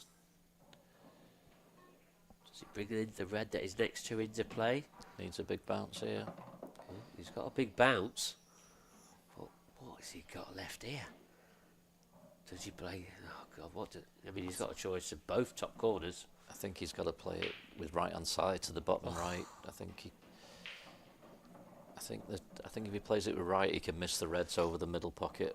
I think if he plays this plain ball, he's bringing those reds into play. Well, this would be one of those shots. I think he's even looking at screwing round here. Loads of bottom and left hand side to go off 4 cushions. Wow, huge shot. This is going to be spectacular if this comes off. It's a shot he's got in his locker, but to do it at this time with time running out. Well, strap yourselves in. Big shot. Ross Fernie. Doesn't like it, and then it's down to 10 seconds now. Yep, well that's his motion, isn't it? Just waits for that 10-second beep. The little cue ball was travelling, not very far. It didn't grip in time, and he's obviously cued into the reds. Well, I think it's a bit of leg of lamb time. This could go anywhere. Going for the cut. He is going for the cut. What a pot there from Ross Fernie. Wow. Wow, I didn't think you could see enough of the black there. There was a bit sticking out. Incredible shot. Cut. And he's just walked back to his seat like it was over the pocket. Mark 11, 100% thought he was getting back to the table there. Wow. Brilliant shot that. And there's Mark just having a little giggle to himself. How has he potted that under the pressure that he's under as well? Unbelievable shot. Unbelievable. Oh, if that doesn't give you a lift, I'm not sure what does. How many times out of 10 do you pot that? One? One if you're lucky, yeah. If you're lucky. Yeah. I think, like you say, Mark, he played a couple of tentative shots earlier on in the finish, and he just threw his arm at that one, and he cued it lovely, and it's just like there was just enough sticking out. It was a dream, it really was. Brilliant shot. One that we'll remember. Wins this match. Ross Fernie's going to remember that one for some time. Mark Farnsworth, can he get a ball off the break? Don't think so. He can't. Another dry break from Mark Farnsworth. A little bit messy this time. Yeah, this is not the sort of clearance you want when you're trying to close the match out. But does he go for this opportunity? He's a very attacking player, Ross. He is. I think the red that he's closest to does obviously pot, but what damage will it do? It's a bit in-offish. Can he get into it enough to develop the other red? If it doesn't work out, he's probably no shot on. Does he just take an easy yellow and work his way into the finish? He's playing safe after all that. Big build-up. Yeah, he doesn't need to chase the finish, does he? 7-3 ahead. There you go, Mark. Make something out of them. Does Mark just play the same shot? We're going to see a little bit of a stalemate in this top right corner. Is Mark going to try and tie up something else?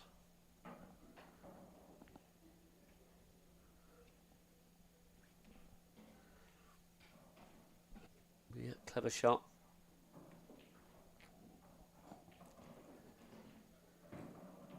I think he's going to try and develop these now. Good white ball. It's a good shot, actually, yeah. Played it well. Yeah, very good. Don't want that to be touchy ball. I don't think it is. If it is, it makes things a lot easier for Mark Farnsworth. So it's only a little touch shot. Yeah. Ooh, that was a bit pushy, that was a bit pushy for me, that. I think the way it came out, he sort of miscued it and pushed it a little bit. Yeah, referee didn't call it, but he didn't cue it like a dream though, did he? I think he wanted to nip it a bit more, and for me that white sort of followed through slightly. Mark could know if he'd done it and he would have called it, so obviously it wasn't, but it just from the above angle it did look a little. Well, still an open table. No ball being selected yet. The reds are just opening up a little bit now, especially when Mark opens these up. Oh, he's trying to tie it up, but the black's open now. He's left the red to middle there. So I think where he's putting his cue there, he's looking at probably a cross double, or back double should I call it. Tough finish to work out, but it's definitely gettable. He's not going to get a better chance, I don't think. Yeah, he's made his mind up. He's gone a little bit far for this double. Yeah, it's not ideal now. It's tricky, that now. I mean, he can get back in that area if he takes this one in the bottom right corner. Screw it on and off the cushion, leave yourself that double. I think that's the ball you'd want to land on off the double, though, isn't it, Mark? So yeah. If that one's not there, there's not really another red to land on. No, there's not. As he made his mind up, that clock is ticking down. Too thick. Look where that red's gone. Mark could be sort of happy where that red's gone. Yeah, the yellow still may go, or he could maybe stun across into it now. I think it still goes to bottom left, to be honest.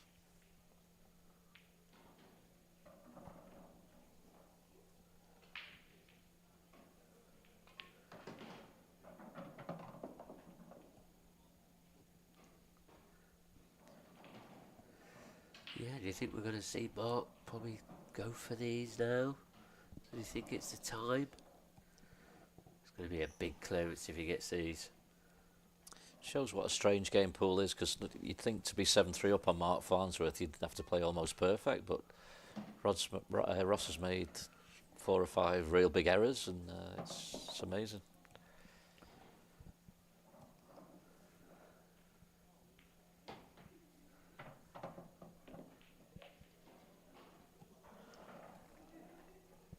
Yeah, just somewhat he's looking at leaving the nice angle now, just to stun down. They all go. Oh, didn't think he got that. No, they definitely missed that. Yeah, That's he a did deserve surprising that one miss. to He drop. rushed that one a little bit, Mark. Yeah. He's not been himself in this game. It's been very hard for Mark. I think the break has taken a lot Yeah, of but momentum out of him. he missed balls in the first couple of frames, didn't he, that you'd never normally see him miss, and it's just been a downward spiral, really. Yeah, not been at the races.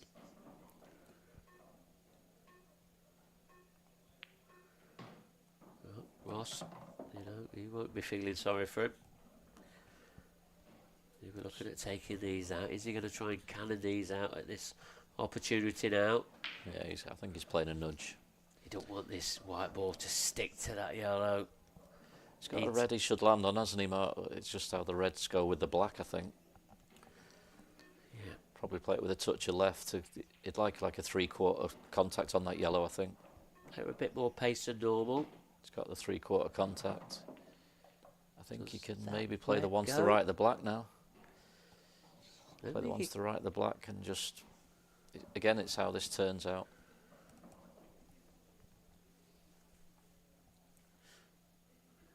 Yeah, it's not come out of that opportunity, but as you said, he's got another one. Be a little careful here. The black could cover the red over the pocket. He's put the black safe and left a plant, so this, or even a double maybe. Do you think he takes his double now, or if that red passes into the bottom right corner? I don't think it does. The one that's just below the black spot. No, it's either a plant or a double, I think.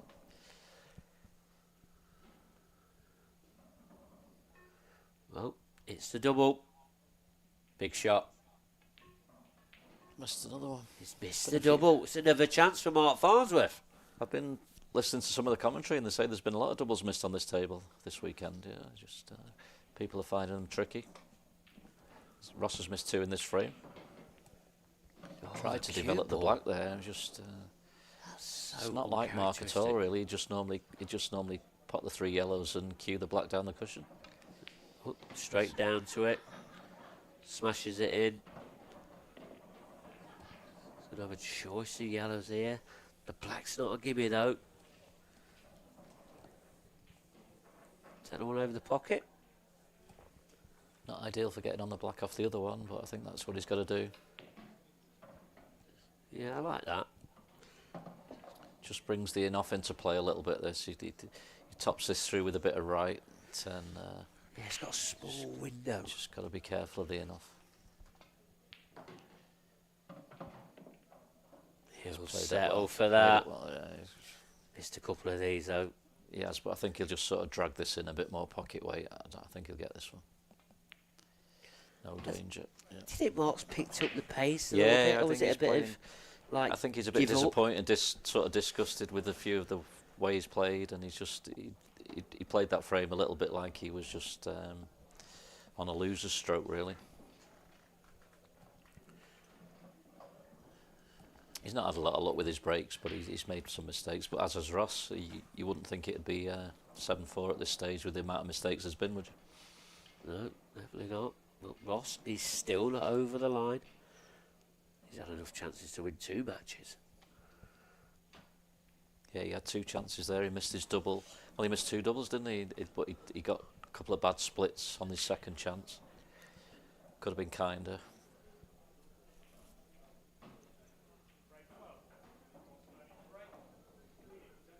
Well, this break has been working for Ross.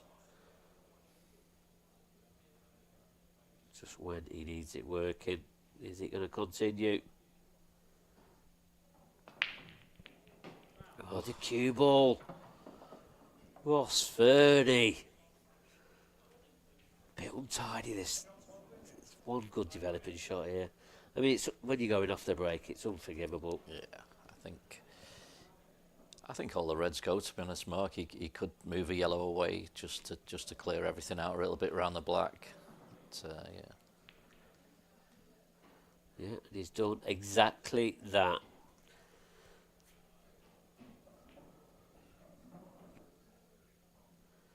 Russell will be getting a little bit worried in his seat there because he knows he should have this match won. I think we've got another twist here, haven't we? There's some edginess out there. As you already said, Mark's very disappointed with his performance. I think he's taking his time a bit more now. I think he realises he's sort of slightly back in this. Yeah, it's going to be him to break next as well.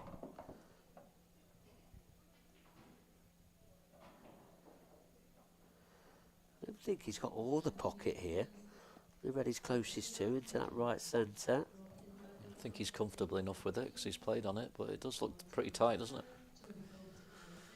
Yeah, some of our camera angles that show the true refraction. Oh, just bashes it in like an easy one. Got to Move cue the this one now, commentators wrong. Yeah, he's got to get this white through. Probably a foot to get on his ball over the pocket. Hampered cueing. This is where you don't want to kick. He's not cued it. Hit the far jaw. Yeah. I don't think he's getting the white clean, but I don't think he really cued that very well. No, it just hit the far jaw. He didn't go through it. I think he's It's just always got tough the to get cutback. enough on that when you're cueing over. You're sort of digging down on the ball, so you're not getting the same amount of top. The shot before was a little careless, really, to leave himself hampered. Still think he'll pot this and clear up.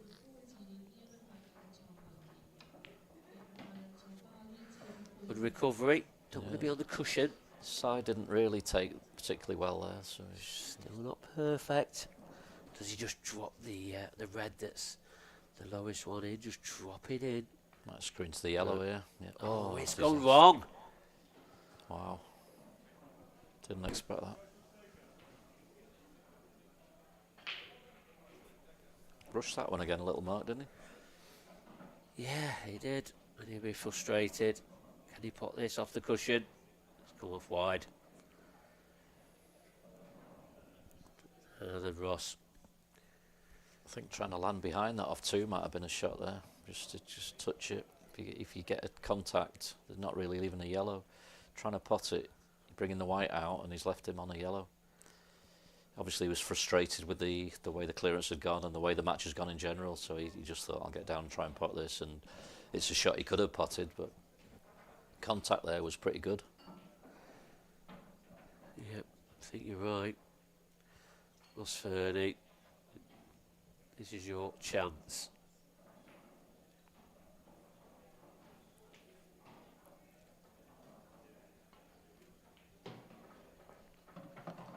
Oh, nudging into balls again. It's not ideal. It's not perfect, is it? What's he got on? A plant? A plant or a safety, I think, or he could maybe play a It's shot to safety. nothing, to the bottom right as we look, and leave Safety the all white. day long, surely. Well, people say it's a little bit negative, but I seven think forehead. I Do think what he you could can maybe to get have. over I the think he line. could maybe have played the pot there to the bottom right as we look on screen, and left the white in the similar area, and still got the snooker. Bit of a shot to nothing. Yeah, because if Mark hits these, Ross is going to have to play a big pot anyway. And that's A not bit bad. like that. Look at this. Can get behind these yellows again, can he? Yeah, I think he can play in the one to the right of the three on the left hand side, and just stun it in and get a good white. If he pots it, you fancy him for game. There's a big hiding place there as well if he doesn't pot it.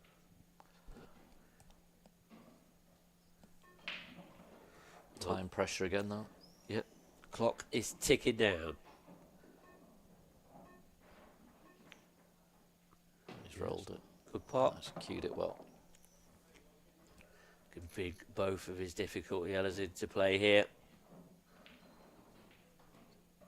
I think he'll try and nudge the one just slightly more over the middle and stay on the one down the cushion if he can. Seems like he's got a deep enough angle on this one. Oh, it's turned out well. That could have just settled, but it's beautiful. Yep, and now this is going to be pretty simple from here, surely. Surely we can't see another error from Ross Fernie. He's got to hold himself together now. He won't get much of a break before the final though, will he, Mark? So he needs to just get himself settled if he does take these balls out. And I don't think he'll be able to make these mistakes against Liam. I think you're right. But you wouldn't expect him to beat Mark 8-4 with these mistakes, which has been one of those games.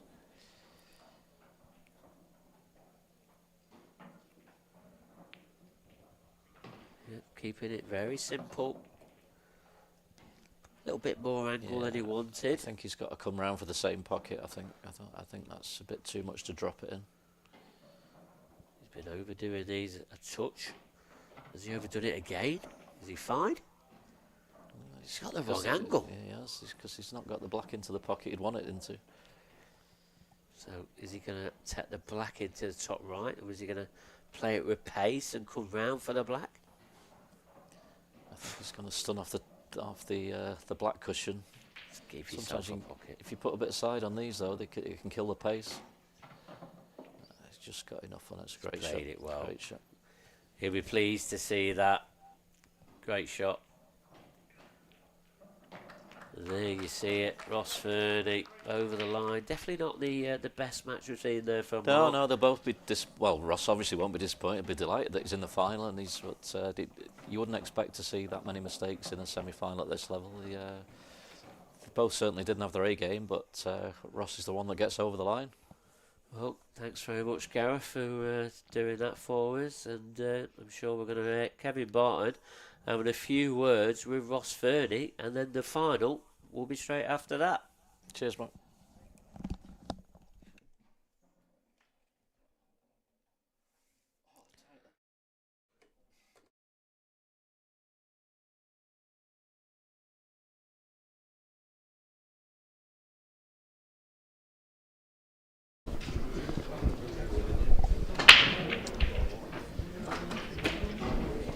Thanks a lot, Mark, and I'm here with our second finalist, Ross Fernie. Ross, fantastic performance there against a world-class player in Mark. You must be thoroughly delighted with your form.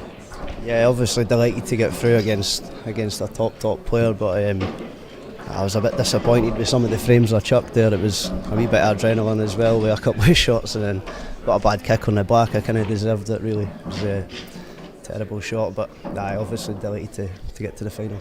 Yeah, I mean, such a tough field, and to get to a final, is an achievement in itself. What would it mean to you to win another title to add to the two that you're already amassed in quite recent times? Yeah, obviously it'd be amazing, but it's going to be tough against, it's probably the best player in the world at the minute, so I'm going to need to be at the top of my game, but it should be a really good game. Yeah, I'm sure all of Scotland will be tuning in. You and Liam, both obviously from Scotland, played each other many times. I think the last time I can remember you played him, certainly in an IPA event, I think you beat him in the Champions Cup possibly. But what's your record like against him, and are they the sort of matches that that you play the game for? Yeah, I'm not sure really, but I know in tournaments he's probably had the upper hand on his overall, but we're pretty close in practice and stuff, so you need to be at your top of your game. You can't be off it at all, or he just beats you, so I need to play well. You seem to be playing, certainly the last 12 months since we came out of lockdown, you seem to be playing with a new focus, a new vision. What do you put that down to? Not sure really, just staying off the drink that's a big one, but I felt quite good all week, leading up to it. So I've just try to dig in and hopefully play well in the final. Are you putting more hours in on the practice table, for example? Not really, but it's more quality. I'm focusing more when I do play instead of just playing bounce games and that. I'm concentrating more, so I think that's helping me. You know, whatever you're doing, it's working well. You're in the final. You've got a little 20-minute break now. What time's what to just powder your nose and dust yourself down and get ready for the final? Yep, magic. Okay, Ross, thanks a lot. Good luck in the final. Cheers. Cheers. So it's going to be an all-Scottish battle in the final. Liam Dunster, Ross Fernie, Mark Pickworth. Great performance from Ross Fernie. Yeah, extraordinary game. Never seen so many errors from Mark Farnsworth, and even Ross, he had his fair share of errors as well. And I think Ross will be happy about the two definitely getting to the final. He produced some brilliant stuff at the start, but he got edgy, and he's going to have to produce a lot better stuff to beat Liam Dunster. Yeah, I mean, it's always going to be a tall ask against Mark Farnsworth, one of the greats of the game, but Ross was up to the challenge. Yeah, he was, and I said to you earlier that he's not afraid of anyone now. He probably was 2-3 years ago where he was afraid of all the top players, but he knows he's one of the top players now. He's into the top 8. He's battling on to try and get into the top 5. Yeah, it's going to be a tall order, but when you get into finals, that's exactly what you need to do to get into the top 5. And we've seen it, even just away from the table. He's playing with a different type of attitude, a bit more mature attitude. Yeah, and I said to you, he's had a lifestyle change. We're seeing him change his break a little bit. I was very critical about him to yourself, about he's got a very loose white ball, but he's changing to the cut break now, where he's got a lot more control of the white ball, and that seems to be making a little bit of a difference to him. He seems to have more control of the game here, where yes, he goes for some berserk finishes at times, and he'll keep learning. He's a young lad, and he's going to be learning a lot against all these top players here at the IPA. And in the final, he's not going to be afraid at all of Liam, is he? I know Liam's beaten him, but he's beaten Liam as well. Yeah, he certainly has. These two have got plenty of history, especially playing up the north of the border in Scotland. No doubt they've played thousands of times from like the grassroots age right up to where they are now, and I'm sure they're going to be playing each other for a lot of years coming. But yeah, it's going to be an interesting matchup. Liam's obviously favourite, number 1, the world champion, of course he is. Of course he's got nothing to lose. Just go out there, produce your best stuff, and who knows what could happen. There's no reason why he can't get his 3rd professional title. I know, and in such a short space of time as well. I mean, it's like a bus, isn't it? He's waited a while, he's won his first, won his second, and could he win his 3rd? Oh, quite easily could. But we haven't seen, we saw Liam have that 8-7 against John. That has been his only push throughout this professional event. Can Ross push him? Yeah, I think he can, but how much has that last match taken out of him? How much has that taken the toll with all them unforced errors, all them missed pots? He's got to just come out fresh thinking and go out all attack. Get it done. Got to play pretty much error-free pool to beat the world champ and pro number 1. Yeah, well, you say there's going to be error-free pool. There's going to be some nerves out there. There really is, and we're probably going to be a bit tentative at the start, but what he can't do is give Liam Dunster a very big lead, because Liam doesn't give out big leads. And Liam's record in finals is absolutely incredible. I think I was looking at a stat, it's something like 11 out of 13 or it's something like that. I mean, it's a ridiculous percentage. Yeah, I mean 11 wins out of 13 finals, incredible. And against some of the players that he's played against, we've seen him in some memorable finals, we really have, and he's played all the top players. You don't get to a final unless you are one of the top players, and Ross Fernie, he's got to think to himself, now I'm one of the top players, I want this title, and if you want to win titles you've got to be beating players like Liam Dunster, and that's what he's got to do tonight. Well, we're just going to have a short break, and we'll be back with the 2 finalists and the final at 10 o'clock, so just a chance to charge your glasses, have a cup of tea, whatever you need to do, get a sandwich, and join us at 10 o'clock for what should be a memorable final. We'll see you at 10.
And welcome back to the final instalment of the UK Pro event here at the Cedar Court Hotel in Bradford. What an amazing 2 days of action we've had, and we're about to conclude with an all-Scottish final that promises to live up the hype that we were talking about 20 minutes ago.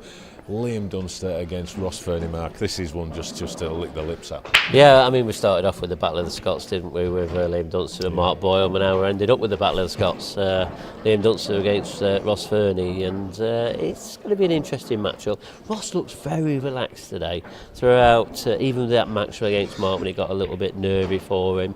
He still looked quite relaxed out there, and he just wanted to take his chances, etc. But he's going to have his work cut out. We know the Duster. We know Liam Dunster is the number one, the world champion. He's going to take some beating. He really is. And he's got to bring his A game. Has to. What do you think is going to be the critical part to this match to enable Ross to get over the line against Liam, who we know has got a phenomenal success rate record in finals? Unforced errors has to be. Ross has got to cut all of them out. He must have had 8 or 9 unforced errors in that previous match against Mark, and he can't even. Two is going to be the max. If he gets more than 2, he's going to lose this match. And because you know that Liam Dunster, he punishes you severely and he makes you sit in that seat for a long time. And Liam Dunster, he doesn't make that many mistakes. It's all about how many mistakes are made tonight. And Liam's had a good hour and a half to relax and prepare the final. Ross has probably literally had 20 minutes. Do you think that could have an impact on this? Yeah, it's a great point, Kevin. And he's definitely going to be a bit fresher. Yeah, he's probably had an extra drink, extra sandwich or whatever he does in his pre-rituals. Ross Fernie just come off that. It's quite a draining match where nothing was going right. Sometimes the finishes were harder than others, and a lot of misses happened to him. And it's just how he's cleared that head in the 20 minutes time that you've given him. Right, okay, Mark. I think we're ready. We are the ready. Players are ready. They're in the arena. The referee's got his gloves on. He's ready. The shot clock operator's ready. The camera team, they're all ready. Scott Anderson in the commentary box, he's ready. So let's get over to Scott and get the action underway. Yeah, cheers, Kev. And here's the final of the pro event, the UK Open here in Bradford. And what a final this is going to be, an all-Scottish final.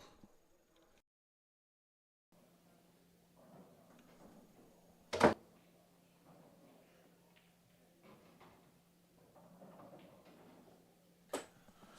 joined with Pickers. How are you, mate?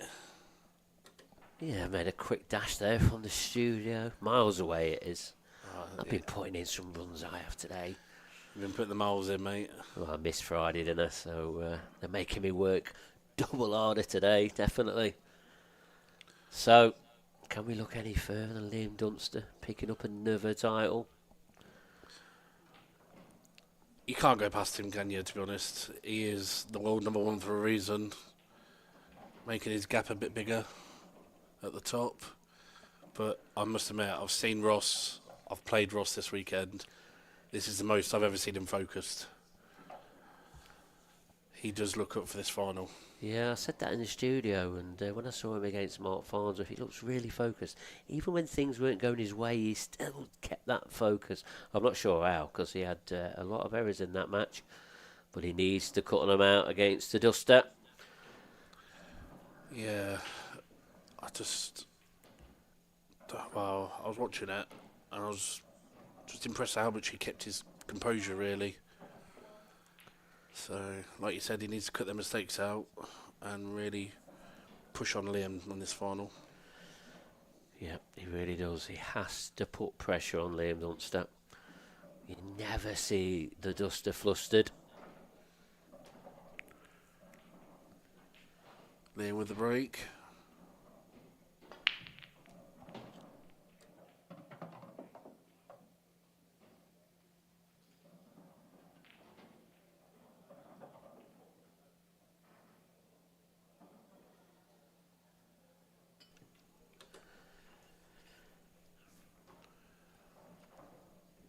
Yeah, well, he's got a ball. He's got a yellow.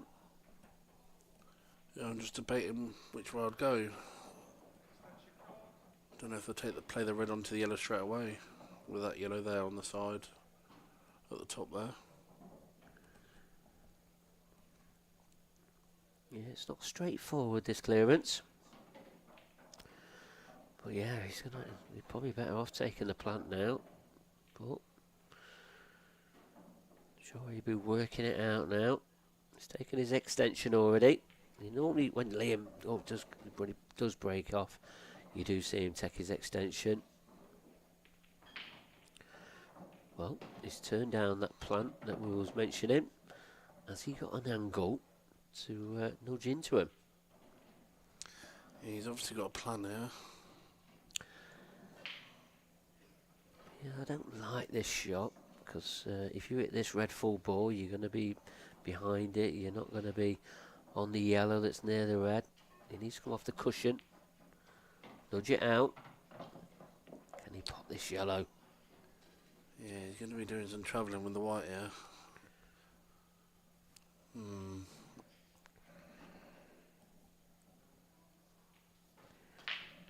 Could clip the red here when he cuts this yellow in. I think he's just going to be covering the bag here. Yeah, or even trying to hide this white ball. Oh, he is trying to hide it. A little bit of a stretch. Tucking it up. Oh, what a shot. What a touch. That's welded. Oh, yeah, I think there's a foul coming there. Can he get past on the bottom cushion? Without hitting that yellow? Wow, this is super tough now for Ross. Especially if he can't get off that bottom cushion. He's going to have to play off jaws. Yeah, it's a bit naughty, isn't it? That one.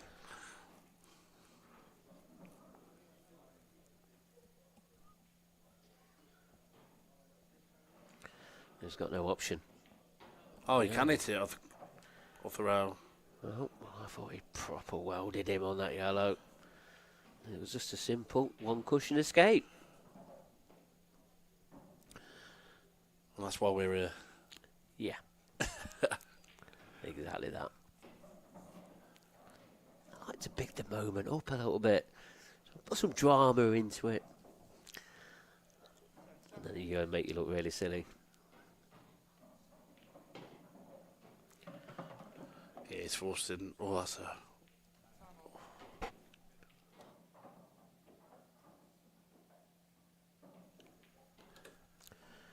We reckon he had bad contact there.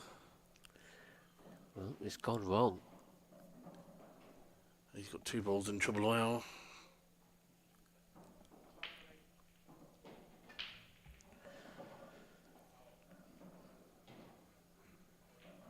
As you can see, I don't think that yellow goes in the middle anymore. And it definitely don't go on the top. So Liam's got to do something a bit different than what he was originally planning. Well, he's made his mind up. Can he double this? Into the top left-hand corner? Can you see enough of that yellow?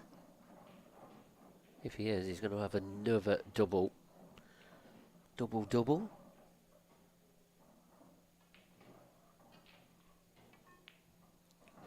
Come off wide. Wow. That came really wide, didn't it? Yeah, these new cushions, new cloth, they completely bounce. A lot different than what they on your normal club table. Well, Ross won't care. First chance for Ross then. Yeah, and you've got to make these like bread and butter, haven't you? He's left this a little bit tricky though. Again, a little bit careless, that is. Should have easily got on and off the cushion and on the tougher red. Yeah, he's got no pressure though, is he, really? You know, he'd still be alright there. Yeah, he's rerouting a little bit. But, as you said, shouldn't be a problem. Just needs to be a bit careful with this white ball. You just try and take your medicine a little bit, keep it simple. Take this red into the left centre next, or play this angle here. Yeah, he's a good shot there. Yeah, played it well. It's a different Ross, what I've seen this weekend. More composed. Looks more settled than ever before what I've seen of him. Yeah, very positive.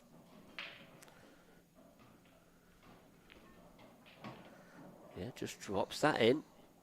Just get the cue ball off the cushion, so that's a good shot. Has he got an angle now? I mean, if he hasn't, it's not the end of the world. Just don't want to leave yourself hampered on that yellow. Oh, he had the perfect angle. And this will be an incredible start for Ross. Exactly what he wanted. Yeah, especially at the ending of that last one, wasn't it? There was a few twitchy moments, nervous moments, weren't there, for Ross? Yeah, he didn't get over the line easy, did he? He really didn't. We didn't see the best of Mark, but I'm sure we're going to see him throughout this season. So, this straight black to the left centre. There you see it. 1-0 ahead. Ross Fernie. It's going to be him to break next. We're going to see the battle of the cut breaks here. He's completely changed his break, Ross has. I've always been quite critical of him because he's had a loose white off his break. I was literally about to say it's going to be the battle of the cut breaks. And they're quite two similar cut breaks, these ones. Yeah, and it within pace, etc. Yeah, I can agree with that one. The normal look from the duster. You don't get it must be hard to play poker against. Near enough impossible.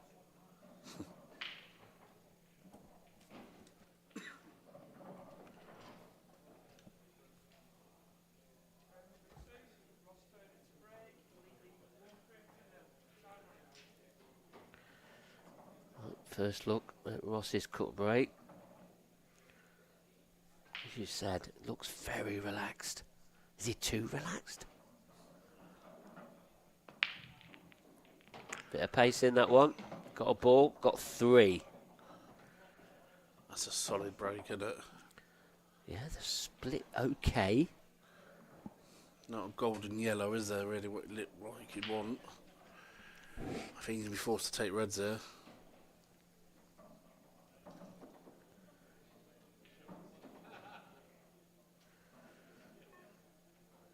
Yeah, and even that red, that's left of that black spot. That's his tricky one. I think it passes into the top right. I think there's going to be a time when he nudges into it.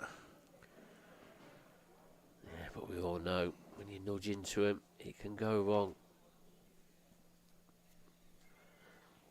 Well, depends how he feels. He's going to try and tap the 2 reds at the top half of the table first. Yeah, then I think he's going to try and land on the bottom one on the cushion to then stun into where the red and yellow is to open it to be on the other red. Yeah, I think that's the way. But has he got the angle to drift down now?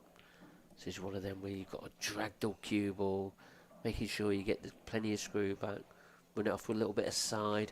Well, it doesn't look like he has then. No, it looks like he's got a very deep angle here. Well, that clock was ticking down. He's taken his extension. Very wise. This is a big shot, this. This is exactly what you've got to do with Liam Dunster. Is keep him sat in his seat thinking.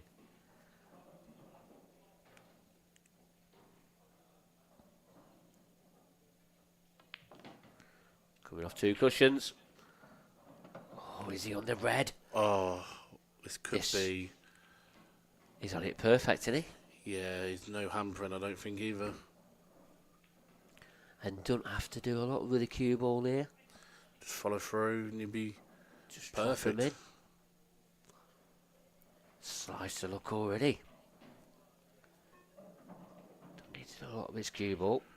Trying to get. Oh, that's gone in the near jaw. It's a great shot, really. Yeah.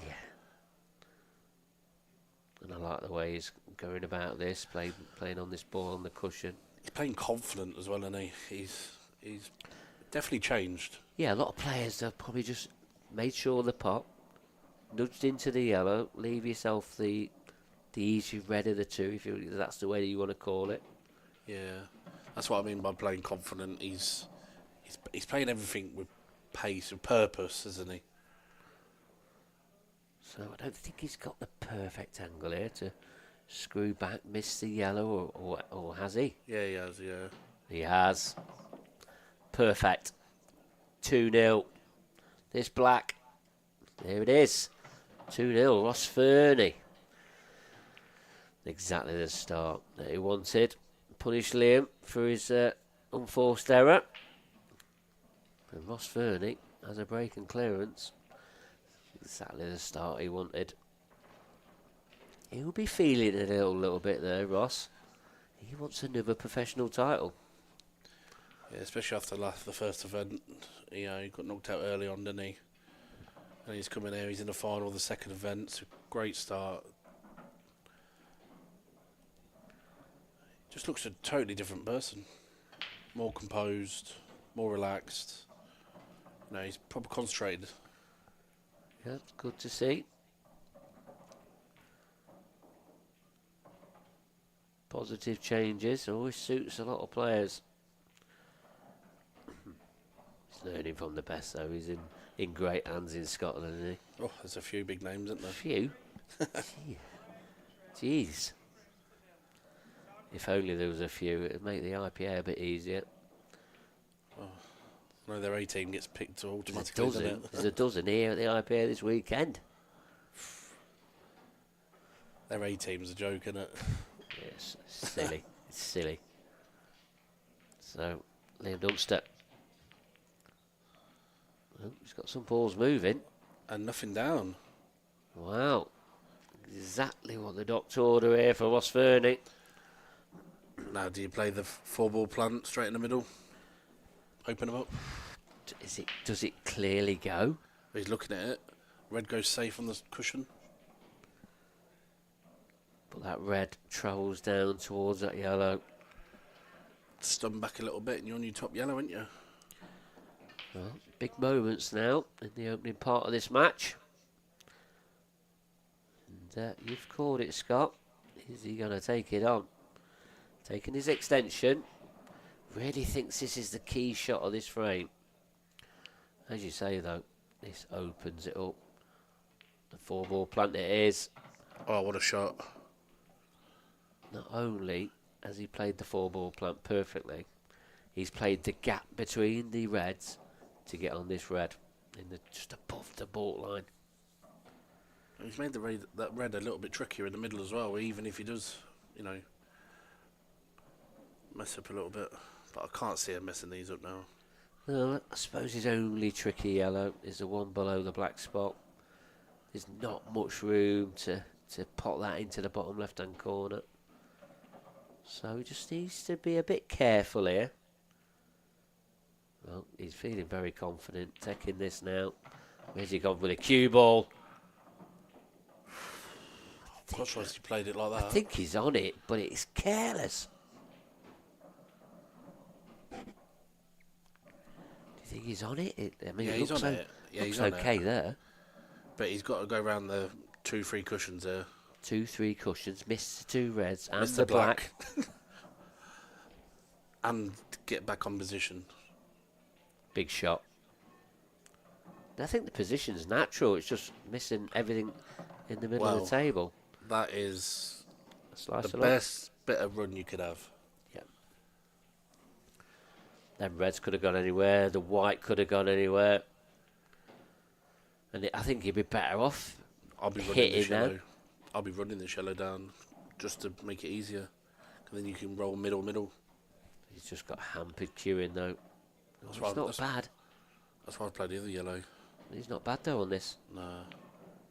It's queued it dream. Queued it like a dream. Again, it's a little bit of slice of luck to leave the white there. Could cue it. And these 2 simple yellows followed by a simple black for 3-0. And Ross to break next. He took a 4-0 lead against Mark Farnsworth. Is he going to do it again here against Liam Dunster? once he motors this Ross Fernie, he motors. Liam was also 4-0 down in the semis to John McAllister. He was, yeah, come back 4-1, 4-3, 5-3, 5-5, 6-5, 7-5, 7-all, 8-7. Yep, so it won't be the first time Liam Dunster's been 4-0 down in a match. But I think we're looking a little bit far ahead here. It's only 3-0. But Ross Fernie to break. He's been getting balls off the break here. Yeah, he's been breaking well, and I've seen one loose white with him off this cut break where he went in off. He needs to make sure he gets none of them in this match. There's our referee there, Rick Lloyd. Done a fantastic job today. As they always do, our referees. So spoilt with referees we are. The best in the world. And there's Ross Fernie. Cut break.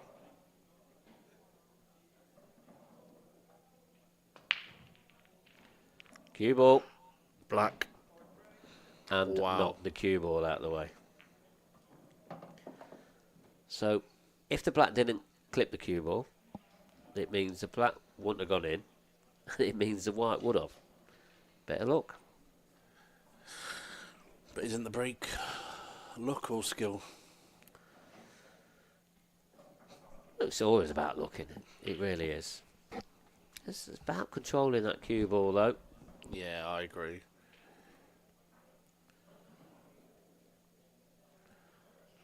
Liam Dunster doing a few exercises in his chair. Been sat in there a little bit longer than normal.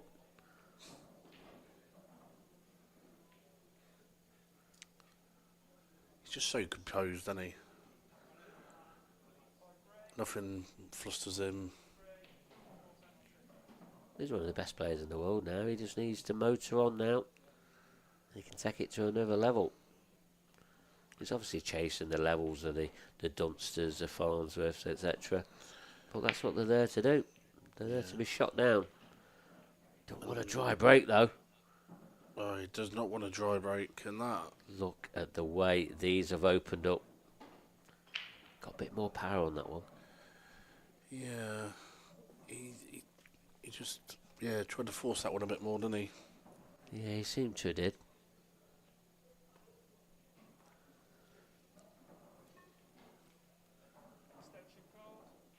Liam's got his routine as usual. Likes to plan it, doesn't he?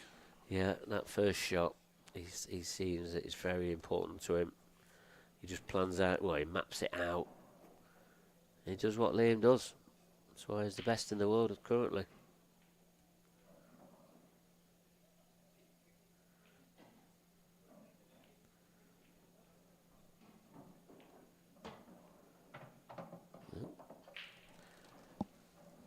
Played a pretty good cannon there.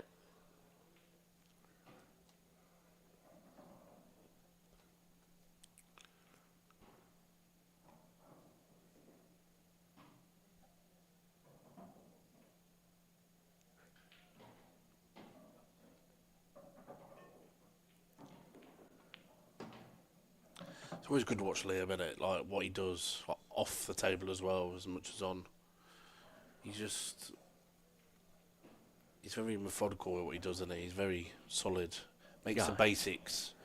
Like I said, he concentrates on every single shot. And I think people who are coming to watch this, like I do, I make mistakes because I don't concentrate on every shot, and that's something I need to learn on. Do you know what I mean? For example. Yeah, and I think what you learn from Liam, he puts his cue ball on a 10p piece, where we're trying to put it in an area the size of a cabbage. Yeah. And he is on a 10p piece, and that's why he makes this game look so easy. And it's far from easy. It really is. Yeah, I agree with that.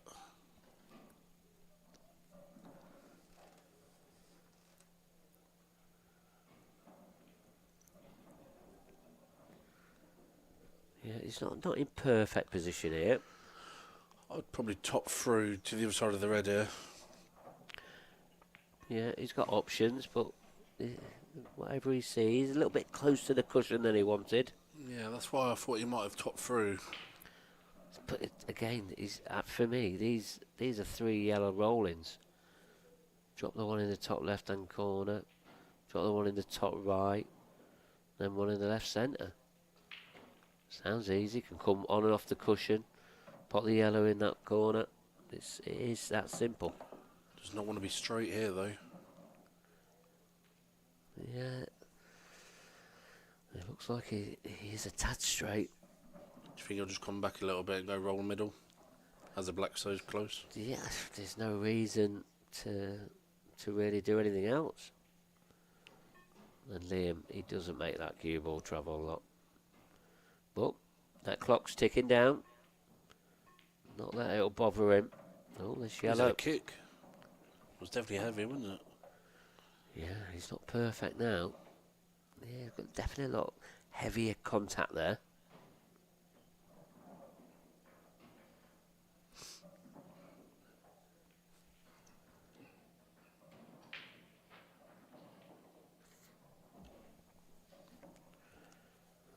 Had the cue ball clean there. So the yellow does go to the bottom right. Just needs to be a bit careful with the red that's above the black. Is that going to come into play with the angle that he's got now? I think he needs to top through or screw back. Well, that clock's ticking down. He's made his mind up. Stunning on off the cushion, is he? No, He's done just his cross. drifting, but he's missed. Missed the pot by a fair distance as well. Didn't even threaten the pocket. Was he under a bit of shot clock pressure there? Did he feel it a little bit? It happened against McAllister, something similar. Like the clock started ticking and he missed a ball. Well, it's like his routine gets like disrupted a little bit. Gets a bit ruffled. Yeah, the word, ruffled, isn't that's it? the word. Well, Ross Fernie won't care. No, and this is a golden chance for 4-0. Yeah, just keep it simple. I don't think he's perfect here. I don't know, I think this is... I mean, does he just drop it in? Drift left-hand side of the black? I think that's a shot. Yeah. Pretty comfortable, confident. It's perfect now. What was it? You know, a little tricky shot. But he's turned it round.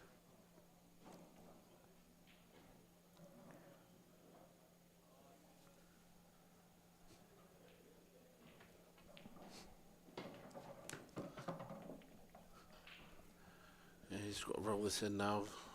Take the one down the round. He should be 4-0 up in the final. Yep, Liam to break next.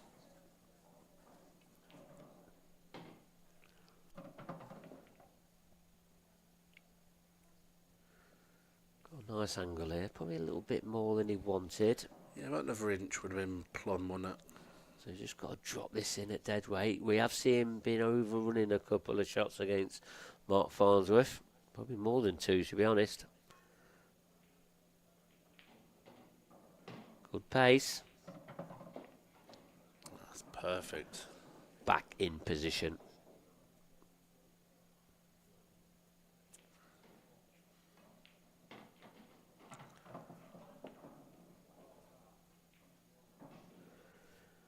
And this black, for the second match in a row, he's 4-0 ahead. Wow, what's Fernie? Don't think we saw this one coming, did we? No, definitely not. I thought, you expect Liam to not make the mistakes or miss the balls like he's just missed there. Yeah, and just look at Ross Fernie there, very focused. So's Liam. He's got that look all the time. It's like a cardboard cutout sometimes. He's just waiting for his next shot, isn't he? Yeah, he is. That's Liam for you.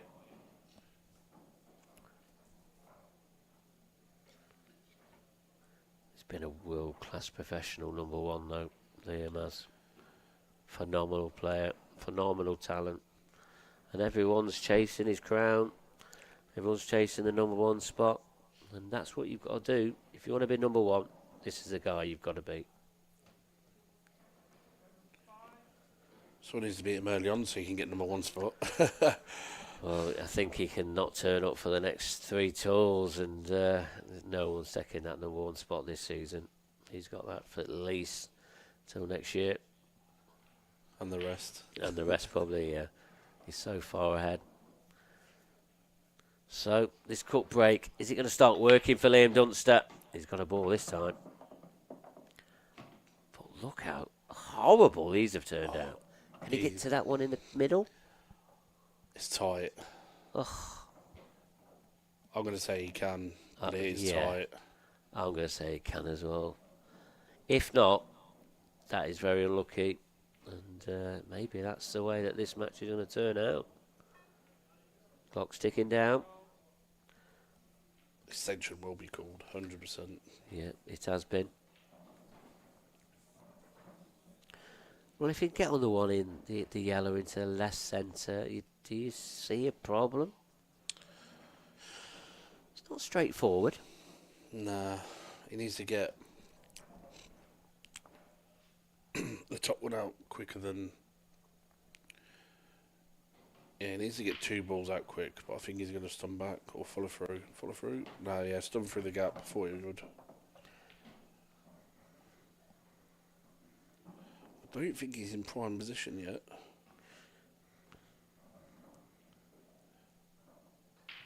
I think he's going to be forced to reroute. I mean, if that yellow, that's at the bottom half of the table, the lowest one of the 3, does that pass into the bottom left? If it does, it makes things very easy. Yeah, from our camera here, it's tight. Yeah, we had a few sort of angles like that, but when you look at that, probably passes easy. Well, it must go. And by Liam's queuing, it definitely goes. Look at that shot clock Flies ticking in. down. Flies in. Yeah, it was like it was over the pocket. So I'm sure he'll just take his medicine here, leave himself a mid-range pot into the top right-hand corner.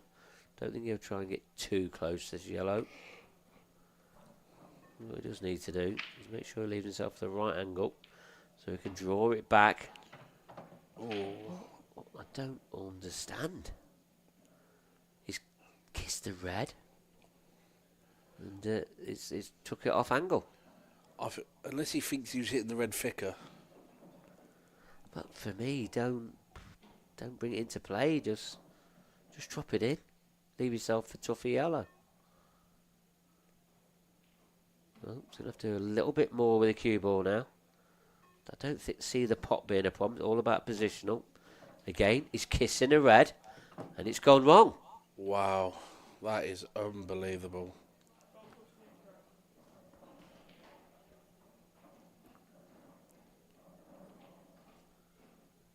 Well, and we're seeing that the way that these cushions are reacting to doubles or whites off there, it's been really kicking out wide. This is tough shot. Just going to try and make sure he hits it. Clock's ticking down. Oh, wow. Well, he's hit it. But look where he's left these. They sent an easy starter for us. Do you take the harder one out of the 2? Clip down, because he just rolled that through for possibly one in the middle.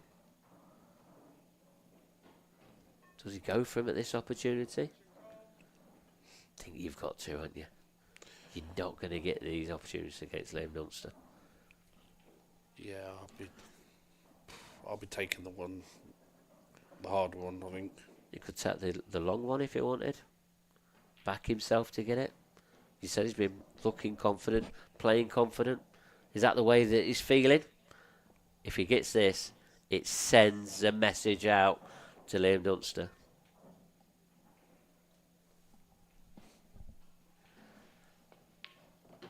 What Wow. a shot. He's backed himself to get these. Big shot. He's one of the big players now. He is, and he's definitely pushing himself to be in the top 5 now, isn't he? If not, he is in top 5 probably. Well, it's very close between 5 to 8. Well, probably 3 to 8. It's very close. Is it? Yeah, it really is. But still a few more frames to go here to get over the line. 5-0 against Liam Dunster, the world champion, the IPA #1 player. It's been incredible.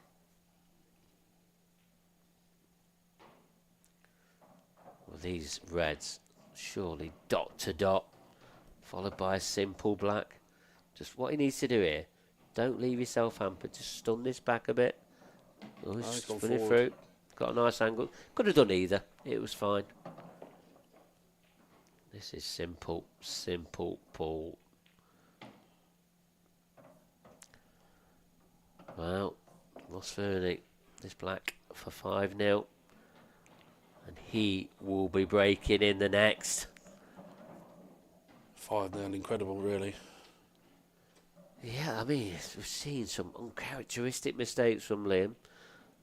Careless cannons, maybe. Little bit of bad luck as well involved. Yeah, maybe. I just think on the last shot, I think he thinks he was hitting the red thick. That's why he's hit a bit more power. And obviously he's hit it thin and left him in middle of no man's land, really. Yeah, I mean, where it all come from, I don't think he should have played any cannon on the red or try and overhit it. Just play it through. Leave yourself a longer pot than you wanted. Well, it's history now. 5-0 behind, and now Ross Fernie to break. Can he get a ball off the rake? If he does, it's massive 6-0, isn't it? Huge. Huge. It means Liam's got to beat him 8-1.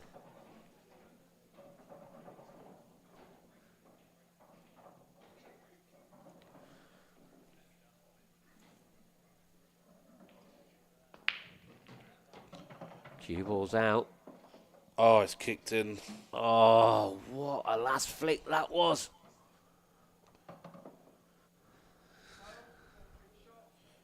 You've got to say yellows, haven't you? You're going to tell me reds, aren't you? No, not at all. Yeah, you're probably right. But how is Liam going to get these misses out of his... Well, they're not misses. These errors. He's just got to keep this simple and try and get this back in this match. Is he thinking straight? Does it really throw him off track when you make these sort of uncharacteristic errors? Liam's too good of a player for him to affect him, surely. Yep. Clever little shot.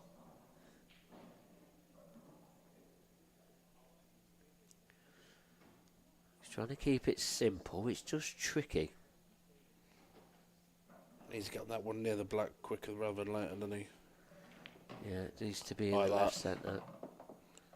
And that's a better shot than it looks. Stun control there is perfect. Yeah, it's 5-1. It's surely.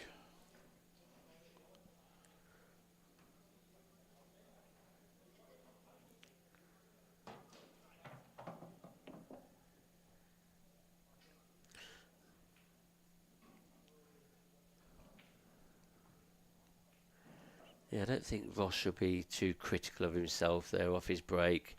It's a little bit of bad luck, and it's one easily to forget about. I think it all depends if Liam gets the break dish next. And then 5-2, Ross might start to be thinking what happens if it happens again. Do you know what I mean? But Yeah, I think you're right. You shouldn't just say it happens, doesn't it, once in a blue moon. Yeah, but what we've seen of Liam Dunster's break so far in this final hasn't been great.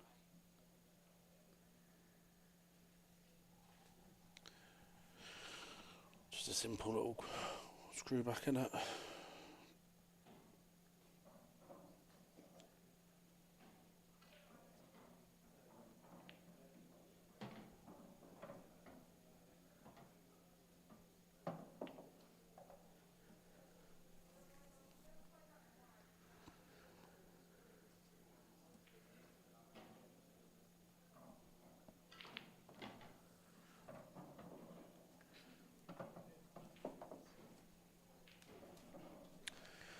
So Black for 5-1.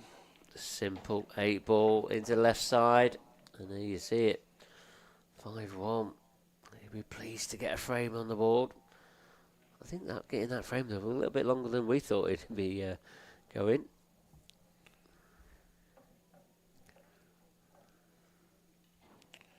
Yeah, Ross is just going to get a drink. Yeah, he's going to be making Liam wait a little bit here. Just going to like, freshen up and try and get that frame out of his head. And I mean, 5-1 up is all right, isn't he? We know how good of a player though Liam is. He can get back in this match.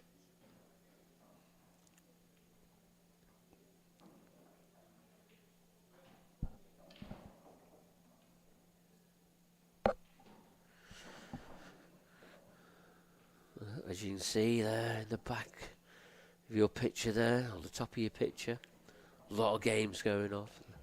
Ladies event is getting down to the business end now. There's some last 2 8 matches gone on. Yeah, I was just about to have a look at some scores. Yeah, we'll try and keep you up to date with some of them.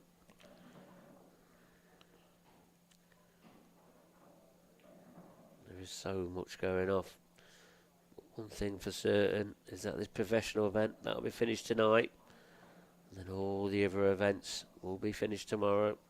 The UK Open, the UK Ladies and the UK Amateur will finish tomorrow.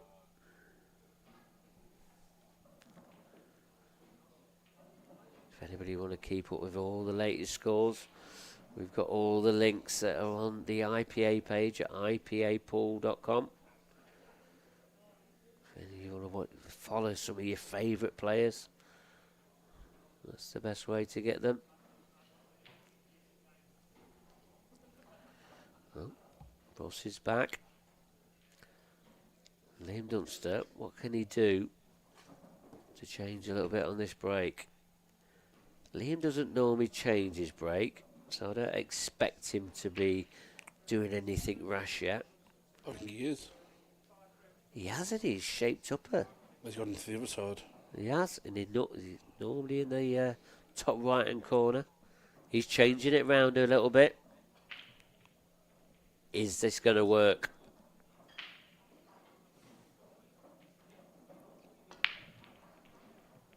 Not much power in that one. And not many balls threaten the pocket. It's still dry. And look at these yellows. Wow, them yellows are happy days. Dreams. Yeah. Ross has just got to hold himself together here. Don't get too far in front of yourself. This will make up for the last frame as well, for the in-off, or the kick-in off. Yeah, just keep it simple. You literally, hopefully, surely you can't mess these up at this level. Yeah, I mean, remember, Liam Dunster got to the final, this Pro Eventless Tour, lost that to Clint Ianson. Is this going to be his second professional one that he's going to lose? Still a lot of pool to play yet.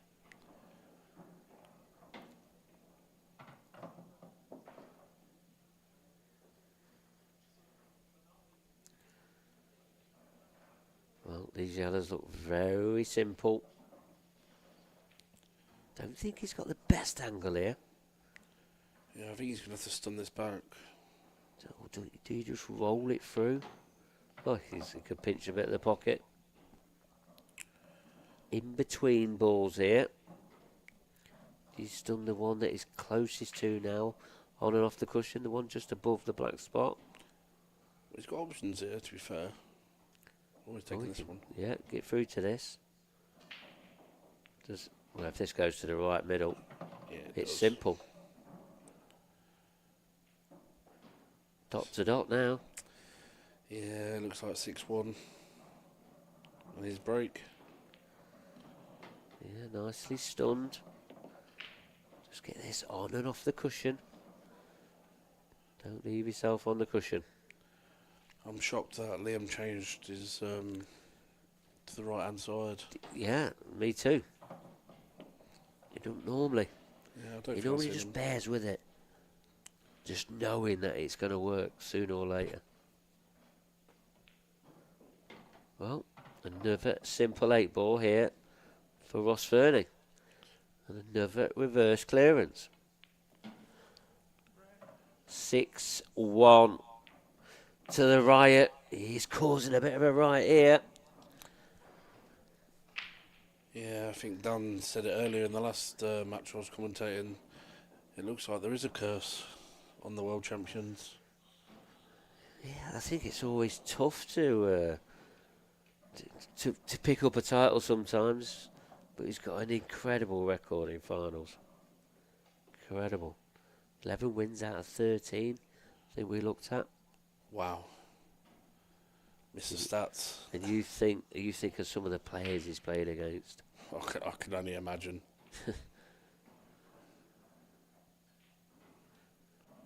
Be interested to see the two people who beat him. Well, I ain't got that stat for you. But there could be another one on the cards here. This break, a little bit unlucky on his last one. How is this one going to pan out for him?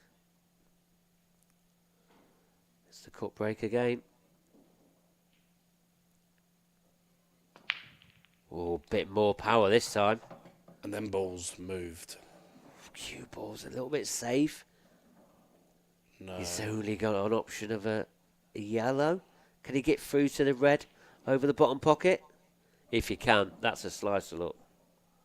It's tight. But the reds aren't great. I think he can see the red. This is a big shot. But big for me, moments. For me, it's yellows. It's yellows all day long, yeah. But this is a huge shot. 6-1 ahead. Surely the pressure's tingling now. They're just rolling them in like they're over the pocket. Some incredible scenes. And again, he's fine. Can take both his difficult balls out here if he wishes. He's got choices.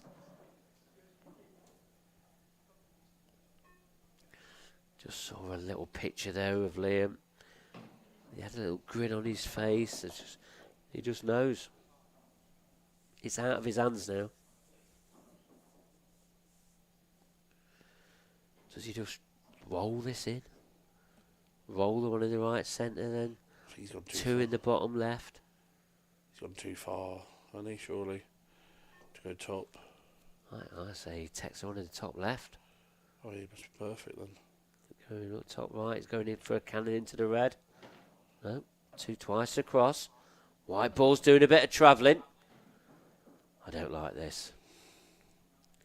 Surely he takes the one in the top left now. I think he's going to take the lowest red, yellow, sorry, into the top bag. Top right?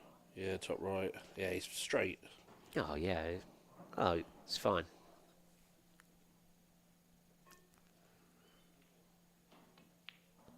He's cued it well. Absolute cued it like a dream. One good pot now. And as you said, cued it like a dream.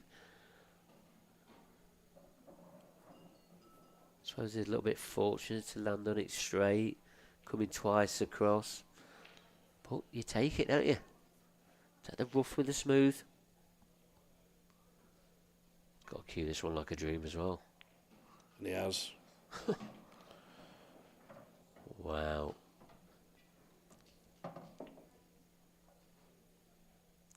Ross Fernie is on fire. It's a different Ross Fernie than I've seen before. He's hungry. Another simple black for 7-1. Oh.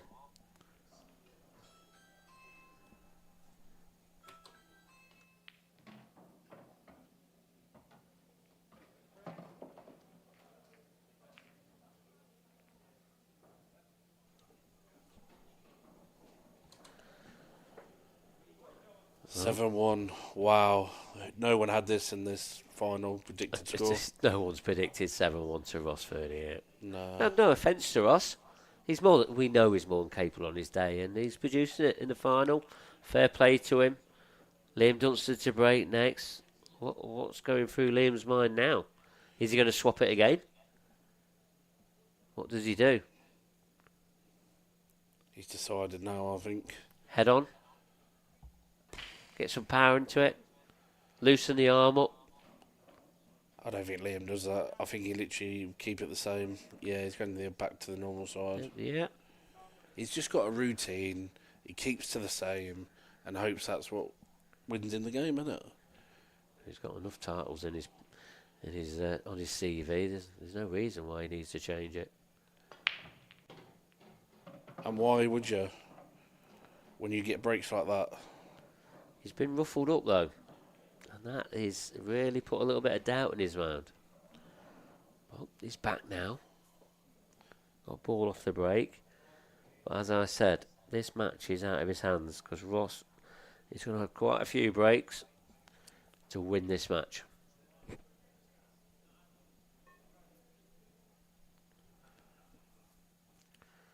Well, I'm expecting this to be 7-2. Yeah. You can't see nothing else than 7-2 here, can you? No, definitely not. He'll make light work of these. We might even see Liam not take the extension. When was the last time he did that? I was going to say 1980, but he's not that old. I'll say 2012.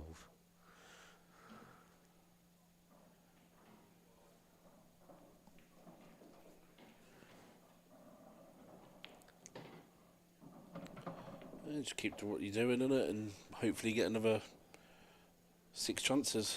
Yeah, you never know. And Liam, as Liam is, he won't give up. He'll still have hope. But he's got to beat him 7-0.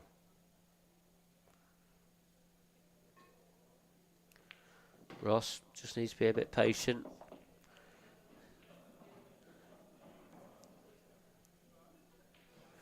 And if Liam had broke like this from the very start, we might have had a very different sort of matchup here. Yeah, it's just frustrating, isn't it? And he's done this to plenty of players. Yeah, he won't mind, will he? He'll be annoyed, obviously, but he'll move on to tomorrow.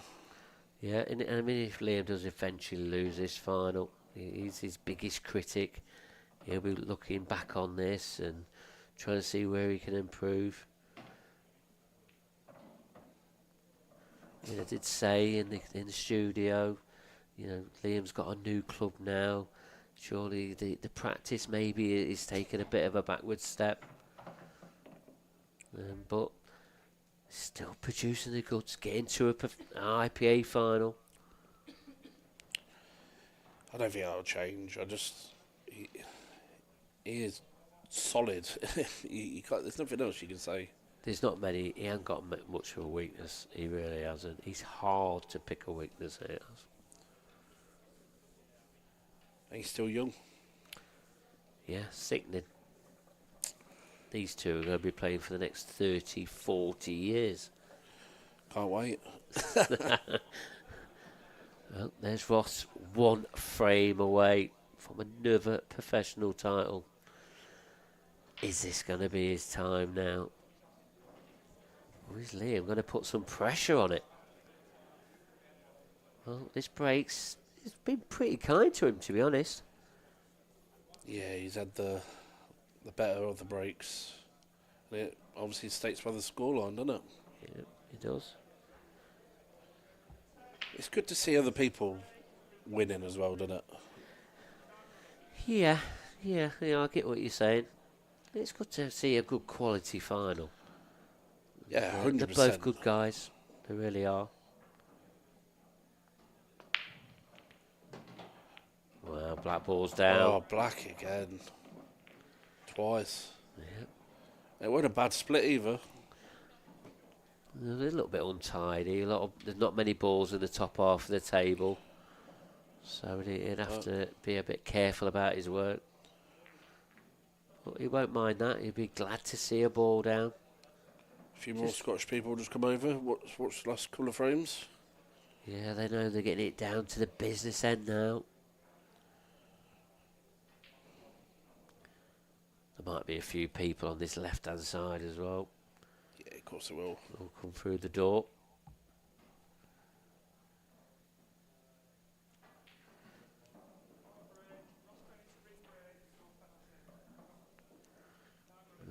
Here we go again. Take two.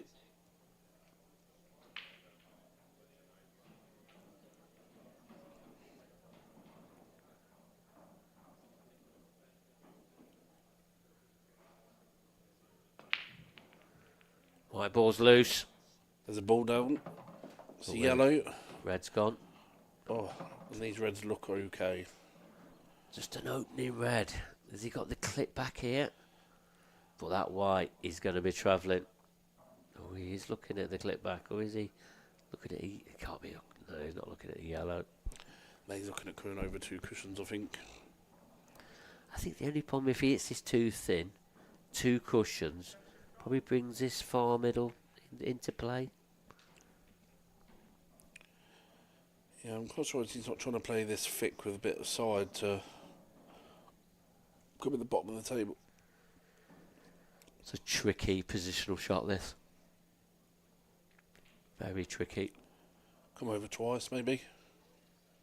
It's all about cue ball control. Yeah. We've not seen the best of it there. Still a good shot here to play. I think that red goes through the gap. Well, if it does, that is a bonus. Because he just drops it in, cannons into that yellow on the cushion. It don't go, surely. He's going to play the plant and leave the white on top of the yellow, I think. Oh, there's clarification of it. Definitely doesn't go. The plant, Oh big my pocket. God. Wow. Wow. And he's on the red. Yeah, he is. He's pushed one red safe, but he could get on that next if he wanted to. Oh, we see. I think that could be his last ball. Yeah, it could be. Are we seeing the closing moments now of this terrific final? He's going to land on it now and then take the red in the middle. Oh, he's going into it. Nudging into balls again. It's turned out okay. So, the red that's below the black spot. Does he go to the right centre now?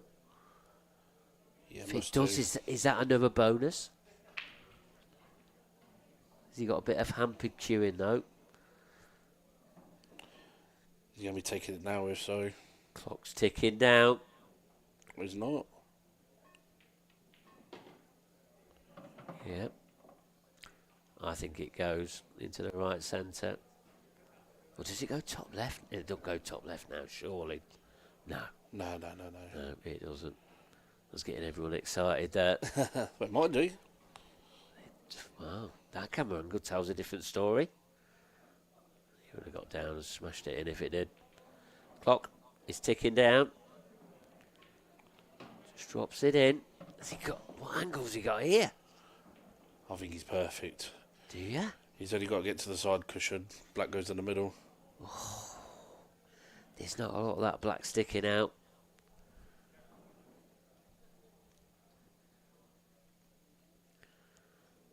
Well, first things first, make sure the pot.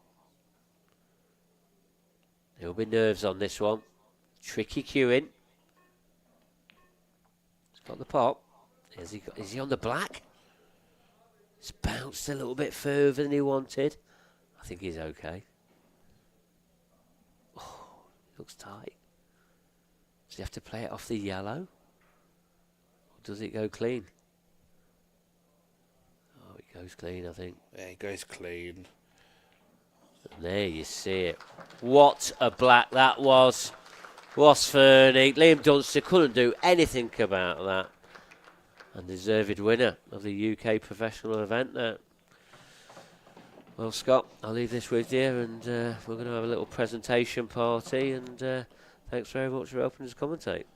Yeah, you're more welcome, mate. And what performance from Ross Fernie there. No one predicted that scoreline. And well done to Ross. Massive achievements, played well all week, and moves on to the Open in a bit. All his mates congratulating him. And it is a big achievement, beating Liam Dunster in the final there, 8-2. We will be having a presentation in a minute with Kevin Pickers. And yeah, what a final, guys. Alright, see you in a bit.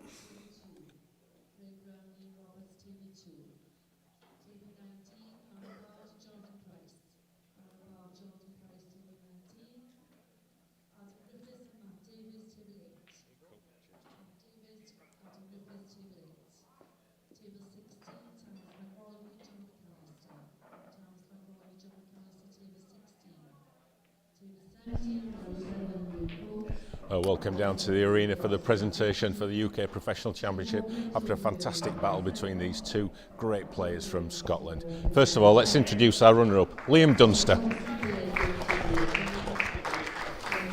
Liam, you've got a tremendous record in finals, probably better than anybody else in the game, but today just wasn't meant to be.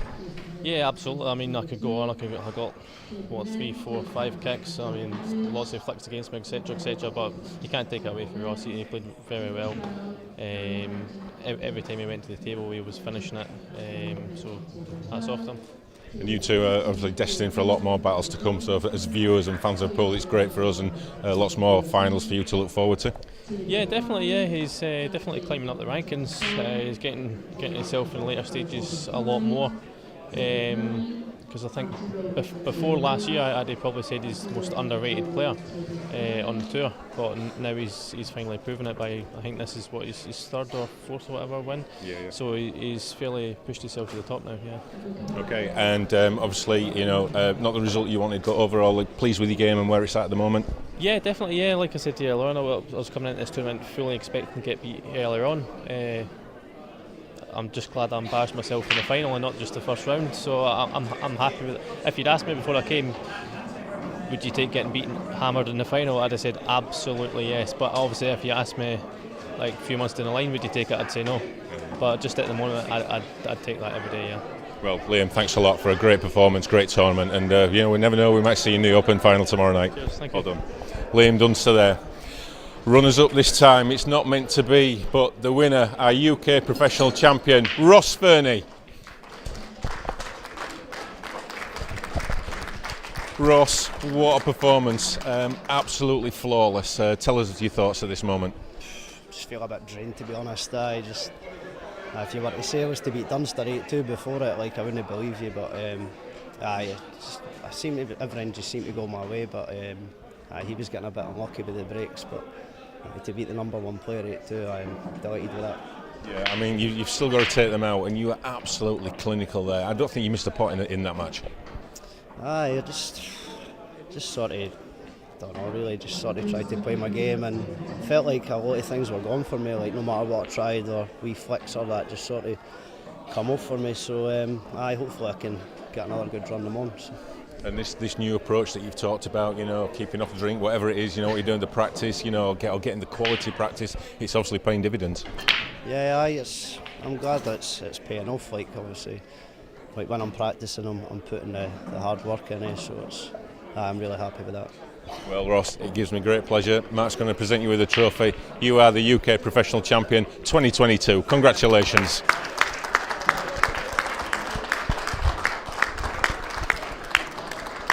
Well, Mark, what a performance there from Ross Fernie. We said before the programme, what did he have to do to win that final against Liam? And you said he had to play a perfect pull, and he delivered. Yeah, he certainly did. He cut out all the errors. We saw more errors than I've ever seen Liam have in his career, to be honest. And Liam be a little bit disappointed, but he's got to be quite pleased. He's got to back-to-back professional finals.